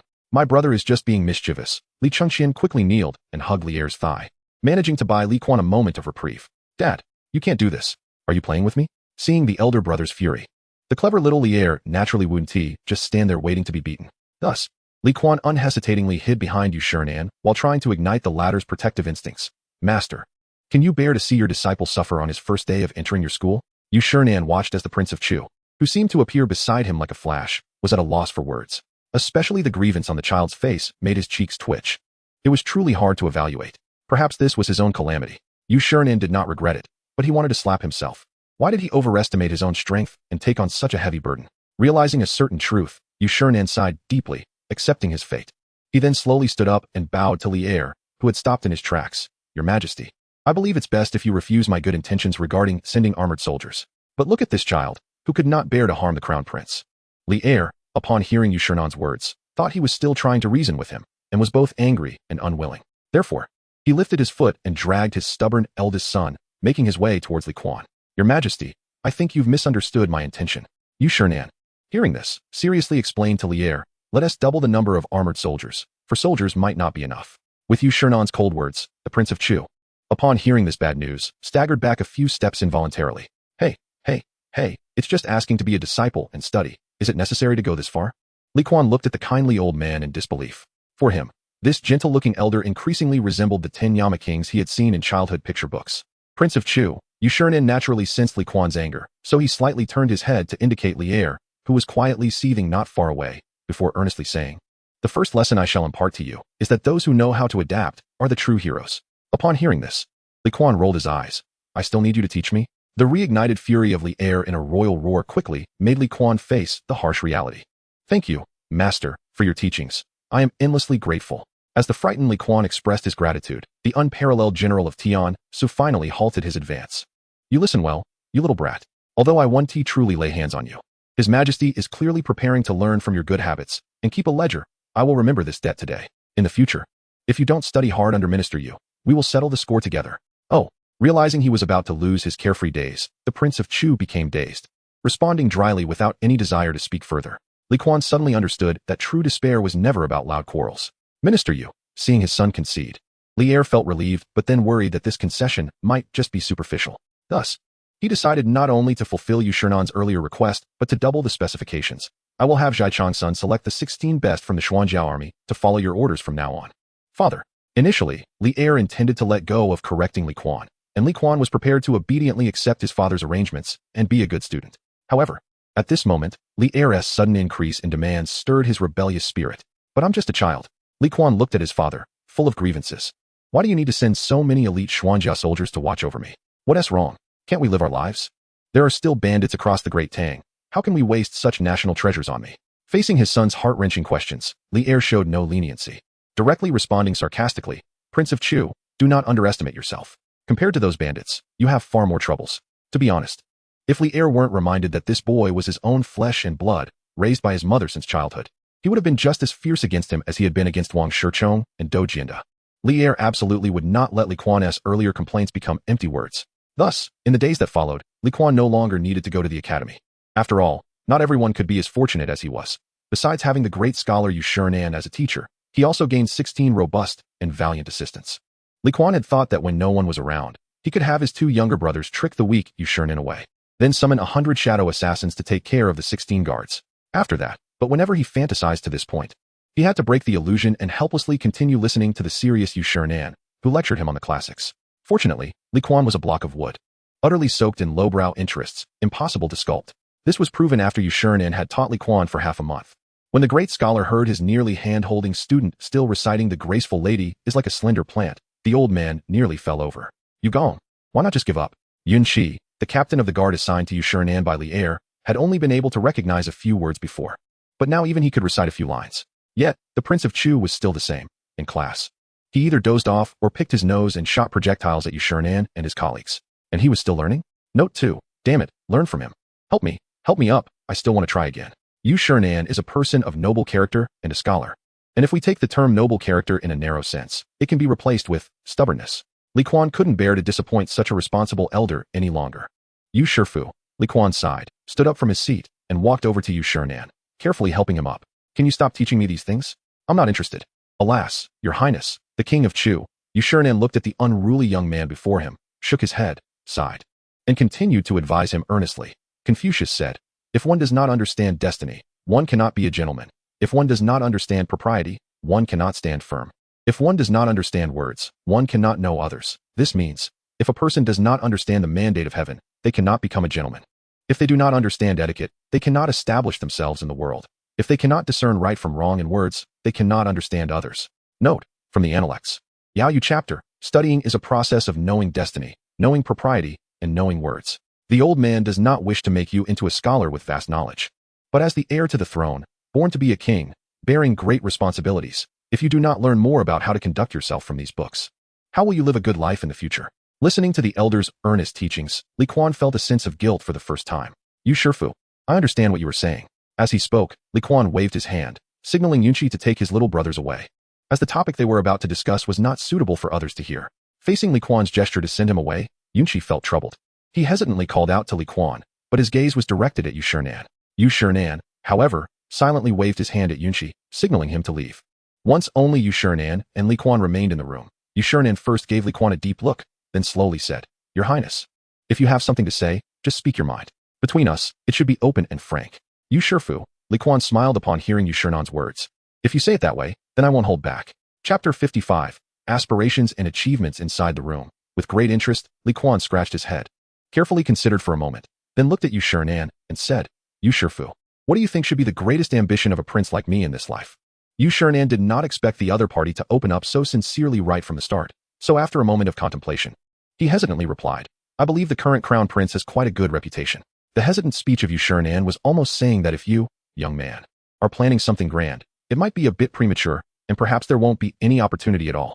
"You Shifu," Li Kuan said somewhat helplessly, crossing his arms. Feeling disheartened, "How come even you think I have to inherit my father's business in the future? Am I supposed to find a way to get the defense map of the Xuanwu Gate right now? But among my good brothers, apart from Li Huairan who can take the blame, there aren't many who can take on great responsibilities." "Your Highness," Xuanwu said with a wry smile. "That's not what I meant." "That's exactly what you mean," Li Kuan said, putting on a serious face and starting to lecture his own teacher. "You Shifu, a real man should dare to take responsibility." "I can't take it." Xuanwu waved his hands with a bitter smile. "I have over 100 mouths to feed at home. The saying that if there is a rebellion, the 9 clans will perish is never a joke." After some light-hearted banter, Li Kuan gradually relaxed his defenses. "You Gong, my aspirations in life are actually quite simple. I never thought about becoming emperor, anyway. I think my elder brother is quite good. Although he is a bit too principled and not very flexible, being an emperor, especially a ruler who maintains order, is better than one who does not follow rules. Moreover, he treats us siblings quite well, at least no one can say anything bad about him. I think that's great." After saying this, Li Kuan simply sat cross-legged on the floor, resting his chin on his hands. Reminiscing, "I still remember when I first came to Chang'an from Longyu after my grandmother passed away. I was sad and became reclusive, not wanting to see anyone. Since then, my elder brother has been silently caring for me. For example, when I sometimes didn't want to eat, he would secretly put some pastries and dried fruits in places I often went, like the garden, study, and racetrack. I remember my father once scolded him, saying that there shouldn't be such things in the study as they would distract from the pursuit of knowledge. My elder brother never argued about this. He just continued as usual. Even later, as we became closer, sometimes when he saw I was eating less at night, he would specially bring me supper. So, I have always felt that my elder brother has a pure nature. Even if he changes for the worse in the future, I would first look for faults in others." Anyway, Li Kuan hesitated at this point, but in the end, he lowered his voice and said, "No matter who it is.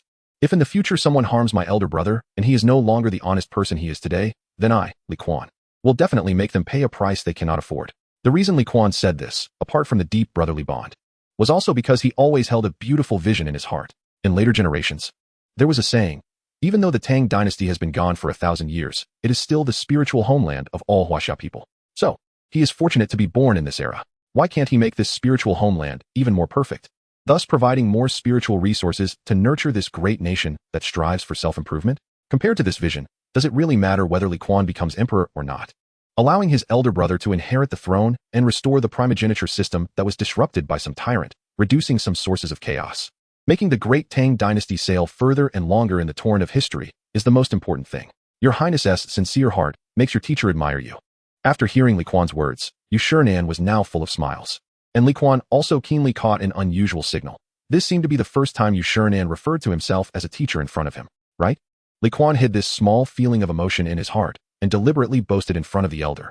Fu, do you now feel that this king has hidden talents, like a dragon lurking in the depths? The dignified king of Chu exhausted his lifetime of learning, even using 2 inappropriate idioms to express his noble character. Your Highness, Xuanwu truly couldn't stand it anymore. Whether it's the gentleman hiding his talents and waiting for the right moment, note, from the Book of Changes, CCI chapter, or the dragon lurking in the depths, both mean that regardless of the situation, one should learn to patiently wait for opportunities. May I ask, Your Highness, what are you waiting for? That's what those 2 idioms mean. The dignified king of Chu opened his mouth wide, looking at the helpless Xuanwu, and spoke the truth for the first time. Fu, I have read little, don't trick me. Xuanwu felt even more helpless. It's clear that there's no need for that. I can tell you read little, and there's no need to trick you. After all, if you lose face because you read little, I'm also affected. It's simply misfortune for the teacher. Oh, then should I change it? Li Kuan felt fortunate that he had opened his heart to Xuanwu today, as these words were originally prepared for Emperor Lier in the future. It can be said that Xuanwu's actions today were of great significance. Otherwise, in the future, when Emperor Lier meets his son, who opens his heart to him, it would be like speaking in a code, with every word missing the point. After misunderstandings occur, he might have to take his dragon-patterned flail, an ancient cold weapon, which you can understand as a type of nunchaku, with great lethality, and smash the other party's head. No need. Xuanwu weakly waved his hand. Your Highness, just try to speak plainly in the future. Reading books half-heartedly fills your mind with wild ideas. Alas, the younger generation is formidable. The reason Xuanwu sighed like this was naturally due to the 2 shocking feats accomplished by the somewhat obedient Prince of Chu in the past half-month. Previously, Wei Zheng submitted a memorial, accusing Li Kuan of acting recklessly and overstepping boundaries, hoping that His Majesty Emperor Lier would order a severe punishment. Since the official was targeting Li Kuan, Emperor Lier, wanting to share some of his father's pain with his son, directly had someone deliver Wei Zheng's memorial to Li Kuan, instructing him to read it and then personally go to apologize. But what kind of person is our Prince of Chu? He is a glutton who will eat anything as long as he doesn't suffer losses. Thus, after reading the memorial, the self-proclaimed refined scholar, Prince of Chu, without saying a word, handed the memorial back to Lier, and then ordered someone to deliver a women's outfit to Wei Zheng's residence. Along with the women's outfit came Li Kuan's heart-wrenching words, Your Excellency, you have wronged me. In fact, Li Kuan's move was quite insidious. On the surface, his words were simple, meaning that Wei Gong had misunderstood him. But combined with his action of sending a women's outfit, the deeper meaning was significant. Taken together, it implied, Wei Zheng, you have misunderstood me. What ill intentions could I have? Besides, you are not Zhuge Wuhou, and I am not Sima the old thief. As a minister in the court, do you really need to bully a child like me? This references Zhuge Liang, who, to provoke Sima Yi, once sent him women's clothing, mocking him as a woman. Although Li Kuan did not wear the women's outfit and recite the memorial at Wei Zheng's door, he did manage to casually defuse Wei Zheng's fierce offensive. Wei Zheng was so furious that he claimed illness and did not attend court for half a month. Emperor Lier was so delighted that he couldn't sleep for several days, having finally avenged the grievances he had endured for so long. However, he was surprised to realize that his own son had such capability. For a moment, Emperor Lier's heart was filled with mixed feelings. Of course, that was not all. An even more extraordinary event followed. The retired Emperor Li Yuan, having received a report from Piety, summoned Li Kuan for questioning. At that moment, the Prince of Chu, who was sending women's clothing to Wei Zheng, faced his furious grandfather and, with just 2 sentences, extinguished Li Yuan's anger, leaving the scheming Piety feeling like a lost dog, unable to find peace. Grandfather, is this world ruled by the Li family or the Pei family? When I accused Piety, was it for myself or for the entire realm? These 2 questions were hard for Li Yuan to answer, but everyone else could likely answer them easily. Thus, after a glance at the screen in Hongyi Palace, where the historians were present, the retired emperor's towering rage turned into a face full of disappointment. He then said nothing, simply waved his hand, dismissing his grandson. How embarrassing, he thought. It was better than being outdone by a child. In just 2 days, the Prince of Chu had defeated formidable enemies one after another, suddenly becoming the center of attention. Famous throughout Chang'an. Of course, This fame was infamy. Chapter 56. A good teacher. Since Li Kuan had a confrontation with Xuanwu in the palace, the relationship between master and disciple had progressed rapidly. The reason was simple. After Xuanwu confirmed that his disciple was not unlearned but simply had a natural aversion to constraints and preferred to live freely, he no longer lectured Li Kuan on the principles from books, but instead tailored some courses that Li Kuan would enjoy based on his personality. For instance, Li Kuan had recently become fascinated with throwing pots, so he suggested that he learn archery, and the best teachers for that, of course, were Emperor Li and the retired emperor, as both had the innate talent of a sharpshooter. Master, can't you stop finding ways to make me get beaten? Li Kuan helplessly looked at the smiling elder before him. My father would never pay attention to me. The tedious court affairs have already driven him to distraction. As for my grandfather, you know that ever since he learned about my conversation with him that day, Piety has been ill for more than half a month. Isn't that protesting against my grandfather? In this case, if I go to my grandfather and ask to learn archery, he wouldn't be interested in me at all. Your Highness, you are mistaken. Xuanwu shook his head with a smile after hearing Li Kuan's explanation, and then began to point him in the right direction. Peiji's illness may have a protesting element, but more importantly, it is for self-preservation. The retired emperor actually knows very well what Piety has been doing in the past 2 years. However, there is a significant misunderstanding. The retired emperor thinks that Peiji's inaction in the court over the past 2 years is because he is a confidant of the retired emperor and intentionally opposing Emperor Li openly and secretly. The reality, however, is that Piety has grown old. He first lost his ambition and then became infatuated with power. In the past 2 years, he has focused entirely on forming alliances and has had no time to help the emperor handle state affairs. This point is clear to the emperor, but unfortunately, for certain reasons, he cannot openly take action against Piety. At this point, Xuanwu pointed at Li Kuan with a smile. So, Your Highness, your divine hand a few days ago has already broken through this layer of paper, making the retired emperor realize, by getting angry with the emperor and allowing the chancellor to be muddled, disrupting the court's order, all the losses caused will ultimately fall on the royal family to bear. Therefore, the retired emperor must not be feeling well these days. Xuanwu looked at Li Kuan. So, Your Highness knows what you should do now? Wait a minute. Li Kuan frowned and raised his hand, signaling Xuanwu to let him sort it out. So I wasn't arguing with my grandfather, but rather arguing based on reason, giving loyal and sincere advice, right? Li Kuan said this while unconsciously touching his still swollen backside. So why should I get beaten by that muddle-headed monarch? It's unreasonable. I won't accept it. I want revenge. Master, is it too late for me to go cry at the ancestral temple? The determined lad looked at Xuanwu with a serious expression. Xuanwu looked at Li Kuan with some speechlessness. So, Your Highness feels wronged and wants to go to the ancestral temple to plead your case? What else could it be? Li Kuan crossed his arms, glaring. That muddled monarch even specifically called in the historians to record it, saying that a king should not avoid the world when teaching his son. Yes, not avoiding the world. After all, he pulled down my pants. The Prince of Chu, increasingly agitated, suddenly said with righteous indignation. But just like that, he even said he would compile it well in the future. Li Kuan began to recall the book that Emperor Li had placed on the imperial desk. 34 right, Yuan. He said he would make me 34. Your Highness. Xuanwu was practically tearing his hair out. I beg you to take the time to read more books. I think that character should be pronounced Fan. Oh, I think I'm a bit hungry, the lad interjected reflexively, showing no shame about his lack of education. The once appreciative Xuanwu, upon hearing this, couldn't help but twitch his eyebrows 3 times, thinking, this is a rotten wood that does not realize its own faults. He even immediately associated it with food. Your Highness, please continue. The enraged Xuanwu suddenly took a deep breath and repeatedly reminded himself in his heart, the person before him is a prince, and the biological child of an empress. It would not be appropriate for him to take action himself. Where was I? The Prince of Chu, resembling a fish with a short memory, scratched his head and looked at Xuanwu. Ugh, Fan. Xuanwu pressed his lips together, almost losing his mind from anger. Oh, right. Li Kuan nodded, starting to adjust his emotions again. That foolish emperor of my father actually said he wants to write me into the imperial records, so that future royal descendants can take me as a warning. But what have I done? Am I not just speaking out honestly and advising him with righteous words and a heart of pure loyalty? Stop.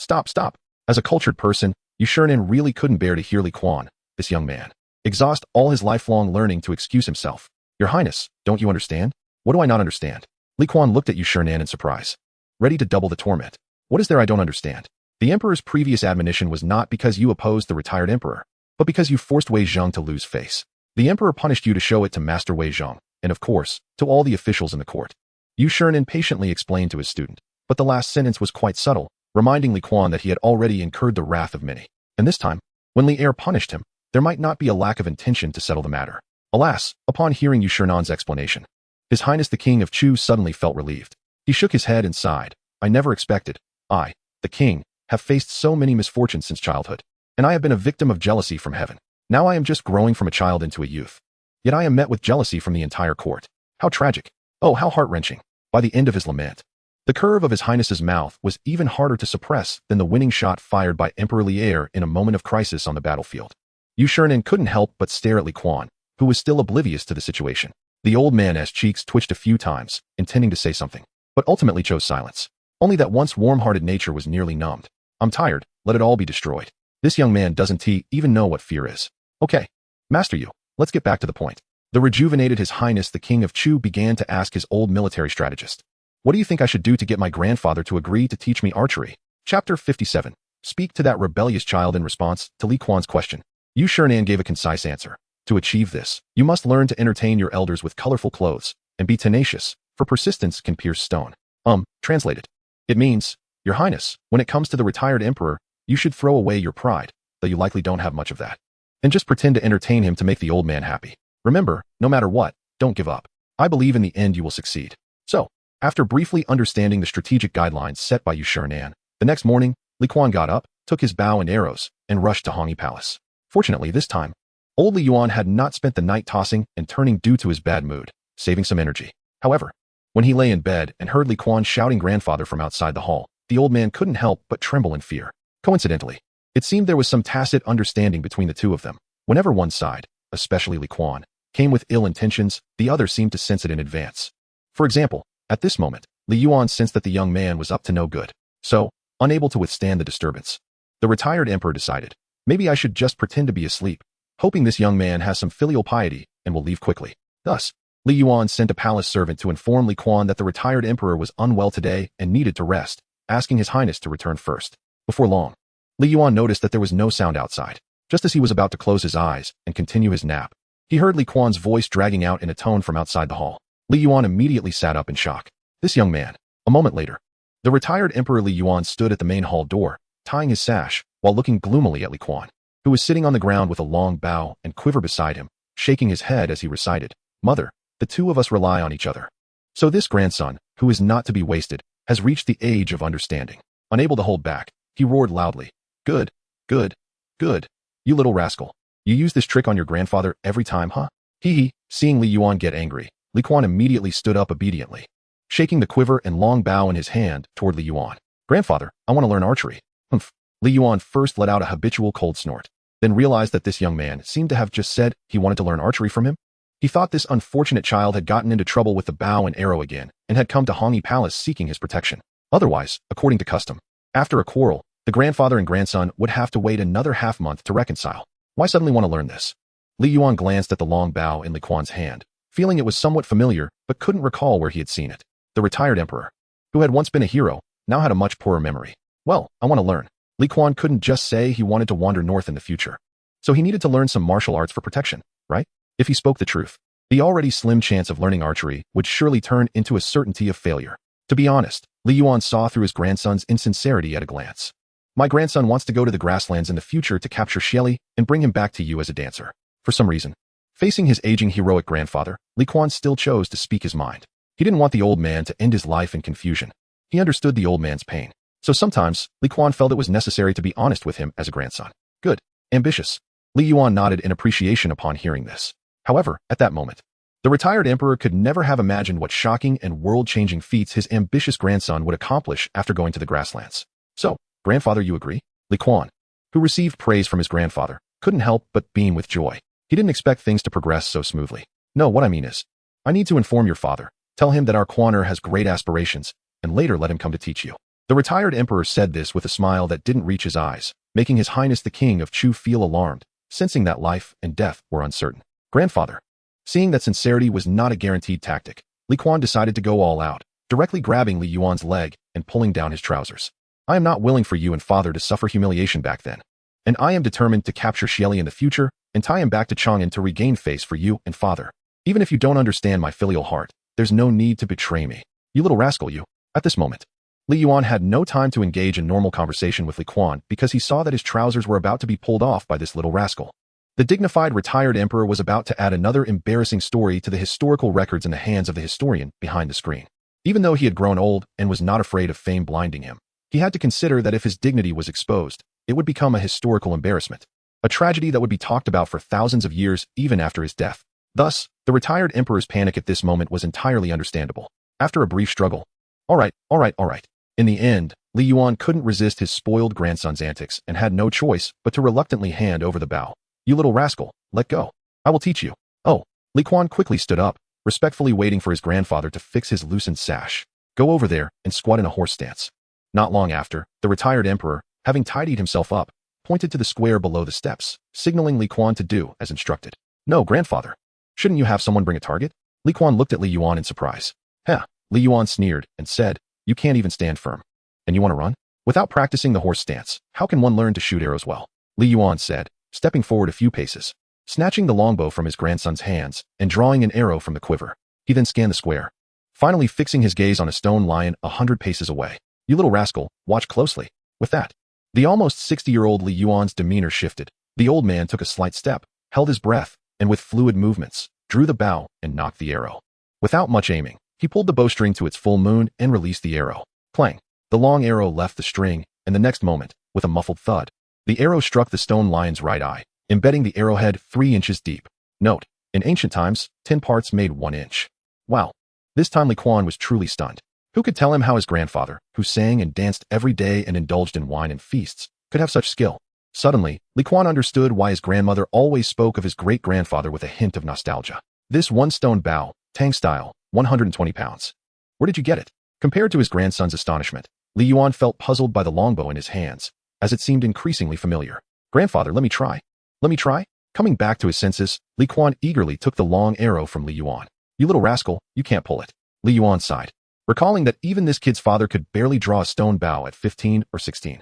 But the next moment, Li Yuan was slapped in the face. Grandfather, watch this. With a loud shout from Li Kuan, he mimicked Li Yuan's stance, drew the bow, aimed at the stone lion, and then pulled the bowstring to its full moon. The bowstring tightened, and Li Kuan, following Li Yuan's example, adjusted his breathing and carefully aimed, preparing to release the bowstring. But the result was, bang, the longbow snapped. Kuaner, are you hurt? After such an unexpected turn of events, Li Yuan rushed in front of his grandson, anxiously checking to see if he was injured. Great-grandfather, I'm fine, Li Kuan said, still holding the unshot feathered arrow. At that moment, he was more worried about another matter. Feeling the affection of his grandfather, Li Kuan pondered for a moment and finally said, could you please go back and tell my father that the bow broke because it wasn't sturdy? And it's not my fault. What does that have to do with your father? Li Yuan had already checked his grandson's body and found no injuries. But then he sensed something was off. Li Yuan turned to look at the broken pieces on the ground and then suspiciously glanced at his grandson. Is this the longbow that Erlang collected? Yes, Li Kuan nodded silently. I sneaked into the Wuda Hall last night and found this precious bow at the very back of the weapon rack. My father seems to treasure it very much. But who knew it was just a decorative piece? At that moment, Li Yuan finally remembered something. He looked at his grandson with a somewhat emotional tone and said, this bow was a gift I gave to your father when he came of age. Hearing such devastating news, Li Kuan immediately felt as if he had collapsed, losing all vitality. It's a pity that the old injury on his backside hasn't healed yet. It's nothing, Li Yuan said, not knowing whether he was happy because his grandson was born with great strength or because his gift was valued by his son. In any case, Li Yuan was in a good mood now. He patted his grandson's shoulder and said, I'll go tell that ungrateful son later. After experiencing the ups and downs, the Prince of Chu looked at his smiling great-grandfather and felt like a sunflower basking in the spring sun. Yes, Li Kuan nodded vigorously, waving his fist, and eagerly echoed.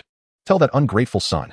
Chapter 58. The stubborn emperor. While the false, ungrateful son, Emperor Lier, was still in the Taiji Hall worrying about the shaky Tang Empire, the real ungrateful son, Prince of Chu, had successfully cheered up the recently moody former emperor. Kuaner, outside the Hongyi Palace. Li Yuan watched his grandson pull the arrow out of the stone lion's eye and couldn't help but sigh. Do you think great-grandfather is really getting old? Huh. Li Kuan looked at the arrow in his hand, and then at Li Yuan, who said this. Great-grandfather, with your level, you could go straight to the battlefield and be considered a fierce general. How could you be old? Ha. Hearing his grandson's flattery, Li Yuan laughed heartily, looking up to the sky. You little brat. You only know how to say nice things. What? Do you think flattering your grandfather will earn you silver? Not at all. Li Kuan replied seriously in the face of his grandfather's teasing. It's just that, grandfather. I love to speak the truth. Huh. Li Yuan smiled at this, understanding that the little brat was afraid of breaking his promise and reluctant to take the blame for breaking the bow. The former emperor, who saw through this but did not expose it, suddenly laughed and said, Kuaner, great-grandfather has lost count of how many truths he has heard from you, some of which have made his ears calloused. However, Kuaner, today great-grandfather wants to hear you speak the truth again. Is that all right? Without waiting for Li Kuan to respond, Li Yuan continued to look at his grandson, who was focused on playing with the arrow in his hand, and said, Kuan, do you think great-grandfather was wrong to leave Piety as the prime minister when he abdicated? Knowing he couldn't avoid this question, Li Kuan fell silent for a moment, casually tossed aside the arrow, and looked up at Li Yuan, saying, Great-grandfather, you know me. I have a grudge against Piety. So, expecting to hear anything good about him from me is absolutely impossible. But what great-grandfather is asking you about is the decision to make Piety the prime minister back then. Li Yuan stared intently at his grandson, feeling inexplicably anxious at that moment. Great-grandfather, this question is actually not about right or wrong, but about stance. Knowing that Li Yuan wanted to hear the truth, Li Kuan straightforwardly clarified, in my opinion, grandfather, you were heartbroken at the time and wanted to leave Piety, this troublemaker, to make things difficult for father, which is human nature. However, you are also the founding emperor of the Tang Dynasty. When the time comes for your tablet to enter the ancestral temple, every future Tang emperor will have to pay respects to you during festivals. Given this, do you think it is appropriate for you, as the founding emperor, to let an ineffective prime minister lead the court just to vent your anger on your son? Li Kuan's words were quite tactful, but it seemed Li Yuan could not accept such tact. So, you think I was wrong? At this moment, Li Yuan's face darkened completely, and his voice was filled with both anger and sadness. Then I shall go and apologize to your father. Grandfather, you see, Li Kuan couldn't stand the old man's tantrum. The issue is that you want to ask, but before asking, you want me to speak the truth. What can I do? Not speaking the truth is deceiving the emperor. But speaking the truth you don't want to hear. The most troublesome thing is that in the end, I still have to comfort you. Grandfather, I'm just a child. It's not appropriate for you to make it difficult for me. So you've been flattering me all along? Li Yuan's chest was heaving violently at this moment. His breath was somewhat chaotic, and his speech became incoherent. Well, you little brat, well. Alas, my great-grandfather. Li Kuan was genuinely exasperated. He was not only frustrated by Li Yuan's sensitive and changeable temperament, which was even more fickle than that of a young maiden, but also by his own innocent nature that should not have emerged. What's wrong with comforting the old man? Why must I speak the truth and make things difficult for myself? But the trouble I caused must ultimately be solved by myself. Emperor's grandfather. The well-behaved Li Kuan had already prepared his arguments in his mind before speaking. Grandfather, I won't waste your time with empty words. I just want to ask you one question. If, hypothetically, the Tang Dynasty were to come to an end tomorrow, and my Li family were no longer royal, what do you think would be our fate? Would we return to being one of the 5 prominent families? Don't joke around. Do you really think that's realistic? Yes. The Li family of Xuanwu was indeed one of the 5 prominent families, but now we have gained the world and become royalty. In this process, we have eliminated many enemies and secretly created even more. No one knows this better than you and my father.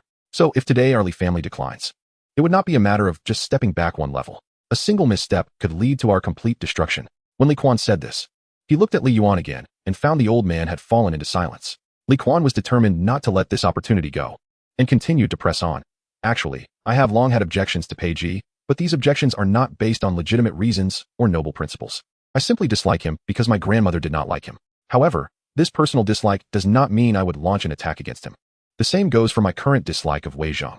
I can have personal grievances against him, but I would never think of how to bring him to his end. Because he is a loyal minister to my father, and his existence is beneficial to the entire Tang Dynasty. But what about Piety? Is he beneficial to the Tang Dynasty? I believe you have an answer in your heart. After saying this, Li Kuan paused briefly before continuing. Of course, to be fair.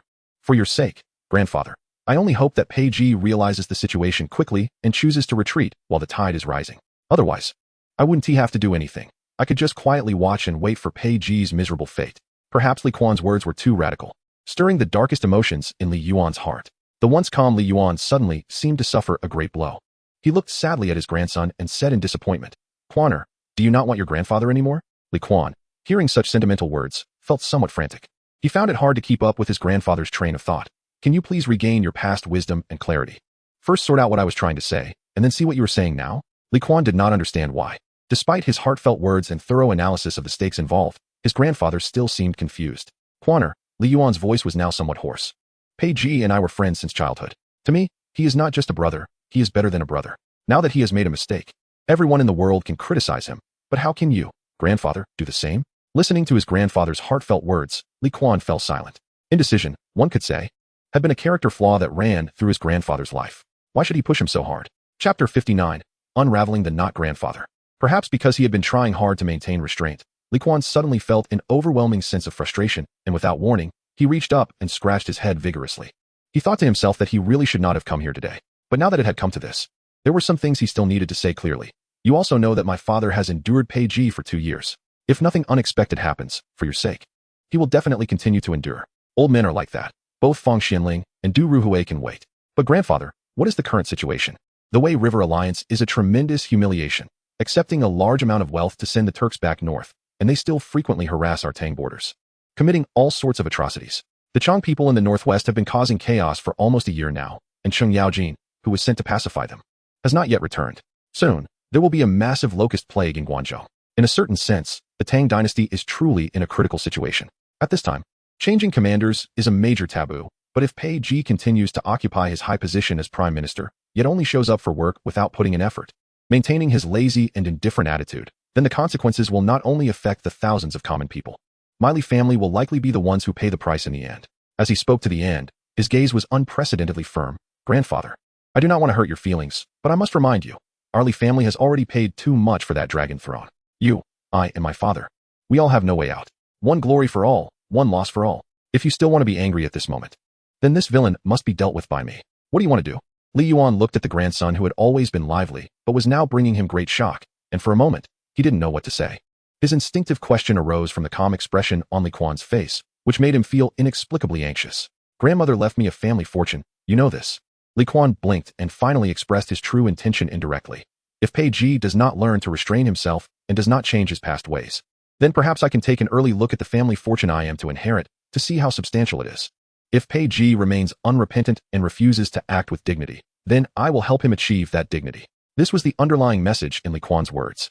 Li Yuan looked at his grandson's strong attitude, feeling a lump in his throat. Grandfather, on one side are outsiders, and on the other is the entire Tang and the Li family. How will you choose? Is there even a need to hesitate? Li Kuan looked at the silent emperor, and for the first time, he felt the suffocating sensation that his father must have felt back then. Forget it, who made him my grandfather? Since you are unwilling to break the deadlock, then it is up to me, as your grandson, to find a way for you. Grandfather, Li Kuan spoke again, his tone gradually softening. Why don't we both take a step back? I'm not saying I must take the spotlight and deal with Pei Ji harshly. I just want to remind you, my father is a clear-headed person. If he feels it is necessary for the sake of the Tang, he will make Pei Ji leave the court. Even if Pei Ji wants to resist desperately at that time, it will only be a joke. Li Kuan said this while looking directly into Li Yuan's eyes. Between you and my father, I'm afraid there really is no turning back. Li Yuan may have felt his grandson's sincerity, or perhaps he deeply understood the true meaning of those words. After a long silence, the former emperor, who had been struggling to make a decision, suddenly let out a sigh of relief. Kuan, come here. Li Yuan beckoned to his grandson. Li Kuan thought that if it weren't for the heavy topic they had been discussing earlier, he would have jumped back to be on guard against this old man launching a sneak attack. But at this moment, the naturally rebellious Prince of Chu could only obediently walk towards him to avoid upsetting his grandfather. Wide air, when Li Kuan walked in. Li Yuan extended a hand and placed it on the young man's shoulder. How come I never noticed before, you child, that you are so. Li Yuan thought for a long time but couldn't come up with any good words, and finally, the doctrine of the means saved him from his embarrassment. So peculiar. Grandfather, let's be clear, this stubbornness is something you chose to indulge in yourself, and if you finally come to terms with it, that's your own business and has nothing to do with me. Also, Li Kuan pointed to the shattered pieces of the longbow on the ground. You need to explain this to my father. Li Kuan didn't ask how Li Yuan would deal with Pei Ji. He wisely chose to change the subject, as if the previous heated argument had never occurred. I will talk to your father, Li Yuan said, the frown on his brow quietly fading away. People, at their most difficult moments, always find it hardest just before making a decision. But once a decision is made in their hearts, regardless of right or wrong, they should learn to remain calm. Li Yuan had already decided to find Pei Ji to talk in the palace. If he truly couldn't do well as a prime minister, then while he was still alive, he might as well give him some money and let him return to his hometown in Puzhou to enjoy his old age. Grandfather. When Li Yuan snapped back from his thoughts, he saw the mischievous Prince of Chu, once again clutching a pile of ancient book fragments he had taken from Li Yuan's study. Smiling at him obsequiously, I have recently taken an interest in learning, so I will borrow these books for a while and return them once I've finished reading. Li Yuan listened to his grandson and looked him up and down with suspicion. You little rascal, what are you up to now? Nothing, Li Kuan answered honestly. I just suddenly have the ambition to improve myself. Huh, Li Yuan chuckled, then stepped forward and snatched a few books about cultivating energy and the art of the bedroom from his grandson's arms, giving him a kick on the backside. Get lost. The actions and words of the Grand Emperor clearly indicated that he had let go of the earlier unpleasantness between them. Ow. The Prince of Chu couldn't help but let out a cry as he was attacked. His old injuries not yet healed, now adding new wounds to his already well-weathered backside. The poor Prince of Chu, while feeling a sense of lament in his heart, clutched the books in his arms and, under the smiling gaze of his grandfather, straightened his chest and left with big strides. Chapter 60. So valiant when Li Shimin received word from Li Yuan that his beloved treasured bow had been accidentally broken by the Grand Emperor. He thought he might be hearing things. Grand Emperor, treasured bow, accidentally, broken. After connecting these keywords, Li Er felt that this behavior was more like something a little rascal would do. Thus, he summoned the palace attendants from Hongyi Palace to inquire. After a while, "This child is so valiant." Li Er listened to the palace attendant's description, and while furious, he couldn't help but feel a sense of surprise. Although he and Guanyin had previously noticed that this child had considerable strength, Li Er realized, it seems one must take action against the child sooner rather than later. After pondering for a moment, he ordered for Li Kuan to be brought in. "Speak." Li Er pointed at the scattered pieces of the longbow on the ground as soon as the nervous Prince of Chu entered. "Was it you?" "What? What is this?" The Prince of Chu stared at his father with innocent wide eyes, confused and bewildered, and began a triple denial. "I don't know, I don't recognize it. It definitely wasn't me. The Grand Emperor sent word to me that he was in a moment of whimsy and broke my treasured bow." Li Shimin ignored his son's excuses, slowly rising while keeping his gaze fixed on Li Kuan's face. "Do you know this was a birthday gift from your grandfather to me when I turned 20? Do you know how precious this bow is to me?" Li Er's deep voice and the motion of his hand reaching toward his waist all indicated the signal that he was about to enact punishment. Li Kuan had already started to sweat profusely. Li Kuan's expression changed several times, and in the end, he chose the quickest way to escape. "Grandfather is really unreasonable." "Father, don't worry. I will talk to him for you right away. I am very curious." Li Er looked ominously at his son who was madly digging his own grave. "How did you convince the Grand Emperor to take the blame for you?" "Of course, I'm more curious about how my treasured bow, which was neatly placed on the weapon rack in the Wuda Hall, grew legs and ran to the Grand Emperor's Hongyi Palace." The cornered Prince of Chu could only continue to play dumb. "You need to ask that bow." All right. Li Er nodded, and then instructed Zhang Nan at the door, "Close the door. We need to have a serious talk today." "Yes, Your Majesty." Zhang Nan glanced at the figure inside the hall that had begun to tremble, and then signaled to the attendants. Once all the onlookers had exited, Zhang Nan quietly closed the hall door last. "Your Majesty is teaching his son. I must be diligent. Give it your all." "Your Majesty." The scheming Zhang Nan left the battlefield to Li Er and his son. "Father, let me explain." The Prince of Chu, realizing his scheme had been uncovered, was now in a state of collapse, not knowing why he seemed to have been on a string of bad luck lately. Despite being careful in his actions, he often found himself in Li Er's grasp. "I don't want to hear it." Li Er had made up his mind to teach his son a lesson. "You little rascal. I and Guanyin have been too indulgent with you in the past, causing you to become bolder and bolder. I ask you, is it fine to play with bows and arrows casually? If you had injured someone today, how would you have me deal with it? Moreover, if the truth of this matter were to be known by the officials, what would I have to silence the public opinion?" "Father, father, father." Li Kuan called out several times in an attempt to awaken Li Er's paternal love, while at the same time employing the dragon's movement technique. Playing a game of chase with his father as Li Er pursued him, while Li Kuan deftly changed positions. He also couldn't help but continue to issue pleas for mercy and provocation. "Please don't be angry. Look, this little rascal is so anxious that he even used the local dialect of Shu." But no matter how Li Er listened, he felt it was mocking him. "Thus, you little bunny, do you dare to run?" Li Er was really angry now. He drew the belt from his waist, his face contorted. "I am busy with court affairs all day long. And you, little brat, are living so carefree. You either sneak out of the palace to wander around Chang'an City, or go to the Wuda Hall to steal my treasured weapons to play with at will. Or you go to the Grand Emperor's sleeping quarters, ostensibly to pay respects, but actually causing trouble. If I continue to turn a blind eye, who knows, one day you might even dare to steal the imperial seal and fake a decree. It's only a matter of time before it becomes chaotic." "Father," Confucius once said, "when a small stick is used, one should yield to a larger stick." Meaning that if parents are angry and punish you lightly, you should accept it. But if they are very angry and punish you heavily, you should run away. Confucianism believes this is the attitude a filial son should have when being punished by his parents. "Father, I am so filial to you. How could I possibly put you in an unjust position?" Note 1. It must be said that the Prince of Chu deeply understood the saying that knowledge changes destiny. Of course, the consequence of the Prince of Chu quoting classics this time was that it only enraged Li Er further, quickening his pursuit, his anger boiling. "Good, you little rascal. I let you study well, and you just use it so well, right?" "Father, stop." At the moment when Li Er posed his soul-searching question, the clever Prince of Chu had already realized that he would soon be cornered by his father into the corner of the main hall, with no way to escape. Thus, he decisively stopped and began to play the fool. "Father, even if you want to beat your son to give an explanation to the officials, you should at least do it in front of them, right? Or at least have 1 or 2 high-ranking officials present as witnesses. Otherwise, isn't this beating just in vain? Do you think I'm educating my child for the sake of outsiders?" As the saying goes, extremes lead to reversals.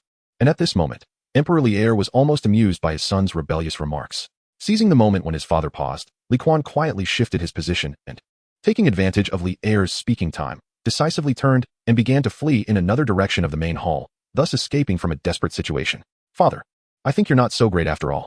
Ha ha ha. Once he reached a safe area, the Prince of Chu began to laugh heartily with his hands on his hips. One must admit, this fellow could always find joy or madness in hardship, no matter the situation. Good boy. Emperor Li'er was genuinely amused this time. You want to play this game with me? Good, good, good. At that moment, determined not to indulge his son any longer, Emperor Li'er began to search for a suitable weapon. Soon, with a flick of his hand, he extinguished a candle on the candlestick beside him, and then pulled out a candle as a projectile and threw it at his son. Little brat, you can run, huh? Come on, keep running. Emperor Li'er, who had been on the battlefield, demonstrated not only his exceptional archery skills, but also his expertise in throwing projectiles. Akin to an old shepherd who had herded sheep in the northwest for decades, aim and hit, just a matter of skill. Dozens of candles were shot from Emperor Li'er's hand, all hitting Li Quan's back and buttocks without missing, causing Li Quan to cry out in pain. Wrong, wrong. Son really knows he was wrong this time. Facing the barrage of candles falling like torrential rain, Li Quan finally managed to run behind a column, and once again began to plead for mercy. But this time, Emperor Li'er was not buying it. Stepping on the scattered candles on the ground, holding a belt in his hand, he walked step by step to the column where Li Quan was hiding, his tone grim. You don't know you were wrong. You know you can't escape this beating today. What does it mean to kill the heart? This is it. You little rascal. Still want to run? Before Li Quan could finish his plea, he was suddenly struck by the belt, causing his whole body to shudder. Ow. In the summer of the second year of the Zhenguan era, Emperor Li'er, burdened with many worries, and the troublemaking Prince of Chu, father and son, spent a period of time together, sharing a bittersweet yet warm experience because of each other's presence. Chapter 61. A lifetime of fame in educating his offspring. Especially a certain young rascal, Emperor Li'er inadvertently proved a truth. Preaching is useless. Only a good beating is the best textbook. Note 1. As for the educated young rascal, his perspective had broadened. There is no problem that a good beating from his father cannot resolve. If there is, then just beat him twice. When the battered Li Quan limped out of the Taiji Hall, leaning against the door frame, he faced his two brothers who came to his rescue, but were too late. The Prince of Chu proudly raised his chin and, pointing back at the main hall with his thumb, said triumphantly to his tearful brothers Li Ku and Li Tai, "Did you see? All settled. Don't believe me? Look, isn't our father afraid to chase me out?"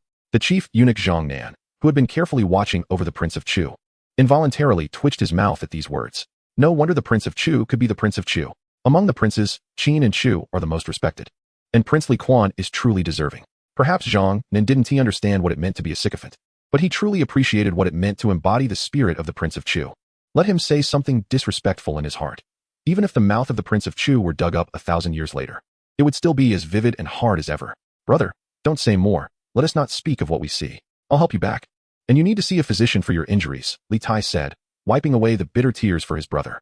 Humph. Li Quan draped his arm over both brothers' shoulders, first snorting at the hall, then deliberately said loudly, "Don't help me. That tyrant. What did you say?" When Emperor Li'er's roar came from inside the hall, it scared the timid Prince of Chu into jumping and immediately hugging his brothers' necks while bolting out. Retreat. Retreat. Retreat. At this moment, to talk about being a great general and keeping calm would just show one's foolishness, not to mention the fleeing young rascal. Inside the Taiji Hall, Emperor Li'er, who was about to take a break before continuing to handle state affairs, suddenly received a report from the palace maid. The retired emperor had summoned Pei Ji into the palace, and the two seemed to have had a very brief and not so pleasant conversation.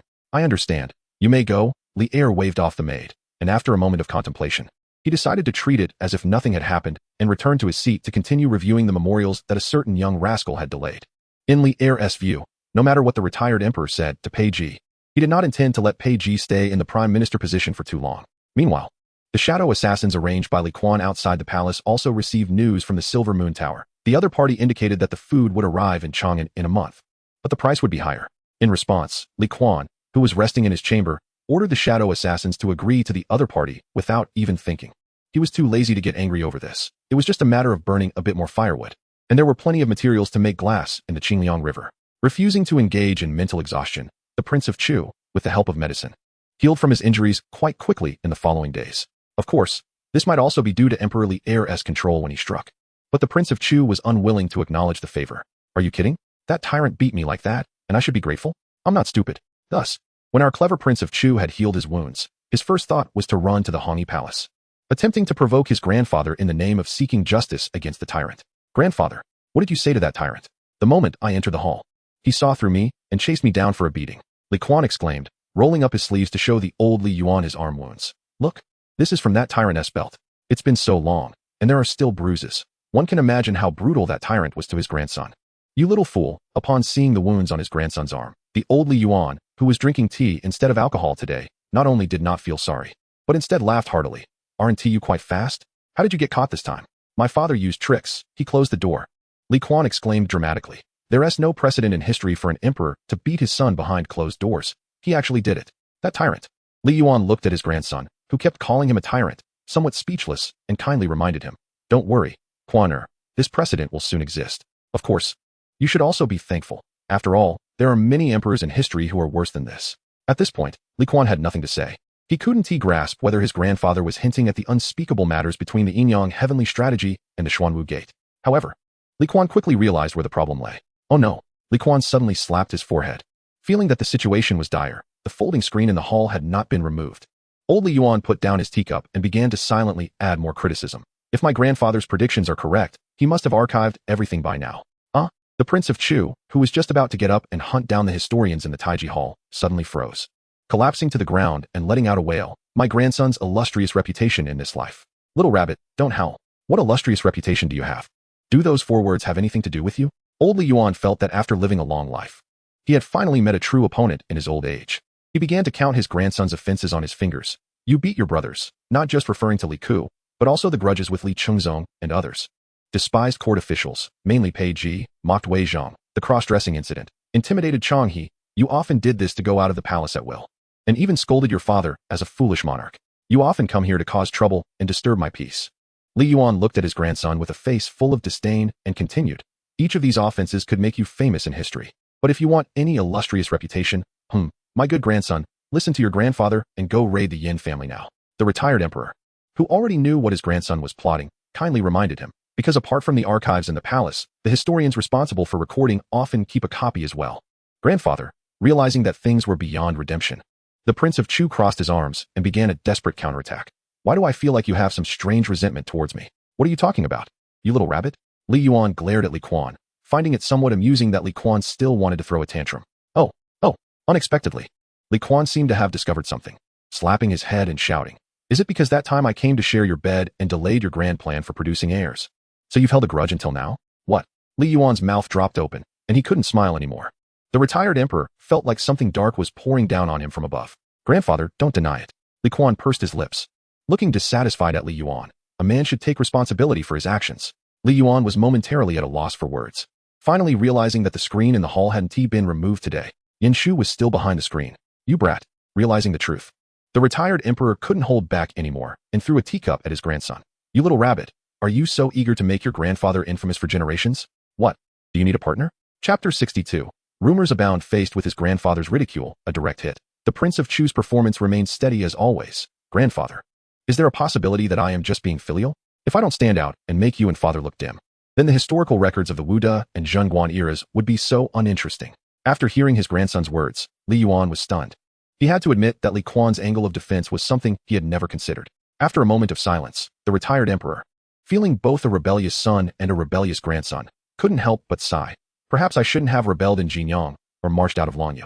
Maybe when I first took control of Chang'an, the wheels of fate had already begun to turn, leading me to this state. At this moment, he was about to become a true solitary figure, and the only grandson who could cheer him up was a confirmed foolish monarch in the making. The poor retired emperor didn't even know where to go to seek justice. Grandfather, Li Kuan, listening to the retired emperor's words that sounded like a resentful woman in a deep boudoir, couldn't help but sigh.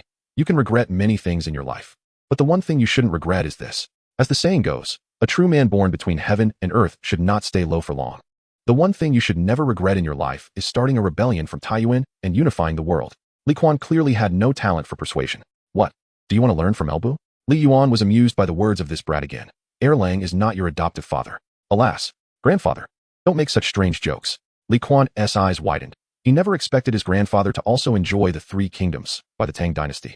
The stories of the 3 kingdoms had already spread among the people and gradually transformed into a narrative. After giving the old, unrestrained emperor a glare, he continued, Grandfather, rest assured, no matter the time, I will always stand by your side. Oh, when Li Yuan heard this, he looked at Li Kuan with a half smile and then pointed to the teacup he had thrown on the ground.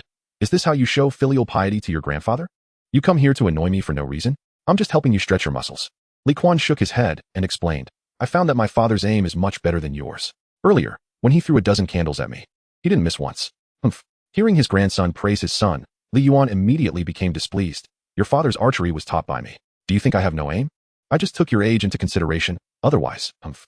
As he spoke, Li Yuan picked up another teacup from the table and casually threw it. With a crisp sound. From 20 steps away, Li Yuan's seemingly careless throw accurately hit the teacup that had rolled on the ground. The two teacups instantly shattered into pieces. Grandfather. Impressive. Li Kuan couldn't help but give a thumbs up to Li Yuan. Originally, he had come to confirm that the two of them wouldn't harbor any grudges from their earlier argument. But now, Li Kuan seemed to realize the most important thing. Grandfather, teach me. Teach me. Oh, you want to learn? Li Yuan casually tapped the table with his fingers while gesturing with his chin for Li Kuan to get up and go outside. First, squat in a horse stance for a stick of incense. If you can hold it, your grandfather will teach you archery. Thank you, grandfather. Li Kuan, excited, stood up and dashed outside, starting to practice the horse stance in a somewhat clumsy manner. This brat is quite spirited. Li Yuan smiled as he took a sip of tea, then stood up and entered the inner hall, taking down two treasured bows he had kept for many years, which were now merely decorations. Now, the retired emperor, who had aged and grown weak, gently wiped the dust off the bow with his sleeve while lamenting the fleeting nature of time. He wondered if his current frail body could still teach a skilled archer. Soon, Li Yuan's feelings and doubts were dispelled after Li Kuan broke two treasured bows in succession, nearly injuring passing palace maids. Grandfather, it's not my fault. The retired emperor looked at his grandson, who had an innocent expression, and deeply sighed. Can't you control your strength a bit? Li Yuan slapped his grandson's head. His tone irritated yet somewhat helpless. Keep squatting in that horse stance. Although he was annoyed by his grandson's brute strength, Li Yuan knew that with proper guidance, this brat could even hope to become a skilled archer. Notably, the last person to hold this title was Li Kuan's maternal grandfather, the Sui dynasty general Zhang Sheng. So, in a sense, both sides of Li Kuan's lineage carried the talent of an archer, deserving of intense training. The reason Li Yuan made his grandson squat was simple. Archery requires a stable lower body, so developing a solid horse stance is actually very necessary. Thus, for the next period, Li Kuan was unable to touch a bow and arrow and instead focused on practicing his horse stance. From now on, His Highness the King of Chu runs to the Hongyi Palace early every day and only drags his swollen legs back to the Ganlu Palace in the evening, without complaining of fatigue. His astonishing perseverance truly surprises Emperor Li Er and Empress Chang'an, who are secretly watching him, but more importantly, it brings them comfort.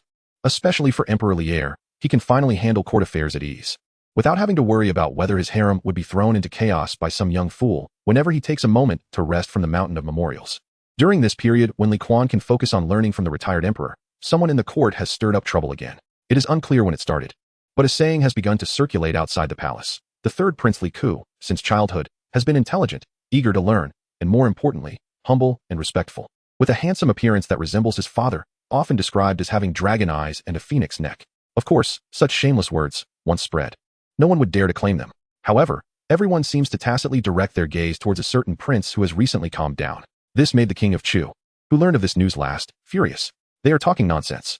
I could use these flattering words to praise myself, but I can't give them to little Ko.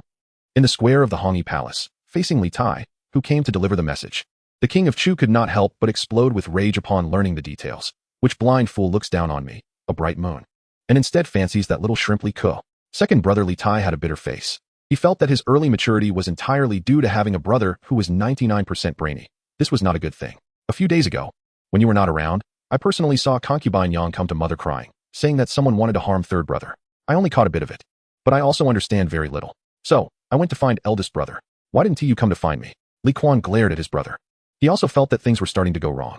Chapter 63. The stimulated fighting spirit. Second brother Li Tai sometimes really has a headache talking to Li Kuan, who can never grasp the main point. Is this the main point? How is this not the main point? Li Kuan immediately became displeased.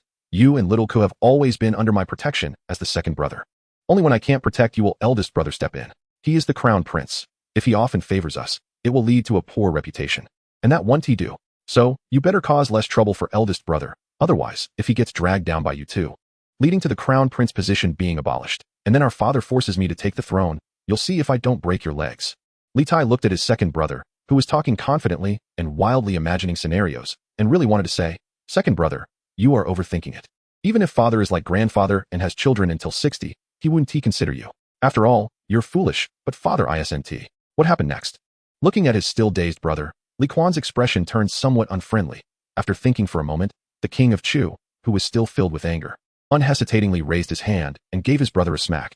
So now you remember me, huh? Speak, what exactly happened, or you wouldn't have come to find me. Sigh. Li Tai didn't even have the mood to cover his head, which was smarting from the hit. Later, I went to ask eldest brother. And after learning of this matter, eldest brother sternly instructed me, never mention this to you, because those words are just baseless rumors. And the best way to handle them is to ignore them. Otherwise, if someone takes it seriously, the one who suffers in the end will definitely be third brother. All right. Kuan nodded. He had basically guessed the direction of the matter. Enough small talk. You just tell me. In the court, which fool took it seriously? Is it father or our uncle? Tai pursed his lips and looked at Kuan. That foolish monarch is better left unmentioned. But about Uncle Wuji, are you sure he has returned? At this moment, Kuan had already retracted his stance and started to lift his legs to recover his somewhat stiff muscles. Of course. But that's not the main point, my good second brother. You don't know? Father must have listened to someone's slander and invited a fortune teller into the palace to read third brother's fortune. Tai spoke very eloquently. Everyone knew who was involved. As the crown prince's maternal uncle, Chang'an Wuji would absolutely not allow his nephew Li Chengqian's position as crown prince to be threatened in any way. Thus, Li Ku, who was born with an exceptionally noble bloodline, may have long been a thorn in the other's side, and once there's an opportunity, Chang'an Wuji would definitely not let him go. Sigh, Kuan helplessly sighed. These adults are so troublesome. Having made a decision, Kuan shouted loudly towards the Hongyi Palace. Grandfather, I have matters to attend to today, so I'll take my leave first and come back tomorrow. Hurry and get lost. The retired emperor, who was considering whether to drink tiger bone wine tonight to kill more enemies, was startled by his grandson's roar. Who knows what this old man is thinking again? Kuan muttered softly, then walked out of the Hongyi Palace with his brother. Where is he now? Kuan began to think about how to save his brother Li Ku while moving his arms. In the Taiji Hall, right? Tai scratched his head.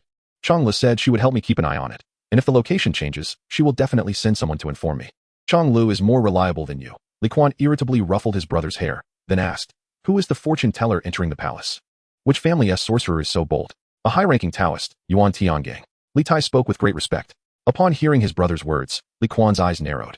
He certainly remembered this person. The ancient classic Tue Bei Tu was created by him and his disciple Li Chunfeng. Of course, this person is now famous not just because of the yet-to-be-born Tue Bei Tuesday. Yuan Tiangong's rise to fame also owes a lot to one person, Li Yuan.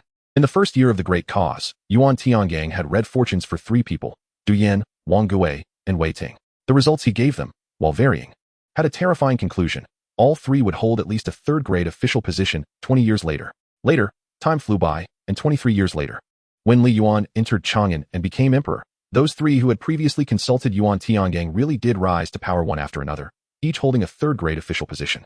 These 3 were later exiled in the 6th year of Wuda and were reinstated in the 9th year. Yuan Tiangang had predicted these details, even estimating their lifespans. He even predicted that Wu Zetian would become the ruler of the world.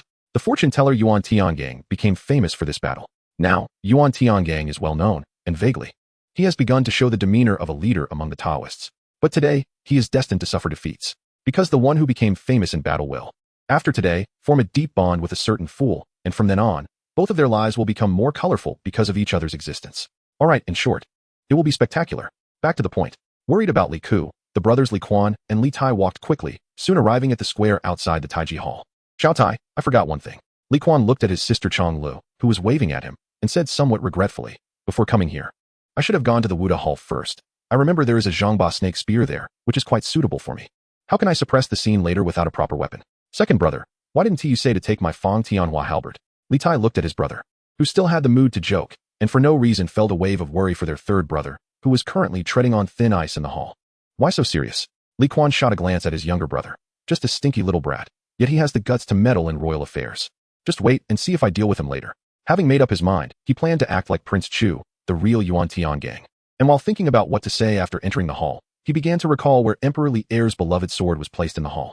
In the midst of his thoughts, Li Kuan opened his arms and caught his younger sister, Princess Chang'lu, who jumped into his embrace directly from the steps. Stay put. No matter what happens later, you mustn't go in. He flicked his sister's forehead with his finger and saw her pouting with a wronged expression. After thinking for a moment, he kicked his younger brother beside him. Xiao Tai, you also stay out here and keep Chang'lu company. Huh. Li Tai, who was thinking about how to support his second brother later, suddenly heard this bad news and immediately looked unwilling. Listen to me. Li Kuan glared at his brother, then patted him on the shoulder. Chang'lu is still young. If it gets too noisy later, you take her away, remember? Unable to refuse his second brother, Li Tai could only nod in agreement. Second brother, I'm not small anymore. Princess Chang'lu protested, waving her little fists. You're still my little sister at 80. Li Kuan pointed at Chang'li's forehead. Be good, listen to your second brother, or next time I go out of the palace, I won't bring you any gifts. Reluctantly, the little girl, not wanting to upset her second brother, had no choice but to sit on the steps outside the Taiji Hall, sulking alongside her equally downcast fourth brother. Li Tai, The eunuch Yunshang saw the little demon king approaching. Although scared, he still mustered the courage to step forward and block the way. Your Majesty is discussing matters with the ministers inside the hall. Yunshang, you should know what kind of person I am, so don't make me say too much nonsense. Get out of the way. With just a glance, Kuan forced Yunshang to step aside. Remember, if it gets too noisy later, you make sure to take Princess Chang'an and the fourth prince away quickly. If I find out you didn't do it, watch out for your legs. After warning Yunshang, Prince Chu turned back to look at the two little figures huddled together on the steps not far away, and his fighting spirit soared at that moment. What a joke. My siblings, aside from me, no one can bully them. If anyone doesn't believe it, then let them try. Chapter 64. Destiny. What Kuan didn't expect was that as soon as he entered the hall, he saw a scene that made his blood boil. Ku had a distressed expression, standing in the middle of the hall while a middle-aged Taoist was feeling his forehead and nose. It seemed like he was reading his fortune. On the other side, his scoundrel father had a dark face, silently watching everything unfold. Next to him stood Xuanwu Gate and Li Ji, and to Kuan's surprise, Pei Ji was also there, frowning and silent, seemingly lost in thought. Yo, Dad, Uncle, Minister Wei, Minister Pei, General Li, you're all here? Kuan casually walked into the hall and greeted everyone in a very informal tone. Second brother, seeing his savior, Ku immediately called out to Kuan with tears in his eyes, then reluctantly swatted away the Taoist's hand resting on his shoulder, spitting in disdain. Pa. Now that my second brother is here, why should I be afraid of you? Indeed, since getting close to his second brother, the third prince had gradually learned to navigate the situation and wield power by association. You brat, what are you doing here? Emperor Li'er was in a rather bad mood at that moment. Had it not been for the occasion, he might not have even bothered to say this and would have gone straight to action, which was his usual style. I heard a great person was here, Kuan said, scanning the hall and spotting the emperor's sword hanging on the wall.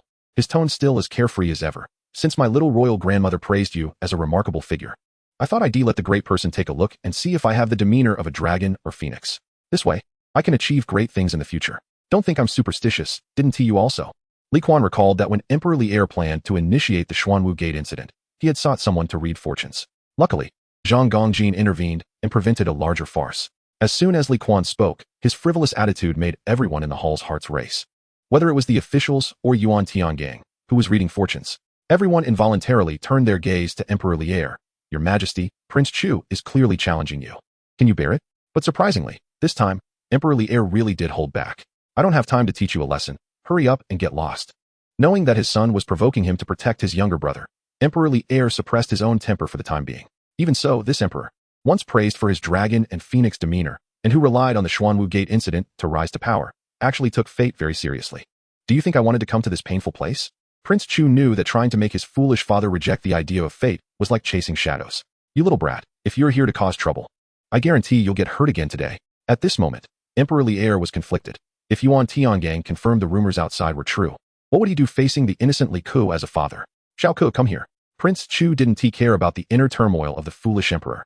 He was now concerned that his brother wouldn't be scarred by this incident. Second brother, although their father had a heavy reputation in the past, Li Ku could now distinguish who truly wanted to protect him. Without any hesitation, he quickly ran to Kuan's side. Is everything all right?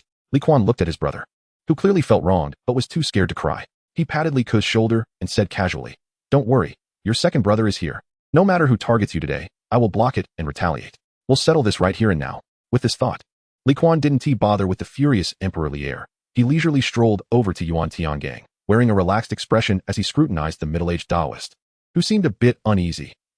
Square face, long beard, blue Taoist robe, with a zawuzan on his head. The more I look, the more I see a celestial aura. Greetings, Taoist. Kuan first greeted him with a smile, then casually said, I asked the Taoist to help me read my fortune and see how my fate is. Your Highness's fate is priceless. Unlike how he carefully felt Li Ku's bones, Yuan Tiangang was slightly taken aback, then performed a bow and announced the result. This made Kuan feel like he had been played. Hey, stinky little brat, are you looking down on me?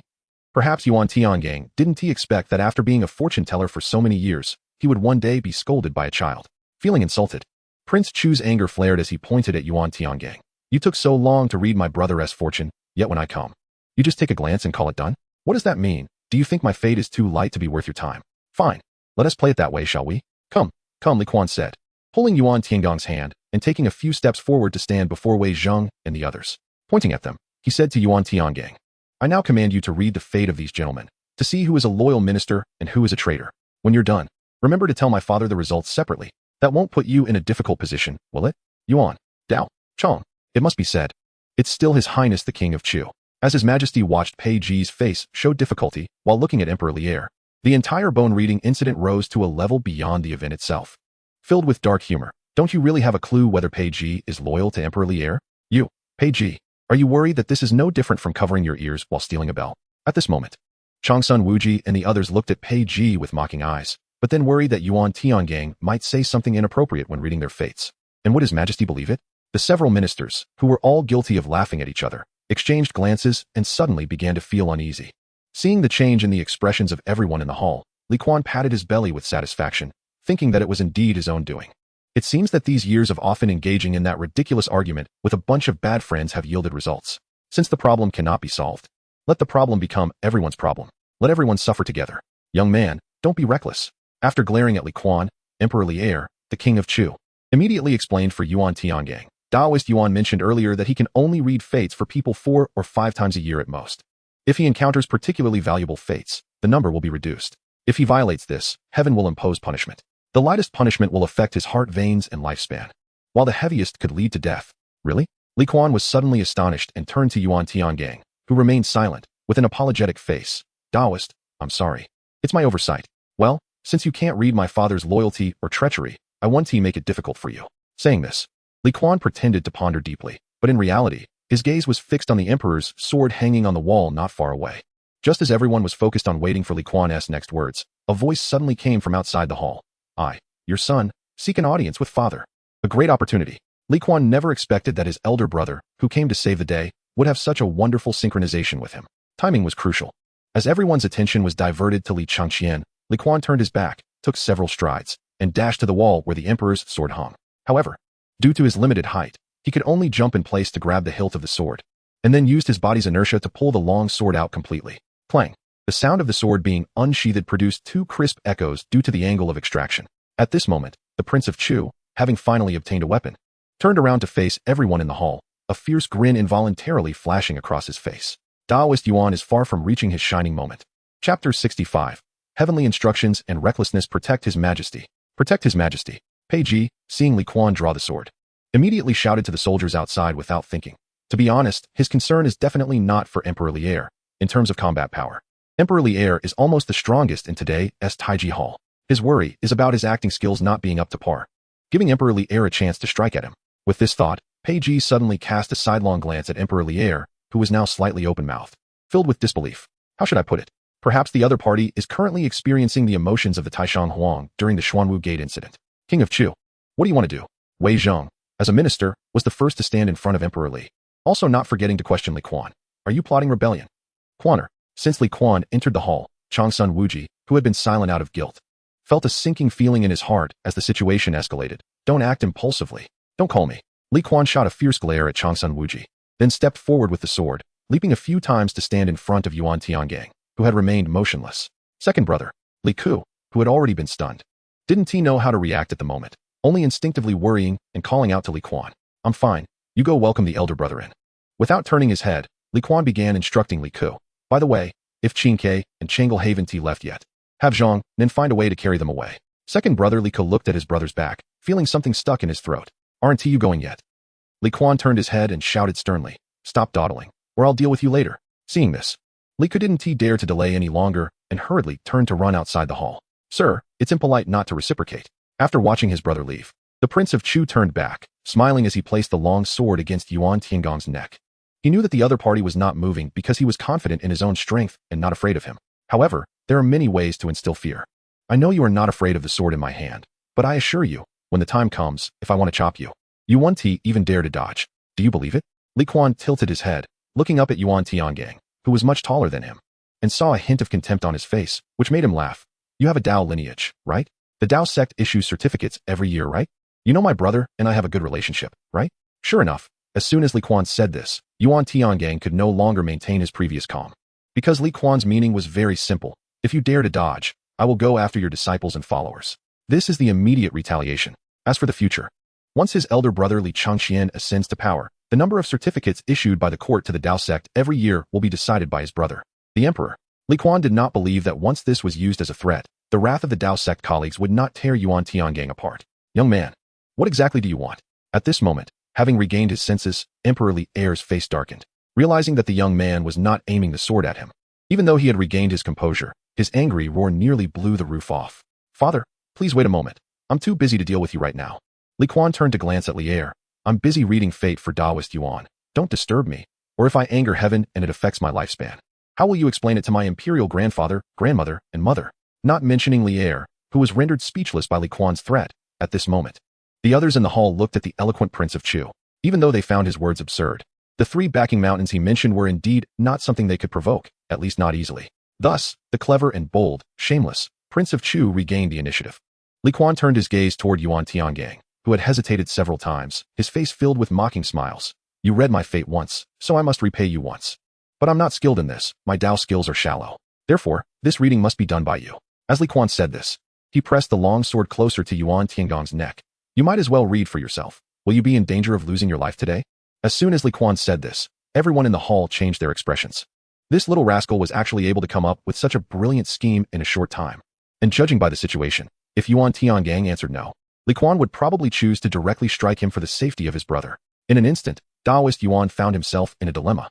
While the others fell silent due to Li Kuan's astonishing actions, Li Kuan, regardless of how others viewed him, leisurely moved his long sword lightly against Yuan Tiangong's neck.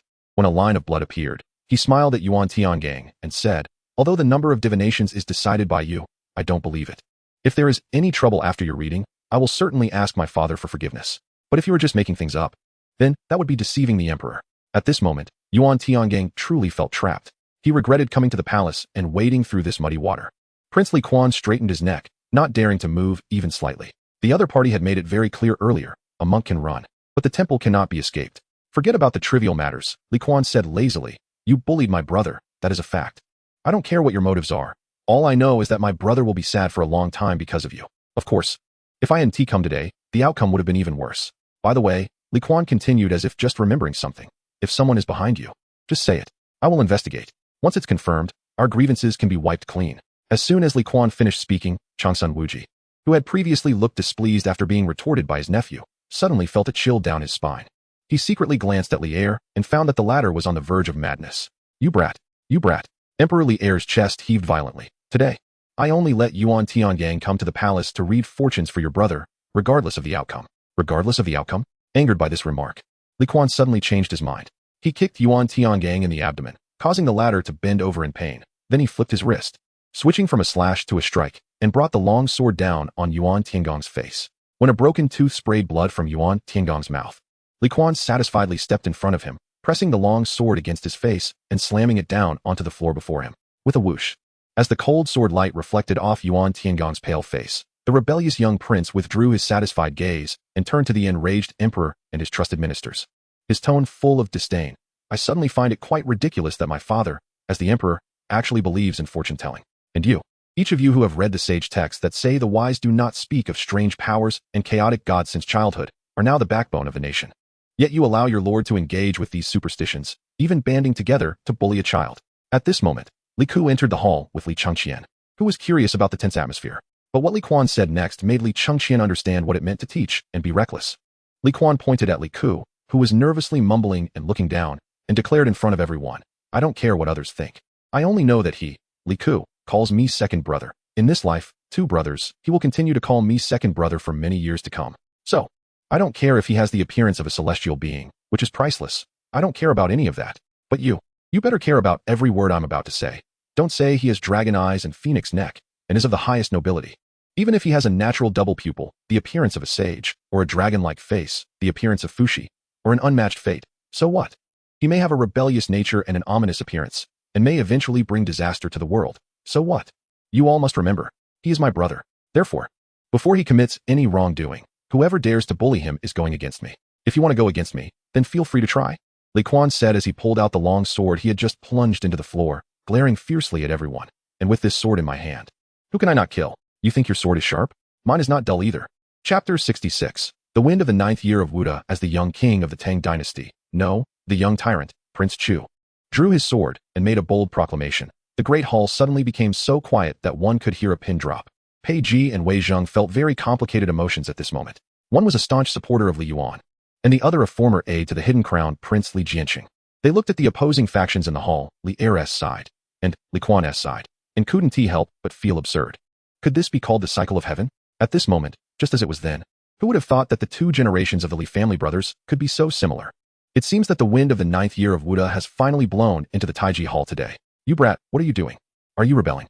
At this moment, the furious Emperor Li Heir felt as if the arrow he shot at his brother Li Jianxing 2 years ago during the Xuanwu Gate incident had crossed time and struck him directly in the forehead. Father, don't be so scary. Li Kuan raised an eyebrow, saying he was afraid, but his actions showed no fear at all. He walked up to Yuan Tiangang and again placed his sword horizontally across the latter's neck. I heard that Taoism emphasizes 39 quietude and non-action, right? Why? Now even this has to change? Yuan Taoist, how eager are you to betray your master and ancestors, to dare to wade through this muddy water? But speaking of which, you should thank me. If I hadn't come out to stir things up today, do you think you could have remained unscathed after this matter? Speaking just half a sentence to a clever person and stopping at the right moment, Prince Chu, who was too lazy to look at Yuan Tiangang, who was now in a state of shock, turned to look at the tear-streaked face of Li Ku and the shocked face of Li Chengqian. Little Ku, remember, if second brother falls this time, you must never take revenge out of personal grudges. We can wait 10 or 20 years. It's not too late to settle scores after we've waited for our father to pass. Although Li Kuan's words seemed directed at Li Ku, they were also heard by Crown Prince Li Chengqian. Of course, Emperor Li Heir's anger had reached its peak, especially after hearing that his good son planned to wait at most 20 years to outlive him.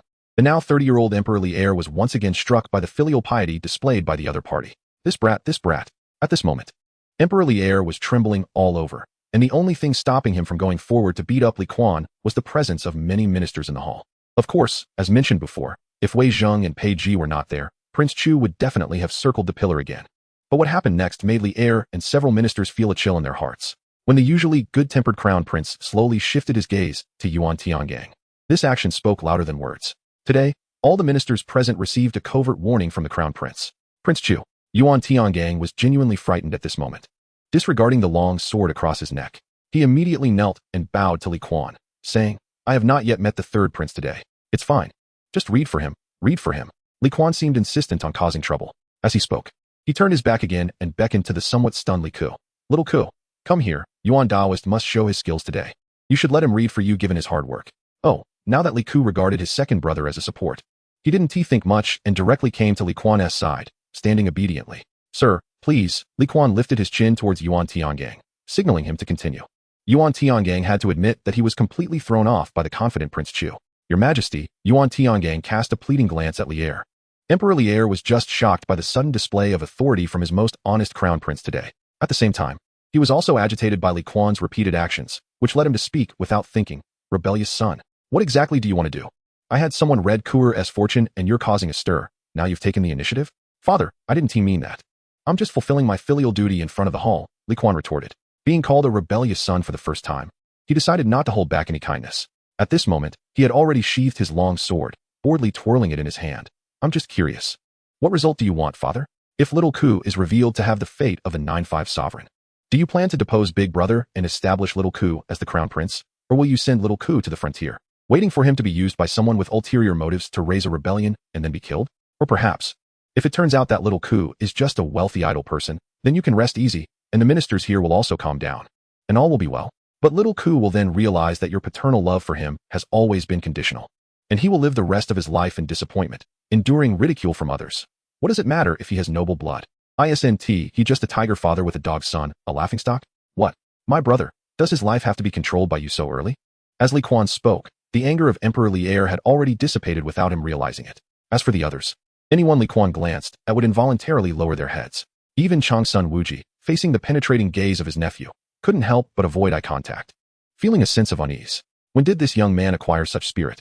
If you ask me, why complicate matters? Since no one was engaging with his topic, Li Kuan continued. Father, you and Taoist Yuan met too late. When you were in Longyu and people said you had the grace of a dragon and phoenix, you should have summoned Taoist Yuan to ask if there was any truth to it. If not, you should have resigned yourself to fate and honestly acted as a noble scion. Why incite your grandfather to start something? Moreover, when Big Brother was born, or when I was born, why didn't you call Taoist Yuan to see if my big brother had a unique fate, worthy of being your legitimate eldest son, and to check on me, this naturally rebellious son? I almost forgot. If Taoist Yuan had looked at me back then, you could have just drowned me as a rebellious son, right? Why send me back to Longyu to be raised by grandmother? I was weak as a child and almost died. If grandmother hadn't taken care of me diligently, I might have been gone long ago. So, it seems that my existence today is not a good thing for anyone. Second brother. At this moment, with tears streaming down his face, Li Ku couldn't help but shout. Having a good brother like second brother is a good thing, a tremendous good thing. Kuan. Having a good younger brother like you is indeed a blessing. Li Chengxian, who was also in tears, stepped forward. The scene of brotherly affection, combined with Li Kuan's heart-wrenching words, left Emperor Li Er and his ministers, who had initially felt justified, suddenly silent. But Prince Chu had already gone mad with rage. Also, 2 years ago, when you were planning to initiate the Xuanwu Gate incident, why didn't you call Taoist Yuan to ask him to calculate for you? If it was feasible, you could proceed with your plans. If not, then just lay down your arms and wait for your demise. After all, it's all about fate.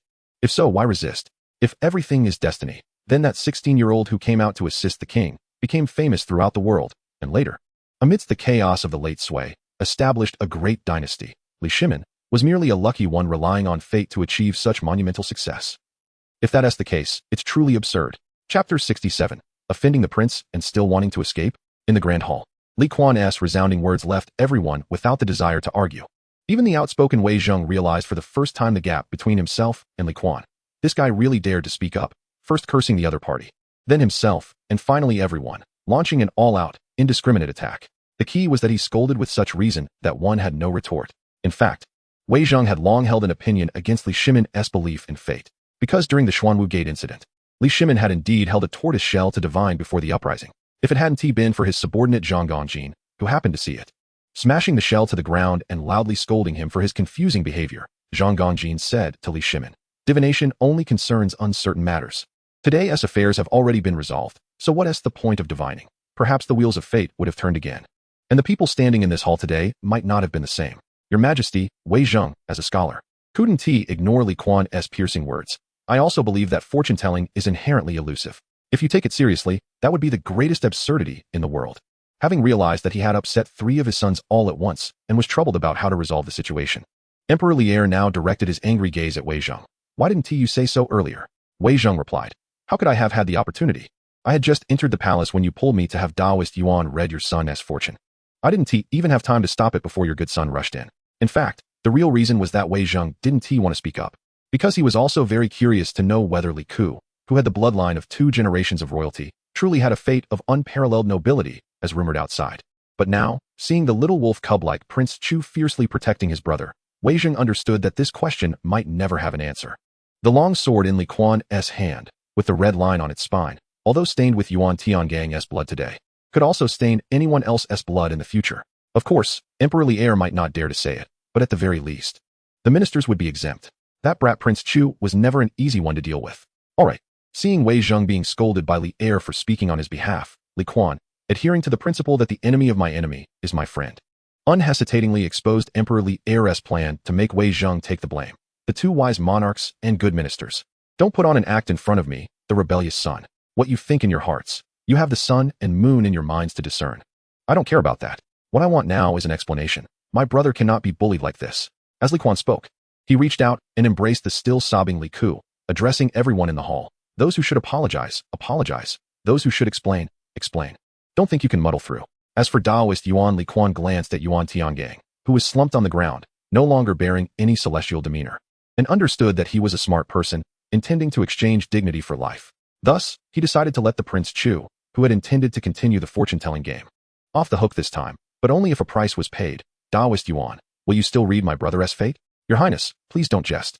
My humble skills are too trivial to accurately predict the fate of a noble." Yuan Tiangang, who was already aware that he had offended the crown prince, realized that if he didn't quickly resolve this hostility stemming from the heir apparent, then not only would he be in trouble personally, but the entire Taoist sect might not fare well in the future. So, besides enduring for a moment to achieve calm and taking a step back to see the broader picture, the only option presented to Yuan Tiangang is to accept the situation.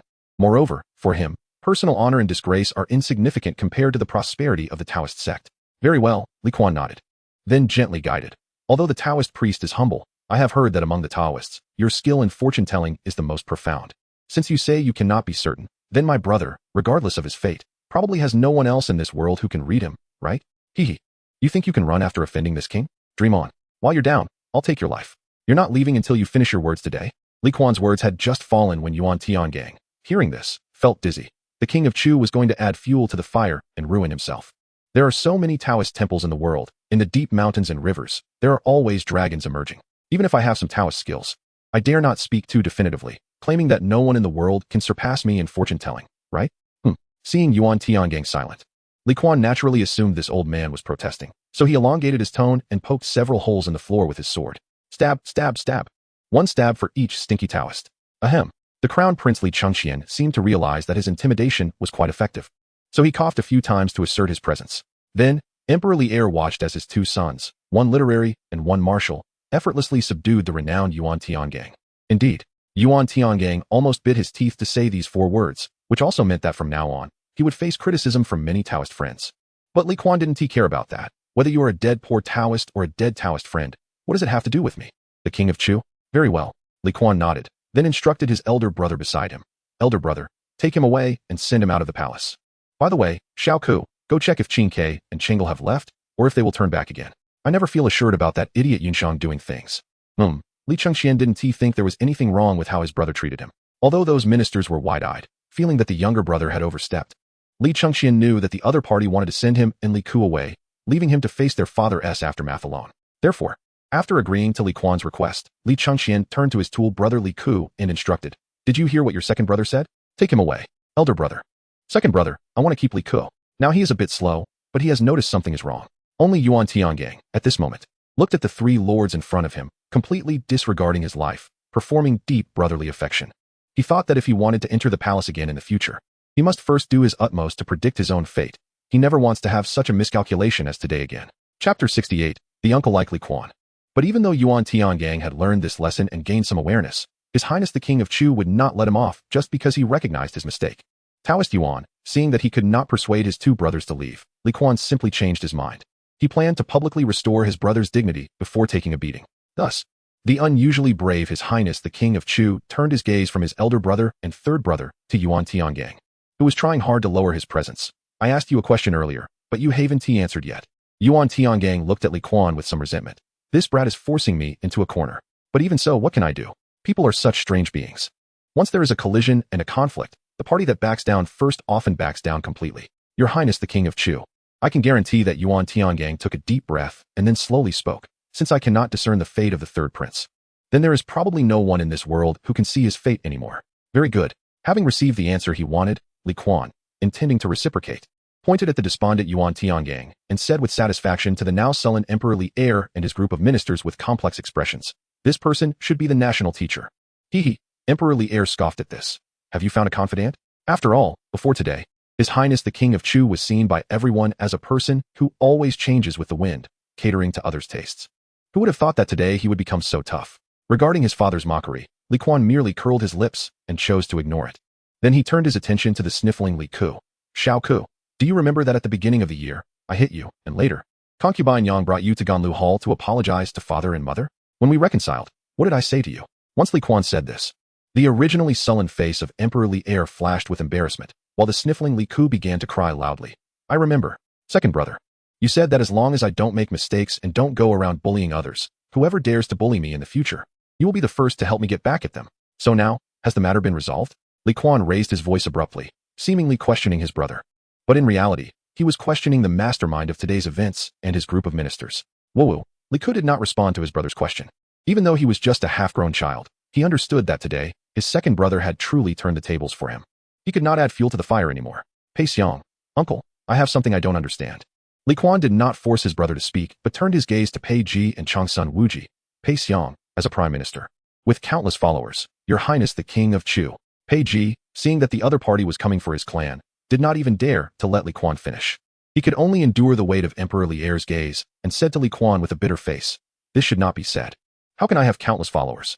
All right, countless informants, is that okay?" Li Kuan looked at this old fox with excellent acting skills. Continuing to dig a pit. I am very curious, who released the rumors that have spread so widely, yet you have taken no action. What? Are you just sitting idle while your subordinates sit idle too? Don't say you can't find the instigator. Even a clue would work. Pei Ji glanced at the long sword in the hands of the brat, and didn't he even dare to retort that he was idle. Investigating the case should fall under the jurisdiction of the Dali Temple. All right, Li Kuan nodded. I will go ask Dai Zhou later why my uncle just returned from Shandong, and rumors started spreading everywhere. Could it be that someone is deliberately framing him? I see that this Dali Temple minister is about to reach the end of his career. Xuanwu Gate was already bewildered at this moment. Although his nephew's words sounded like he was seeking justice, the more he listened, the colder his back felt. This little brat. He never expected that his good nephew would show his true colors and be waiting for him here.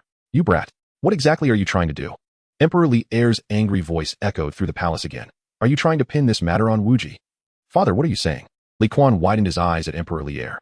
How can you suspect uncle without any reason? Mother will be heartbroken. Unfilial son. Unfilial son. Emperor Li Er felt darkness before his eyes. All the good and bad words were said by this brat. Brother Kuan, as the crown prince, Li Chengqian was pure-hearted.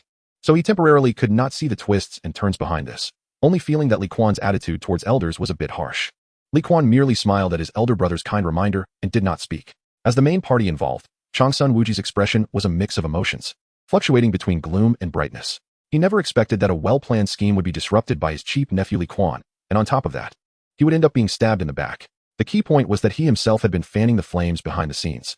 After all, Li Ku had a noble bloodline, and Changsun Wuji, in order for Li Chengqian to secure his position as crown prince, naturally had to make plans early to eliminate this threat. But now, things had developed to such an extent that no one had anticipated it. This brat Kuan was determined to confront everyone head-on. For some reason, despite being cornered by his nephew, Changsun Wuji did not feel the anger he had imagined. Instead, he felt a vague sense of pride. He never expected this kid to have some of his father's former flair. Brave and resourceful, daring to think and act. As this thought crossed his mind, Changsun Wuji couldn't help but feel a wave of emotion. If his father knew from beyond the grave that his innocent son was so much like him, he would surely feel comforted, at least in some good aspects. Prince of Chu. As a general, Li Ji had not spoken since Li Kuan entered the hall. After all, if he couldn't handle Wei Zhong, why should he humiliate himself? But when he saw the other party's bravery, first messing up the fate reading, then forcing Yuan Tiangang to bow down, and finally berating everyone in the hall, making Emperor Li Er dizzy with anger, and still not feeling satisfied, he had to step in to mediate. Otherwise, he feared that even the emperor would hold a grudge against him. However, after addressing Li Kuan as Prince of Chu, Li Ji fell silent. When he saw Li Kuan looking at him inquisitively, he couldn't help but smile wryly. This seasoned general pursed his lips and hesitantly spoke. Prince of Chu, what exactly do you intend to do with your actions this time? Chapter 69. Good grandfather of the Tang Dynasty. If Li Ji had asked Li Kuan in a roundabout way, Prince of Chu, what do you really want? Perhaps the disgusted Li Kuan would have benevolently told him, apologize and make amends to my brother, and we'll consider this matter settled. But at this moment, Li Kuan decided to further annoy everyone. Uncle Li, he looked at Li Ji with an increasingly aggrieved expression. What bad intentions could I possibly have? I just hope to give my uncle a clear name. That's enough. At times, Emperor Li Er valued his ministers far more than his own sons. Not wanting Li Ji to be mocked, his aura had dropped to freezing point. You little rascal. Are you trying to force me? How could I? Li Kuan's tone was filled with disbelief. Father, don't slander me. You know me. No matter what kind of slander it is, I will never admit to it. If not, you can kill me. Saying this, Li Kuan tossed aside his sword and gracefully knelt on the ground, unable to bow to Li Er. I am guilty. I should die. His elongated tone felt like slaps on Li Er's face. Kuan, brother. Li Chengqian was already frightened out of his wits by his brother's miraculous actions. He carefully guarded against the possibly enraged Li Er while trying to pull his brother up. You rascal, kneeling on the ground will slow you down. You won't be able to run later. Aren't you just asking for a beating? Woo woo woo, second brother. I have harmed you. Li Ku was also scared at this moment. He instinctively felt that their furious father might really harm his brother. So he immediately used the best method he could think of to protect Li Kuan. He knelt beside his brother, then bent over to cover Li Kuan's head and neck with his belly. Seeing this, Crown Prince Li Chengqian, without hesitation, imitated Li Ku, half hugging and half pressing down on Li Kuan's torso to protect him. Realizing that his brothers were trying to use their bodies as a shield to protect him, Li Kuan couldn't help but struggle violently. Just as he was about to move, he heard a palace attendant outside shouting, "The former emperor has arrived. The empress has arrived. Concubine Yang has arrived." After a series of greetings from the officials, "Father, father," the two clear calls of father in the hall made Li Kuan suddenly realize. He blinked in the darkness, unexpectedly discovering that his younger siblings were clever enough to call for help. Your Majesty, what are Chengqian and Kuan doing? The voice of Empress Changsun was like a refreshing breeze, extinguishing the furious flames in Li Er's heart. Humph. Emperor Li Er let out a cold snort, feeling sour inside. These are all my good sons. Humph. Before Changsun could respond, Li Yuan, holding his granddaughter's hand, immediately retorted, Erlang. You were once my good son too. Li Kuan felt that his two brothers didn't need to protect him anymore, because the situation had shifted. Grandfather, your words are misguided. Li Kuan lightly waved his arms, pushing Li Ku and Li Chengqian off him. Then, he stood up gracefully and said to the surprised Li Yuan, Your Majesty, my father has always been your good son. Li Kuan glanced back at the silent Li Er and the awkward Wei Zhong, then turned back to Li Yuan. Pretending to be mysterious, my father wouldn't dare to disappoint you at all. Look, there are so many state affairs weighing down on him, making him anxious. But even so, he still tries every means to solve those tricky problems, even going so far as to invite Taoist Yuan to seek an answer from above.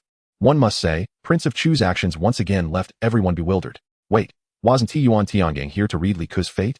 Why did he suddenly take on so many tasks? In the hall, Yuan Tiangang, who had already become invisible, suddenly regained his presence. Hey, just admit that what this king said is right, okay?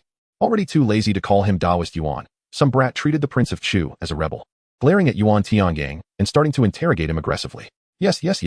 Yuan Tiangang nodded rapidly, afraid that if he moved slowly, it would bring trouble. Look, Kuan spread my hands, looking proudly at everyone. Isn't this king clever? As everyone was still in a daze, two people first came to their senses. Li Yuan and Li Shimin, a pair of feuding father and son, had both been in power for a long time and clearly had an extraordinary intuition about human nature.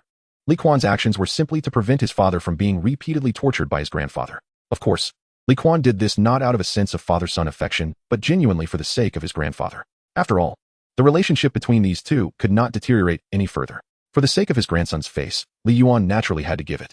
Originally, he had only come to the Taiji Hall at Chang'an's request to confirm that his good grandson wouldn't be beaten to death by his father.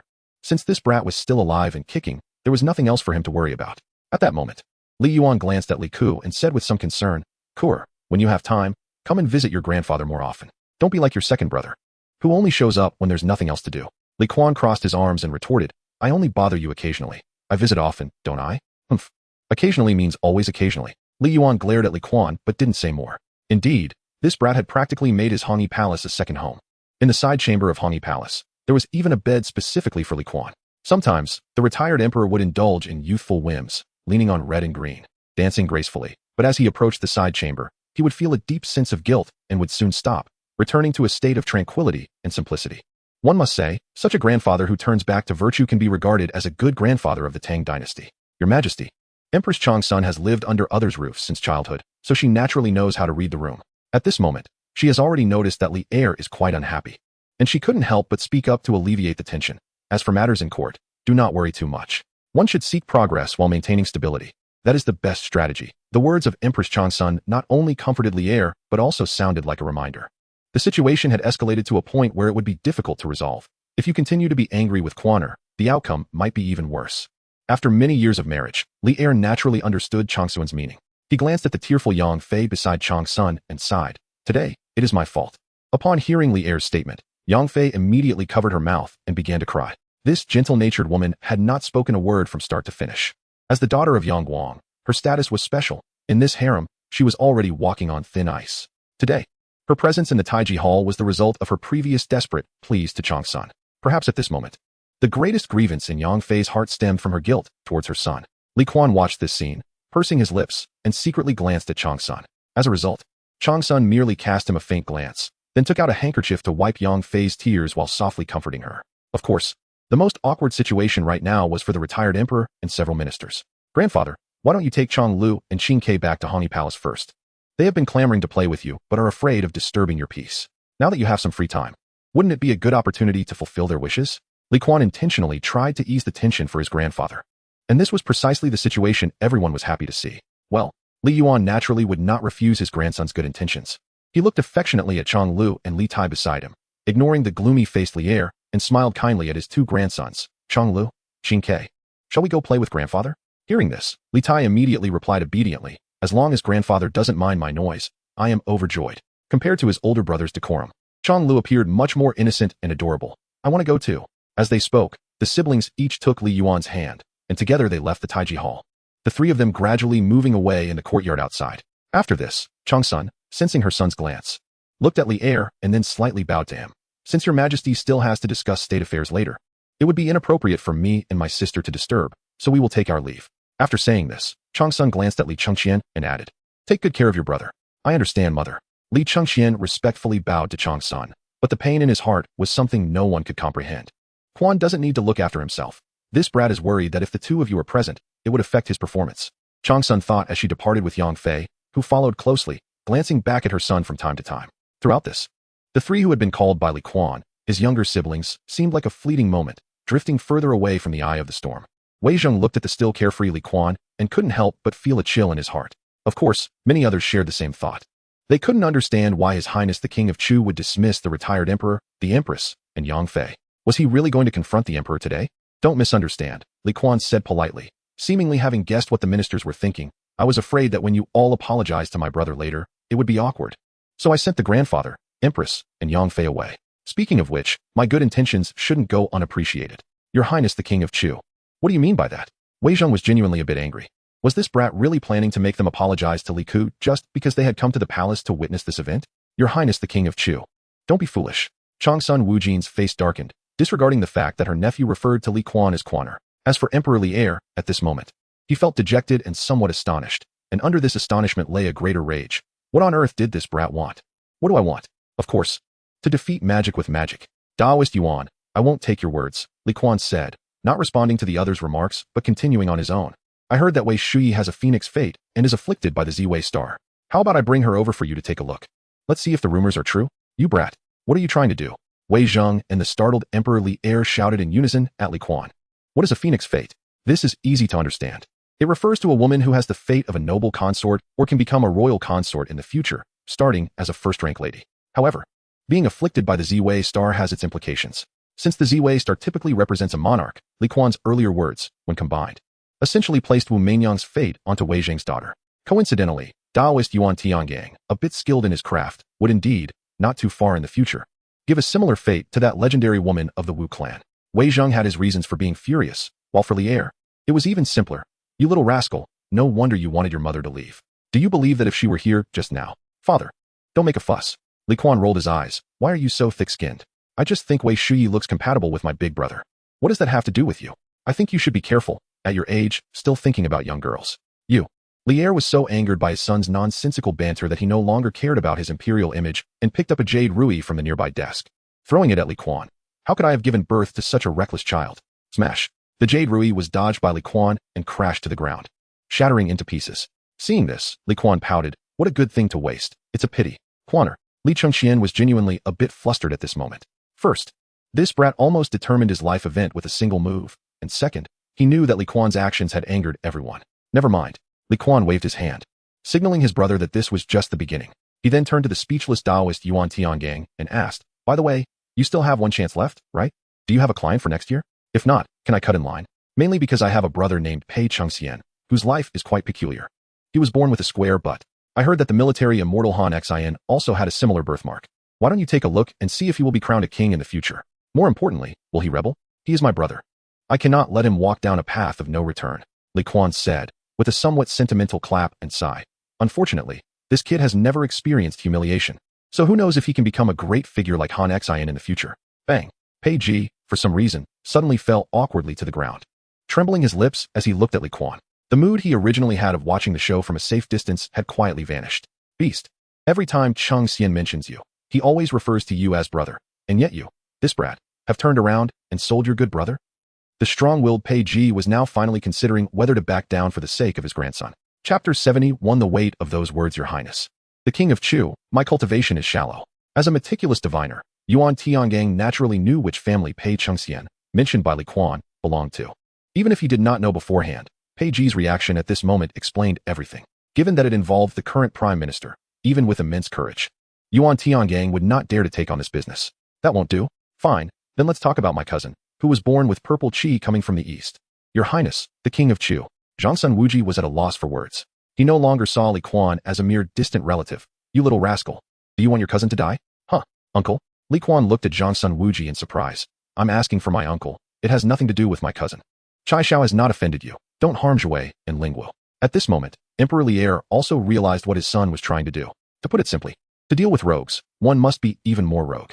Since someone had placed the term dragon-eyed, phoenix-necked on Li Ku to provoke a stir, then Li Kuan would do something even more excessive than them. Isn't it just saying my brother is extraordinary by birth and may face changes in the future? Well then, let's all be extraordinary together. Changes?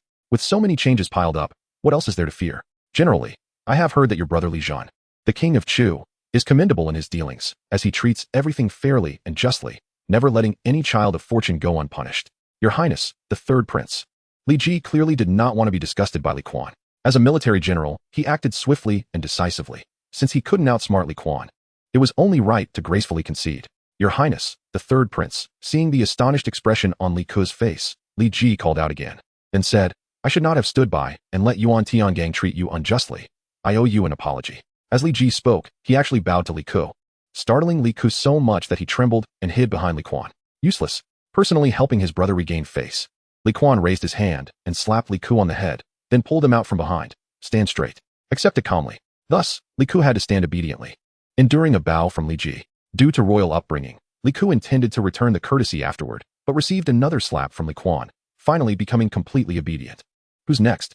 At this moment, Li Kuan resembled a bully, determined to let these prominent figures in the court experience what it meant to be oppressed by ignorance. Your Highness, the third prince, as the saying goes, the younger son is the root of the old man and old woman's life. Pei Ji, who regarded Pei Chengxian as the root of his life, ultimately could not withstand Li Kuan's threat. And the second to step forward to apologize to Li Ku was, I was negligent earlier, causing you to suffer. Seeing the current prime minister bowing under the threat of his brother, Li Ku felt a pang of bitterness in his heart and was at a loss for words. Thus he hoarsely called out, Brother, be a little more ambitious. This is just the beginning. There's more to come. Li Kuan laughed heartily, ruffling his brother's hair. Then turned his face dark and looked at Wei Zheng and Xuanwu Gate, right? Today he clearly shows no favoritism. Emperor Li Er looked at Xuanwu Gate, who was seeking help, but Li Er was also in a state of confusion. As a father, he felt guilty towards Li Ku regarding this matter. Now that Li Kuan was doing what he should have done, what position did he have to intervene? Moreover, Emperor Li Er glanced at that little rascal. This brat keeps track of even the smallest grievances, and if he intervened now, it would only backfire. He could almost foresee that if he did act, this rascal would surely spread the absurd stories concocted today, causing rumors to run rampant. And thus the trouble would only increase. Therefore, Li Er, for reasons of sentiment and logic, could only choose silence. Otherwise, he cast a sidelong glance at Li Ku, who was visibly anxious but only appeared calm when looking at his second brother. The guilt in Li Er's heart reached its peak in that fleeting glance. Li Er's silence undoubtedly set the tone for the entire event. This group of seasoned old foxes had finally fallen into the hands of Li Kuan, who was merely a young calf but fiercely protective of his own. Your Highness, the third prince, I was negligent earlier, listening to rumors. I apologize to you. Xuanwu Gate nearly bit out these words, then closed his eyes and said no more, choosing to ignore what troubled him. With Xuanwu Gate yielding, the last resistance in the hall, Wei Zheng, had become utterly isolated. Lord Wei, my brother is not very competent, so naturally, as the older brother, Li Kuan must deliver the final blow to the stubborn enemy in this favorable situation. What's wrong? Are you unhappy? Are you thinking of becoming the uncle or the father-in-law? As Li Kuan spoke, he turned to the others, pointing at the sullen-faced Wei Zheng. Hey, everyone, look, Lord Wei has started to complain. This rascal really made Emperor Li Er so angry that he was swaying and nearly lost his balance. On the other side, Wei Zheng, who valued his reputation above all else, was even more incensed. Your Highness, the third prince. Wei Zheng suppressed the rising anger in his chest. Like Xuanwu Gate, although apologizing was harder than killing him, if he continued to be disgusted by Li Kuan, it would be better to apologize. Thus, although Wei Zheng only called out to Li Ku once and said nothing more, his proper bow genuinely shocked everyone except Li Kuan. This was Wei Zheng, the fierce man who dared to point at Emperor Li Er's nose and scold him. Yet here he was, bent over by the King of Chu. Today, after suffering grievances, yet also feeling a sense of relief, Li Ku finally understood the weight of his brother's words when he said he would be the first to help him regain face. Li Chengxian, as the crown prince, now wanted to call Li Kuan brother. This rascal really knows how to handle things. Alright, we're even. Ignoring the two brothers who were rich in psychological activity, Li Kuan saw that Wei Zheng had already apologized, knowing that this was the limit. Continuing to press would be impolite. Moreover, the wind had risen. It was time to leave. Your Highness, the King of Chu, I haven't apologized yet. Just as Li Kuan was about to concoct an excuse to slip away, the perceptive Emperor Li Er jumped out at an inopportune moment and said something inappropriate. Alas, father, one should not pursue their father's mistakes. Right, Xiaoko? Li Kuan casually recited a three-character classic while wildly signaling to his two brothers to keep quiet so that the most petty king of Chu could pretend to be magnanimous. The only reason was that he had already sensed danger. Well, it seems I can't stay in this palace any longer. I need to find an opportunity to return to Longyu, surrounded by wolves. Yet the King of Chu still maintained a calm demeanor. Chapter 72, 7 Steps to Poetry. In the end, Emperor Li Er did not continue to trouble Li Kuan. The commanding get out was his hidden tenderness as a father. Thus, the victorious Prince of Chu, along with his elder brother the Crown Prince and his younger brother Li Ku, hurriedly rushed out of the Tai Chi Hall at their father's command, not even bothering to salute. After the three brothers left, only then did Li Er turn to his group of ministers. These unruly boys, alas. He found it hard to utter an apology, but at least he had shown some gesture. Therefore, the ministers who wanted to express their grievances found it difficult to speak. However, they were not the most unfortunate ones. Daoist Yuan and Pei Ji directed their gaze towards the first soft-hearted traitor of the day. I never expected you would be played around by a child. Pei Xiang and Yuan Tiangang wanted to say, aren't you also softening to him? But after all, he was the prime minister, who couldn't afford to be provoked. So the ever-cautious Taoist Yuan could only silently acknowledge Pei Ji's sarcastic remarks. The Prince of Chu was indeed too clever. Unlike Li Er, Pei Ji, and Wei Zhang, who were now filled with worries for their daughters, Li Ji had an unexpectedly high regard for Li Kuan. Hearing Li Ji's words, Li Er was clearly displeased. This boy's cleverness is never applied to the right path. All he thinks about is how to go against me, Your Majesty. Li Ji suddenly smiled. The Prince of Chu might be the most like Your Majesty among all the princes in the future. At that moment, the Duke of England, who was still mocking the Prince of Chu in front of Li Er, was unaware that in the future, this good minister would be the one most in love-hate with the Prince of Chu. Well, perhaps the wind in the Tai Chi Hall today will one day be discovered by Li Ji only after the fact that it is still blowing. If that's the case, it would really trouble me. Li Er sighed, not knowing what he was thinking, and then turned his gaze to the gloomy-faced Chang'an Wuji. You should have a clear idea of this boy's character. I will have Guanyin maid teach him a lesson later, and you don't need to be angry with him. It's not worth it. Since we have failed, let's just accept it. Hearing this, Chang'an Wuji naturally understood that there were hidden meanings in Li Er's words, and he could only lament in his heart and smile bitterly, unable to say much. Look, such a big issue has gone wrong. And he still keeps calling him a boy. Alas, what else can he do? Chang'an Wuji looked at Li Er, who was anxiously trying to defend his son, and could only sigh. If anyone is being two-faced, Your Majesty is truly the one who takes the lead. Rest assured, Your Majesty. The Prince of Chu is still my nephew. I won't be angry with him. Besides, at this moment, state affairs are the most important. The clever Chang'an Wuji did not continue the topic about the Prince of Chu, but instead shifted the conversation to state affairs. The state letter to Goguryeo is about to reach Dawang City, and the other party's attitude is not much of a suspense. However, the court must also prepare corresponding response plans for the possible outcomes. At the same time, the rebellion of the Chang people in the northwest has been quelled, but how to govern them next needs to be discussed. Additionally, the locust plague that is about to flood Guangzhou, matters piled upon each other, leaving one overwhelmed. In short, in this tumultuous autumn, the Prince of Chu stepping up for his brother was just a minor episode, regardless of how Li Er would discuss these various troubles with his ministers next. On the other side, after pulling his brother and elder brother out of the Tai Chi Hall, Li Kuan let out a long sigh, feeling that the blue sky and white clouds above were particularly pleasing. His second brother, Li Ku, hesitantly called out to Li Kuan. All right.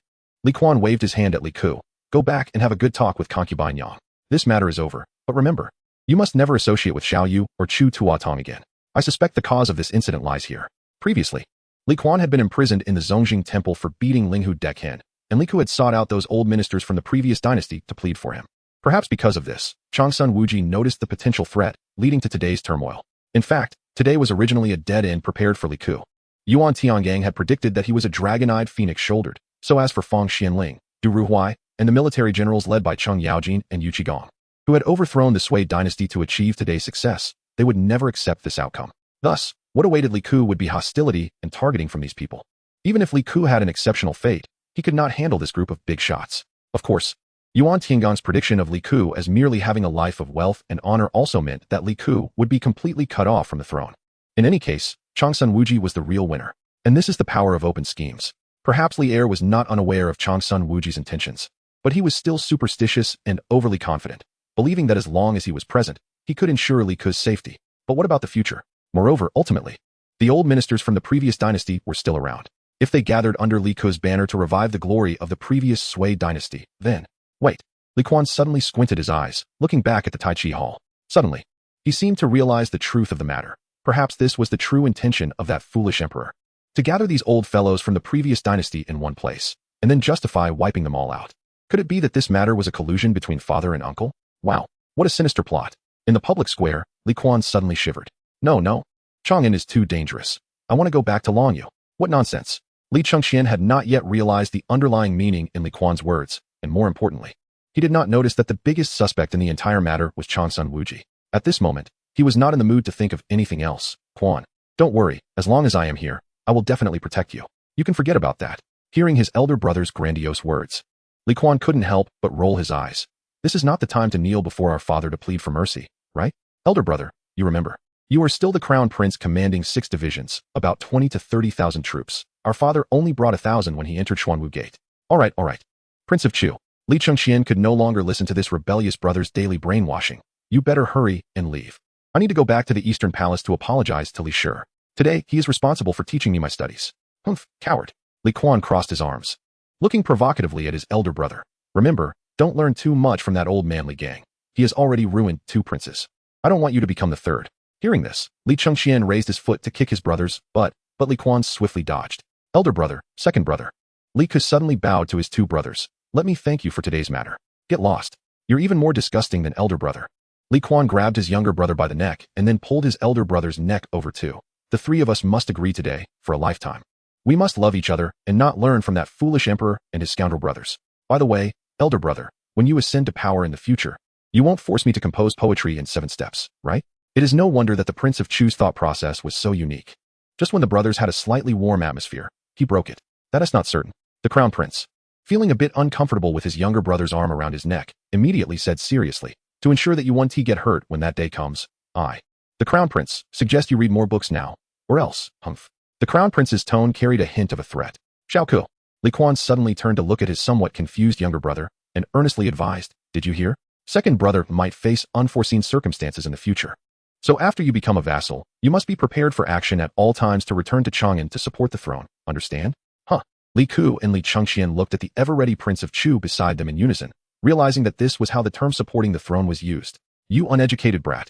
The Crown Prince, surprised by his younger brother's level of ignorance, let out a painful groan, feeling that with a brother like this, he would probably never lack for entertainment in this lifetime. Chapter 73, The Art of War Entertainment. By the side of the Prince of Chu, there were countless sources of entertainment at every moment. The next day, even after personally locking the door and barricading it with furniture, the Prince of Chu, who had stayed up all night in fear of a surprise attack from His Majesty Li Heir, yawned continuously when he met Yu Shi, who had come to inquire about the matter in the palace. You brat. Upon seeing the Prince of Chu in such a lazy state, Yu Shi, who had also endured a sleepless night, was even more furious. What exactly did you do yesterday? Li Kuan was momentarily surprised, then nervously stammered, and no, nothing, just. Before Li Kuan could say anything, an exasperated Yu Shi directly fired back.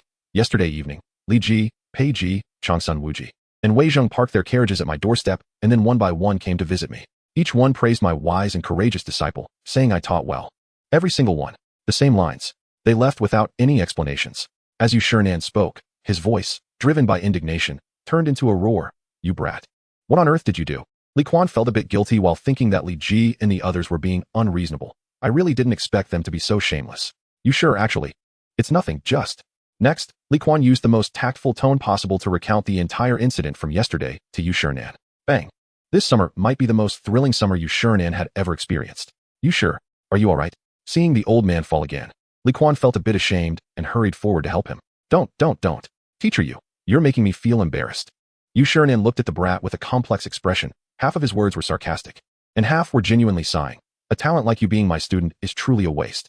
How about I become your disciple instead? You sure? That is not interesting. Seeing Yu Shi like this, Li Kuan immediately replied with dissatisfaction. You don't know how scared I was last night. I even blocked the windows with a feather duster before I dared to sleep. You brat. You know what fear is. For the first time in his life, Yu Shi lost his temper while educating a disciple. He raised his hand and landed a punch on Li Kuan's shoulder. Do you know that yesterday, you almost offended most of the people in court? Pei Ji, as the prime minister, already has many followers, and Li Ji is quite respected in the military. Chang'an Wuji goes without saying. He is related to the royal family, and your uncle. But Yu Shi could no longer continue, and in the end, all he could do was let out a groan. You didn't even spare Wei Zheng, that loyal minister. And most importantly, how will His Majesty view this matter? Oh heavens, how did I end up with such a troublesome disciple? Yu Shi felt that the future was bleak. Sighing, the Prince of Chu realized that saying anything now would be useless, so he decided to sigh alongside Yu Shi. After a while, having analyzed the situation in despair, Yu Shi felt that he only had 2 options in front of him. Either expel this brat from his tutelage or expel himself, insisting that his students should not drag their teacher down. After much thought, Yu Shi felt it was necessary to give him a warning in a preventive manner. If there essay next time, will there be a next time? Li Kuan looked at Yu Shi with a bewildered expression. The prince knows how to correct his mistakes. That is commendable. Yu Shi, realizing he could avoid a lengthy explanation, felt a small sense of comfort. No, teacher you might have misunderstood, Li Kuan explained to Yu Shi, who was stroking his beard. What I meant is, I want to ensure that no one dares to bully my brothers again next time. Yu Shi paused his actions, then closed his eyes. Making a resolution, I'd better expel myself from the teaching position. It's better to be a bad teacher than to be an unworthy ancestor, right? Prince of Chu, what are you trying to achieve? Yu Shi looked at Li Kuan with a sense of helplessness. I don't think your actions were wrong, but to protect your brothers, why resort to such harsh measures? Making everyone lose face will surely invite trouble. Besides, the more outstanding one is, the more likely they are to be targeted. Your behavior is far from a good thing. Who cares if it's good or bad? Li Kuan raised an eyebrow upon hearing this, The higher the bottom line, the better.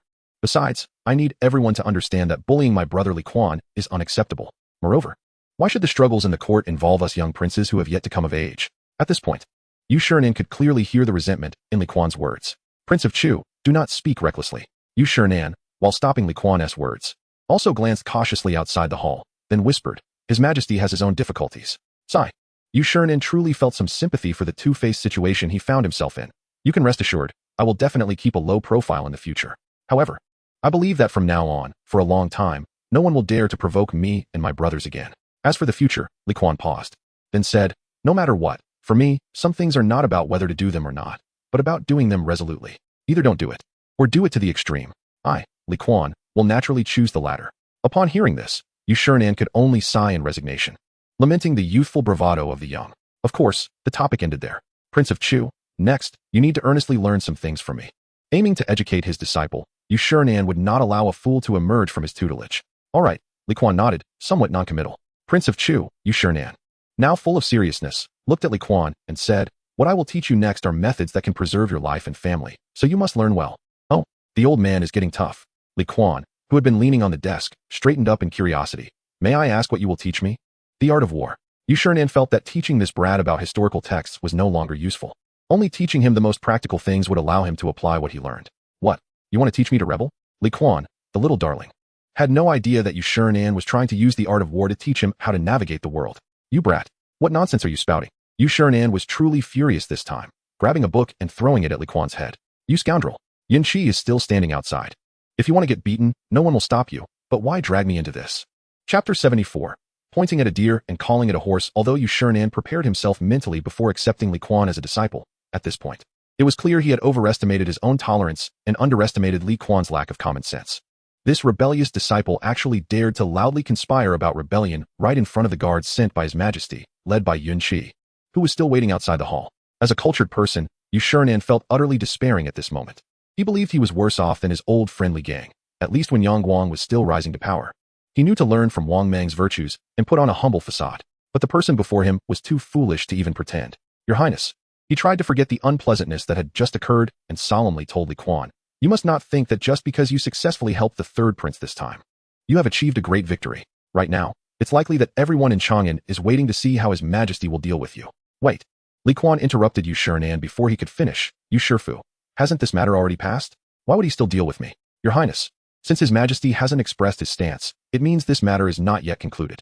Xuanwu looked at Kuan speechlessly, wondering if this young man understood what it meant when an emperor was enraged, which could lead to countless deaths. Speaking of emperor's anger, Kuan had caused it many times himself, and sometimes he could make the emperor furious several times in a single day.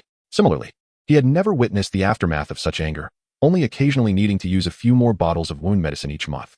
Shifu, do you think if I pretend to be ill now, I could escape this calamity? Kuan scratched his head and blinked. His Majesty is not foolish.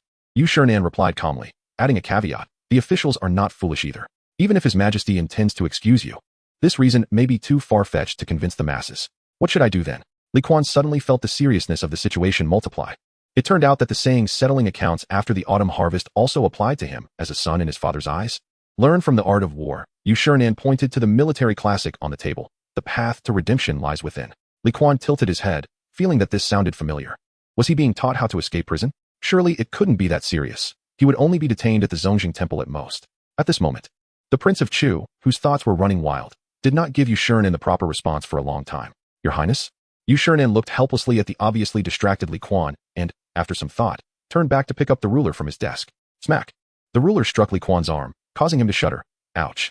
Xuanwu, perhaps because it was his first time using it, didn't control his strength well. Looking at the howling Kuan, he felt a mix of guilt and excitement. If you don't pay attention in class, don't blame me for being harsh. Sure for you. Kuan wanted to argue, but seeing the ruler made of yellow pear wood in Xuanwu's hand, which still looked like dark wood, he had to admit that this was definitely a work of Emperor Lier. Not only was it precious, but it also packed a punch. Forget it, forget it. Under the ruler, one must bow their head. Kuan ultimately chose to accept his current situation. Shifu, let's start the lesson. An hour later. You brat. Xuanwu yelled while tapping Kuan's desk with the ruler. I taught you the simple counting chapters 3 times. I don't expect you to memorize it. But at least you should recognize the characters, right? Ian Lao. That character is, not sure. Who taught you to only read the parts of characters you recognize when you encounter unfamiliar ones? Xuanwu shouted while clutching his chest, feeling like he was about to explode. Brat. Brat, when you study with me, can't you put in some effort? Sure, Fu. Li Kuan felt very wronged. Who can read this wild cursive? You little rascal. Xuanwu, seeing Li Kuan's ignorance, scolded. The copy of Art of War in your hands was personally transcribed by your grandmaster. Huh. Li Kuan suddenly became interested. I have a grandmaster? Xuanwu looked at Li Kuan helplessly. Do you know that your grandmaster is the 7th descendant of Wang Yujun? So you must learn well and not bring shame to him. Who is Wang Yujun? The curious Li Kuan, who had only heard the first half of Xuanwu's sentence, tilted his head toward him. Is he famous? Wang Yujun is Wang Shiji, the great calligrapher of the Eastern Jin. Xuanwu's voice was filled with despair at facing someone so ignorant. If you dare to ask me again who Wang Shiji is, I will resign to his majesty. Don't. Shifu, the Prince of Chu, who had intended to tease Xuanwu, suddenly became obedient and grinned. I still know Wang Shiji. So it turns out you come from a famous lineage. Li Kuan's voice carried a certain excitement, as if he had been hit by a pie falling from the sky. With your handwriting, it's best not to mention your lineage or your grandmaster. Xuanwu thought of how terrible Li Kuan's writing was earlier and shook his head. It was truly a sight to behold. He could afford to lose this person, but his master, Zen Master Zhiyong, could not afford to lose him. I won't. The proud Prince of Chu stubbornly said. It is said that a son does not despise his mother's ugliness, and a dog does not despise its family's poverty. Although I, Li Kuan, am a prince, how can I not acknowledge my grandmaster because of my noble birth? Shifu, this is really not good. Looking at his righteous and shameless disciple, Xuanwu felt a surge of blood rise in his chest, almost causing him to cough it out. This brat, you haven't learned Wang Mang's virtues, and now you've turned around to imitate Zhao Gao's act of pointing at a deer and calling it a horse? Shifu, Li Kuan looked at Xuanwu, who was so angry his face turned red, and worriedly asked, Are you okay? Chapter 75, Such a disciple, such a disciple. Can Xuanwu be okay with a disciple like this? After a long silence, Xuanwu, who had originally been brewing a curse in his throat, suddenly couldn't hold back and let out a croak. Huh. Li Kuan could hardly believe his ears. Was Xuanwu's earlier reddened face simply to set him up for this sudden and abstract occurrence? One had to admit, Li Kuan found it amusing. Ha ha ha. Considering the old man's psychological endurance, Li Kuan could only pretend it wasn't funny and chuckled 3 times, while secretly pinching his thigh under the table. No matter how funny that croak was, to prevent Shifu from crashing into the palace pillars out of shame and anger, adding another colorful stroke to his already legendary historical record, Li Kuan could only try to act as if Xuanwu's earlier loss of composure was a trivial matter. It's all your fault, you brat. Xuanwu, who was evidently a person of great breadth, didn't take the earlier incident to heart, as he had willingly taken Li Kuan as his disciple. After half an hour of torment, Xuanwu discovered a more significant issue. Teaching Li Kuan the art of war was likely to be a long and arduous task. Unknowingly, he seemed to have dug a pit for himself again. But what could he do? Xuanwu could only tell himself countless times in his heart. The sage teacher once said that there should be no distinction in education. He had to persevere. Otherwise, without this belief, Xuanwu worried he wouldn't be able to hold on. Thus, in the days that followed, Xuanwu held on to a firm belief while teaching Li Kuan. Even if he could not teach this brat to become a talented person, the Tang Dynasty absolutely could not produce another Yang. Not even Yang, who was a prince, could be tolerated. But Xuanwu forgot that although the sage teacher said there should be no distinction in education, it meant that everyone should receive equal education and be treated patiently. Similarly, the sage master once said, rotten wood cannot be carved, and a wall of dung cannot be plastered. However, Li Kuan used his exaggerated learning talent to prove to Xuanwu one thing. Every word spoken by the sage master has always been based on factual evidence. Master Yu, can we stop with the art of war every day? At this rate, I feel like I can become the second Li Jing. After a few days, Li Kuan had already been tormented to the point of despair by Xuanwu's rote teaching. He didn't even have time to jot down a few steps in his revenge notebook. The punishment from His Majesty Li Heir for his son was issued the day before, a 3-year salary deduction, including taxes from his fief, which could not be spared. Li Jing, you are probably not even as good as that reckless man Xing Yaojin. When Xuanwu heard his disciple compare himself to Li Jing, he felt utterly embarrassed. He had taught this brat for 4 days and had only just reached the 2nd chapter, on warfare. Of course, the slow pace of teaching was not what made Xuanwu truly despair. What truly frustrated him was Li Kuan's memory. Just 2 days ago, he had taught the chapter on strategies, and yesterday, during class dismissal, on a whim, he decided to conduct a recitation check, only to find that this brat had almost forgotten everything. Xuanwu was so angry that he couldn't sleep well all night. Has Chang'an returned to the capital yet? Originally sulking at the desk, Li Kuan instantly sat up straight, as if suddenly filled with interest. I have to find some time to see Chuamo. He had returned. But His Highness cared so much about General Cheng that he even wanted to pay a visit. It seemed that his intentions were not solely about the wine, but rather to inquire whether Chang'an had obtained the steed he desired. Xuanwu looked at his rebellious disciple with disdain. Forget it. The steed has already been taken by your father. What right does he have? I was the first to speak. Li Kuan immediately became displeased. He had heard Chu Mo mention a few days ago that his father had obtained several steed of rare blood, so he thought he would take the initiative, but unexpectedly, he still couldn't achieve his wish. Wait, could it be that my father is holding a grudge against me for wanting to become the king of Zhou back then? Is such a dignified emperor really so petty? How rare is a steed of blood? Xuanwu felt somewhat helpless regarding Li Quan's arrogant personality, but could only patiently explain. The army lacks horses, especially good horses, so His Majesty wants to use these steeds to breed more quality offspring. This is the right path. And you, this brat, actually want to take advantage of these steeds. Do you think His Majesty would agree? Sighing, Li Quan, realizing he couldn't achieve his wish, silently gazed at the blue sky and white clouds outside the palace, feeling speechless and choked up. Stop sighing. Sometimes, Xuanwu feels like he is not here to teach the king of Chu. He is here to coax a child. Your brothers, the third Prince Li Ku and the fourth Prince Li Tai, have now been respectively titled the kings of Shu and Wei. I suspect this might be some sort of compensation from His Majesty. Compensation? Humph, Li Quan scoffed. There is simply no justice. Why doesn't that foolish monarch compensate me? I've lost 3 years of salary and taxes. Where can I go to seek justice? You can seek the Grand Emperor, Xuanwu said, enjoying the lively banter. Knowing that this brat was well aware of certain matters, but just loved to complain. Sure enough, Li Quan did not fall for Xuanwu's trick. Forget it, master you. Although I feel gloomy about your teasing, I still know the weight of these matters. If I go to seek justice from my grandfather, I would truly be putting him on the fire. After all, I am his grandson, and I must be reasonable, don't you think? Li Quan leaned down again, resting his chin on the desk, and smiled at Xuanwu. Huh, you still have the nerve to mention reason. Xuanwu looked at his disciple's lazy and mischievous appearance, coldly smiling, but inwardly feeling a bit of comfort. You little rascal, no matter how naughty, at least you are a filial child.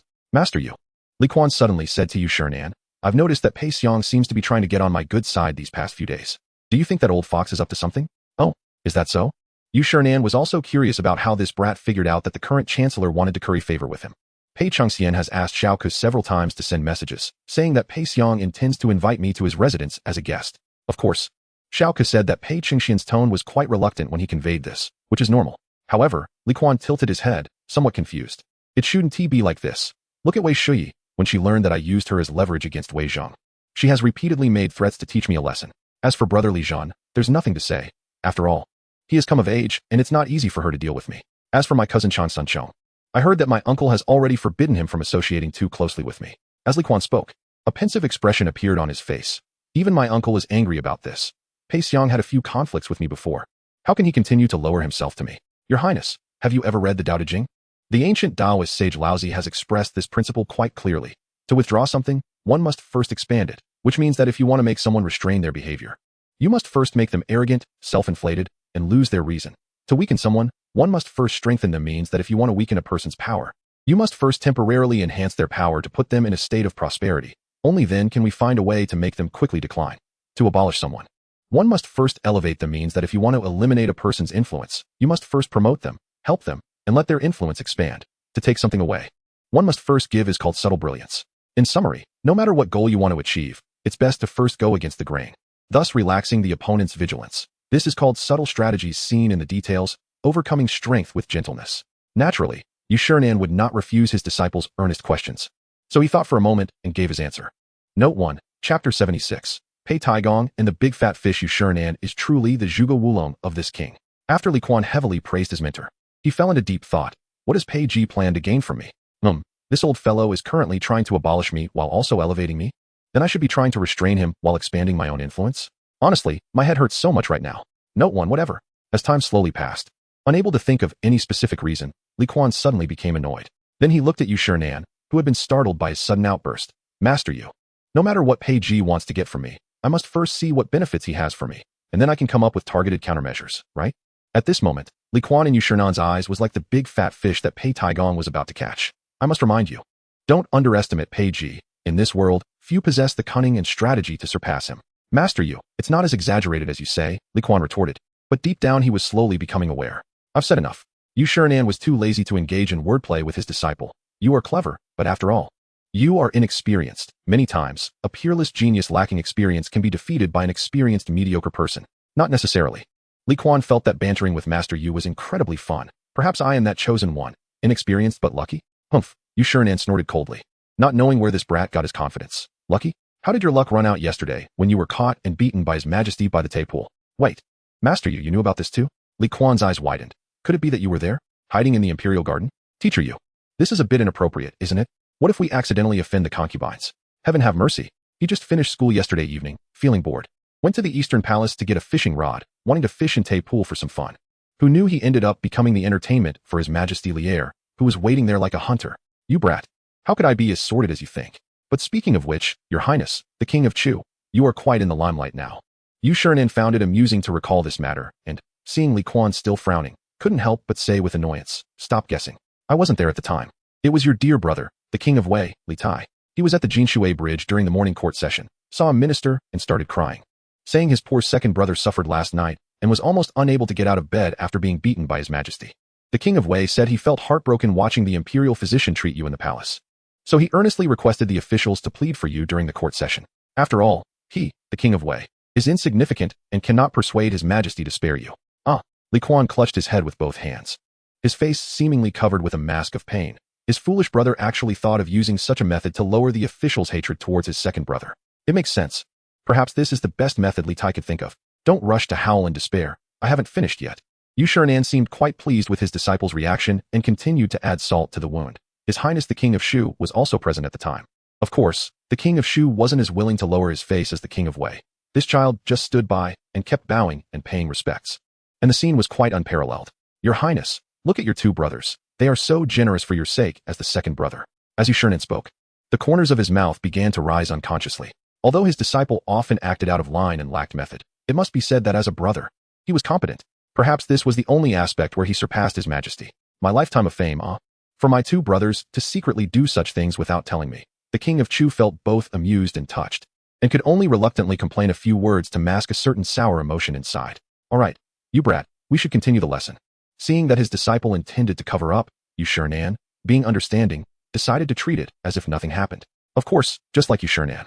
The Prime Minister Pei Ji was also equally understanding and could treat everything as if nothing had happened. Although Pei Ji intended to befriend Li Kuan, under the secret instruction of His Majesty Lier, who seemed to sense something in advance, Li Kuan didn't even have to attend court. Spending all day studying Sun Tzu's art of war with Xuanwu, leaving Pei Ji with no way to exert his influence. After all, they couldn't even meet face to face, so no matter what Pei Ji intended to offer, the King of Chu had no fortune to enjoy it. At this crucial moment, the only thing that made Li Kuan feel gratified was that the 5 surnames and 7 clans agreed to sell him grain, which was finally about to be delivered. The next morning, apart from the Qinghe Chui family delivering 20 shur of grain, each of the other 4 families delivered 150,000 shur, totaling 800,000 shur of grain, which finally all arrived in Chang'an. The transaction location was by the Weishui River. This time, Li Kuan changed his previous decision and did not let the other party transport the grain to Yushan Ingzhua Cliff for the transaction. To make this matter as seamless as possible, when handing over with the other party, he once again displayed the wealth of the young master. He spent a whole 5 boxes of glassware to directly purchase the other party's cargo ship. With a very straightforward reason: urgent matters require flexibility. My master has already set up base in the south, and this time we received orders to transport this grain to the south, so please forgive us. With over 100 pieces of glassware placed before the managers of the 5 surnames and 7 clans, what was there to forgive? Li Kuan manipulated the shadow assassins to directly replace the boatmen and crew, simply greeted the managers, and then turned the ships around, heading south down the Weishui. Of course, this was merely a facade. Once the ship was far from the shore, he gathered all the grain into the summoning space. However, worried that someone might be secretly observing his movements, he planned to sail the ship out to sea and then sink it to ensure everything was foolproof. After completing all this, Li Kuan intended to wait for a while, until the locust disaster fully broke out, before approaching the people of the 5 surnames and 7 clans again, seizing the opportunity to purchase grain. After all, when the time came, he would still be trading with glassware, which he had in abundance, and he wasn't afraid that they would hoard the goods and refuse to sell. If they didn't sell, he could just rob them, right? After all, if there was a famine in Guangzhou with so many disaster victims, it would be quite normal for a few well-trained bandits to emerge among the disaster victims and seize some grain, right? Chapter 77. Visiting the Pei residence. Having already begun to conceive of the King of Chu and the 3,000 bandits, Li Kuan never expected that the next story would present an extremely dramatic twist. And the starting point of this twist came from Li Huiran, who came to the palace to visit him. Brother Kuan. When Li Kuan saw Li Huiran, whom he hadn't seen for a long time, suddenly rushing towards him with tears in his eyes and limping, a flame suddenly ignited in his heart. Wait a moment. Li Kuan reached out to stop his overly enthusiastic friend, his face showing disbelief. Did your father hit you that hard? The injury still hasn't healed after so long? No. Li Huiran laughed heartily, disregarding Li Kuan's resistance, and hugged his good brother. I accidentally fell while beating up that bastard Pei Chengxian yesterday at the academy. Why did you beat him up? Li Kuan was a bit confused, After all, we studied together. And although we didn't have the physical qualities to meet certain consumption conditions back when we went to the brothel together, we still had a friendship beyond mere acquaintances. There's no need to turn it into a bloody palace drama. Moreover, seeing the unfriendly tone Li Huairan used when mentioning Pei Chengxian, Li Kuan guessed that their conflict this time was not just a typical scuffle. That bastard told everyone you don't treat them as brothers, saying that you threatened Prime Minister Pei, which forced him to bow his head. As Li Huairan said this, he couldn't help but spit to the side. Bah, ungrateful fool. If it weren't for you introducing him back then, who would want to mess with such a useless scoundrel? Now it's good. He actually speaks ill of you behind your back. Besides, you had to resort to such a tactic for Xiao Ku. As a brother, I should understand you. Furthermore, I don't believe you would really harm him, Pei Chengxian. So when I heard those words from him, I got angry. I couldn't help but want to beat him up. Sigh, Li Kuan looked at the still indignant Li Huairan, his expression somewhat complicated. Huairan, I might not be as good as you think. To be honest, as Xiao Ku's second brother, I absolutely will not stand by and watch him fall into an irretrievable situation. So what I said that day in the court was all true, with no embellishment. After all, people like Wei Zheng and Pei Ji cannot be deterred just because I said a few harsh words. After listening to Li Kuan's heartfelt words, Li Huairan remained silent for a while before reluctantly speaking. Brother Kuan, I know you will make sacrifices, but there's no need to speak such heartfelt words to me at this time. As brothers, it still feels somewhat uncomfortable to hear. Ha! When Li Kuan heard Li Huairan say this, he suddenly reached out and slapped him on the shoulder. You're different. Since the time you took a beating from your father, the Prince of Hejian, to keep the secret of the glass cup for me, you have been like Lu, Guan, and Zhang in the Three Kingdoms. A brother who can live and die together with me. After hearing Li Kuan's words, Li Huairan, who should have been moved, instead felt somewhat depressed. What? Being your good brother also means I have to take the blame first? But you are not like that big-eared thief Liu Bei, who can weave straw sandals. If you continue to be so unreasonable, I'll show you what it's like when the King of Chu gets angry. Blood will splatter 5 steps. Li Kuan, who couldn't understand the connection between weaving straw sandals and winning people's hearts, believed that with someone like Li Huairan, it was better to avoid emotional appeals in the future. The 6 words show your true skills applied to their communication and interaction at any time, in any place, and for any event. If you can't explain it, just hit. After hitting, think about it yourself. Simple, crude, and efficient. All right, Li Huairan raised his hands. Your Highness, I know I was wrong. I know I was wrong. Knew you were wrong? Li Kuan raised an eyebrow and then placed a hand on Li Huairan's neck. Since you know you were wrong, we need to go apologize. It was a good opportunity to see what kind of medicine Pei Ji was selling in his gourd. We're to apologize. Li Huairan stood there with his neck stiff, his eyes full of disbelief. To the Pei residence, Li Kuan wouldn't coddle him. In terms of strength, Li Huairan was no match. With a twist of his waist, he pulled Li Huairan over. Ouch, my neck. Li Huairan genuinely didn't expect that Kuan had such terrifying strength. Are you going or not? Li Kuan wouldn't indulge his good brother. Fine. Li Huairan swore that after this trip back, he would practice hard and strive to achieve outstanding martial arts. Otherwise, as a son of a general, being constantly subjected to someone like Kuan, a pampered noble, would be a disgrace to the general's family. An hour later, at the gate of the Pei residence, Li Huairan, with a face full of conflict, pointed to the brocade box in Li Kuan's arms and said, Are you sure you want to give something like this to Prime Minister Pei? What's wrong with this? It's a good thing. Li Kuan rolled his eyes at the overly dramatic Li Huairan. Can you not act like you've never seen the world? Kuan, Li Huairan let out a painful groan. The key is that if you give this thing away, you'll offend 2 people at once. That is the tiger bone wine treasured by the former emperor. You actually spilled the wine and took out the bones, put them in a brocade box, and sent them to Prime Minister Pei. As he spoke, Li Huairan helplessly pressed his hands to his forehead, feeling overwhelmed. He could almost foresee that when his father, Li Xiaogong, found out about this, he would probably be bedridden until he turned of age. After all, he was genuinely keeping watch for Kuan back then. What's there to be afraid of? Isn't everything under control? Li Kuan glared at Li Huairan. Moreover, even if we take a step back, I put the tiger bone wine back in, right? No waste. But you stuffed the leftover lamb rib bones in the wine jar pretending they were tiger bones. That's somewhat inappropriate. Li Huairan thought of it and felt the pain. He regretted. What if the former emperor drinks that tiger bone wine and tastes lamb? What would that be like? Besides, giving bones to Prime Minister Pei clearly insults him as an old dog. Just as Li Huairan was about to continue worrying, considering whether to find an opportunity to knock Li Kuan out, the 2 brothers were on their way back when they received word from the servants that His Highness the King of Chu and the young master of the Hejian prince's family had come to visit, making Prime Minister Pei feel as if a pie had fallen from the sky. He welcomed them with great enthusiasm. Your Highness the King of Chu, how have you been recently? Ha! I never expected that you would care for me so much that you would personally come to visit today, truly making me feel fortunate. My Pei residence is truly radiant. Huairan. Inside the carriage, Li Kuan, who was about to explain to Li Huairan that his earlier trick was for the sake of his grandfather's health, heard the piercing laughter outside and turned to look at the somewhat dazed Li Huairan beside him, hesitatingly asking, Am I hearing things? Or has the old man Pei gone completely mad from too much excitement? Chapter 78. leading and respected Li Kuan got off the carriage, looking at the smiling Pei Ji, feeling like he might have gone out without checking the calendar and encountered a bad omen. Pei Gong.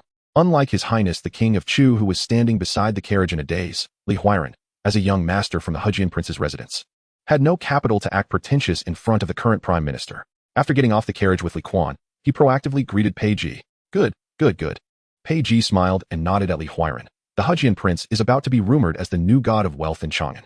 Huairan, thanks to you leaking the secret last time, otherwise, who knows how long this secret would have been kept, ha. After saying this, Pei Ji burst into another hearty laugh. The laughter awakened Li Kuan, and when he came to his senses, looking at the somewhat embarrassed Li Huairan beside him, he couldn't help but feel a bit of sympathy. It seemed that Li Shaogong had not been sparing in teaching Li Huairan a lesson during this time. Yet this kid didn't even mention it once. This brotherhood was indeed quite loyal. Come, Your Highness the King of Chu, please follow me to the main hall. After laughing, Pei Ji turned to Li Kuan and made a gesture of invitation.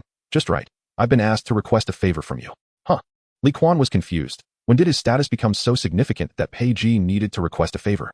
Did his earlier outburst in the Taiji Hall have such a miraculous effect? But soon, Li Kuan understood why Pei Ji's attitude was so humble. Because the one who requested Pei Ji's help was none other than Yuan Tiangang, Yuan Daochong, in the main hall of the Pei residence. Li Kuan looked at the uneasy Yuan Tiangang, who wore a lotus crown and a dark blue Taoist robe, and suddenly felt that he was actually quite pitiful. Having connections both ways is not a good phrase, but it's not an easy thing either. Of course, after feeling pity, Li Kuan gained more insights. For instance, right now, just by looking at the extremely uneasy Yuan Tiangang, he could tell that his earlier guess was likely correct. The troubles of his brother Li Ke could basically be confirmed to be caused by either Pei Ji or Xuanwu Gate, one of whom had secretly collaborated with Li Heir after receiving his consent.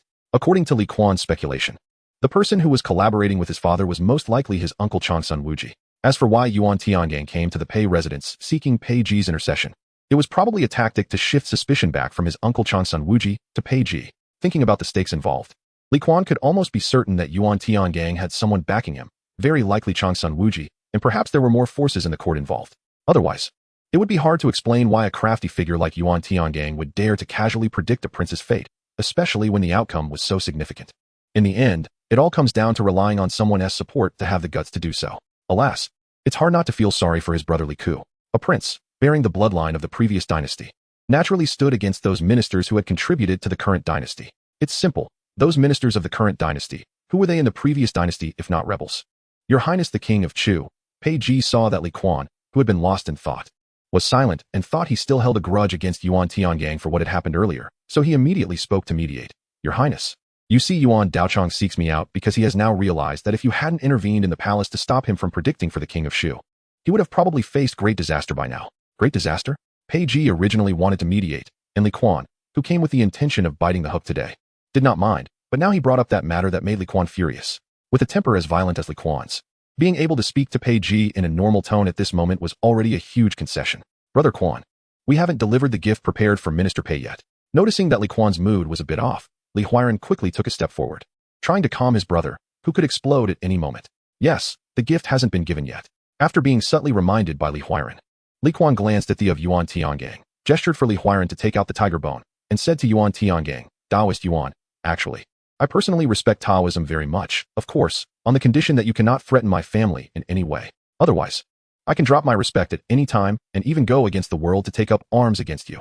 The words of the young prince carried a sense of bravado, with a unique vigor of youth that did not allow anyone to interject. Your Highness, the King of Chu, you can rest assured, such matters will never happen again. Upon hearing Li Kuan's bold declaration, Yuan Tiangang did not feel worried. Instead, he was somewhat pleased.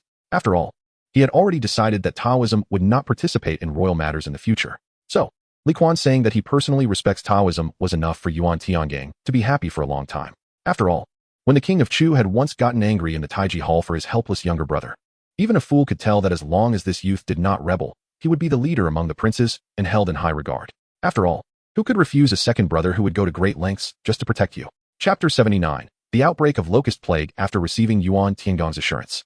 Li Kuan nodded and then turned to Pei Ji. Minister Pei, for your sake, let's put this matter to rest. Very well. Pei Ji, who was carefully putting the tiger bone back into the brocade box, smiled. But internally, he was already cursing. This unfortunate child can even return the tiger bone he gave to the Grand Emperor back to its original owner. How should I put it? Perhaps neither he nor the tiger bone ever thought that they would have a day of reunion. Chengxian.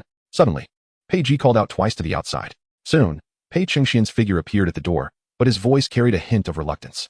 You take Huairan to the backyard to play. I still have a matter to discuss with His Highness the King of Chu. After Pei Ji finished speaking, he turned around and showed an apologetic smile to Li Huairan, which counted as an apology. Li Huairan, who clearly understood the situation, had grown up under the strict education of Li Shaogong. If he lacked insight and the ability to read the room, he might have perished long ago. Therefore, Li Huairan also smiled and cupped his hands towards Pei Ji, saying, I apologize for the disturbance. After that, Li Huairan didn't even glance at Li Kuan and rushed out of the hall, forcefully linking arms with Pei Chengxian, who he had just fought with yesterday. Heading towards the garden, the scene looked like there would be another fight soon. Of course, no one would pay attention to this at the moment. Minister Pei, Your Highness, I just remembered I have important matters to attend to, so I will take my leave. Please forgive me. Yuan Tiangang, who understood the situation, casually found an excuse to take his leave. Soon, only Pei Ji and Li Kuan were left in the hall, one big and one small. Two equally matched rivals on the path of unorthodoxy, gradually drifting apart. Dare I ask, Your Highness the King of Chu, what brings you here today? Before the plot revealed itself, Pei Ji thought it was better to know the other party's intentions first. Oh, what could I have to discuss? Li Kuan chuckled and said, It's just that a few days ago, I had a conflict with Minister Pei in the hall. Now that I think about it, I feel it was inappropriate. Moreover, I spoke thoughtlessly, using Chengxian as a threat to Minister Pei, which undoubtedly hurt the brotherly feelings between me and Chengxian. Therefore, I came today partly to apologize to Minister Pei and partly to hope to reconcile with Chengxian. By the end of his speech, Li Kuan's smile had vanished. Although Pei Ji pretended to be deeply moved, in fact, he didn't believe Li Kuan's words at all. It must be said that both of them had a certain degree of acting skill. Seeing Li Kuan so distressed, Pei Ji naturally had to pretend to be respectful. But unfortunately, due to their identities and ages, and Pei Ji wanting to save face, the imagined dramatic scene did not occur. However, just as Li Kuan was about to continue his apology, Pei Ji's next heavily implied remark piqued Li Kuan's interest.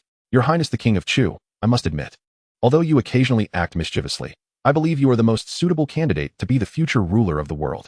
After Pei Ji finished this statement with an air of righteous indignation, Li Kuan was left dumbfounded. No way.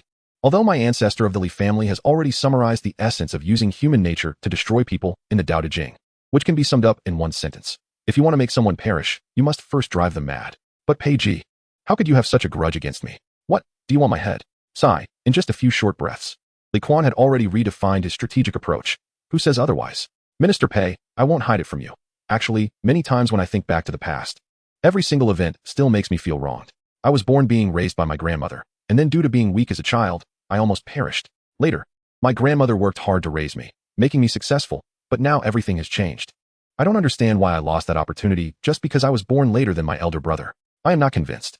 As Li Kuan spoke, he made a gesture of lamentation. This big fish named Li Kuan was desperately biting the bait that Pei Ji had cast. Isn't it a matter of willing participants? Both the fishing and the caught parties should not refuse each other. However, Pei Ji clearly was not as easy to deceive as Li Kuan imagined. Regarding Li Kuan's emotional outpouring, he merely smiled faintly and then acted as if nothing had happened, starting to chat with Li Kuan about other matters. Afterward, after being tormented for nearly half an hour, Li Kuan finally waited for Li Huairan to return from the horse racing field, and the two brothers left Pei's residence together. But as soon as they left Pei's residence and got into the carriage, Li Huairan's first words were, Brother Kuan, let me remind you as your brother. Minister Pei, he probably has ulterior motives. How did you see that? Li Kuan glanced sideways at his good brother, a bit surprised by his recent progress. Their family has too many horses, and they are too precious. Li Huairan's voice was as light as a sigh. I've never seen any noble family with as many fine horses as Minister Pei's. Brother Kuan, do you think Minister Pei is so keen on collecting fine horses because he is always preparing to run away? The perspective was unique and worth pondering. Li Kuan leaned back against the carriage, feeling the carriage swaying along Zhuke Street. A wave of drowsiness gradually washed over him. But in that half-asleep state, Li Kuan suddenly sensed something was off in certain aspects. Could it be that Pei Ji's probing purpose was truly to gain another share of the dragon's merit? In a flash, the seemingly enlightened Prince of Chu suddenly felt a chill in his heart, as if he had become the prey, already targeted by someone. That old rascal Pei Ji, could it be that he was fishing for law enforcement? No wonder he suddenly withdrew after only a light probe. Li Kuan squinted his eyes. Was this old man planning to sell him out to secure the position of Prime Minister? Alright, fine, you want to play this way? Then let us see who is really the one fishing for law enforcement. In the following days, everything seemed to return to normal. Li Kuan studied Sun Tzu's art of war with Xuanwu while also practicing the most basic archery stance, the horse stance. Of course, during this time, his two younger brothers, Li Ku and Li Tai, would occasionally drag him to the imperial garden, either to fish or to search for a hidden wasp nest in an abandoned palace, using rock paper scissors to decide who would go first and then engage in a daring game of bravery. Although there were occasional mishaps, one eye swollen or lips twice as thick, after applying ointment, by the next morning, he was back to normal. But good times always pass. In the lunar July of the second year of the Zhenguan era, a locust plague broke out in Guangzhou. Starting from the farthest Tongguan, all 27 prefectures of Guangzhou experienced the locust disaster almost simultaneously. Locusts rose spontaneously from riverbanks, ditches, reed marshes, and wasteland, flocking towards the crops that were about to be harvested, ready to feast. Soon, the plains were filled with swarms of yellow-green locusts rising from the earth, and the crunching sounds of their feeding became a nightmare for all the common people. Undoubtedly, this was a true natural disaster, and Kuan, almost immediately, sent someone to Silver Moon Tower to convey that he needed 400,000 stones of grain. However, before he could wait for a response, His Majesty Emperor Li'er had already begun to eat locusts in tears in front of the court. When His Majesty Li'er, in front of all the officials, spoke tearfully while holding locusts in his hands, saying he would swallow the locusts as a sacred scripture, and then actually swallowed them whole. The shock and emotion of the officials were beyond words. Of course, as a son, Kuan should have stood up to share the difficulties with his emperor father, or at least should have shed tears. But in reality, the Prince of Chu didn't even attend the morning court, due to Pei Ji's unusual behavior a few days earlier. Kuan felt that he shouldn't show too much filial piety at this time, otherwise, it might alert the snake in the grass. Of course, that was his thinking. But in fact, Hu and Chang'an didn't know that the Prince of Chu was a filial son. Now, this esteemed gentleman even skipped morning court to avoid upsetting His Majesty, having his two younger brothers take turns asking for leave on his behalf, citing the same reason. Second brother is worried about state affairs, unable to eat or sleep, leading to a state of emaciation and unable to rise. To this, His Majesty Li'er actually accepted Kuan's peculiar excuse for leave, but of course, he did so just to enjoy some peace and quiet. Additionally, given that it was a time when the court was in need of personnel, if Kuan caused any trouble, it would be counterproductive for His Majesty Li'er.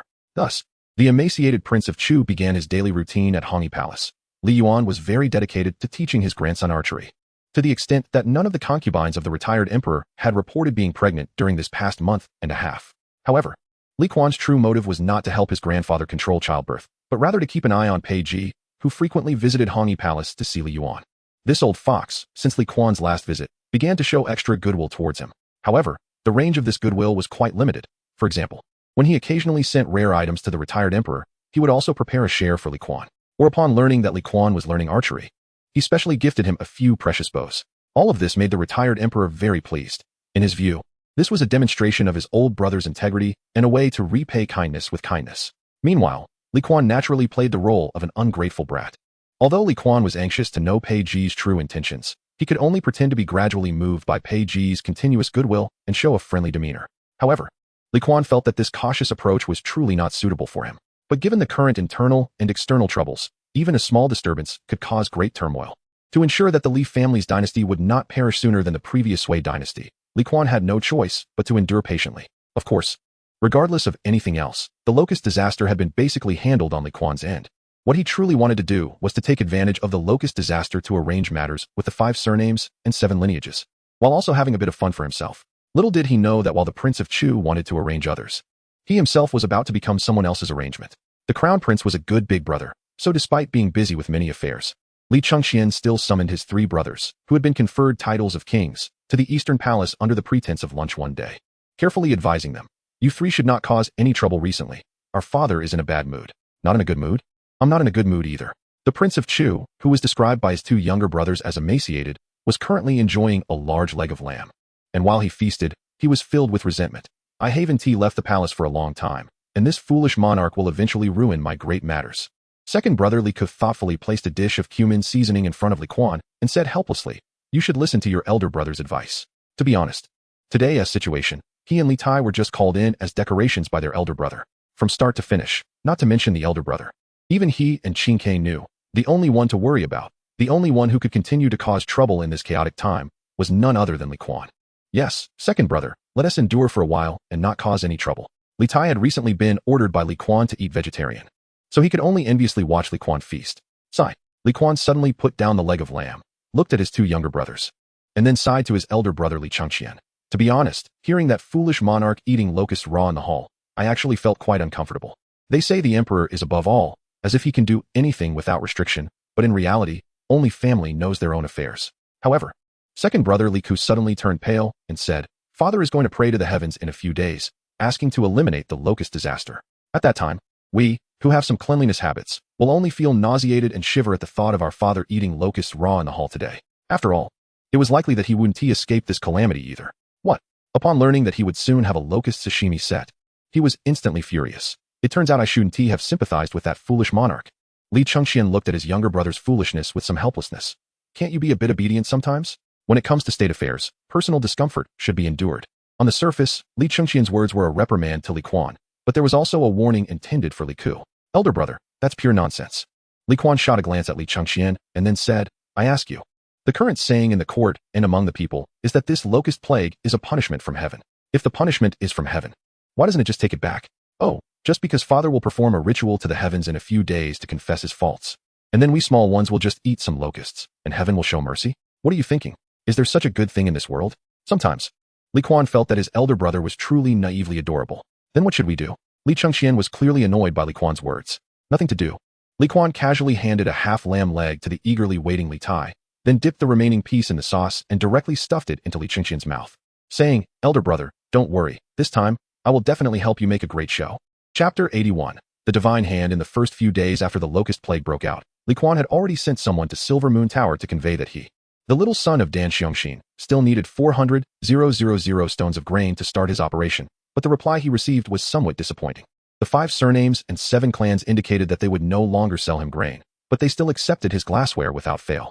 Naturally, Li Kuan didn't take this lying down. Adhering to the principle of business being about relationships, he sold over 100 pieces of glassware, exchanging them for more than 2 million copper coins. No matter what, having money and grain in hand means one has nothing to worry about. However, the attitude of the 5 surnames and 7 clans gave him a faint sense of foreboding. As a true top-tier noble family, their investment principle was often that eggs shouldn't be placed in one basket. Given the current cold attitude, Li Kuan had reason to believe that the 5 surnames and 7 clans must have found the next Dan Ling, meaning that besides him, they might have funded a real rebel. But who that person was, Li Kuan had no clue. After all, since Li heir ascended to power, there were too many bastards secretly harboring rebellious thoughts. Woo, second brother. With worries in his heart, Prince Chu returned to the Ganlu Palace. As soon as he entered, he was knocked into by Chang'an, who came running towards him. The little girl still had tears on her face, and she tightly hugged her second brother, refusing to let go. What is this about? Li Kuan instinctively frowned as he wrapped his arm around his sister. Who bullied you? Tell me, and I'll smash his dog head. Woo, it's uncle. Chang'an cried out, feeling aggrieved upon hearing her second brother say he would seek justice for her. Li Kuan felt he sometimes indeed spoke too soon. Not to mention uncle's dog head. Even if it were his cousin Chang's dog head, he couldn't lay a hand on it. Second brother, Chang'an rubbed her tears on Li Kuan's shoulder and then whispered, just now.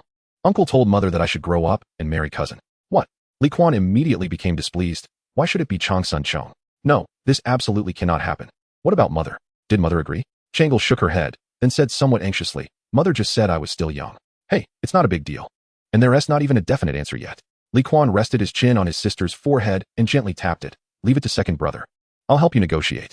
As Li Kuan spoke, he released his sister and swaggered into Chang'an Empress's palace, loudly declaring at the door, Mother, don't listen to my uncle, that big blockhead suggestions. Inside the main hall, Xuanwu Gate, who was thinking about how to persuade his sister to agree to this marriage, immediately darkened his face. Big blockhead, Kuaner. Chang'an Empress was already troubled by her brother's pressing, and now her son came to create trouble, making her mood turn sour. Mother. Li Kuan deliberately elongated his tone, trying to elicit more maternal affection, but when he looked up, he saw his uncle Xuanwu Gate was also there. Mother. What is going on? Chang'an, why didn't you tell second brother that our uncle is still here?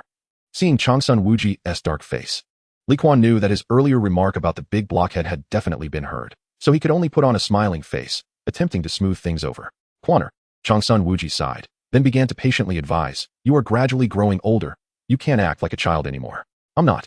Li Kuan looked at Xuanwu Gate in surprise. Uncle, don't speak without basis. Your nephew is actually looking for a good match for cousin.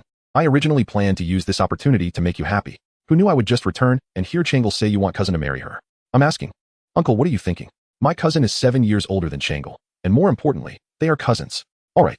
Perhaps it's hard for everyone to understand why cousins shouldn't marry. In ancient times, cousins were considered non-blood relatives if they did not share the same surname. But in any case, Li Kuan silently glanced at Chang'an, realizing that the other party was not angry, continued.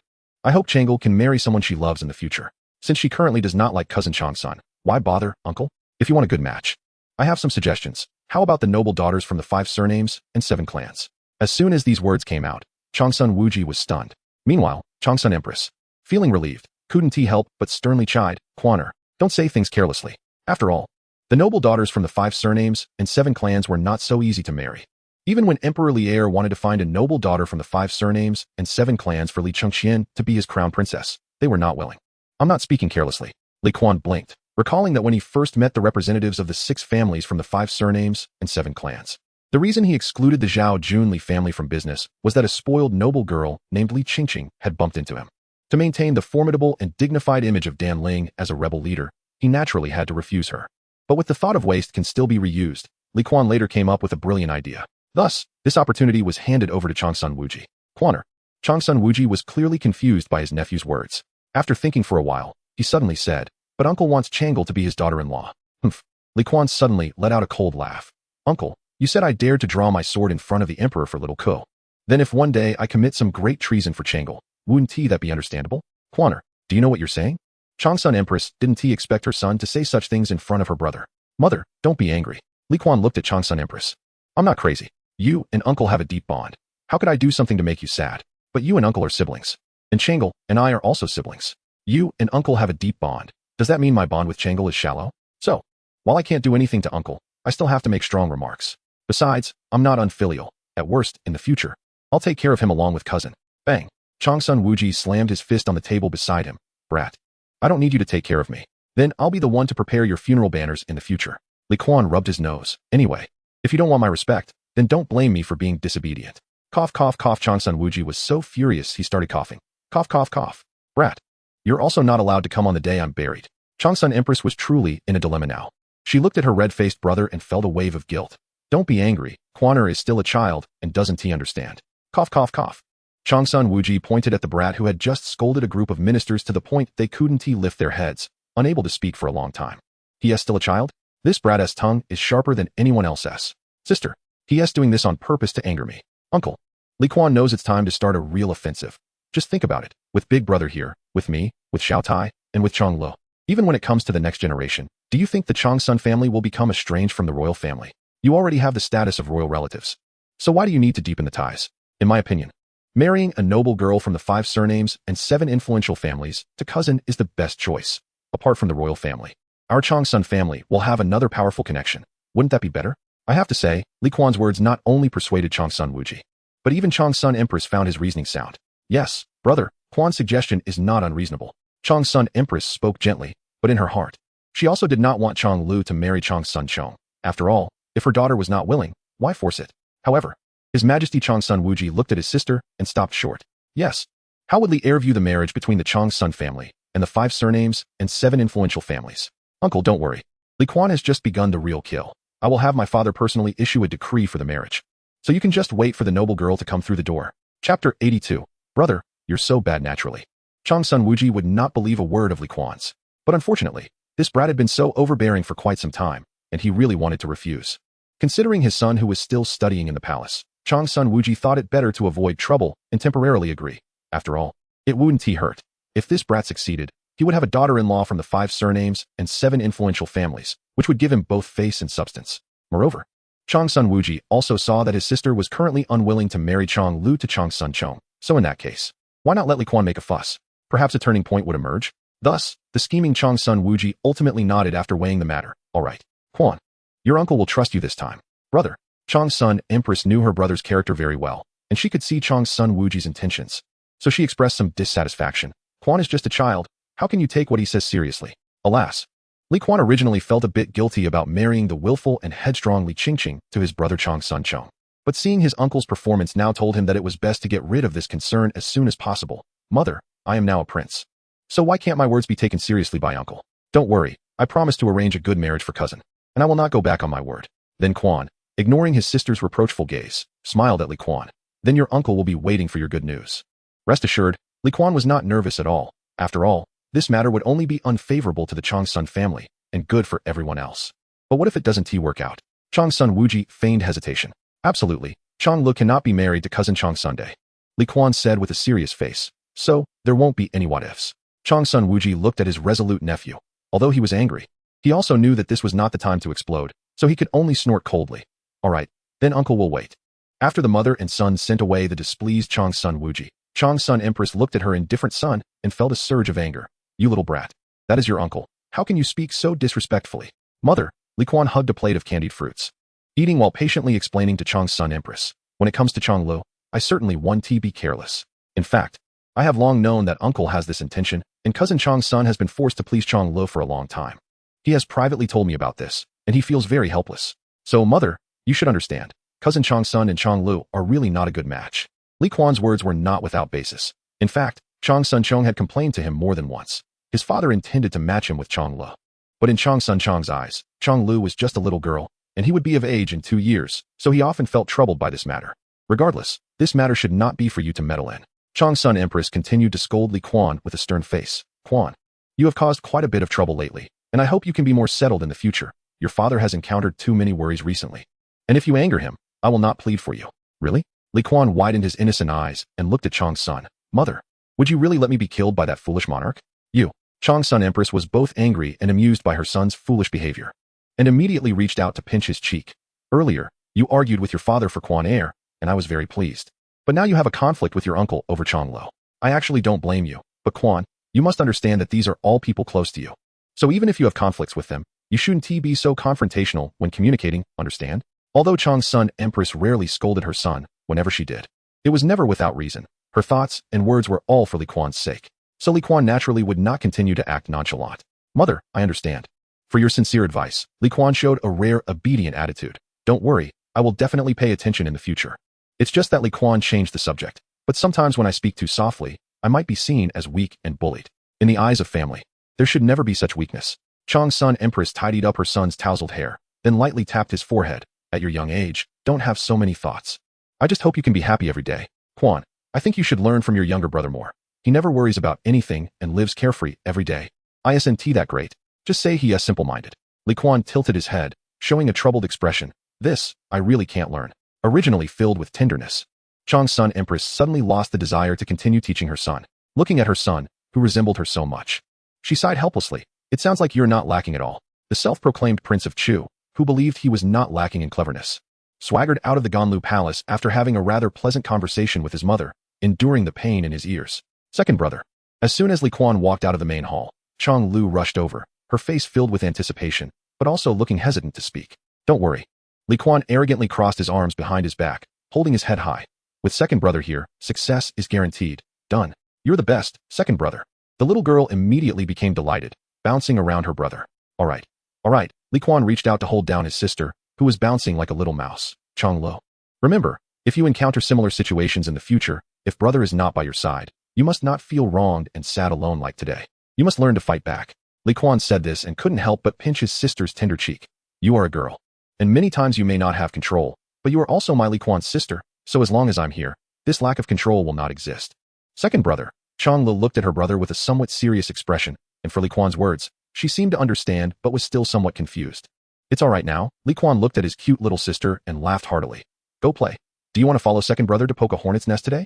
It's thrilling. Under the eaves of the grand hall, the little girl was completely unconvinced by the unscrupulous second brother's persuasion. Fourth brother told me that when he stirred up the hornet's nest a few days ago, you were the first to run out, and as soon as you left the hall, you closed the courtyard gate, causing third brother and fourth brother to cover their faces with their clothes and run around the courtyard. If they hadn't jumped into the lotus pond in the end, they probably wouldn't have escaped disaster. Hey, Li Kuan touched his nose. I was planning to teach them how to crawl through dog holes. A real man can bend and stretch. Humph, Chang Lu said with a proud wrinkle of her nose. Second brother, you are really bad. Ha ha.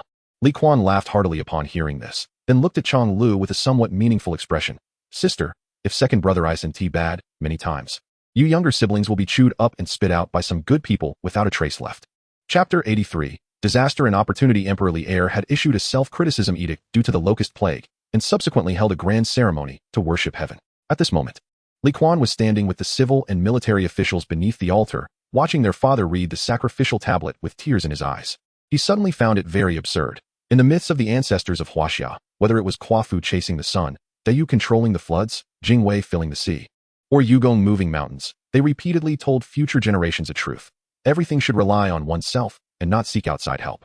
Yet now, due to a locust plague, even the most noble person in the Tang Dynasty had to lower his noble head to pray to the elusive heavens to end this calamity, which Li Kuan found laughable. Of course, going with the flow was the current way of life for His Royal Highness the Prince of Chu, since he promised his mother not to cause trouble and also to test Pei Ji's intentions during this time. Li Kuan felt that some things were better to endure. However, When the locusts tied with red silk were presented on a platter by the palace maids, Li Kuan couldn't hold back anymore. Are you serious? Second brother, Li Ku, who was beside him, obviously noticed the unexpected expression on Li Kuan's face and quickly explained. These locusts have been steamed. Ugh.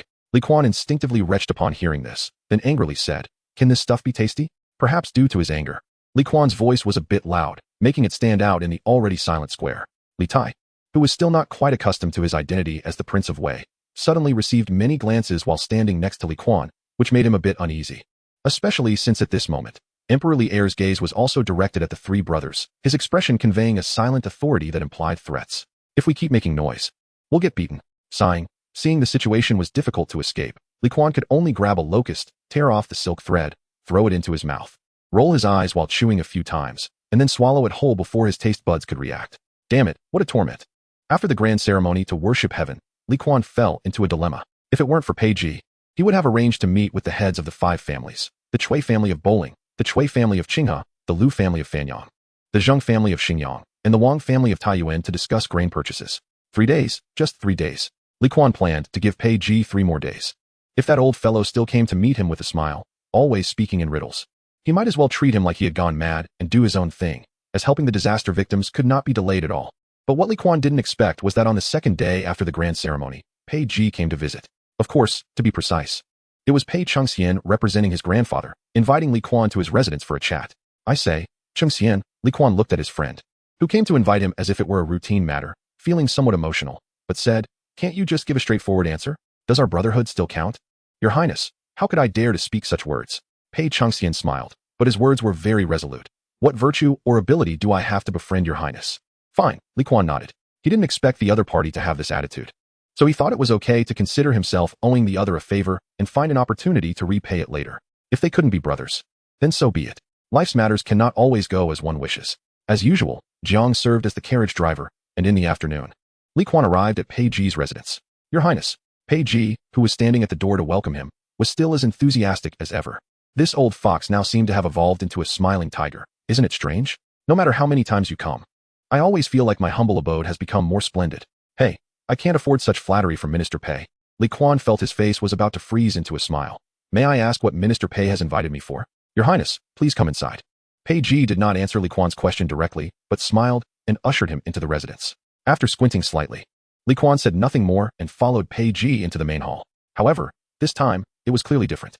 Pei Ji merely made a gesture, and the servants who had been serving in the hall filed out, while Pei Ji turned his gaze to Li Kuan. Your Highness, what I need to discuss with you next is something that should not be overheard.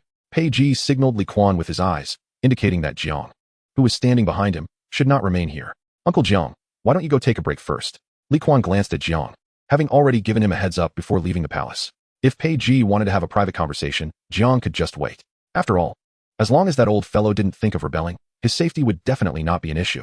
Moreover, even if he really did rebel and intended to harm him, he wasn't without means to resist. Then, Your Highness, I will take my leave. Jiang slightly bowed and then exited the main hall. Your Highness, after Jiang left, Pei Ji's first words carried a somewhat frightening implication. His Majesty is acting in a certain way, and you are also acting in a certain way. But I wonder if you have the same lofty ambitions as His Majesty? Goodness, Li Kuan raised his eyebrows. This old man had some guts. Minister Pei, I don't understand what you were saying. Facing Pei Ji's sudden attack, Li Kuan rationally chose to remain calm. Your Highness, Pei Ji smiled at Li Kuan and said, Let us not beat around the bush. I know very well that I probably won't sit in this chancellor position for long, but I am unwilling to accept that. What's that got to do with me? Li Kuan sneered, realizing there was quite a conspiracy hidden in the old fox's half-truths. That's not how it works. Pei Ji shook his head upon hearing this. Your Highness, the current locust plague is a disaster, but also an opportunity. I only want to ask you one sincere question. If an opportunity to ascend to the highest position were placed before you right now, would you do everything possible to obtain it?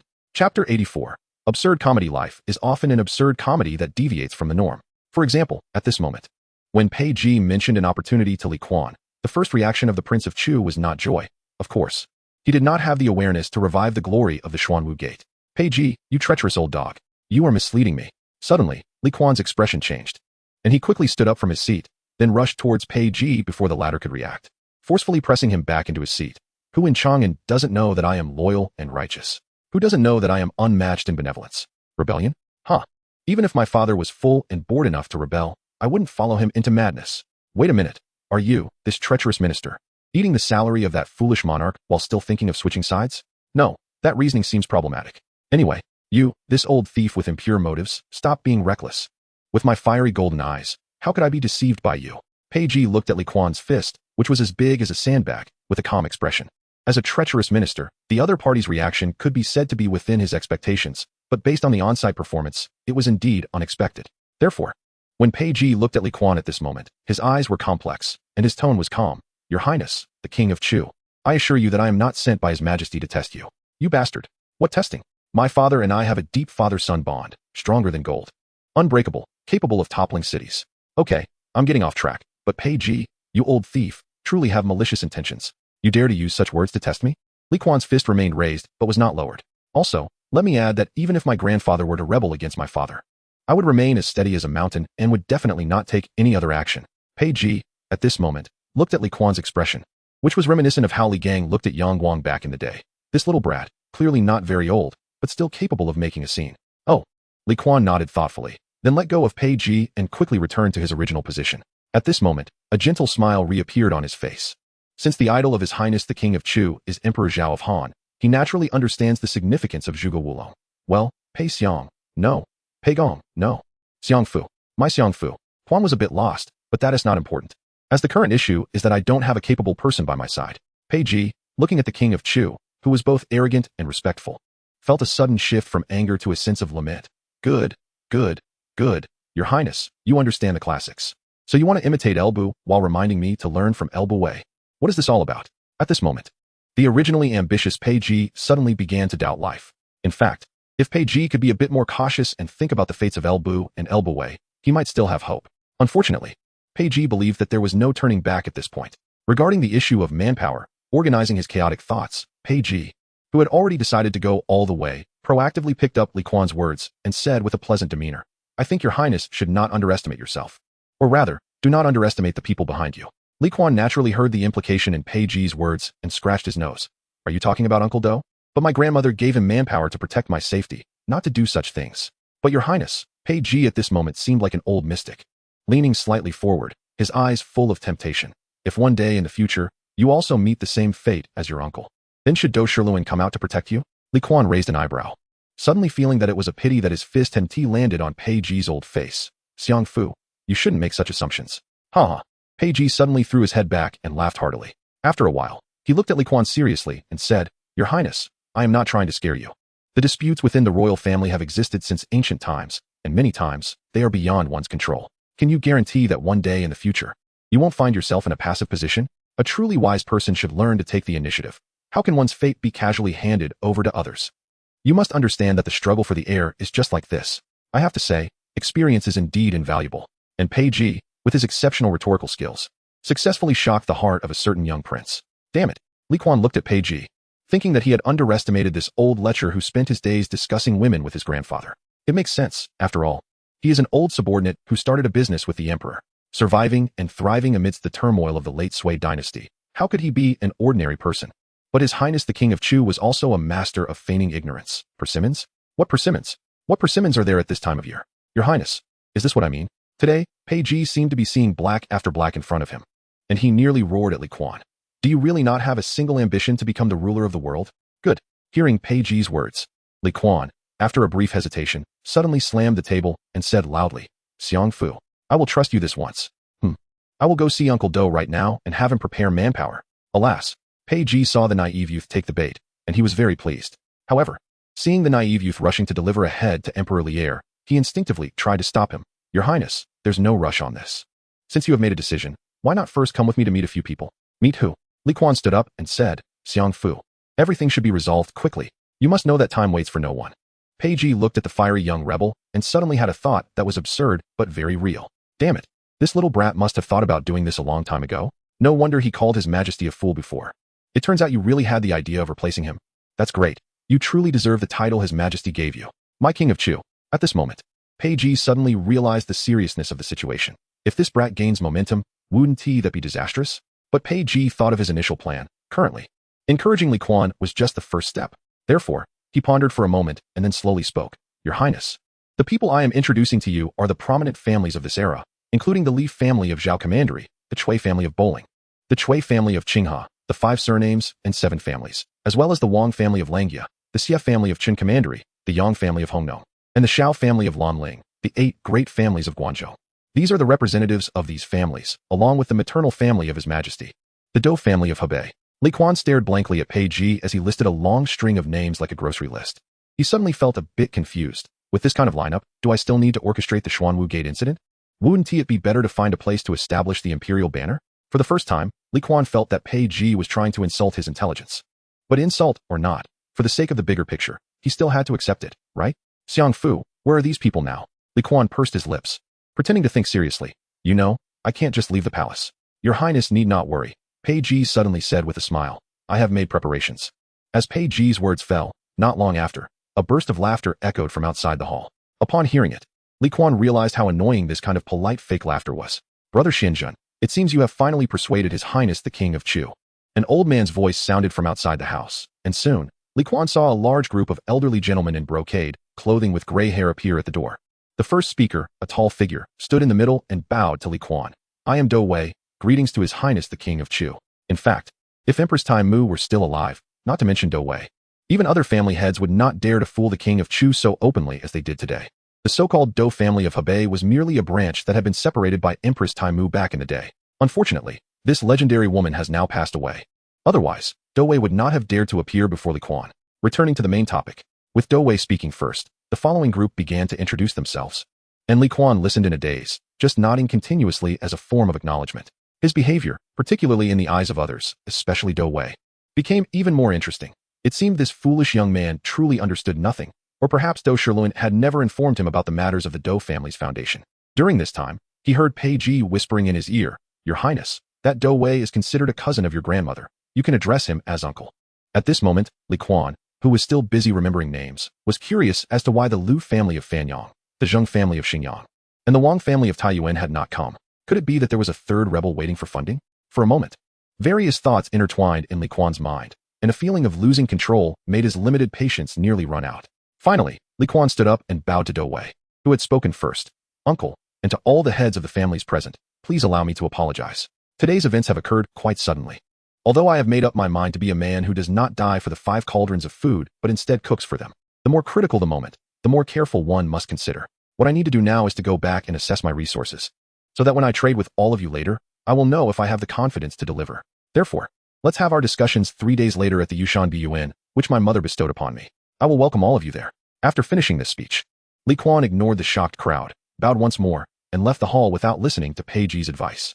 Your Highness, Your Highness. In the hall, Pei Ji watched Li Kuan leave, his tone anxious, but the emotion in his eyes was calm and steady.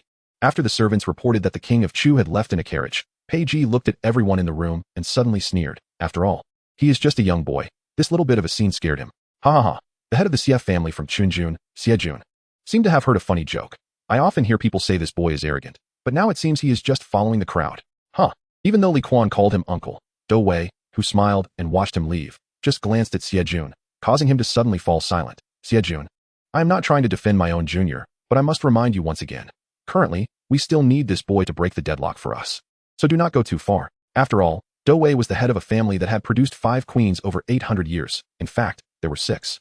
With another appearing after the Zhenguan period, Empress Zhaoqing, which will not be discussed here. His presence was more commanding than anyone else present, and as he spoke, even Pei Ji slightly lowered his eyes, looking as if he was being taught a lesson.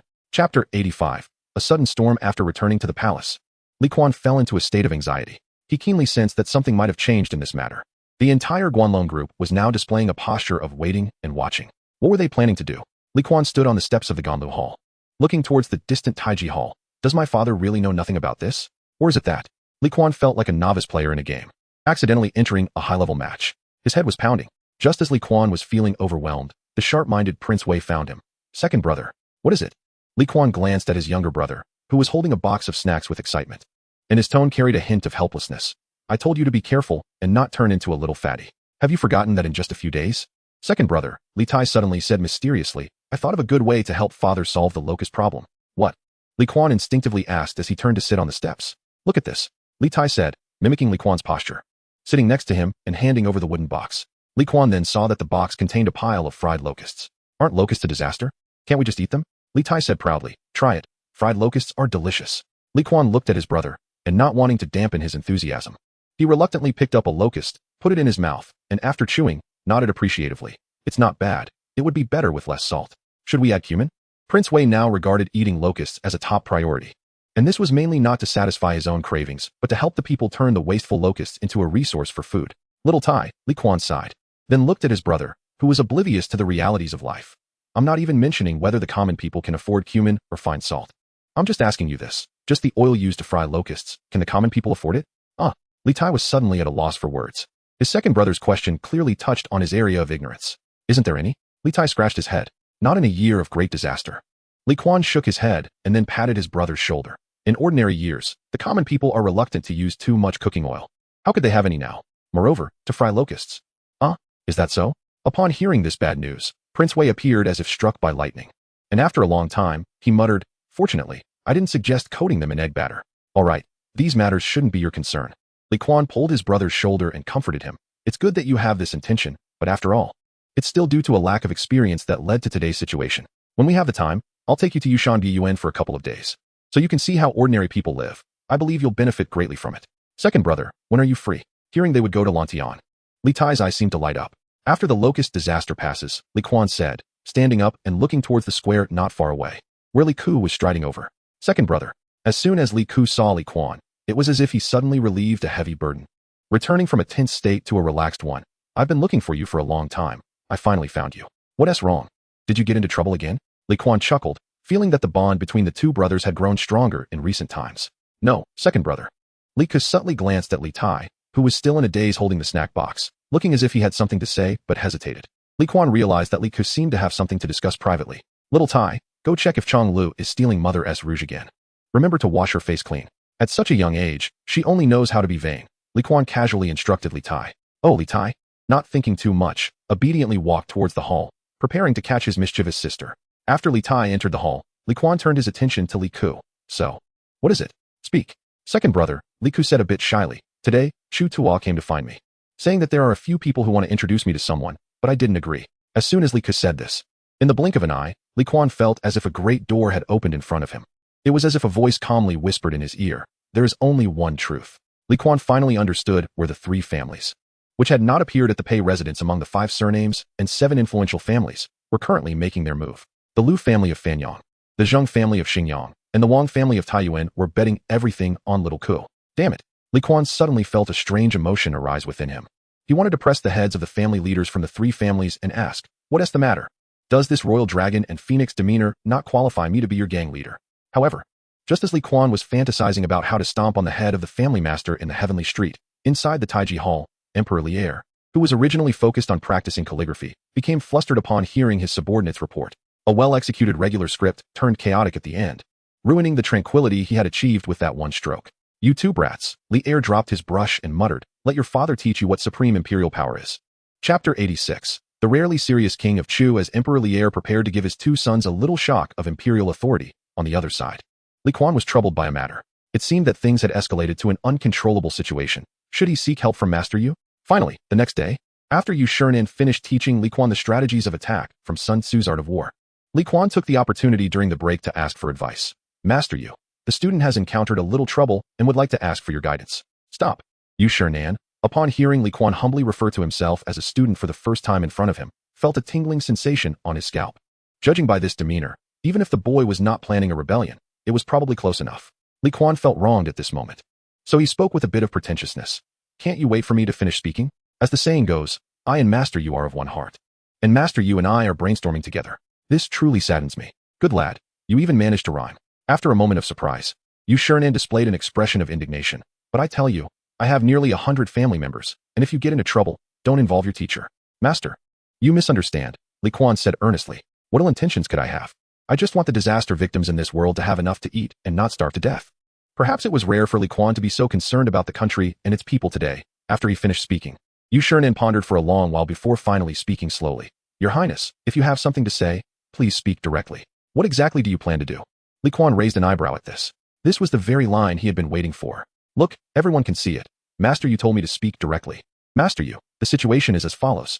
Thus, in the following time, Li Kuan recounted his initial plan in detail to Yu Shiren, starting from when he initially exchanged 5 families, excluding the Zhao family, for 800,000 stones of grain using lioli and the 5 surnames of the 7 esteemed families.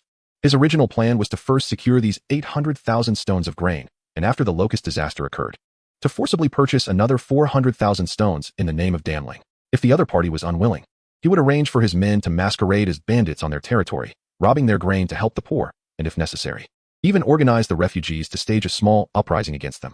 Of course, Kuan explained that his manpower came from the household retinue left to him by his grandmother, Empress Dowager Do. So the current situation was that not only had the 5 surnames and 7 esteemed families split into 2 factions, one supporting him and the other supporting Xiao Ku, but it also involved the 8 families of Guanzhong and a group of old ministers led by Chu Tudong from the previous dynasty. Therefore, the current situation was indeed giving him a headache, and he wanted to ask Master Yu for his analysis. Master Yu? Master Yu? By the time Kuan finished outlining the general situation, Yu Shinan was already dumbfounded. Good heavens! Yu Shinan had anticipated that the king of Chu would come seeking advice, which might involve trouble, but he never expected it to be such a colossal mess. You little rascal, your father was already working to protect the throne at 16. And here you are, just 10 years old, already stirring up the winds and clouds of the world. That was the entire Guanzhong group. One could say that during the Sui and Tang dynasties, the results were produced by these families electing their leaders behind closed doors. Now, things had turned out this way. Yu Shinan looked at the young Kuan before him. This boy might know that the situation was serious, but he did not understand just how grave it was. Your Highness, Yu Shinan examined Kuan with a solemn gaze for the first time. Let me ask you, do you truly have no rebellious intentions? Is everything you do just to alleviate this locust disaster and save those victims? Of course. Kuan widened his eyes. I am not my father, and my elder brother is not my uncle. Being the king of Chu is quite good, and of course, Kuan thought for a moment and added, if I could get a more suitable title, that would be even better. As the saying goes, if one keeps their thoughts in mind, there will be a response. Kuan believed that one day his father would understand his ambitions and grant his wishes. Besides, he only wanted a title related to Qin. It wasn't like he wanted the stars and the moon from the sky. Well, of course, if worst comes to worst, when my elder brother ascends to the throne, I can try again then, right? Your Highness, I think your current title is quite suitable. Yu Shinan looked at the young prince who couldn't even grasp Sun Tzu's art of war and thought to himself that the historical king of Chu was written into the Chronicle of Emperors after his death. But perhaps he was really overthinking it. After all, even this little fellow, despite wearing royal robes, looked like a rebel. What? What did you say? It's clearly not suitable. The king of Chu still refused to listen to advice. Seeing that his disciple was so stubborn, Yu Shinan really wanted to give up. After all, this was the most beloved grandson of Empress Dowager Ta Mu. The legacy left to Kuan was evident. As Yu Shinan had seen just a few days ago, when Do Shiluan clashed with Pei Ji for Kuan's sake. That legacy, even if only the tip of the iceberg was revealed temporarily, was enough to protect Kuan for his entire life, without worries. Your Highness. Yu Shinan looked at Kuan with a complex expression. I do not understand. You already have 800,000 stones of grain, plus the 68,000 stones raised by the court. This is enough to sustain the millions of disaster victims in Guanzhong until next spring. Why do you still need? Master Yu. Kuan's expression was unusually serious at this moment.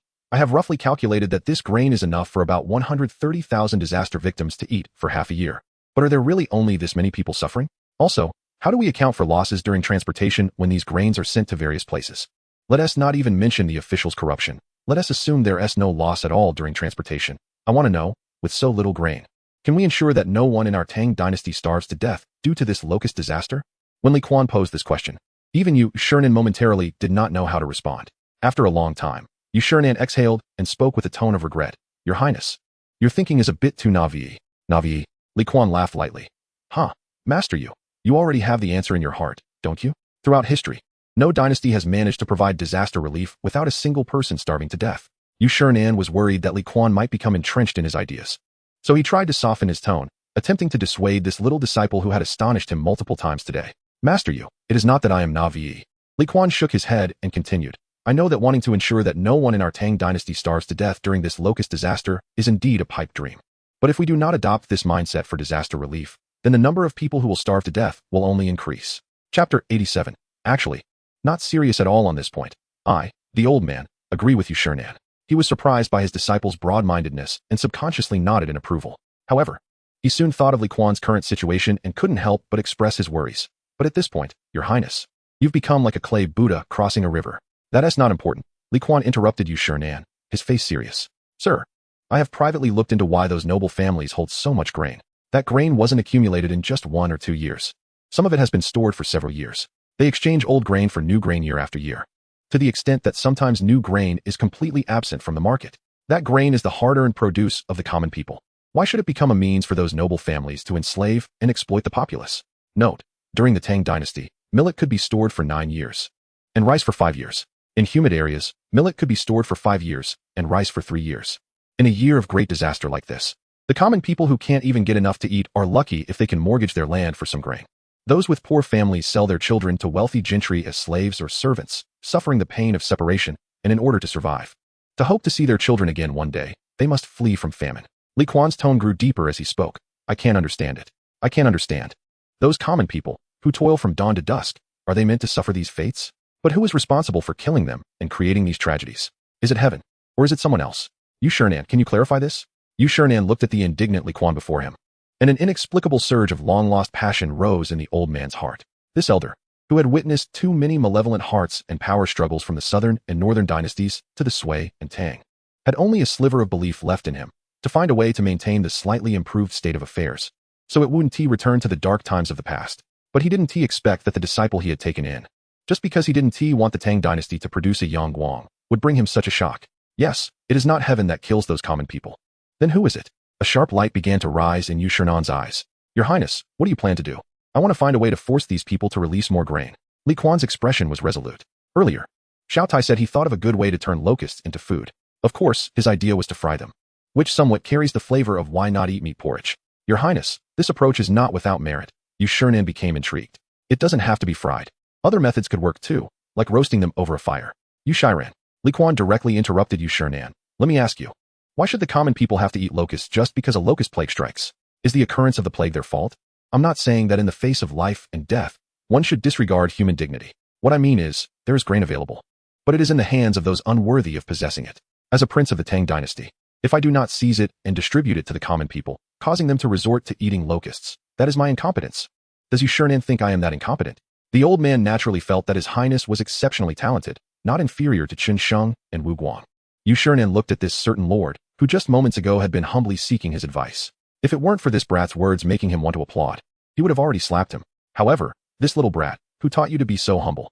Fortunately, you were born into royalty. Had you been born in the countryside, you would have been a true wild dragon or snake. You can't say whether you would be executed for breaking a promise. I reckon that noble lords wouldn't have the guts to call for you. This classic line that has echoed through the ages must have been bottled up in your heart since your youth, just waiting for the day of the wild dragon and snake to rise, along with the saying, how can the sparrow know the ambitions of the swan? To bring a refreshing spiritual baptism to the people of the world and a grand uprising that would make your name known through the ages. But right now, in order to protect the lives of his entire family and the legs of Prince Chu, Xuanwu absolutely could not let this brat play at a grand uprising. Of course, the false identity of a single feather that Li Kuan had created could still be useful.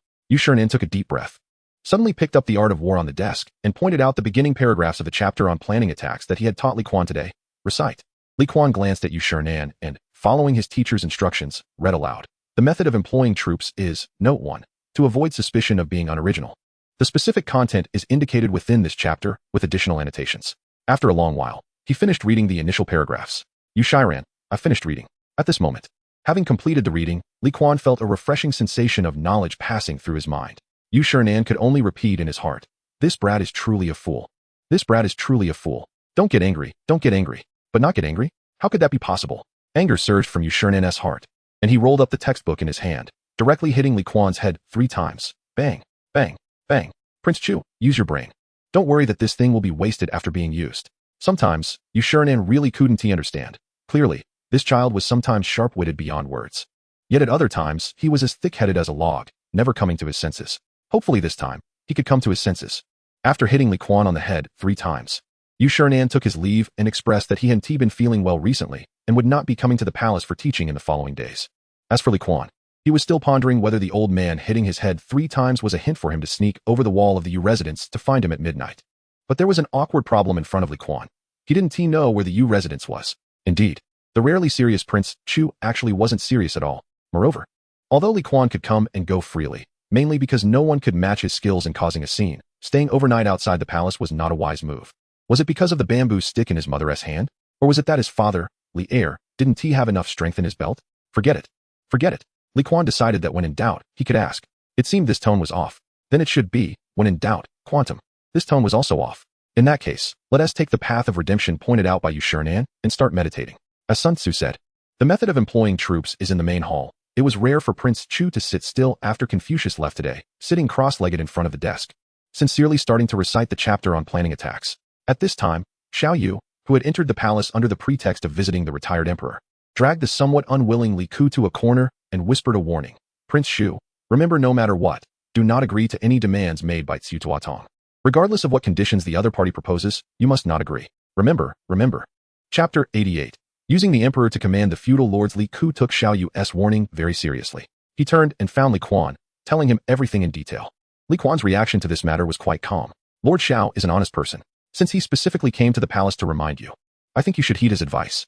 Li Kuan looked at his brother, who appeared worried, and suddenly gave him a heavy pat on the shoulder. But Xiao Ko, your second brother needs you to take a bit of a risk and meet the person Tang introduces for you.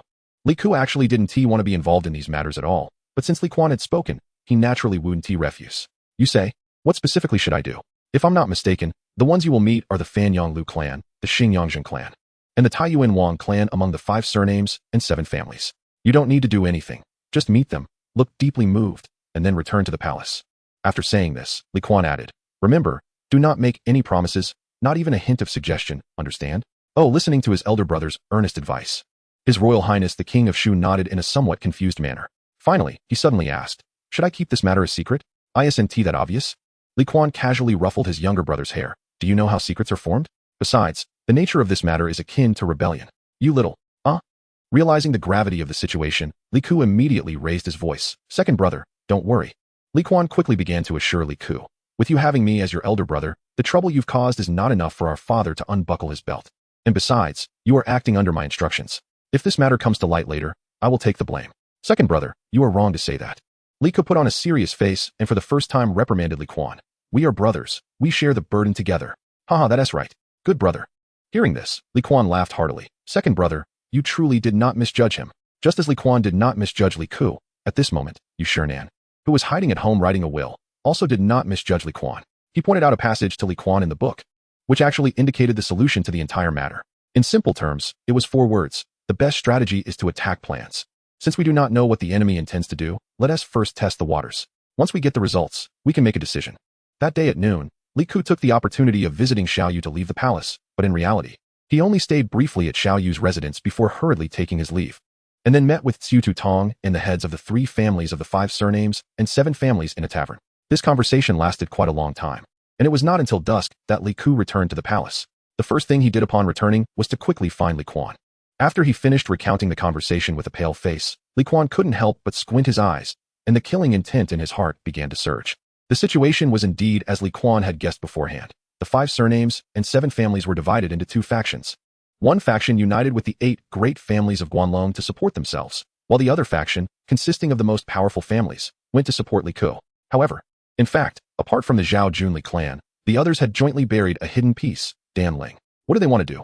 Li Kuan raised his perspective to a strategic level, and then he discovered that the families of the 5 surnames and 7 families were indeed playing a good game.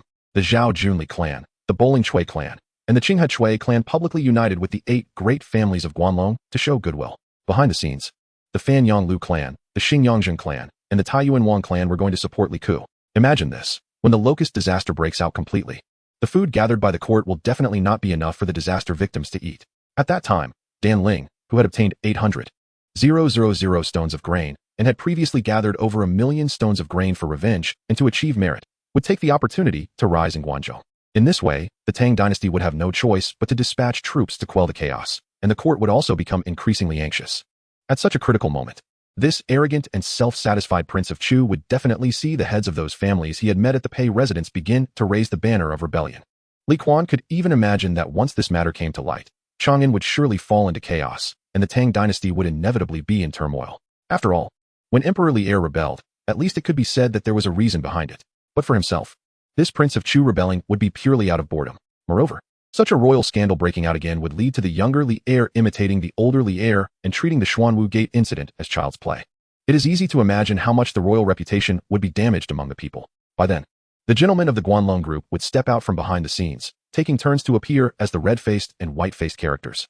Li Kuan believed that under their operation, in the competition for the crown prince, the one who would laugh last would definitely be Li Ku, whose identity and bloodline were the most noble. His existence would serve as a perfect balance point. He bore the blood of 2 imperial families and was also an easily controllable figure. To hold the emperor to command the feudal lords, this matter, after a certain Chao surname's husband made it flourish. The first to propose this was the strategist Zhang Yi during the Warring States period. Suddenly made the heroes of the world seem to multiply overnight.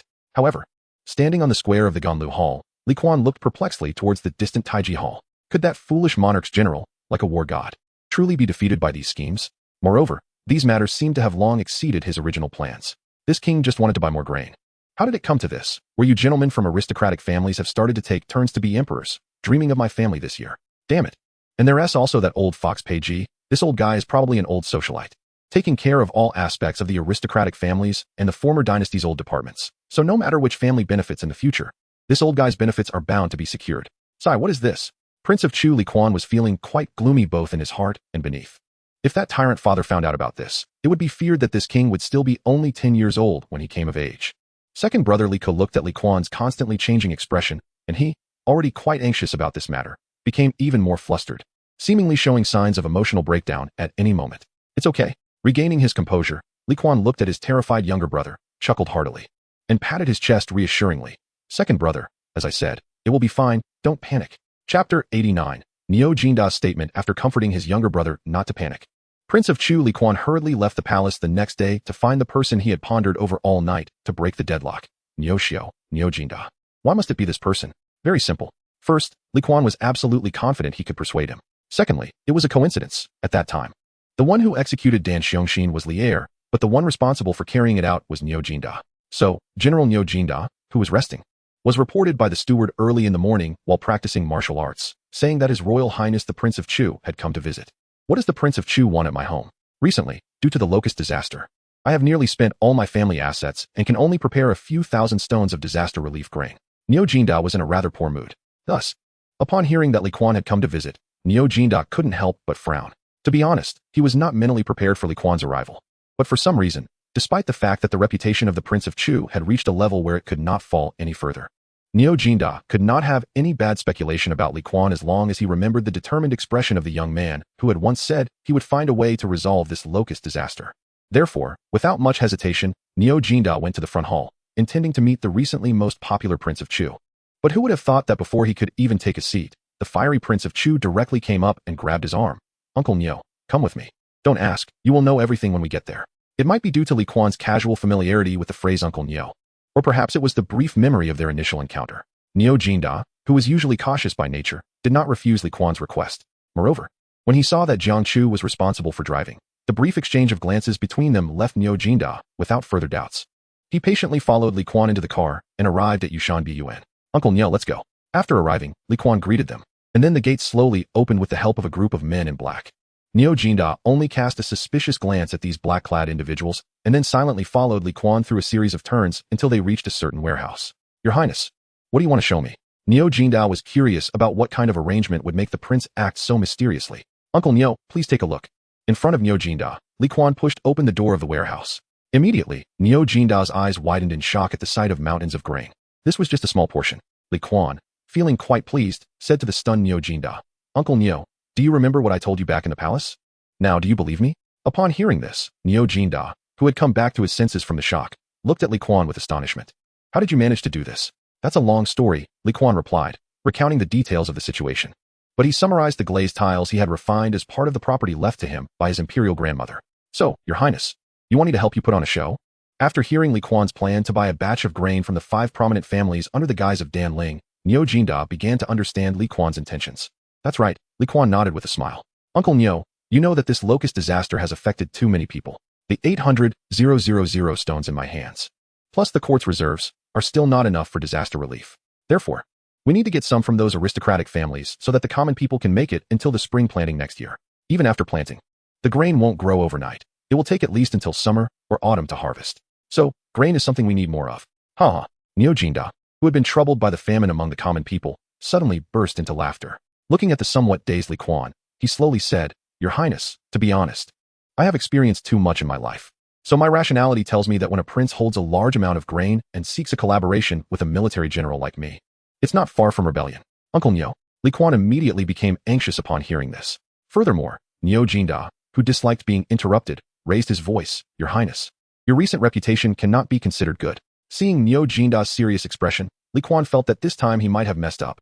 Secretly, he began to summon shadow assassins in the neighboring courtyard. No matter what, he had to meet with the 5 families and the 8 notable families from Guanlong in this villa tomorrow. So he absolutely could not let Niu Jingdao leak anything and ruin his plans. You don't have to look at me like that. Niu Jingdao seemed to have sensed Li Kuan's thoughts. Those men in black I saw earlier must be the loyal assassins left to you by Empress Ta Mu, right? Sigh. The aristocratic families are indeed extravagant. Seeing Niu Jingdao, who was still in the mood to tease him, Li Kuan felt his mood dampen. Uncle Niu, I might offend you later. Tomorrow, I need to meet with the heads of those Guanlong aristocratic families here. So if you do not believe or are unwilling to keep it a secret, I will have no choice but to use force. Your Highness misunderstood. I trust you. Surprisingly, Niu Jingdao's statement clearly expressed his trust in Li Kuan. Li Kuan was momentarily at a loss for words. Uncle Niu, he scrutinized him with suspicion. You wouldn't be planning to wait for an opportunity, would you? Let me tell you, I'm not that easy to deceive. Haha. Niu Jingdao seemed amused by Li Kuan's words. Your Highness, on the battlefield, there is indeed such a thing as feigned surrender, but I believe this tactic is unnecessary in front of you. Li Kuan felt he had encountered a master of sarcasm today, as he couldn't determine whether the other was complimenting or mocking him after pondering for a long time. Your Highness, don't look so conflicted. Niu Jingdao, who was usually serious, seemed to have smiled more today than in the past few years combined. You might as well tell me your plan. Rest assured, as long as I find it feasible, even if you plan to take my head, I want to say a word. Chapter 90. Meeting. Seeing Niu Jingdao's statement, which could be described as a ray of hope, Li Kuan first laughed and then said seriously. The situation has changed recently. I plan to use the identity of Dan Ling to put on a big show with several heads of the 5 families and 7 notable families. However, I need your cooperation, Uncle Niu. Then, Li Kuan explained his plan to Niu Jingdao. Uncle Niu, you might have to endure some discomfort. After Li Kuan finished speaking, Niu Jingdao didn't hesitate and nodded in agreement. Your Highness has thought this through. I find this feasible, so don't say anything about discomfort. However, Niu Jingdao silently glanced at Li Kuan, looking like he wanted to say something but hesitated. Uncle Niu, you can rest assured. Li Kuan, who had seen through Niu Jingdao's thoughts, smiled and explained calmly. I really have no interest in learning from my father. Besides, even if I wanted to become a general, I don't have any talents around me, so wouldn't that be? Your Highness, Niu Jingdao, seeing that Li Kuan had made the point clear, felt it inappropriate to press further. He directly interrupted Li Kuan's next words and said seriously, Your Highness, I know you are guiltless, but some things, whether you feel guilty or not, must never be spoken out loud. There have always been examples of trouble arising from words. So take my advice. Think twice before you speak or act in the future. All right.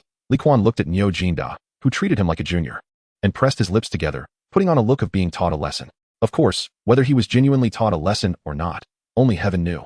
On the 3rd day, Li Kuan, in the identity of the Prince of Chu, met with the heads of the Zhao County Li family, the Boling Chui family, the Qinghe Chui family, and the heads of several families in the 5 families and 7 notable families, as well as the heads of the Langyuang family, the Chun County Xie family, the Hongnongyang family, and the Lanling Shao family, along with the head of the Dou family from Hebei. However, surprisingly, that old fox Pei Ji did not come.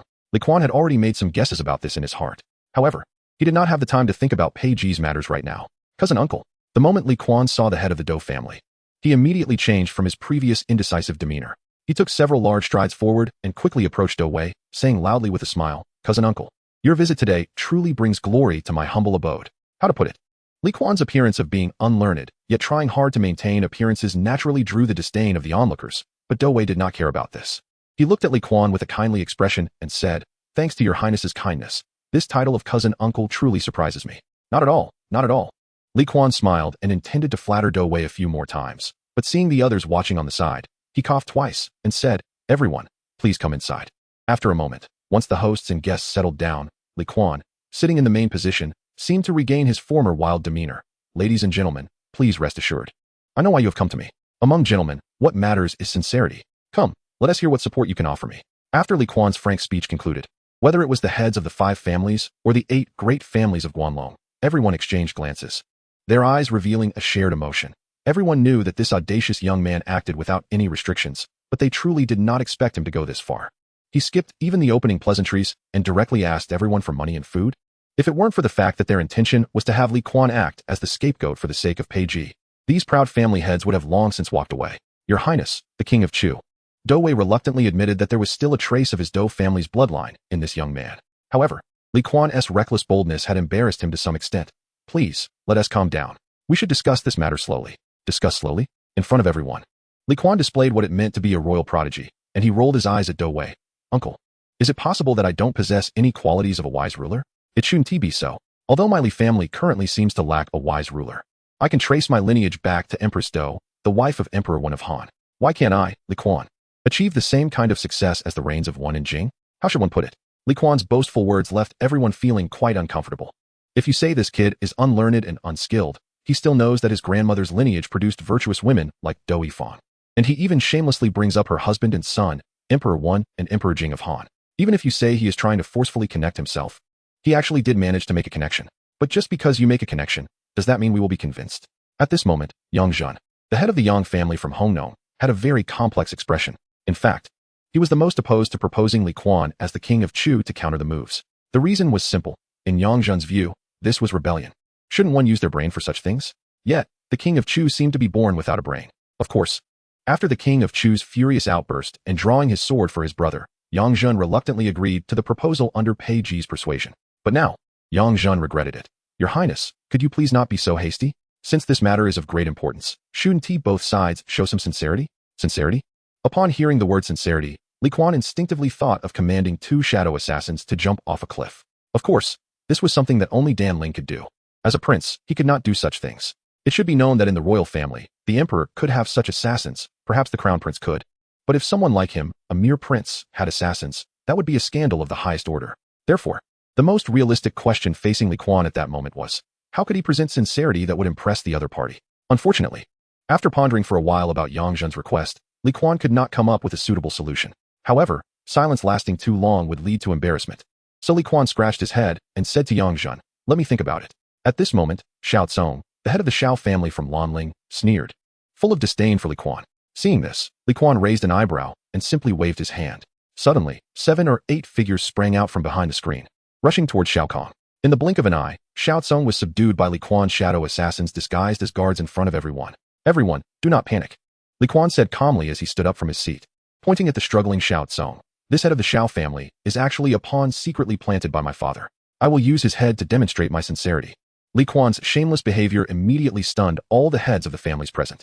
However, some quickly reacted, preparing to protect Xiao Kong. Your Highness, what do you mean by this? Said Xie Jun, the head of the Xie family from Chun County, with a cold expression. Just because Brother Xiao previously disrespected you, you want to take his life in public? Oh, you know he disrespected me? Li Kuan's face twisted in a fierce expression. Oh right, I almost forgot. Another pawn arranged by my father among you is none other than you, Xie Jun. You. Xie Jun's eyes widened in shock, and at that moment, Li Kuan's shadow assassins were about to move again. Bang! As the situation escalated, the actual leader of this meeting, Cui Chan, the head of the Cui family from Qinghe, became angry. He slapped the table beside him and shouted, enough! This is absurd. Old man, who are you calling absurd? Li Kuan turned sharply to look at Cui Chan, putting on a fierce expression as if he was about to take him down. At that moment, all the heads of the families felt a peculiar sensation in their hearts. Who was it that said this kid was not fit to be a scapegoat? With such an unrestrained and petty-minded nature, how wonderful.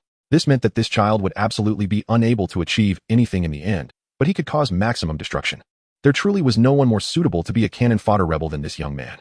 Xiao Tsong, facing Li Kuan's aggressive demeanor, Cui Chan calmly turned to the subdued Xiao Tsong, apologized to the king of Chu. It must be admitted that the pressure from the 5 families and 7 lineages was indeed at the top level even among the aristocracy. Originally filled with defiance, Xiao Tsong, after Cui Chan's words, though his face turned pale, finally became Xiao Song. Your Highness, I was disrespectful earlier. Please do not take offense. And him. Li Kuan raised an eyebrow at Cui Chan, pointing at Xie Jun. Seeing this, Cui Chan's cheeks twitched, and he merely cast a casual glance at Xie Jun. Do not let this ruin the big matter. Your Highness, Xie Jun spoke, nearly gritting his teeth, word by word. I sincerely apologize for my previous offenses. Please forgive me. Well said, well said. Li Kuan nodded with a smile, and then waved his hand, allowing Xiao Tsong to regain his freedom while the shadow assassins retreated behind the screen. The heads of the families once again witnessed the capriciousness of the king of Chu, father of the second, a title of respect, second only to father.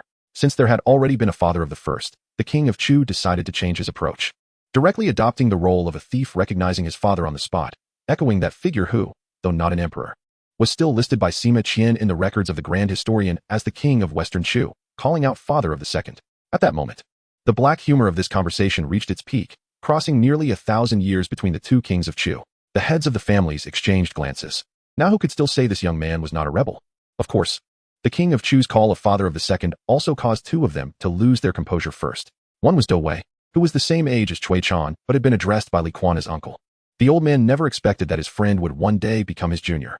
He looked at Cui Chan, whose face was now ashen, wanting to laugh, but unable to, and could only pinch his thigh hard, lamenting Li Quan's lack of learning, while also feeling sympathy for his friend's misfortune today. Of course, the other person was none other than the party involved, Cui Chan. He looked at Li Quan, who had unjustly made him feel inferior for a lifetime, and forcibly suppressed the anger in his heart. Remembering that this conversation had not made any substantial progress so far, Cui Chan still chose to endure the humiliation and keep a smiling face. Your Highness, King Chu, may I ask what you would like us to do for you? Cui Chan spoke, his tone distinctly different from the others. The head of the bowling Cui clan, Cui Yun, glanced at him, hesitated several times to speak, but ultimately remained silent. Since the question was posed, Li Quan chuckled and pretended not to see Cui Chan's crazily twitching eye corner when he called him father by marriage. As for weapons, I think you all might struggle to acquire them, but I can get them. As for manpower, Li Quan pretended to think deeply while stroking his chin. It seems to be enough. How about this? After Li Quan raised his head and surveyed the room, he slowly said, can you find a way to get me some grain? Not too much, just 1 or 200,000 stones will suffice. After all, once I take power, the first thing I will do, besides rewarding the meritorious, is to address the locust plague. It must be said that, apart from some skepticism regarding the weapons, no one doubted the rest of Li Quan's words. Meanwhile, Do Wei, who had unfortunately become a bystander during the earlier turmoil, seemed to have thought of something. He looked up at Li Quan and asked, Your Highness, King Chu, may I ask if the late Empress Ta Mu ever handed you a gold hairpin? Are you talking about this? Li Quan pretended to rummage through his clothes. But in reality, he took out the gold hairpin from his space. As he held it up to show everyone, he said with a somewhat sorrowful expression, This is my grandmother's last keepsake left to me, a final thought. No one cared whether Li Quan was genuinely sad at that moment. The heads of the noble families were first shocked upon seeing the gold hairpin, and then they all turned their gazes to Do Wei, seemingly seeking his opinion. After a brief moment of astonishment, Do Wei solemnly nodded to everyone. Then, it seemed they had reached some kind of tacit understanding once again. Your Highness, please accept my condolences. The head of the Hongnongyang clan, Yang Zhen, looked at Li Quan as if he were viewing his own most outstanding nephew. I believe that the late Empress Ta Mu, in the underworld, would not wish for you to be sad. Alas, Li Quan sighed, then extended his hand to pretend to wipe his eyes, and awkwardly smiled. This prince is not pretending to be childlike. It is merely a case of seeing something and thinking of someone. In reality, Li Quan's mood was indeed quite uncomfortable. Do Wei's earlier question had startled him, but then he recalled the gold hairpin that had once made Li Yuan retreat. From the reactions of everyone upon seeing the hairpin, Li Quan could fully infer that this gold hairpin, which his grandmother had entrusted to him before her death, was far more significant than he had originally thought. Parents' love for their children is indeed profound. To outsiders, the often wild and unruly His Highness King Chu, even if surrounded by enemies at this moment, like being trapped in a swamp, would find boundless courage just by thinking of his grandmother. My grandmother loved me dearly. Li Quan suddenly sniffled. As the king of Tang, he did not want to show weakness in front of his enemies, but this small accident made the king, who had been trying hard to act nonchalant, finally redden his eyes. My grandmother loved me dearly. The mountains are high and the seas are vast, yet they cannot compare to this affection. Chapter 92, The best is yet to come. I miss my grandmother, and for a moment, I couldn't help myself, making you all laugh. After realizing he had lost his composure in front of everyone, Li Quan bowed to them. Your Highness, there is no need for such words. If we were to talk about seniority, Do Wei and your grandmother could be considered distant cousins. So he naturally had to step in to smooth things over. Your Highness is deeply emotional and filial. We can only admire you. How could there be any laughter at this? Yes. Yes, after Do Wei spoke, apart from the highly esteemed Cui Chan and the ever-squinting Yang Zhen, the rest mostly echoed his words. Of course, considering that everyone had gathered here today to help King Chu overthrow his father, Emperor Lier, Do Wei's remark about being filial and sincere contained a hint of dark humor. But what does it matter? The warmth was a sentiment uniquely bestowed upon Li Quan by the late Empress Ta Mu. Among the heads of noble families present, who would dare say they had no fear of this extraordinary woman? The late Empress Ta Mu, raised in the palace by her uncle, Emperor Wu of Zhou, Yuan Yong, was greatly favored. Almost everyone who knew her believed she would become an extraordinary woman. Among them was the famous General Chang'an Shang, Li Quan's maternal grandfather, whose elder brother, Chang'an Qi, had once advised his brother to choose a descendant from the Chang'an family to marry. Of course, this matter ultimately came to nothing. Later, after the late Empress Ta Mu came of age, Emperor Wen of Sui accepted the abdication of the Emperor of Northern Zhou. She had wept bitterly, saying, I regret not being a man, to save my maternal family from disaster. With such aspirations and sentiments, this extraordinary woman was destined for an extraordinary life. Of course, the subsequent story need not be elaborated.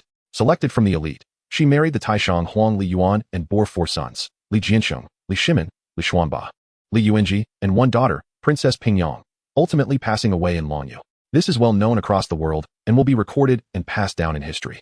However, in fact, The late Empress Ta Mu was a pivotal figure for the entire Guanzhong group. The reason is simple. Before Emperor Wu Yuanyong passed away during his northern campaign against the Turks, he had already anticipated that the future of northern Zhou would belong to the royal family, entrusting part of the wealth to his most beloved niece, and reportedly leaving behind an elite cavalry to serve her. Additionally, after the deaths of Dou Wei's parents, Dou Yi and Princess Chang'an, they each left her a considerable fortune and loyal household servants. After Dou Wei had painstakingly managed for decades, unbeknownst to anyone, she had already amassed enough power to influence the course of the world. This was later confirmed. In fact, when Li Yuan launched his troops from Jinyang, what he commanded was not only the family fortune accumulated over generations by the Li family, but also the substantial support from the Dou clan. This extraordinary woman, after decades of remaining hidden and patient, eventually found the opportunity to assist her husband in rising to power, overthrowing the Sui dynasty and avenging her maternal family. To be honest, even without mentioning the late Empress Ta Mu's most outstanding pair of children, Li Shimin, who conquered more than half of the empire and was invincible in battle, and Princess Pingyang, who fought on the battlefield and was buried with military honors, the contributions of the late Empress Ta Mu Dou clan to the Li family's eventual acquisition of the world were still indispensable. Therefore, the gold hairpin left behind by her, representing her personal token, in a sense, was not just an unimaginable huge inheritance, but also a formidable warning. Those whom she protected with all her might should be regarded with a measure of respect. Of course, among the heads of noble families present, perhaps individually they would need to carefully consider whether to replace the royal princely Kuan, who had just taken out the gold hairpin, with another prince or even an old minister of a previous dynasty. But every time a powerful individual forms a group, that strong group inherently possesses a certain audacity. Cui Chan's silence and Yang Zhan's casual observation indicated one thing. The confidence displayed by Li Kuan had not changed their minds, and in fact, they were even more satisfied. It is evident that with the late Empress Ta Mu's inheritance, the commotion that His Highness King Chu could cause would only grow larger. Your Highness. After receiving the flattery from the crowd, Cui Chan spoke again. I wonder how much grain your highness needs. Shouldn't it be the more, the better? Li Kuan scratched his head. Father Ya, you wouldn't want to play the empty-handed wolf trick, would you? Let me set a price casually. And then you just say you'll prepare it, and, after a couple of days, send someone to tell me the time is right and to act quickly? Let me tell you, I've always believed in not releasing the eagle until the rabbit is seen. Without seeing the grain, don't expect me to do anything out of line. Cui Chan, who was directly hit by Li Kuan's words, instinctively leaned forward, supporting his knees with his hands. He slightly closed his eyes and looked at Li Kuan. Rest assured, Your Highness, I will not break my promise. Name your price. 1,200,000 stones of grain. Li Kuan rubbed his nose and said shamelessly, as long as the grain is in place, I guarantee I can take down the Xuanjiao army. All right, within 7 days, we will deliver 1,200,000 stones of grain to Chang'an. Cui Chan didn't even haggle. To him, this grain was merely a formality handed over to Li Kuan. According to his prior discussions with Wang Chuanyao, the head of the Wang family, this grain would ultimately become a means for Li Ku to appease the people after taking power. Therefore, Cui Chan agreed to Li Kuan's request without any hesitation. Very good. Li Kuan nodded in satisfaction at Cui Chan, then looked around. Father Ya has spoken. No one has any objections, right? The other 2 families from the 5 surnames and 7 clans naturally had no objections. The 8 great families of Guanzhong, especially Xiao Tsong and Xie Jun, who had previously clashed with Li Kuan, unanimously turned their gazes toward Yang Zhan. Yang Zhan, however, glanced at the calm Cui Chan without saying a word. Everyone fell into silence. In that case, I will go prepare the manpower. It seems I need to pay a visit to Uncle Dou's house, Li Kuan muttered, finally piquing the interest of most people. Dou Shiluan, now that's a tough guy. Just as Li Kuan was about to leave, forgetting that he was the host here, he suddenly turned to Cui Chan. Father Ya, you will keep your word, right? Rest assured, Your Highness, it will naturally count. At this moment, Cui Chan had none of the demeanor of a wealthy family head from a 1,000-year-old lineage. He looked as honest as an old farmer sitting on the ridge, dealing with a grain merchant who repeatedly confirmed the harvest with him. Rest assured, I keep my promises. This deal will be fair. Fair. Li Kuan seemed to find this term amusing, enough to make him chew on it for a while. Fair is good. After a long moment of strange silence, Li Kuan looked up at the always smiling Cui Chan and said, Father Ya, refreshing. Refreshing? Cui Chan smiled and asked, seeming to find Li Kuan's refreshing quite interesting. Of course, refreshing. Li Kuan nodded seriously in response. However, old fellow, you trust me. The refreshing part is still to come. Chapter 93. Hooked 3 days after the meeting at Yushan Biyuan, having made all the arrangements, Li Kuan again sent a message to Yinyu Lu in the name of Dan Ling, stating that he needed 400,000 stones of grain. If the 5 surnames and 7 clans were unwilling to sell, then he would have to pay in silver and go pick it up himself. To show his determination to acquire the 400,000 stones of grain, Li Kuan even sent his shadow assassins to the gambling table at Yinyu Lu to lose money wildly. After all, he was now quite affluent. The more than 2 million copper coins earned from selling glass took up space in his summoning space, so it wouldn't hurt to lose a bit more. In just half a day's time, Li Kuan had lost 80,000 coins, which, according to the current grain prices, was enough to buy 100,000 stones of rice or 80,000 stones of millet. The fat manager at Yin Lu realized that the other party was serious. At that moment, with no other options, he could only find Wang Chuanyao, the head of the Wang family in Chang'an, and inform him of Danling's requests. Recently, Wang Chuanyao had been in close contact with Chu Tuatong. Upon hearing some good news, he was in a great mood and decided to personally bring a few friends to meet this Danling. After all, the other party had only dealt with the stewards or juniors of their clan before, and he heard that the reputation wasn't bad. Well then, since his friends were about to finalize something, it would be a good opportunity to meet this person. Meanwhile, in the palace. Second brother. I met with Chu Tuatong yesterday as you instructed. In the Imperial Garden, Li Kuan and Li Ku each held a small fishing rod, beginning to fish for the plump koi and tay pool. How was it? Did he seem moved? Think you have potential? Li Kuan, while watching the float, said excitedly. Those words took me a long time to finalize. I guarantee Chu Tuatong listened to them, and probably rushed to find Wang Chuanyao right after sending you off. You were right, second brother. Li Ku pursed his lips and then chuckled, but I feel like this is a bit unfair. After all, it made me tearfully recount a palace life that doesn't exist, and then ending with, the wind and snow have pressed me for 2 or 3 years. I ask all of you, for my dragon to rise. How tragic it was, how passionate. Li Ku even dared to say that when he spoke those words. The gazes of the old ministers present were especially fervent. Perhaps their mindset at that moment was somewhat similar to Cao Cao's when he saw Yuan Shao, the 4th generation of the 3 dukes, and shouted at Dong Zhuo, my sword is not without merit.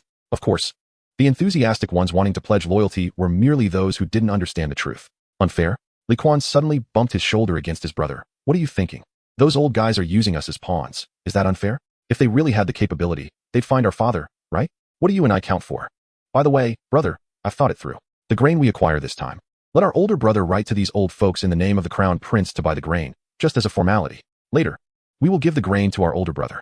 As for the benefits, I've thought it through. Once our older brother becomes emperor, let them hold a selection for us brothers. Of course, if by then we reach our grandfather's age and he isn't lecherous, then let our older brother make an exception and upgrade the specifications of our mausoleum. I say, second brother. Li Ku was genuinely struggling to keep up with his older brother's thought process. After this new year, you'll only be 11, and I'm just 10. By our age. If anything happens, it's considered an early death. Before the age of 12 is considered an early death. So thinking about selections and upgrading the royal mausoleum, the specifications for a princely mausoleum upgraded to an imperial mausoleum, seems a bit premature, doesn't it? As they say, close to ink makes one black, close to vermilion makes one red. Now Li Ku's speech and actions had already picked up some of his brother's habits. Sigh. Li Kuan sighed and glanced at his younger brother, then quickly turned his attention back to the float in the water. Don't mention the phrase early death. It's unlucky. Honestly, I'm a bit worried something might go wrong in between. If our father, that foolish monarch, notices something unusual while we're enduring humiliation and burden, and concludes that we are plotting rebellion, what should we do? Sigh. Already forced onto the pirate ship, Li Ku could only sigh at these words. Second brother. Once you've done it, don't regret it. You and I have a clear conscience. Shao Ku. Li Kuan suddenly pointed with his chin, indicating Li Ku to look at the other end of Tay Pool, where Li Tai, who was determined to find a good spot for fishing, was currently shouting loudly. Of course, it wasn't because he was catching fish, but because this unfortunate fellow had actually hooked a yellow eel. Unfortunately, the Prince of Wei, who could barely recognize the 5 grains, insisted that what he had caught was a water snake, while crying out for his second and third brothers. He frantically gestured for the guards and palace maids in the distance to come help him. He was torn between wanting to throw away the fishing rod and not being able to let it go, completely conflicted. Xiaotai was still lucky. Li Ku smiled slightly and sighed. Just then, his expression suddenly changed. Second brother, the fish is hooked. Naturally, it wasn't just fish that were hooked. For example, the mood of His Majesty Li Heir at the moment was quite complicated. In the imperial study, he paced in front of Feng Xianling and Du Ruhui while sighing heavily. This rascal. After turning around, Li Heir looked at Feng Xianling, heartbroken, and said, if he wants to rebel, he should at least learn from me. Things must be done in secret. This rascal, in broad daylight, invites people to the other courtyard. I want to even mention whether I have ears and eyes in secret. But what about that squad of Xuanjia troops next to the other courtyard? Does he think they are all dead? Does he think I am blind and deaf? Your Majesty, please calm down. Feng Xianling, who was splattered with saliva from Li Heir's outburst, was quite speechless at the moment. He realized that both the young prince of Li Heir and the current Li Heir had a ridiculous similarity. Their way of doing things and their perspective on matters were often different from ordinary people. For instance, His Majesty Li Heir was not angry because a certain rascal might rebel, but because he felt that his son was being so crude in his rebellion, which somewhat embarrassed him as a general of the Tiansu. Calm down. Li Heir shot a glare at Feng Xianling. Fengqing, do you know? This rascal is already digging his own grave, and now he drags Kuer into it. Li Shimin seemed genuinely saddened. This little brat defended his brother just a few days ago, and now he is pulling him into the fire pit. Your Majesty, it is precisely because the Prince of Chu has arrangements for the Prince of Chu that I feel this rebellion may not be real, Feng Xianling said calmly. The reason he was not anxious was precisely this, because there was only one throne. You can drag your brother into rebellion, which is not surprising. But if both of you act independently and try to gather supporters separately, that is a bit unreasonable. What? Are you two going to seek common ground while reserving differences on this rebellion? First, you unite to deal with your father and brother, and then each set up your own formations to settle the score, right? That's just not very realistic. Feng Qing, I know what you were thinking, Li Er said seriously, looking at Feng Xianling. But think about what kind of character this rascal usually has. When has this little brat ever considered problems with normal people's thinking? He can really pull this off. And Kur, that child, is pure-hearted. Just a few days ago, he was fiercely defending this rascal. So it's understandable that he gets deceived by him now. Once Li Er said this, Du Ruhui, who had originally wanted nothing to do with this childish conversation and had been resting with his eyes closed, suddenly opened his eyes. Because at this moment, even he felt that if this person were the Prince of Chu, it wouldn't be surprising if he could do such a thing. Chapter 94. Using a sledgehammer to kill a chicken, the Prince of Chu, who could make even Du Ruhui feel that anything was acceptable, was now finally facing a difficult situation. Facing Dou Shilun, who had come to the palace specifically to persuade him to back off. Li Kuan could no longer maintain that rebellious demeanor. I say, Uncle Dou, Li Kuan looked at Dou Shilun, who was kneeling in front of him with a pained expression. I know you mean well, but as the Prince of Chu in the Tang Dynasty, how can I just stand by and watch the people starve to death in this locust disaster? Not in your position, do not meddle in politics. Dou Shilun had no intention of giving Li Kuan any good face. Your Highness, you should understand this principle. It's not that the subject is unkind, but after hearing about your previous plans from Yugong, I can only feel terrified. Because if this matter is mishandled, Your Highness, you are doomed. Yugong. Li Kuan was immediately furious and slammed the table. How could Yugong betray me? Yugong is worried about you. In fact, he has prepared for the same outcome as I have. Dou Shilun took the position of a subject in front of Li Kuan, trying to remind him, when Empress Ta Mu entrusted the responsibility of protecting Li Kuan to these subjects, that was the most important thing to them. Oh dear, Li Kuan said, slightly distressed, as he patted his forehead. Everything is progressing smoothly now. Besides, what you learned from Yugong is just that I previously obtained 800,000 stones of grain from the 5 surnames and 7 clans, which was exchanged for glazed pottery. But this time, haha, Li Kuan looked at Dou Shilun with some pride. They gave it to me for free. Then, Li Kuan explained how he had applied the military strategies he learned from Yushernan in the palace to negotiate with the heads of the 6 families of the 5 surnames and 7 clans, as well as the 8 families of Guangzhou. The results he achieved were quite remarkable, 120,000 stones of grain. It could be said that as long as this batch of grain arrived, the locust disaster crisis in Guangzhou would definitely be resolved safely. Your Highness. Dou Shilun was not as pleased as Li Kuan had imagined. On the contrary, he seemed quite angry. Your Highness needs grain, you can tell me. I will find a way. How can you take such risks? Do you think the grain from these Guangzhou families is so easy to obtain? Have you thought about how this matter will end? Even if you confront His Majesty, can His Majesty truly protect you? You underestimate the influence of the Guangzhou families too much. Who cares? Li Kuan laughed heartily. In the end, they're just going to ruin me as the Prince of Chu, and they can even kill me, right? Haha, I was raised by my grandmother, and it was she who pulled me back from the gates of hell. So this life of mine, apart from being given to my grandmother, is mine alone. No one can take it away. Although Li Kuan's words were quite vague, Dou Shilun had already understood that this young master had a temper. If he really got angry, he would flip the table and make it difficult for everyone. Your Highness, why go through all this? Dou Shilun knew that whether he wanted to or not, things had come to this point. Unless he wanted to betray Li Kuan, he could only accompany him down this dark path. Stop sighing. Li Kuan was most annoyed by Dou Shilun's demeanor. No matter what, I am a prince of the Tang Dynasty, enjoying the glory of being a prince and accepting the people's support. How can I have no contribution to the people at all? I'm not useless like Li Yuanchang. Suddenly, Li Kuan appeared to be deep in thought. Xiaoke told me that bastard bullied him before. I need to find an opportunity to deal with that rascal. Should I bring weapons? Dou Shilun looked at the Prince of Chu, who had just been talking about serious matters in the first half, and had already run off to the heavens in the second half. He truly did not know whether to be moved by the first half or lament the second half.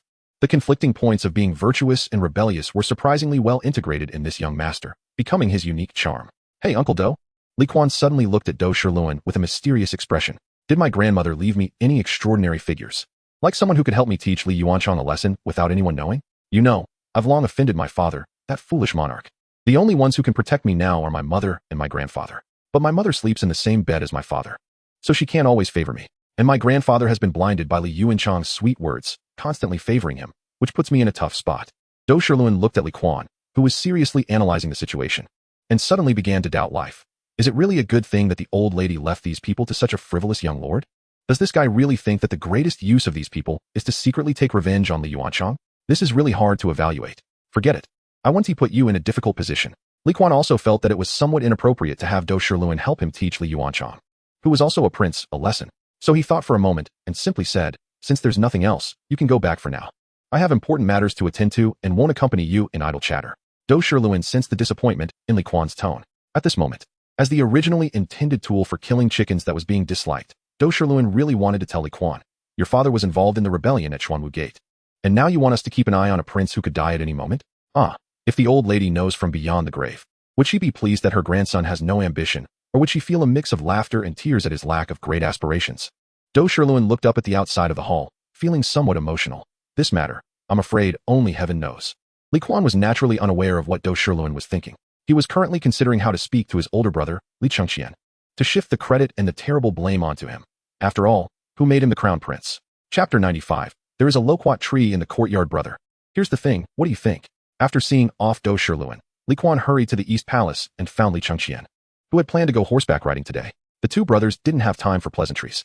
Li Chengxian was forcibly dragged back to the study by Li Kuan, and after listening to his brother's account, he was left dumbfounded.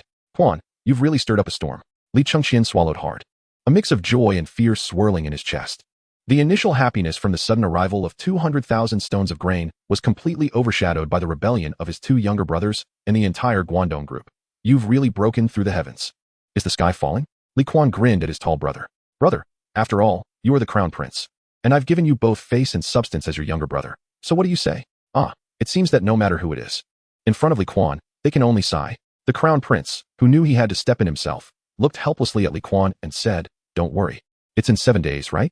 I will send someone to meet you to receive the grain. Li Chengxian hesitated and looked at Li Kuan.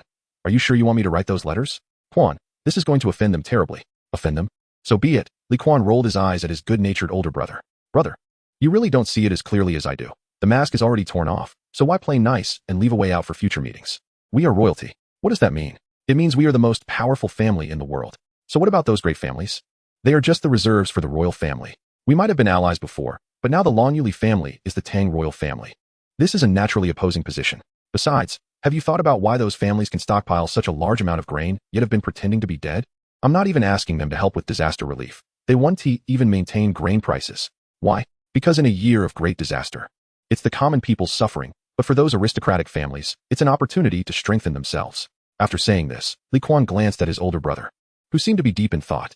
He knew that he didn't need to say more. All right, I can see you've already grasped the crux of the matter, so I won't waste more words. I still need to think of a way to handle one last thing. What thing? That 40,000 stones of grain. Li Chengxian, coming back to reality, looked at Li Kuan. Kuan, you really don't have to. Not that. Li Kuan interrupted, covering his brother's mouth. And also, the more grain, the better. Don't think that just because we have enough for now, we shouldn't stockpile. Besides, I'm not doing this for 40,000 stones of grain. I'm doing it for Changlo. Uncle insists on marrying her to my cousin, and I absolutely cannot agree. But Uncle is very cunning and won't give up until he achieves his goal. Moreover, the key is that I can't confront him. At this moment, Li Kuan's mind flashed with the gentle image of Empress Chang's son holding a feather duster, and he also thought about how Uncle still owed him a bear paw. Before I get that bear paw and hide all the feather dusters from the Ganlu Palace, I, as the Prince of Chu, absolutely cannot lower myself and provoke my good uncle, Changsun Wuji. Li Chengxian, whose mouth was covered by his younger brother, was not angry. After hearing his brother's usual outrageous remarks, he calmly removed Li Kuan's hand. In the future, can you eat less beef? And can you wash your hands after meals? Hearing his brother's words that had nothing to do with their earlier conversation, Li Kuan immediately broke into a smile. He knew that his brother's meaning was clearly an acknowledgement. I didn't have lunch. Li Kuan pretended to think for a moment. Oh, before I came, I fed the dog raised by Qingke some beef bones. What's wrong? Brother, do you like it too? Ugh, just thinking about that silly dog that always licked itself made Li Chengxian feel nauseous. I'm leaving. Li Kuan didn't bother to explain that his earlier words were just to tease his brother. Remember to wait for my good news. The crown prince, who took a while to regain his composure, watched Li Kuan, who was skipping away with his hands behind his back, disappear behind the shadow wall. After a long time, a warm smile gradually appeared on his face. His younger brother really considered everything for him. Oh, by the way, besides taking the blame. After being a good child in the palace for a few days, Li Kuan finally slipped out of the palace again one morning. This time, he had Jiang park the carriage behind the Chai residence and left it there waiting for him. As for Li Kuan, he went alone to a certain tavern in the city, where he met the already informed and waiting Niu Jinda. Uncle Niu, Li Kuan had a familiar personality. Seeing Niu Jinda stand up as soon as he entered, He hurried over, pressed him back into his seat, and said, "Why be so polite with me? By the way, before we proceed with today's plan, I need to inform you that there has been a change." "What? The other party has seen through it?" Niu Jinda furrowed his brow nervously at Li Kuan's words. "What about the grain?" "Haha, it's not that." The Prince of Chu, who had already shifted the blame to his older brother, raised his eyebrows proudly. "I will soon be able to obtain 120,000 stones of grain from those families." Then, under Niu Jinda's astonished gaze, Li Kuan vividly recounted the events leading up to this moment. At that moment, after hearing Li Kuan's lengthy explanation, Niu Jinda suddenly glanced uneasily at the wall of the room, and then his face turned pale. "So, Your Highness, you've offended the Guangdong families all at once." This. Niu Jinda inexplicably felt a wave of guilt rising in his heart. Offended them, so be it. What is there to be afraid of? My father, Li Shimin, though he is somewhat foolish, he wouldn't let those dogs bully me, a child. At this moment, Li Kuan was still caught up in a certain sense of self-satisfaction, so he naturally didn't notice that Niu Jinda's mouth was twitching uncontrollably. "Your Highness, it's getting late." Niu Jinda began to urge Li Kuan out of a sense of compassion. "The residence you asked me to prepare is ready. Should I send someone to deliver the message to Silver Moon Tower now?" "That sounds good. You don't need to worry about the message, Uncle Niu. But shall we head over first?" When it came to business, Li Kuan quickly adopted the necessary attitude. "I estimate those old guys will put on airs. I need to send someone to hurry them along. I must return before the palace gates close. Otherwise, my father might seize the opportunity." Li Kuan suddenly frowned. "You don't know the grudge he has against me. When it comes to blows, he's merciless, rampaging like a dragon in the wild." Prince Chu used idioms, which often emphasized an unlearned nature, akin to an impromptu performance. Although a warrior, Niu Jinda, coming from a scholarly family, found it quite torturous to hear. "Your Highness, shall we set off?" At this moment, Niu Jinda just wanted to leave this place of conflict as soon as possible. He wanted to tell Li Kuan, "Your Highness, you've given too many opportunities. I estimate His Majesty has plenty of grievances at the moment. This brat. After Li Kuan and Niu Jinda left, in the adjacent room, Emperor Li Er, dressed in a white dragon robe, was now holding his forehead, feeling dizzy. Beside him stood Qing Yaojin and the equally sorrowful Xuanwu Gate. "Unfortunate for the family. Even though this brat is my nephew, Xuanwu Gate really wanted to step in and teach him a lesson. You brat, calling your father a foolish monarch outside, even if you've done great deeds this time. His Majesty has always emphasized clear rewards and punishments. My good nephew, can you really save your own skin this time?" Time quickly reached noon, and in an inconspicuous courtyard in the west of the city, 3 elderly gentlemen in brocade robes entered with proud expressions. Wang Chuanyu, the head of the Wang family from Taiyuan, Lu Wangjiang, the head of the Lu family from Fanyang, and Zhenguan, the head of the Zheng family from Xingyang. These 3 arrived together but saw no servants to receive them, and they felt somewhat slighted. This was not because Li Kuan was unwilling to put on airs, but due to Niu Jinda's presence, making it difficult for him to reveal too many of his cards. Therefore, aside from arranging 2 shadow assassins to watch over Niu Jinda, there was no one else in the entire courtyard. Of course, this was how Li Kuan thought it was. In fact, in the small courtyard intended for meetings, Emperor Li Er had already been waiting expressionlessly for a long time in the west wing. Xuanwu Gate and Qing Yaojin stood like 2 door gods, guarding Emperor Li Er on either side, also silent. "Young master." When Wang Chuanyu's voice sounded in the courtyard, Li Kuan, who had been eyeing a loquat tree in the yard and thinking about when to bring his siblings to eat loquats, turned his head. "Head Wang, I've long admired you." Perhaps because of his mask, Zhenguan beside Wang Chuanyu suddenly snorted coldly. "Hiding your head and showing your tail, you rodent." "Head Zheng, there's no need to be so angry." Li Kuan glanced at Zhenguan indifferently and replied cryptically, "There will come a day when this young master reveals himself." "Haha, my old friend has always had a fiery temper. Please don't take it to heart, young Master Dan." At this moment, Wang Chuanyu seemed like a kind old man, starting a casual conversation with Li Kuan. "Earlier, when I entered, I saw young Master Dan looking at this loquat tree. May I ask why?" This question was initially just a casual inquiry from Wang Chuanyu, but once asked, it felt like a spear of fate was about to pierce Emperor Li Er's protective barrier. And Wang Chuanyu, holding the spear without intent, used this causal weapon to strike a critical blow against Li Kuan, which might become the greatest harm the 5 surnames and 7 families inflicted on Prince Chu in the long years to come. After Wang Chuanyu's question, a certain filial son answered as follows. "There is a loquat tree in the courtyard. It was planted in the year my father died, and now it has grown tall and lush." Note 1. As soon as these words came out, in the adjacent room, Emperor Li Er was utterly enraged. Even with Qing Yaojin and Xuanwu Gate desperately trying to hold him back, he still furiously waved his fists, muttering angrily to those around him. "Don't stop me. This is the second time I've heard this brat say this. Twice." Chapter 96. Confrontation. "Your Majesty, although I know Prince Chu is mischievous, I didn't realize he was this mischievous." Qing Yaojin, while desperately trying to prevent Emperor Li Er from rushing out, continued to whisper, "You can't go out now, otherwise." Qing Yaojin was halfway through his words when he shot a glance at Xuanwu Gate beside him. "Your Majesty, Xuanwu Gate." considering that this brat was still his own nephew, began to chime in. Your Majesty, don't forget why we came this time. The most important thing is to confirm what Wang Xuanwu and the others really intend to do, not to beat up Kuan. Reminded by Xuanwu Gate, Emperor Li'er, who had regained some rationality, slowly halted his actions. At this moment, his expression was dark. Not knowing whether he was provoked by his son's devastating "there is a loquat tree in the courtyard," or by the audacity of the 5 surnames and 7 families to take advantage of the locust disaster to rebel. Of course, what Emperor Li'er thought at this moment was not important, because the real protagonist, our Prince Chu, was about to continue with his antics. Of course, there was also a divine assist. Young Master Dan, there's no need to be sentimental. Wang Xuanwu, seeing he had touched the other party's sore spot, said somewhat apologetically, I believe if your father knew what you were doing now, he would surely be very pleased in the afterlife. Damn it. In his room, Emperor Li'er, who had finally calmed down, exploded again. I must kill Wang Xuanwu. I must kill him.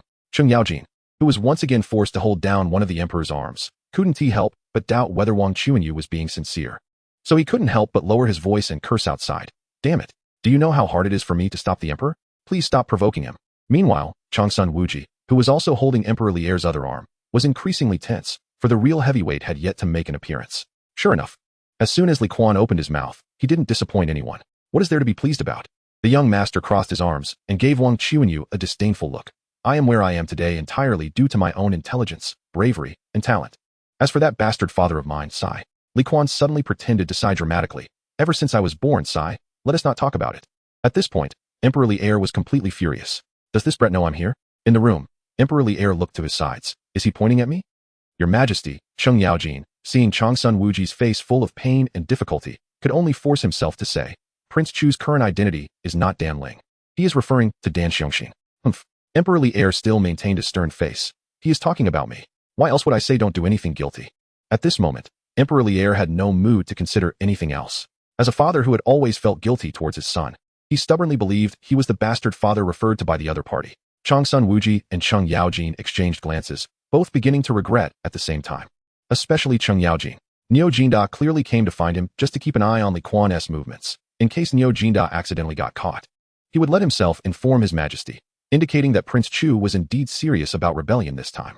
However, for Chang'an, who valued his brother's life above all else, he immediately informed Li'er without a second thought upon hearing this. Thus, the plan of the mantis catching the cicada with the sparrow behind it was set in motion. But suddenly, Chang'an let out a deep sigh. This time, His Majesty's belt would definitely be pulled tight. So, who would Prince Chu hold accountable for this? The answer was obvious. It would surely still be Niu Jinda. He had misled brother Niu. Meanwhile, Li'er felt guilty, Xuanwu Gate regretted, and Chang'an was both regretful and guilty, yet also worried. Only Prince Chu, who was still unaware of everything, continued his performance. All right.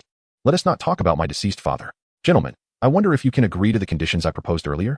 For 100,000 guan. Lu Wanjing, the head of the Lu family, smiled and raised 4 fingers. I wonder what Master Dan means. Li Kuan squinted his eyes and scrutinized the previously inconspicuous old man. In fact, Li Kuan didn't think the price was high.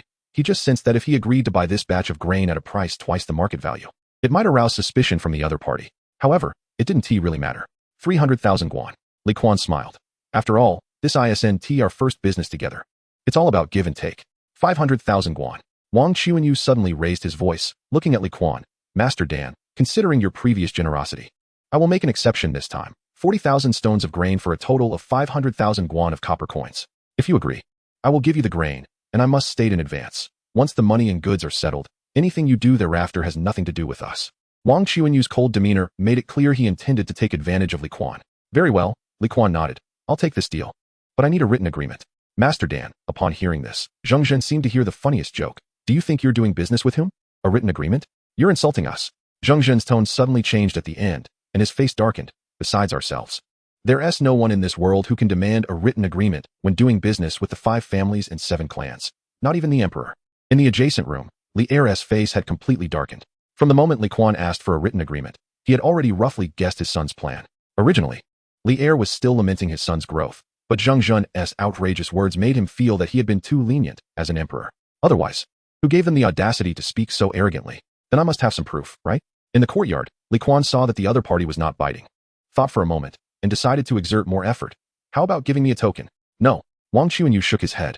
For some reason, when he saw the disdain on the other party's face when mentioning Dan Xiongxing, he felt a strange sensation growing in his heart. At the same time, Wang Chuanyu's initial goodwill towards Li Kuan had plummeted since then. If Master Dan does not trust us, then there is no need to continue discussing. I trust. Li Kuan nodded, then snapped his fingers. At that moment, Niu Jindao was brought in by two men in black robes from outside the courtyard. Niu Jindao. Wang Chuanyu naturally recognized this fierce general, and the moment he called out Niu Jinda's name, the old man suddenly realized, yes. It was Niu Jinda who punished Dan Xiongxing back then. Now being captured by Dan Ling is reasonable. However, during their earlier conversation, Master Dan. What do you mean by this? Lu Wanjing's face suddenly turned ashen as he pointed at the bound and gagged Niu Jinda and said to Li Kuan, this man is a fierce general under Li Shimin. What do you want to do by bringing him here? Chapter 97. Reckless words. What do I want to do? Li Kuan laughed loudly upon hearing this, then adopted a reckless demeanor. It's a coincidence, because I came to Chang'an in such a hurry, many things were not properly arranged. For example, this person, one of my father's murderers, Niu Jinda. He came here simply because he was caught by my men while strolling on his estate yesterday during his day off. So here he is. As Li Kuan spoke, he spread his arms wide, adopting the posture of a bandit. Originally, I planned to deal with him before you arrived, but unexpectedly, you came so quickly. So I ordered him to be detained to the side. Li Kuan turned to look at the struggling and muffled Niu Jinda. I didn't expect that the conversation just now happened to catch his ear. What do you think? Should I let this person go back? As soon as he said this, everyone was stunned. Even Li Er, who had been hiding in the next room, and Changsun Wuji exchanged glances, taking a while to comprehend. Changsun Wuji suddenly felt a chill down his spine. This child Kuan must be guided properly, or he will surely cause great trouble in the future. Li Er did not respond, but had a complex expression. This boy clearly saw the other party's suspicion. So to create an air of needing the 40,000 stones of grain, and to dispel their doubts, he pushed Niu Jinda out. He could almost foresee the reaction of the 5 families and 7 clans next. Let him go back. Zheng Zhen's eyes widened instantly. You little bastard. Are you waiting for us here? What's the price for that 40,000 stones of grain? Li Kuan silently noted this down in his heart, then turned his gaze to Wang Chuanyu. He felt a murderous intent in the latter's calm gaze. Master Dan, Wang Chuanyu never expected to be outsmarted here. Let the tiger return to the mountain? Dan Ling naturally wouldn't lose anything. He was a rebel and would soon rise. As for this murder in Niu Jinda, with his methods, he could take the man's head whenever he wanted. But what about his own people? The court was currently short on food, but they weren't short on soldiers. What Li Er wanted was an excuse to act against the aristocracy. Therefore, if Dan Ling were allowed to release Niu Jinda, the consequences would be unimaginable. Realizing the seriousness of the situation, Wang Chuanyu looked at the smiling Li Kuan, and his murderous intent surged, but his ancient, expressionless face suddenly bloomed like an old chrysanthemum in late autumn. Master Dan, good strategy. I must say a word, the young are formidable. Too much praise. Li Kuan feigned modesty as he bowed slightly to Wang Chuanyu. It's just a coincidence. Just a coincidence. What else could Wang Chuanyu say? He looked at the shameless man, pondered for a moment, and then slowly spoke. 200,000 guan of copper coins for 40,000 stones of grain. You give me the person. All right, but I need a written agreement. Li Kuan nodded, appearing very agreeable. No written agreement. Wang Chuanyu shook his head. Then there is nothing to discuss. After Li Kuan said this, he turned to leave. Stop. Lu Wanjing suddenly stopped Li Kuan, then looked at Wang Chuanyu. Brother Wang. It's just a simple business agreement. You should know what is important and what is trivial. How about this? We immediately go back to get our respective family seals and draft a complete document for young Master Dan. Wang Chuanyu suddenly put on a difficult expression, as if he was really considering his friend's suggestion. Ha ha. Li Kuan suddenly threw his head back and laughed loudly. This is too interesting. What? You old geezers still plan to wrestle with me and go back to call your men to block me? Li Kuan was no fool. This so-called document was just a list of rebels. These 3 old men were all figures who had become adept in the world. How could they possibly be willing to surrender? In fact, Li Kuan would not really let Niu Jinda identify them. The reason was simple. The world is just beginning to stabilize, and the entire Tang Dynasty is facing both internal and external troubles. The entrenched issues of the 5 surnames and 7 families cannot be dealt with harshly for now. However, that does not prevent Li Kuan from giving these family heads a little military shock. Li Kuan must let them know how effective the military strategies taught to him by Yushur are for dealing with these gluttons who have nothing better to do. Young Master Dan, Wang Chuanyu suddenly took a deep breath. How about 100,000, 100,000 guan? I truly cannot give you the document. Fine. Then I will keep Niu Jinda. Li Kuan nodded, appearing very agreeable. Young Master Dan, do you really have to force me so hard? Zhenguan looked at Li Kuan with a gloomy expression. In his view, Niu Jinda absolutely could not walk out of this courtyard alive today. What are you afraid of? Playing the game of feigning capture, Prince Chu glanced at the other side. I want to let him go, and besides, even if I do let him go, who would believe what he says? How could the emperor not believe him? Zhenguan was already confused. If you don't speak, will the current emperor think you don't want to rebel? Li Kuan sneered, then said seriously. All right, I want to hide it from you.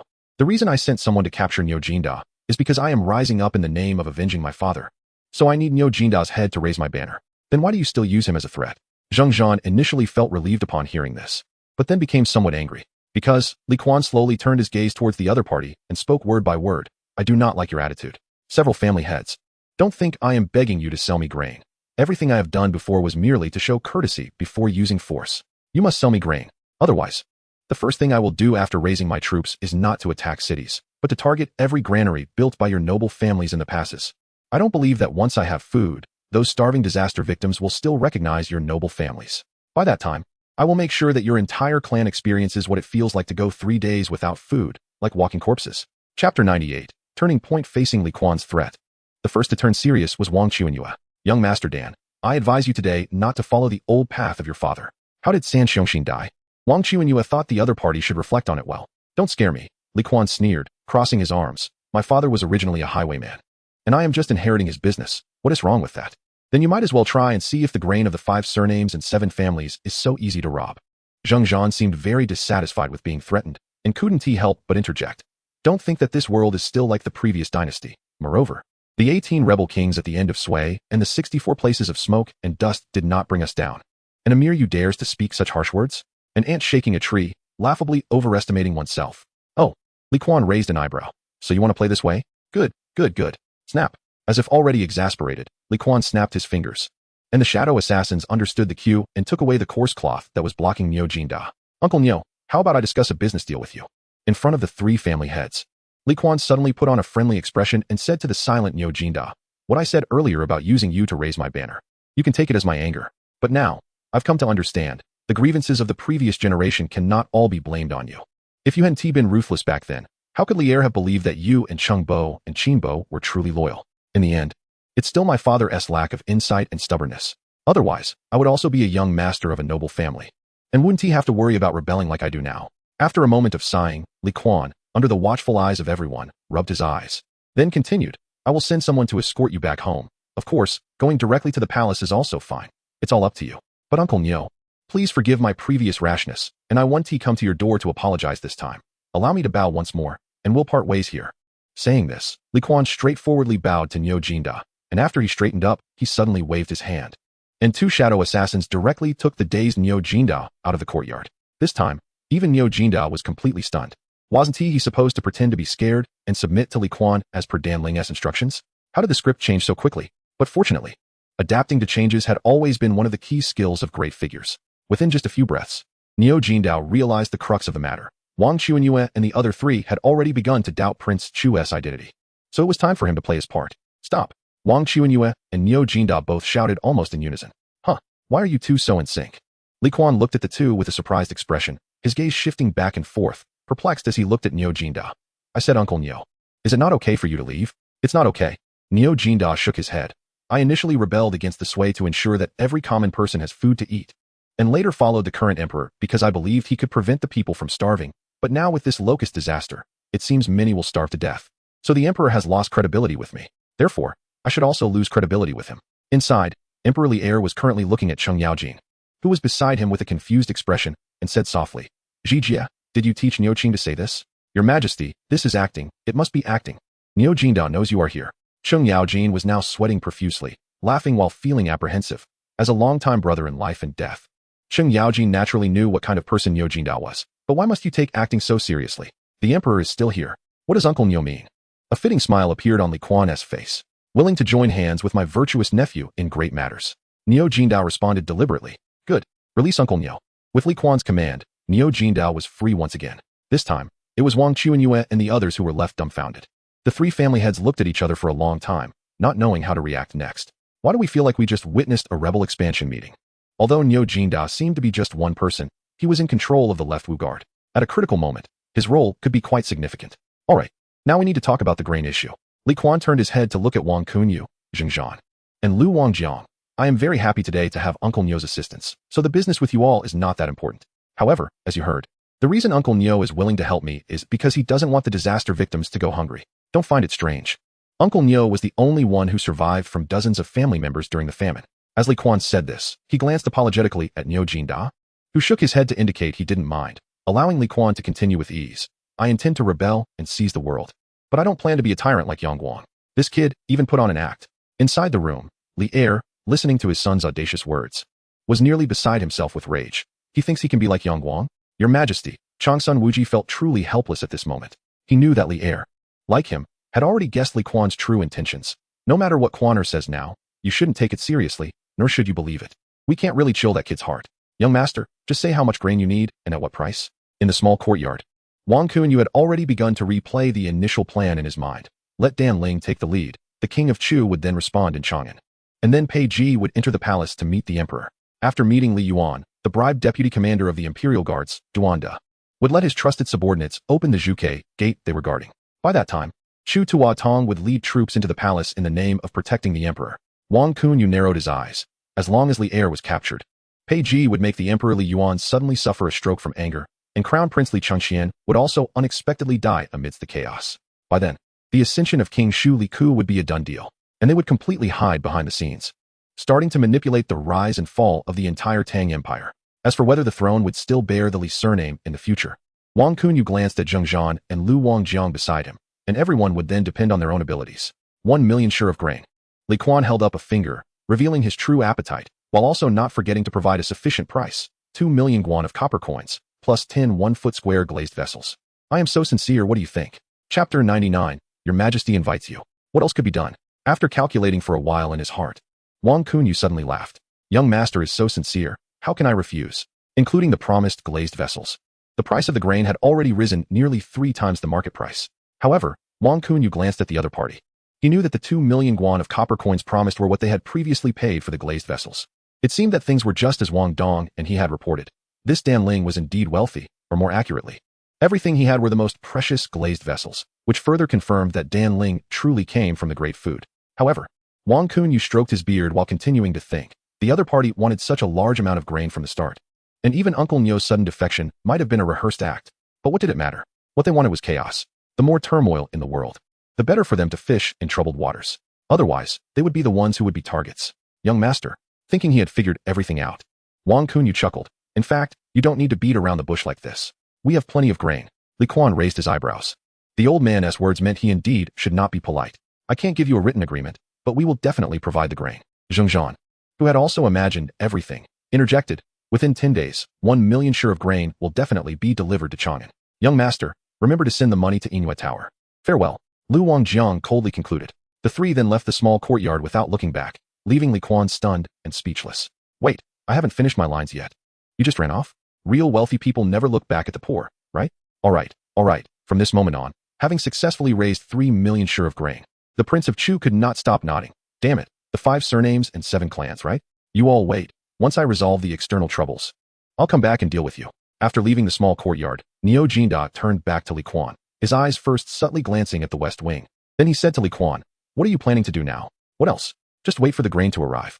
Li Kuan shrugged, thinking about that year in November when he stood like a lackey in front of the heads of the 5 surnames and 7 clans. Do you have any copper coins? Not knowing how this Li Daozi traded a few carts of river sand for enormous wealth, Neo Jinda now looked worried. Don't worry, I have the money, and besides, I have to pay too. Li Kuan rubbed his nose. He was willing to offer such a high price not to be a fool, but because he intended to pay for the 1.2 million sure of grain he had coaxed over. And as for whether the 2 later groups would fight due to an imbalance in their hearts, that was none of his business. As long as they didn't splash blood all over him, that was fine. All right, Uncle Neo, I should return to the palace. Seeing that the big matter had been accomplished, Li Kuan stretched and greeted Neo Jinda.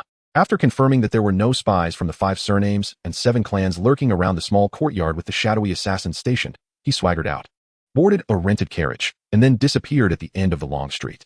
Meanwhile, in the small courtyard, Neo Jinda's expression was very complicated. Since Li Er came out of the room, he had maintained a one-handed forehead support position. At this moment, he sat by the stone table under the loquat tree he had planted in the year he would die, questioning life. He had never thought his son could really come up with 1 million guan of copper coins. He only thought the other party wanted to pull a fast one. And now Emperor Li Er felt very complicated. How had he not noticed before? This brat could really talk his way out of things. No. How could the matters of the country and the people be called talk?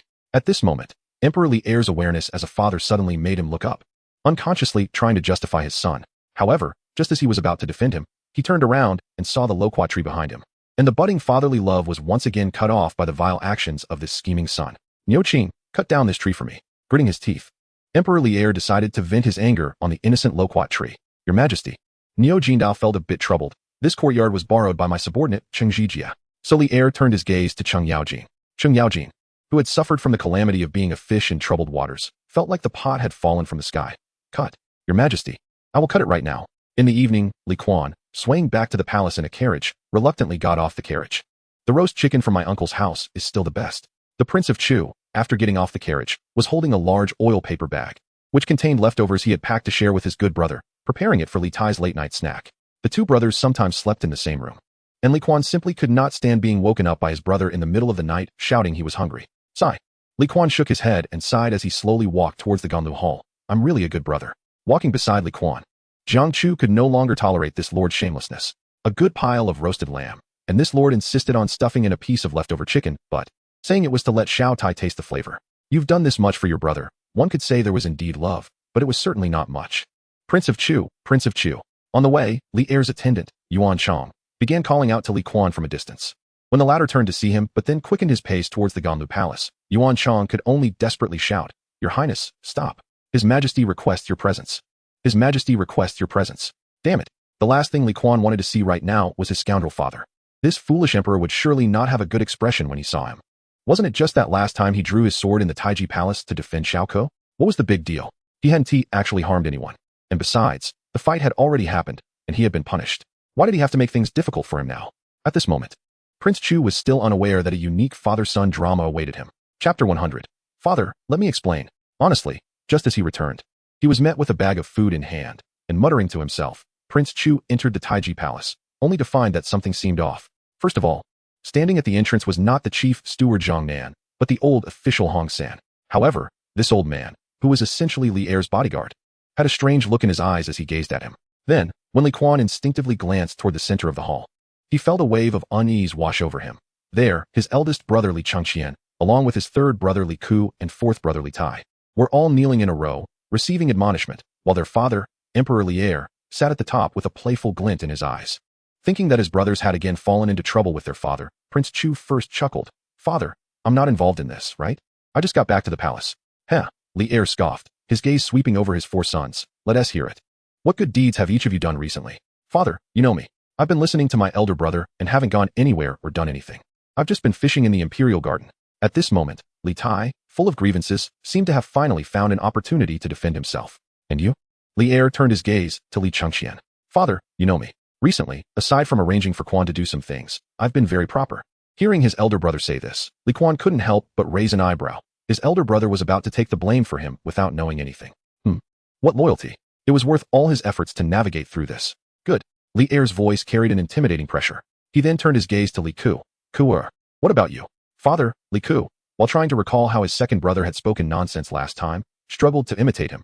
You know me, since last time. I have been even more low-key in my actions. All right. Lier nodded noncommittally, then turned his gaze to a certain rascal. And you? Father, you know me. Kuan was just about to maintain formation when he was interrupted by Emperor Lier. I know it's you. Emperor Lier realized that as long as this rascal called him father, there was a high chance he had caused trouble, and he hadn't even realized it yet. Do you need me to give you a hint? What? I've been very well behaved recently, father. Please don't frame the loyal and honest. At this point, Prince Chu was already sweating profusely. What was going on? Why did this foolish emperor seem to be set on him? The courtyard has a loquat tree. Once Emperor Lier said this, the smile on the filial son's face immediately froze. My life is over. Kuan finally understood why Hong San was guarding the door. It was to prevent him from escaping. As he hurriedly cursed the traitor Niu Jindao in his heart, he laughed and said, Father, that's just a joke. It shouldn't be taken seriously. The tree you planted the year you died has now grown tall and lush. As soon as Lier's words fell, the hall was filled with gasps. Li Ku, Li Tai, and Li Changqian all turned to look at Kuan in unison. And a single thought surged in their minds. Second brother is truly a brave man. However, as the crown prince, Li Changqian thought about his earlier intention to take the blame for Kuan, and at this moment, he actually felt a bit regretful. He couldn't bear it. He really couldn't bear it. If father were to hold him accountable for this matter, Li Changqian truly wouldn't know how to deal with it. Father, your majesty. Kuan looked at Lier, who had suddenly stood up, with a somewhat flustered expression. Please let me explain. I don't want to hear it. Lier slowly loosened the belt at his waist and gave Hong Sen a look. With a creak, the palace door slowly closed. Next came the familiar scene of Prince Chu circling the pillar. After Kuan howled and took a beating from Emperor Lier, the three brothers who witnessed everything knelt even straighter. Ku-er, After finishing teaching that rascal a lesson, Emperor Li Er turned his gaze to Li Ku. Your father is giving you another chance. What exactly are you hiding from me? Li Ku glanced at Li Kuan, who was rubbing his bottom, then lowered his gaze. Still unwilling to speak. All right, little Ku, just say it. The matter is almost resolved anyway. We brothers can take our glory and leave quietly. Li Kuan didn't want his younger brother to suffer the same physical punishment as he did. With his support, Li Ku finally gathered the courage to recount the whole story. Of course, this did not include the part where Li Kuan disguised himself as Dan Ling to buy food from the 5 surnames and 7 clans. However, just hearing that Li Kuan and Li Ku had procured 2 million stones of grain left Li Changqian and Li Tai completely stunned, especially Li Tai, whose head was filled with question marks. He felt like his rebellious brother had passed through his entire world, and all he remembered was the feeling of despair from fishing. Of course, he understood why his 2 brothers didn't invite him to play the rebellious game. After all, given his nature, he would most likely expose himself in front of those old foxes. So, Kuan, Ku, you managed to get 2 million stones of grain. After the initial shock, Li Changqian felt a wave of genuine joy. In that case, the disaster-stricken people will be saved. Not just 2 million stones. Li Kuan raised an eyebrow at his elder brother, intending to show off his earlier plan, but then thought of a certain foolish emperor whose belt was still stained with blood, so he reined in his boastful thoughts and said honestly, I had already procured 800,000 stones through other means earlier, and just now, I struck a deal for another 1,000,000 stones, so this time, your younger brother has brought you 3 million stones of grain. How about it, elder brother, am I impressive? In the end, when it came to the last part, Prince Chu still couldn't change his nature, but boasting aside, he indeed had the capital to do so. Kuan, you truly are. Li Changqian looked at Li Kuan with a very complicated expression. Once again, he felt that he was not as good as his younger brother. Don't be too moved. Seeing that their father hadn't spoken, Li Kuan simply waved his hand, signaling that this was just a small matter. He then explained to Li Changqian, that batch of grain will soon be transported to Chang'an. However, this time it won't be stored in one place. These clan heads, in order to avoid drawing attention, have transported the grain in batches to some wealthy merchants under their influence in the 3 counties of Chang'an. When the time comes, we just need to take the grain from their storerooms according to the list they provide. By the way, elder brother, Li Kuan seemed to suddenly remember something and said to Li Changqian, you need to write a few letters in your capacity as crown prince, expressing your appreciation for those clan heads who were inspired by you to sell grain to the court. This way, the matter will be settled. As soon as Li Kuan said this, Li Changqian was instantly stunned. Does Kuan mean to give the credit to himself? Chapter 101. Rewards. Don't be too moved. As brothers, Li Kuan only needed to communicate through eye contact to understand what Li Changqian was thinking at that moment. Big brother, you owe me a favor for this. Remember, when you ascend the throne in the future, if there's a selection of beauties, leave 2 for your younger brother, and we'll be even. I'm not dead yet. Originally quite satisfied with his son's brotherly love, Emperor Li Er's face darkened upon hearing this rebellious statement. You little brat. You haven't even grown all your hair, and you're already thinking about the selection, huh? As he spoke, Li Er's tightly clenched fist slowly relaxed, preparing to reach for the belt at his waist again. The one calling him father this time was Li Changqian. Kuan only said it for show. His actions were not only for the stability of the Tang Dynasty, but also out of filial piety towards you. You mustn't hurt his feelings. This was perhaps the first time since becoming the crown prince that Li Changqian spoke up for his brother with such justification. Who is filial to him? Li Kuan thought of his swollen backside and couldn't help but feel angry. Look, loyal subjects like us can be beaten just like that. The Tang Dynasty will eventually perish under his hands. You brat. Emperor Li Er realized he had indeed been too lenient. So you think you're justified, huh? What do you mean by that? How is it unjustified? Li Kuan retorted, puffing out his chest. Do you think I wanted to get involved? Initially, I intended to stop after pretending to be Shan Ling and buying 800,000 stones of grain. If it weren't for Pei Ji later connecting me with the 5 families and 7 clans, would I have played along with them? Not to mention they had their eyes on Xiao Ku as well. Sighing, Li Kuan suddenly looked at Li Ku with some sympathy. Xiao Ku? Don't you think we're the most unfortunate? This is clearly an undeserved disaster. I was merely seizing the opportunity, and now we find ourselves in this situation. At this moment, the suddenly disheartened Prince of Chu, while covering his backside, looked up at the beams of the Tai Chi Hall at a 45-degree angle. Who can know the suffering in my heart? Why am I working so hard? Isn't it just for the common people to survive this locust disaster? Isn't it for the long-lasting prosperity of our Tang Dynasty? Isn't it so that Chang Lu doesn't have to marry her cousin Chang's son? Wait a minute. Emperor Li Er frowned and called out to his son who was bragging. What do you mean by Chang Lu not having to marry Chang's son Chong? Speaking of this, Li Kuan felt angry. How old is Chang Lu now? Chang's son Chong goes to the brothels all the time. Sigh, I want to even mention that. But Chang Lu definitely doesn't want this marriage. As her older brother, I naturally have to find a way to settle this. I plan to have Li Qingqing, the daughter of the Li family from Zhao County, marry Chang's son Chong. The daughters of the 5 families and 7 clans. Sigh, I think Uncle Wuji wouldn't object. At this point, Li Er didn't know what to say anymore. He looked at his daydreaming son with some helplessness. When I asked for you to marry the daughters of the 5 families and 7 clans, they didn't agree. Are you sure they will be willing to marry Chang's son Chong now? That's you. Since Kuan realized his path after his last enlightenment, he regarded the art of war as the Bible of the Prince of Chu. In his view, it was merely a matter of using one's brain. What was impossible about it? At that time, all Big Brother needs to do is return the portion of grain from the Zhao County Li family intact, and then you, father, issue a decree for the marriage. Chang's son Chong can just wait at home for his sister-in-law to enter. You want to sow discord between the Zhao County Li family and the other 5 families? Emperor Li narrowed his eyes at this moment. He naturally knew that the 800,000 stones of grain did not include the Zhao County Li family. Now that he thought about it carefully, this brat had plotted so early? This was indeed somewhat shocking. Of course, although Emperor Li thought Li Kuan's methods were still somewhat crude, such as he could personally send someone to meet the head of the Zhao County Li family and then pick out a few outstanding young men from the Zhao County Li family to grant them titles. In this way, a conspiracy could turn into a public scheme, even if the Zhao County Li family wanted to explain. Whether the other 5 families would believe it was another matter. How can you say it's sowing discord? Upon hearing this, Li Kuan immediately became dissatisfied. The Emperor's decree for marriage is a great honor. Disobeying the decree is tantamount to treason. Isn't it?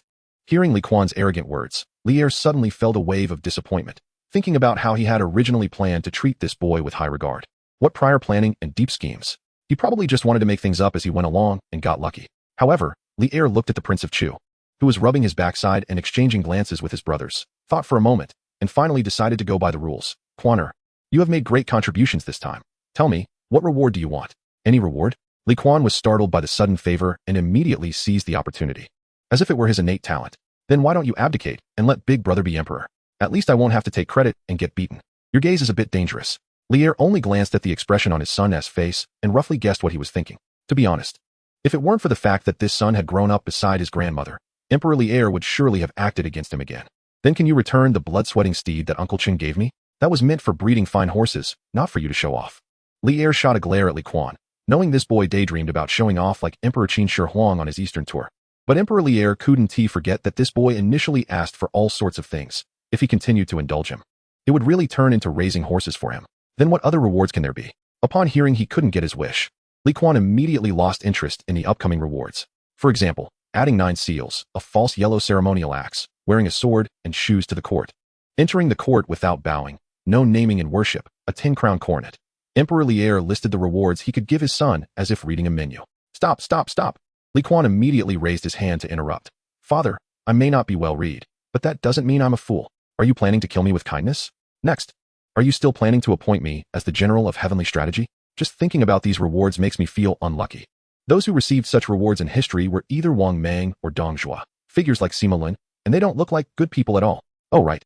Among those who received such honors, the most recent one besides the former general of heavenly strategy, Emperor Li is an old acquaintance. His name is Yang Jian. Chapter 102. A generous man. The Prince of Chu is a generous man. But how can a generous man have ambitions like Yang Jian? Clearly, he does not. After all, the young Prince of Chu, who is yet to fully grow up, cannot do something like seizing the throne from his grandfather. Nor does he have the conditions to do so. Father, knowing that the punishment has come to an end, the Prince of Chu suddenly trembled. Can't we have some substantial benefits? After all, the contribution I made this time is real, right? 300,000 stones of grain. No matter what means I used, just say if this merit counts or not. Let me think, Emperor Li replied. Not angry at all, but instead pretending to ponder seriously. After a while, he turned his head to glance at the bookshelf behind him, then turned around and pulled out a small booklet from the shelf and casually tossed it to Li Kuan. What is this? Li Kuan looked at the booklet in his hand with some disdain and casually asked. The defense map of Xuanwu Gate. Facing the inquiry from the Prince of Chu, Emperor Li answered honestly. Smack. Li Kuan immediately threw the booklet far away. Father, you can't play like this. I could really outdo him, cough cough. Then I wouldn't be lacking in this area either. What? Is this going to pass the throne to him? And in such a ridiculous way? Humph. Seeing his son being put in a difficult position, Li sneered arrogantly. You little rascal, I expect you to keep up the effort. Today, you dared to play along with others. Don't you think tomorrow you might actually get caught in a fake act? This is Li Kuan. And Li knows this kid has no ambition. Otherwise, after Li had put in almost everything to attain the throne, wanting him to willingly give it up would require asking about the sword he holds. It still drips with the blood of his own brother. Don't scare me. If it weren't for my backside being too painful, I would have sat down directly. At this moment, unlike those brothers who are already dumbfounded, Prince Chu is still defiantly facing the furious Li saying, Dad, one cannot be two. You know, you say you can give rewards to your son, but then you dig pits for him, not even willing to agree to his most basic requests. I know what you want. Li Er shot a glare at his son. But the Tang Dynasty is currently short of horses, and you want the blood-sweating horses. I haven't even enjoyed the treatment of having a blood-sweating horse as my mount. Then I must enjoy it. Li Kuan became more excited upon hearing this. Dad, you can't have everything first, right? All right. All right. Li Er gritted his teeth and nodded. Come, I'll let you enjoy it first. Saying this, he was about to continue loosening his belt. Forget it. Li Kuan raised his hand to indicate he was wrong. Let us leave it at that. Airphone, you call me what? Li Er's voice was unusually low and cold at that moment. Oh no. Li Kuan suddenly realized something was off. He was shocked. Did he just casually call his father by his childhood name? When his gaze swept over Li Er's other sons, Li Changxian, Li Ku, and Li Tai, Li Kuan felt frozen. The shocked expressions on the three brothers' faces revealed a truth to him. He really just called his father Airphone. Oh, grandmother. Li Kuan inexplicably started to complain about his grandmother. Why did you always call Dad by his childhood name back then? Now it's good. The grandson finally slipped up. Dad, I didn't say anything. The Prince of Chu, with a strong desire to survive, put on an innocent look, and even shifted the blame to his brothers. You can ask Big Brother, Little Ku, and Little Tai. I really didn't say anything. I'm not deaf. Li Er didn't want to see his three sons lie through their teeth and make him sad. Right now, he clearly intended to have Li Kuan at his mercy. You little rascal, you really dare to call out anything. You also called Airphone. Dad, are you planning to silence me? Li Kuan swallowed, slowly backing away. Even a tiger wouldn't eat its cubs, right, Dad? Humph.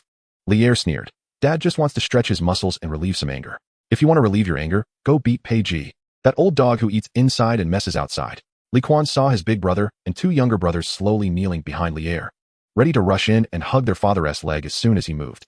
Well, no wonder they are my good brothers. If there is something to be done, it must be done for real. What? Do you want to speak for Piety? Li Er paused his action, knowing this rascal had taken advantage of him and then changed the reward. I hope to leave Piety with a life. Sigh. Li Kuan suddenly sighed. Who told me and Pei Changxian to be sworn brothers? The place where we swore in was not Wagongzai. Li Er found that this boy could always hit his sore spot accurately, which could be considered a kind of talent, right? Dad, no. Let me rephrase that. Seeing his father about to advance with the whip, Li Kuan quickly began to cool things down. Moreover, although Pei Ji had ill intentions, fortunately, my son is clever enough. Under the circumstances, he not only successfully turned danger into safety, but also turned the tables on the other party. In fact, from the results, Pei Ji isn't that heinous, right? Li Er looked at his son who was trying hard to speak for his enemy, feeling both angry and amused. How come I never noticed before that Prince Chu has such a demeanor? Hey, master of temperature control. Li Kuan raised his chin and replied without thinking. Isn't this just like a father? Prince Chu flattered him twice, truly wise. Give me one more reason, and I want to kill him. Already swayed by his son's words, Li Er subtly found a way out for himself. Dad, regardless of everything, Pei Ji has been a friend of the Emperor's father since childhood, even if he has countless faults. Considering he didn't cause a major disaster, and thinking of the Emperor's father, what harm would it do to spare him? Furthermore, you and the Emperor's father had deep misunderstandings. If you kill Pei Ji now, wouldn't it leave no room for reconciliation between you two? Li Kuan's words were surprisingly sincere and reasonable. This made Li Er, while astonished, also doubt whether this was the boy's true level. Did you Shernin teach you to say this? Li Er looked at Li Kuan with some hesitation. But he hasn't come to the palace recently, has he? Haha. Now it's Li Kuan's turn to sneer. Dad, besides coming from the heart, what other reason could there be? After a series of proud hums, Li Kuan said with a bit of swagger, a scholar should be treated with respect every 3 days. I am no longer the Wu Xia Kuan. Stop. Li Er felt uncomfortable as soon as he heard Li Kuan quoting classics. Don't belittle El Ming. I agree. Chapter 103. The Phoenix and the Phoenix harmonizing. I truly am a wise ruler. The once foolish monarch Prince Chu, after receiving his father's promise, began to shake his head and praise Li Er. This left the three brothers who were originally kneeling behind Li Er speechless. Do you know? Just now we were all planning to hold father back, so you could leave first. But then you turned around and not only extinguished father's anger, but also resolved the matter. This made the brothers feel quite foolish. Then the reward is gone. The emperor, who intended to test his son's temperament, was in a good mood, but his words were somewhat harsh. Well, right now, with Li Kuan mastering the art of glassmaking, he can be considered the richest person in the world. Moreover, he plans to start with salt and iron, then turn to maritime trade, vigorously developing profits for the Tang Dynasty. So the ambitious Prince Chu mockingly taunted his father. Dad, with your few little things. I don't even want it. You should keep it to marry a wife. Good. Li Er found that he could not talk to this boy properly. You're getting carried away. This saying seemed tailor-made for this boy. Hong San, hold this boy down for me. Yes. As soon as Hong San's voice fell, his figure appeared next to Li Kuan like a ghost. Prince Chu, I've offended you. Slap. Li Kuan was directly taken down by a gentle throw. Then, the Prince of Chu's loud voice echoed in the Tai Chi Hall. It's just that it's unknown whether the officials attending the morning court the next day would appreciate the miraculous sound that reverberated for 3 days. Overall, Li Kuan endured 2 beatings to secure a death exemption for Pei Ji. After Li Chengxian and others helped Li Kuan out of the Tai Chi Hall. The most impatient Li Tai couldn't help but speak. Second brother, you and Pei Ji have never gotten along, right? Last time, big brother. Li Tai glanced at Li Chengxian, who had mistakenly drunk the wine of boyhood, and then continued, I just don't understand. Why have you become so merciful? What can be done otherwise? Li Kuan couldn't help but glance at his younger brother. If we really discuss Pei Ji's rebellion, what will happen to me and Xiao Ku? Pei Chengxian is my brother. Am I supposed to bring disaster upon my brother's family? It's true that Pei Ji is digging his own grave, but this matter involves me. If I don't step in to protect him, how will I get along with my brothers in the future? The essence of human relationships lies in sincerity. Pei Chengxian could hold a grudge against me for previously using him to pressure Pei Ji into submission to Xiao Ku, but I, Li Kuan, shouldn't turn my back on him either. Xiao Tai, brothers aren't supposed to act like this. Li Kuan's earnest words deeply moved Li Chengxian and the others. The second brother felt a bit guilty about this matter being blamed on Li Ku. What are you blaming me for? Li Kuan said, bumping his head against the support of Li Ku. If we're really discussing it, the reason you entered their sights was because I asked you to plead for me initially, which led you to seek out Katutong and Xiao Yu, right? Xiao Ku, don't think of it like that, especially not with me, your second brother. Between brothers, we shouldn't speak of right or wrong, not even the order of events. Human hearts are a muddled account. Just remember to have a clear conscience. Brother Kuan, Li Chengxian, after being taught a few lessons by a certain brat, couldn't help but feel a sense of admiration and a bit of teasing. Have you attained enlightenment all of a sudden? Of course not, Li Kuan said proudly, puffing out his chest. When I go back, I will thoroughly read the art of war. The path to redemption is in there. Master Yu does not deceive me. Impressive. Li Chengxian struggled to suppress his laughter and gave his brother a thumbs up. If Master Yu knew how much you believed in his words and how you used the military tactics he taught you to play around with the entire Guanlong aristocracy, he would probably wake up in the middle of the night and slap himself, as he might really be puzzled about what he taught you that led to such great achievements. Second brother, Li Tai suddenly asked a question that he, along with his elder brother and third brother, was most concerned about. Is Dad's nickname really Erfing? Of course, Li Kuan replied, puffing out his neck, his expression completely sincere. Grandmother said that when Dad was young, he had a feminine appearance and often cried for no reason, so grandmother went to the temple to pray. The abbot said Dad had the appearance of a nobleman but might face difficulties in childhood, so he gave him this nickname to suppress his fortune. Li Chengxian couldn't hold back anymore. Looking at it now, it really did suppress it. If Dad knew where that abbot was. Li Ku murmured with a smile on his face. Second brother, do you think I should also have such a nickname? Only Li Tai appeared serious. Isn't Qingke good? Li Kuan frowned and retorted. Qingke is quite good, isn't it? The crown prince, watching the fun, helped his younger brother argue. Then let's call you Chang'an. The phoenix and the dragon sing together. The Prince of Chu, who was bad at things, started digging a pit for his brother. Chang'an sounds good. The Wei King, who suffered from a lack of education, immediately decided, from today on, I shall be called Chang'an. Thus, on that night, Chang'an received a good scolding from the emperor and empress. At the dinner table, Empress Chang'an looked at her youngest son with a helpless expression. I think it's better to call you Fei Chuan. Woo. In the end, Li Tai really suffered from a lack of culture. After he finally understood the true meaning of the phrase the phoenix and the dragon sing together, he fell into a deep sense of grievance. But ironically, he felt that the beating he received was not unjust. Unaware that her own crisis had already been resolved by her second brother, Princess Chang'an was giggling while secretly chatting with her second brother. While Li Kuan dealt with his sister, he noticed that his brother had almost stopped crying. So he picked up a large chicken leg and placed it in his bowl. Eat. You need to be full to have strength. Li Kuan caught a glimpse of his father, who was silently eating with a serious face, and the words that had come to his lips were held back. Xiao Tai. The second brother probably has to wait for the right moment to act. Sure enough, after the family had dinner, when Emperor Li returned to the Tai Chi Hall to handle official business, Chang'an pulled Li Tai to see the lanterns that Changsun Wuji had sent into the palace. Empress Changsun then solemnly brought her son to the inner hall, and their opening lines were quite characteristic. The two spoke almost in unison. Kuaner, tell your mother the truth. This grain collection matter, was it really all your idea? Mother, believe me, this was forced by my father. He was afraid you would blame him. So he made me take the blame. Silence filled the Ganlu hall that night.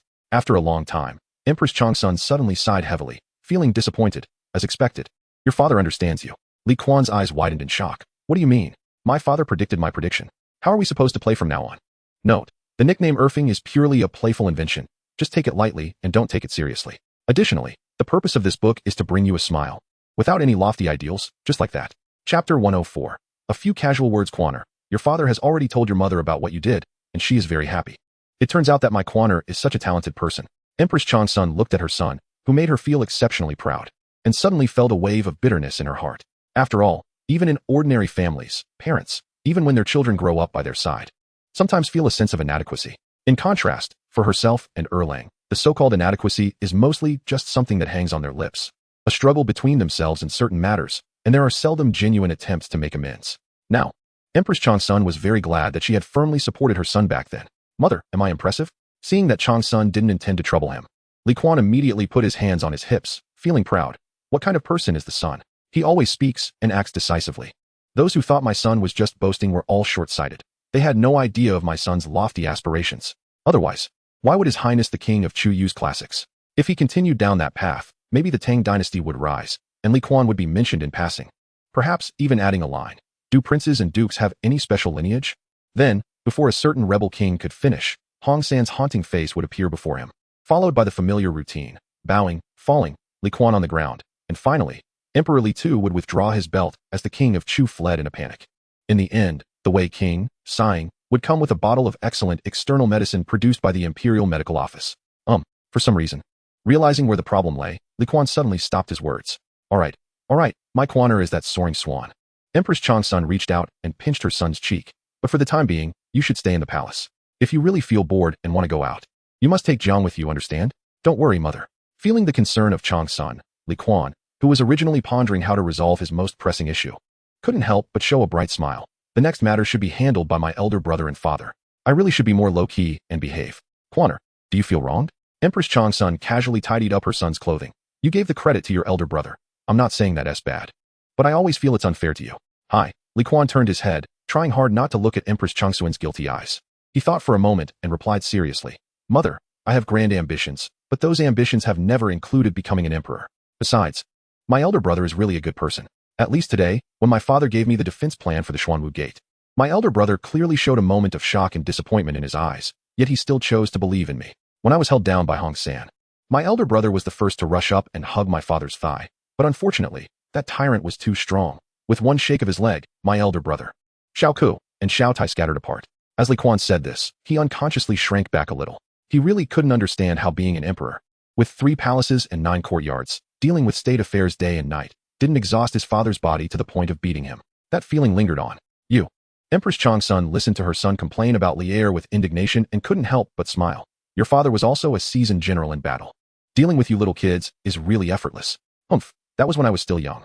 Kuan snorted coldly at first, but then realized the slight worry in his mother's expression, so he immediately changed to a more euphemistic way of saying it. 30 years east of the river. 30 years west of the river. Do not bully the young and poor. Note 1. I still don't believe that 30 years later, that tyrant won't be holding a belly larger than that of my grandfather, watching me flaunt my power in front of him. Although Kuan hadn't thought about how to flaunt his power yet, what did it matter? No. Kuan believed that as long as he achieved a spiritual victory, a physical victory was just a matter of time. However, Kuan overlooked the existence of something called pillow talk in this world. Kuaner. Empress Chang'an looked at her seemingly carefree son with helplessness. Can't you get along well with your father? Sigh, mother. Kuan felt sad as soon as this topic came up. That tyrant beats me every now and then. I want to get along with him. But he doesn't give me face. All right, Empress Chang'an nodded. In that case, I will talk to your father later and ask him to be nicer to you in the future. Empress Chang'an's words made Kuan instinctively think it was a trap. Mother, Kuan looked at Empress Chang'an with some doubt. You wouldn't be planning to tell father on me because I didn't let Chang'an marry cousin Chang'an, would you? Mother, you can't do that. What are you talking about? Empress Chang'an was both amused and exasperated. I really plan to have a good talk with your father for you. You two are always like enemies. That's not good, is it? But Kuaner, let me ask you, why don't you agree to let Chang'an marry Chong? Isn't it obvious?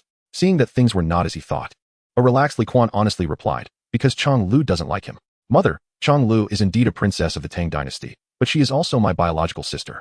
I don't want her to marry someone she doesn't like in the future. Chang'an is still young. How does she know what liking someone means? Empress Chang'an was very satisfied with Kuan's answer, but then she seemed to tease her son by giving a different opinion. Then let's wait until Chang'an understands what liking someone is before considering her marriage. Kuan blinked and made a counterattack. Empress Chang'an took a while to realize that she had been outsmarted by her son. All right, you, Empress Chang'an, not angry but laughing, couldn't help but twist her son's ear. So you were waiting for your mother here? Hee hee, Kuan smiled and said, Mother, don't worry. No matter who it is in the future, as long as I am here, no one will be able to bully Chang'an. So there's really no need to find her a place to settle down so early. Let's talk about marriage after she comes of age. In fact, which father or brother would really want their daughter or sister to marry early? On this point, Kuan felt that even that tyrant in the Taiji Hall must think the same way. Chapter 105. courteous in front and arrogant behind in the Ganlu Hall. Empress Chang'an looked at her son, who rarely spoke to her with such a serious attitude, and inexplicably felt a warmth in her heart. It seems that Changlo, like her mother, has a good brother. Empress Chang'an sighed with a smile. Mother, you are wrong. The always fair-minded Prince of Chu immediately expressed his dissatisfaction. There are also my elder brother and Fei Quebec. By the way, there is also Xiao Ku. The three of them will have to be a support for Chong Lu in the future. Just think about it, if one day someone offends Chong Lu. Li Kuan's eyes rolled as he said seriously, let's assume that person is cousin Chang'an. Seeing her son about to be playful again, Empress Chang'an shot him an annoyed glance and patiently waited for him to continue. Assuming cousin Chang'an makes Chong Lu cry, then my son will definitely find an opportunity to take revenge on him. But of course, he won't be too harsh. When my son gets caught, and if father throws him into the Zongjing temple, and then there is that clueless person, like my friend Li Huiran, who also accidentally makes Chong Lu cry, then this time it will be up to Xiao Ku. Stop, stop, stop. Empress Chang'an looked at Li Kuan, who seemed to be telling a cliché story with endless layers, and was speechless. Kuaner, how come I didn't know your sister could be so easily provoked to tears? I was just making an analogy. Li Kuan pressed his lips together and stood properly in front of his mother. You just want to take revenge on your cousin. Empress Chang'an rolled her eyes at her son and immediately pierced through his thoughts. Not often, Li Kuan replied quietly. What did you say? Empress Chang'an raised an eyebrow, suddenly feeling that Erlang's approach this time was still too gentle. No, no, no. Li Kuan hurriedly waved his hand. Mother, let's not mention this anymore, okay? After all, I'm about to have a cousin-in-law coming in, the Zhao Junli family. I estimate my uncle's smile will be crooked. Stop it. Empress Chang'an finally understood Li Er's feelings. No matter how nice the words that come out of this little brat's mouth are, they sound distorted. All right. Li Kuan raised his hand in surrender. Mother, if there's nothing else, I'll go take a bath and change my clothes, okay? After all, I have injuries and can't get wet, so taking a bath tonight will be a bit troublesome. Thinking about having to apply medicine after the bath made the Prince of Chu feel even more depressed. Regarding understanding the world and people's hearts, Empress Chang'an was already an expert. You don't need to specifically comfort me. In this life, having your father and you siblings by my side is all I have ever wanted.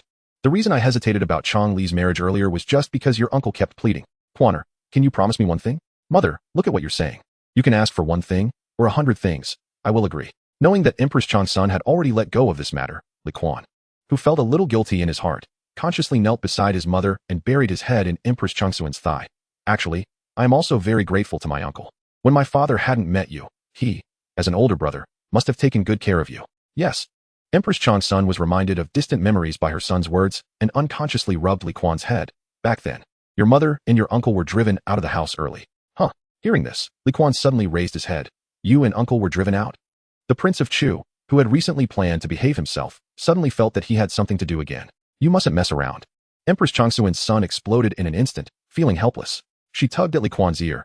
I just misspoke. It should be that we were early on dependent on others. At that time, your uncle was always cautiously trying to please everyone around him. Even though your great uncle was very kind to us siblings, those who live under someone else's roof fear the day they might be abandoned. Mother, this time Li Kuan is really sad. He hugged Chang'an's waist tightly. Don't you have us now? Just forget the unhappy past. Rest assured. Son here gives you a guarantee. No matter what happens in the future, I will never treat your uncle's family and your great-uncle's family poorly. By the way, my elder brother is the crown prince. Should I call him over to make a solemn vow for you? Like if I can't do it, I'll give the throne to me or something. Kuaner, the originally somewhat sad Chang'an Empress was first moved to tears, but then, as Li Kuan showcased his traditional comedic talent, note, the term talent comes from the records of the Grand Historian, biography of the Turtle Strategy, someone reflecting on their own thoughts. Initially having no talent, mixing up categories. It means skills and abilities. An ancient term used in modern times, not a foreign import. Her smile unknowingly returned to her face. You can't speak nonsense. Even if your elder brother doesn't mind, your father knows your character. But if this gets out, your reputation will be ruined. Huh. Li Kuan scratched his head. Does my son even have a reputation? This time, Chang'an Empress was completely speechless. After a long while, she forced herself to maintain a serious face and reprimanded Li Kuan. You know that? Then shouldn't you pay more attention in the future? Why should I pay attention? Li Kuan tilted his head to look at Chang'an. Mother, I will be going to the martial temple in the future. That place relies on military achievements. Is it possible to get in just because of a good reputation? Chang'an Empress, who felt that sighing and shaking her head were inappropriate, took a long time to give an evaluation. You really have ambition. Not only ambition, but also a grudge. Prince Chu found old eunuch Jiang the next day. Jiang Gong. Can you beat Hong San? Jiang looked at the Prince Chu, who was coming in with big moves, hesitated for a long time in his heart, and finally said with a guilty conscience, Prince Chu, the old servant, cannot beat him. Then, Jiang Gong, do you know who can beat Hong San? Li Kuan, still unwilling to give up on Jiang's answer, continued to ask. Prince Chu, the old servant does not know. Jiang felt he was quite helpless in front of this master, whose cunning was hardly bigger than a needle's eye. What? Faced with such an answer, the previously humble Prince Chu suddenly glared angrily, pointing at Jiang. If you're a useless guy, that's fine, but if your news is not reliable, what use do I have for you? Prince Chu. Jiang is also a person with a temper, Jiang replied. Then should I go tell His Majesty? As for what to say, Your Highness, you can weigh that yourself. Seeing that he might soon face a second round of domestic violence, the Prince Chu quickly retracted his earlier arrogant demeanor and held one of Jiang's hands tightly. Jiang Gong. I was just joking with you. Don't take it seriously. Don't take it seriously. Your Highness just referred to yourself as this prince. Jiang straightened his face. As a family servant, he felt it necessary to correct his master, who often made self-destructive remarks. The old servant can see that you were just joking with me. But if this word falls on others' ears, what do you think will happen? Chapter 106. Since you miss someone, you should meet. Kuan felt that even though he was young, he was still the head of the family. But how could he lose face in front of his own servants? I say, Jiang, the Prince Chu, with two faces, crossed his arms defiantly. They say if a master is disgraced, the servant dies. If one day I get beaten by my father because of this, wouldn't you feel ashamed to death? Hee. Jiang was really amused. My Prince Chu. Can you be reasonable? Yes, the old servant will not go report your indiscretion, but as you grow older, no one will treat you as a child anymore. Moreover, this time, you have offended the entire Guanlong group.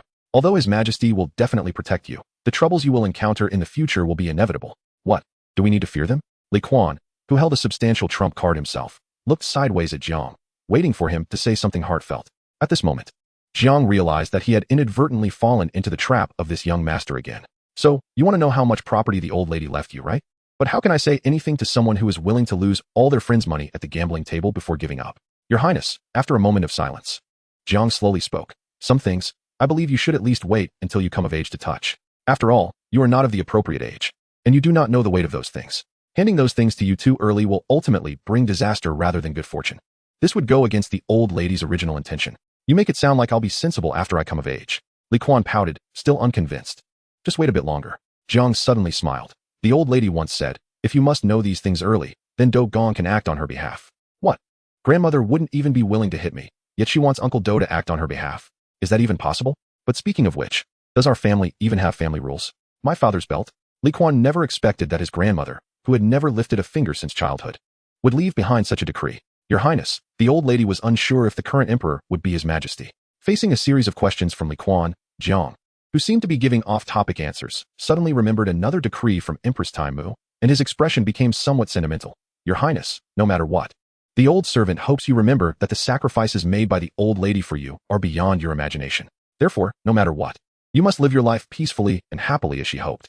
This is her only wish before she passed away, and you must not let her down. Now it was Kuan's turn to be silent. How could he forget? During the time when his grandmother was seriously ill, he had almost always been by her side. During that time, his grandmother often fell into a coma, but whenever she occasionally woke up, she would feel at ease only when she saw him. He couldn't forget.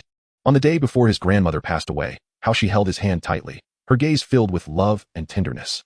Perhaps at that moment, she had already foreseen that his days after arriving in Chang'an might not be easy. In 2 months, it would be the anniversary of his grandmother's death. Feeling a bit sad, Kuan suddenly thought something was off with his thoughts. Then, he raised his hand and slapped himself. Smack. Who cares about the anniversary? I'm going to see my grandmother now. Jiang, prepare the carriage. I'm leaving the palace. After saying this, Kuan, with a handprint on his face, turned and walked towards the palace kitchen to prepare some pastries that his grandmother liked. Since when does filial piety have to choose a date? Since you miss someone, you should meet. Even if separated by life and death, going to his grandmother's grave to talk to her is also very good.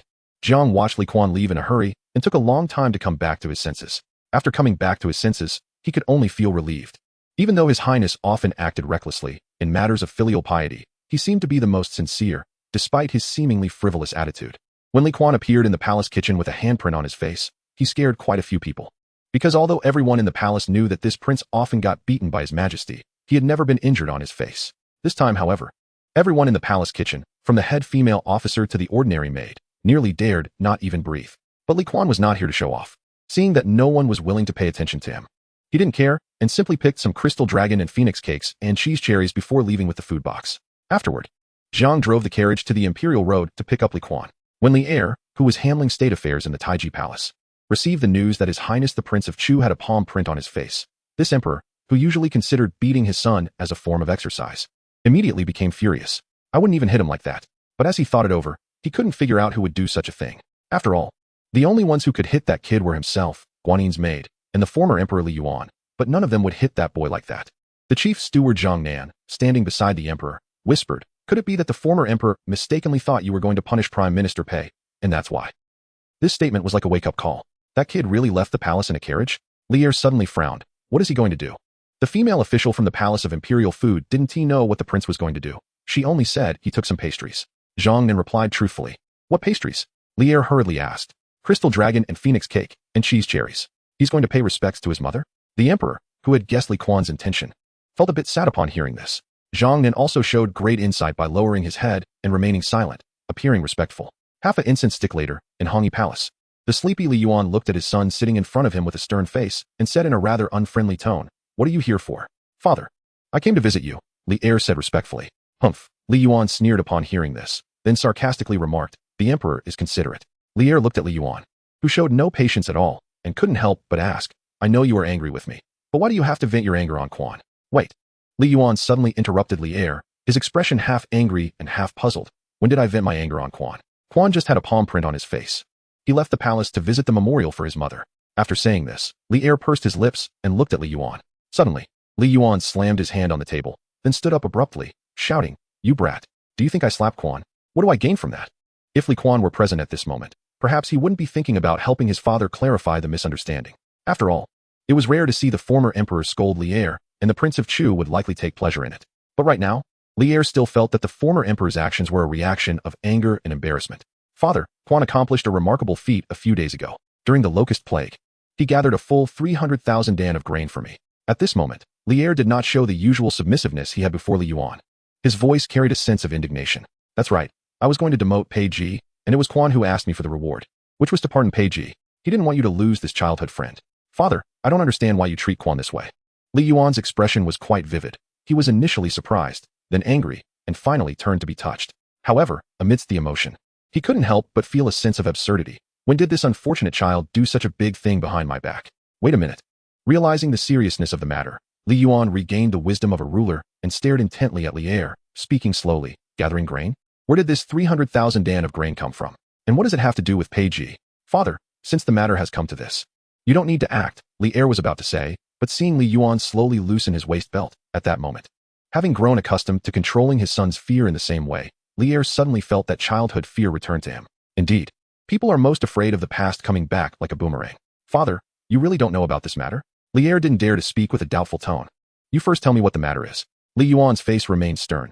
He stopped untying his belt and pointed behind the screen. "The personal attendant you arranged for me is still here. Yin Shu, go out," Li Er said without thinking from now on. "What I discuss with the former emperor is none of your business." Yes, Yin Shu perhaps didn't understand what it meant to know when to advance and retreat. But he understood the Prince of Chu. The Prince of Chu's ability to achieve merit was far less than his ability to cause trouble. This was a common understanding among all the historians in the palace. Therefore, after learning about the unprecedented news of the Prince of Chu's merit, Yin Shu could almost conclude, this lord's method of achieving merit was certainly extraordinary enough that the emperor, for some reason, did not dare to let it appear in the historical records. After Yin Shu left, Li Er deliberated for a long time and finally recounted the entire sequence of events, including later, according to Li Kuan's account, the glazed vessel left to him by his grandmother was exchanged for this grain. So he was merely buying 300,000 dan of grain that the Guanlong families, who would rather see the Li Tang Dynasty fall, had no intention of selling. In a case of equivalent exchange, after Li Er finished recounting everything, a whole half an hour had passed. Therefore, Li Yuan, who was no longer in the mood to argue, seemed to have aged 10 years at this moment. So it was Pei Ji who had ulterior motives first, luring Kuan into the scheme, and after Kuan saw through it all, he played them a trick with Kuan. "Exactly," Li Er nodded and then said. "In the Jade Mountain villa that Guanyin's maid gifted to Kuan, he currently hides the grain he bought while impersonating Shan Ling, which amounts to over 1,000,000 dan. Now, in the 3 counties of Chang'an, in the warehouses of the wealthy merchants and gentry who have submitted to the 5 surnames and 7 clans, the 120,000 dan of grain they promised Kuan is already piled up, and soon, the 1,000,000 dan of grain Kuan bought again while impersonating Shan Ling from the Wang, Zheng, and Lu families will also arrive in Chang'an in the same way. At that time, it will be time to net them. Send someone to keep an eye on those wealthy merchants and gentry." Li Yuan looked up at his son. "As long as we keep a close watch on this 120,000 dan of grain that is within reach, we can safely get through the locust plague. The 1,000,000 dan that has yet to arrive is merely icing on the cake. It would be nice to have, but if not, it doesn't matter." "I understand." Li Er put on a face of understanding. At this moment, looking at Li Yuan, who was sad yet still reminded him, He had lost the confidence he had when he first came to question. For a moment, Li didn't know what to say. So instead, it was Li Yuan who opened the conversation first. Did Pei Ji really want to help those Guanlong family heads? Supporting Kuan to ascend to power and playing a game of using the emperor to command the lords? Li Yuan looked at his son, his tone carrying an imperceptible emotion. Li was already feeling a bit regretful. Perhaps that kid suddenly going mad and hitting himself was also unpredictable. Yes.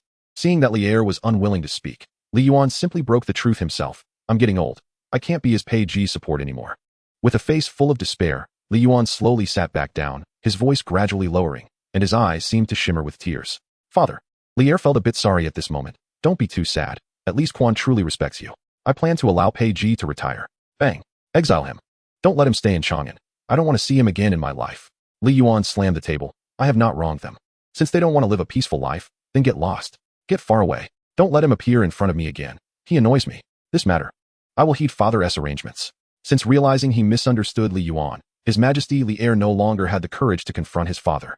Moreover, from Li Yuan's earlier words, which were laden with meaning, it was clear that there was a certain implication. Those mediocre officials who had been retained in high positions out of Li Yuan's lingering affection were perhaps now due for removal. So, who left the slap mark on Kuan's face? Perhaps it was because Li Kuan was too annoying and too lovable, even in his sorrow. The retired emperor did not forget the humiliation his precious grandson had suffered. Li Yuan looked at Li with some anger and asked, could it be that you, kid, are the one crying thief? At this point, Father Emperor Li was at a loss for words. What has my son ever done like this? Li Yuan suddenly let out a cold laugh. At the beginning, I don't know who it was, but after hearing that I arranged a marriage for him, that kid worried that the girl might be ugly and thought his friend might be biased towards his own sister, so he made some rather unbelievable comments. Therefore, he simply disguised himself as a rogue and climbed over Gao Shilian's wall, only to be caught in the act by the guards. And yet, he had the audacity to explain to others that he had seen a thief entering the Gao residence, and, out of concern for Lord Gao's family, he had specially climbed in to protect them. I have to say, that really is a warm-hearted act. Listening to his father recount his youthful blunders, Li's face first turned red, then his eyes became moist. Perhaps this is how it is between father and son. Sometimes, having a heated argument is much better than a bland and polite daily interaction. Father, Li's voice was a bit hoarse at this moment. I have to thank you. If it weren't for your repeated visits to plead for me, Gao Shilian might not have agreed to marry Guanyin Bai to me. In this way, perhaps my life would have been filled with more regrets. Regrets? Li Yuan suddenly asked. Regrets? Li looked at Li Yuan seriously, seizing the opportunity to express his true feelings. Then do you regret? Li Yuan asked again.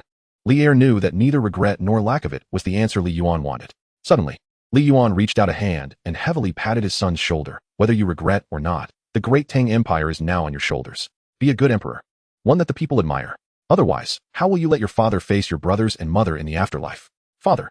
The two of them were originally just separated by a table, but suddenly, Li, calling out father, heavily bowed his head on the table, unwilling to rise for a long time, and could not speak. Meanwhile, Li Yuan was just a helpless father at this moment. His large hand stroked his son's head. Just like many years ago, after the boy had gotten into trouble and been punished, his wife Do would use this silent way to comfort her sorrowful son. Now that your mother is gone, only I, as your father, can learn to comfort you like your mother did back then. Son, perhaps I will never be able to forgive you for the mistakes you've made, but I will always be your father. Chapter 108. The Green Mountain is verdant. The youth is young. The Green Mountain is verdant, just like the youth is young. When Jiang Chu drove the cart to the lush Xianling, it was already close to noon. The master and servant had been here before, and Li Kuan, familiar with the route, carried a box of pastries and went straight to Empress Dowager Dou's tomb, ignoring the guards. Grandmother, Kuan is here to see you again. Jiang Chu stood at a distance, watching the Prince of Chu kneel neatly before the tomb of Empress Dowager Dou, bowing 3 times and then starting to chatter like it was a casual conversation. Feeling a bit sour in his heart, the world says that the Prince of Chu acts with no restraint, but who has ever seen him so obedient like today? Grandmother, I came in a hurry today and couldn't find your favorite flower-shaped G cake. I only have crystal dragon and phoenix cake and cheese cherry. Kneeling at his grandmother's tomb, Li Kuan spoke as if he were chatting casually, taking out 2 pastries from the food box beside him. Grandmother, Kuan is still greedy, so according to the old custom, half for Kuan and half for you. Saying this, he took a pastry and stuffed it into his mouth. But whether it was because he ate too quickly or lacked some fruit wine to moisten his throat, Li Kuan suddenly found himself at a loss for words. Grandmother. After a long time, Li Kuan bent down and gently placed half of the leftover pastry on the tombstone. I tasted it. It's not bad. But I still think the best tasting one in the world is the glutinous rice cake you made for me back then. Li Kuan straightened his body again, trying to imagine the kind face of the kind woman in his memories. At this moment, it seemed he was not kneeling on the cold stone slab, but rather beside the garden of his ancestral home in Longyu, where his grandmother would tirelessly read those strange stories to him, while he would just sit beside her, listening to the stories and looking for ant holes around him like an innocent child. Grandmother, do you think I can get my great-grandfather to agree that when I die in the future, I won't have a royal tomb but be buried beside you? Grandmother, actually, there's nothing good about Chang'an. Growing up here isn't meaningful. I still prefer the days in Longyu when you were by my side. Grandmother, please forgive Kuan for being unfilial. Now I can almost forget what you look like. Grandmother, if you miss Kuan, come visit Kuan in my dreams. Jiang Chu watched as the Prince of Chu gradually bent over and finally lay on the ground, feeling a bit of bitterness in his heart. Perhaps it was only the seemingly carefree Prince of Chu in the royal family who truly missed the old lady. After a long time, Li Kuan stood up, wiped his face with his sleeve to dry the useless tears, sniffed, and turned around with a strong voice towards Jiang Chu. Let's go back to the palace.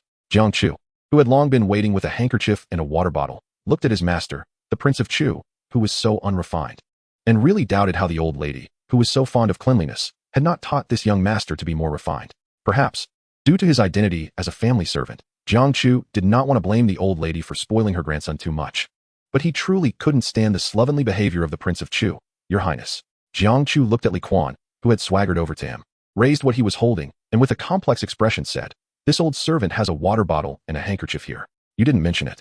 And I didn't realize I was a bit thirsty. At this moment, Li Kuan's eyes were still bloodshot, but there was no longer any sadness on his face.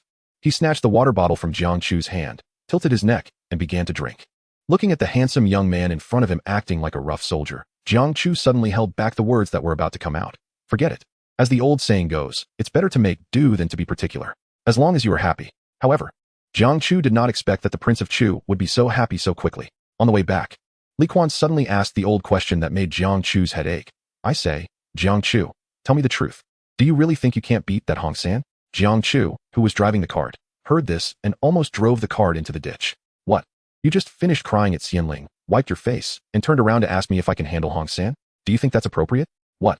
Is the main idea to keep in mind that if you don't forget, there will be a response, right? However, you have to say that these 8 characters are indeed one of that kid's life philosophies. Sighing about the current mood of His Highness, Jiang Chu decided to show a little of his true feelings. If your Highness needs it, this old servant can handle it. I need it. Hearing this, Li Kuan stuck his head out of the cart. I really need it. If I don't deal with Hong San, how will I mix in Taiji Hall in the future? Damn it, my father is now hitting me and even asking for help. That foolish monarch has indeed been drained by wine and lust.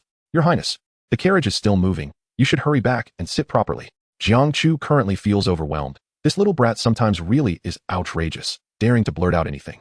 And all his previous good intentions have gone to waste. Then tell this king, when shall we go beat that Hong San? Suddenly hearing such joyful news, Li Kuan made a rather inappropriate analogy. It was like when he was a child fighting crickets, suddenly finding a hidden master in a green robe.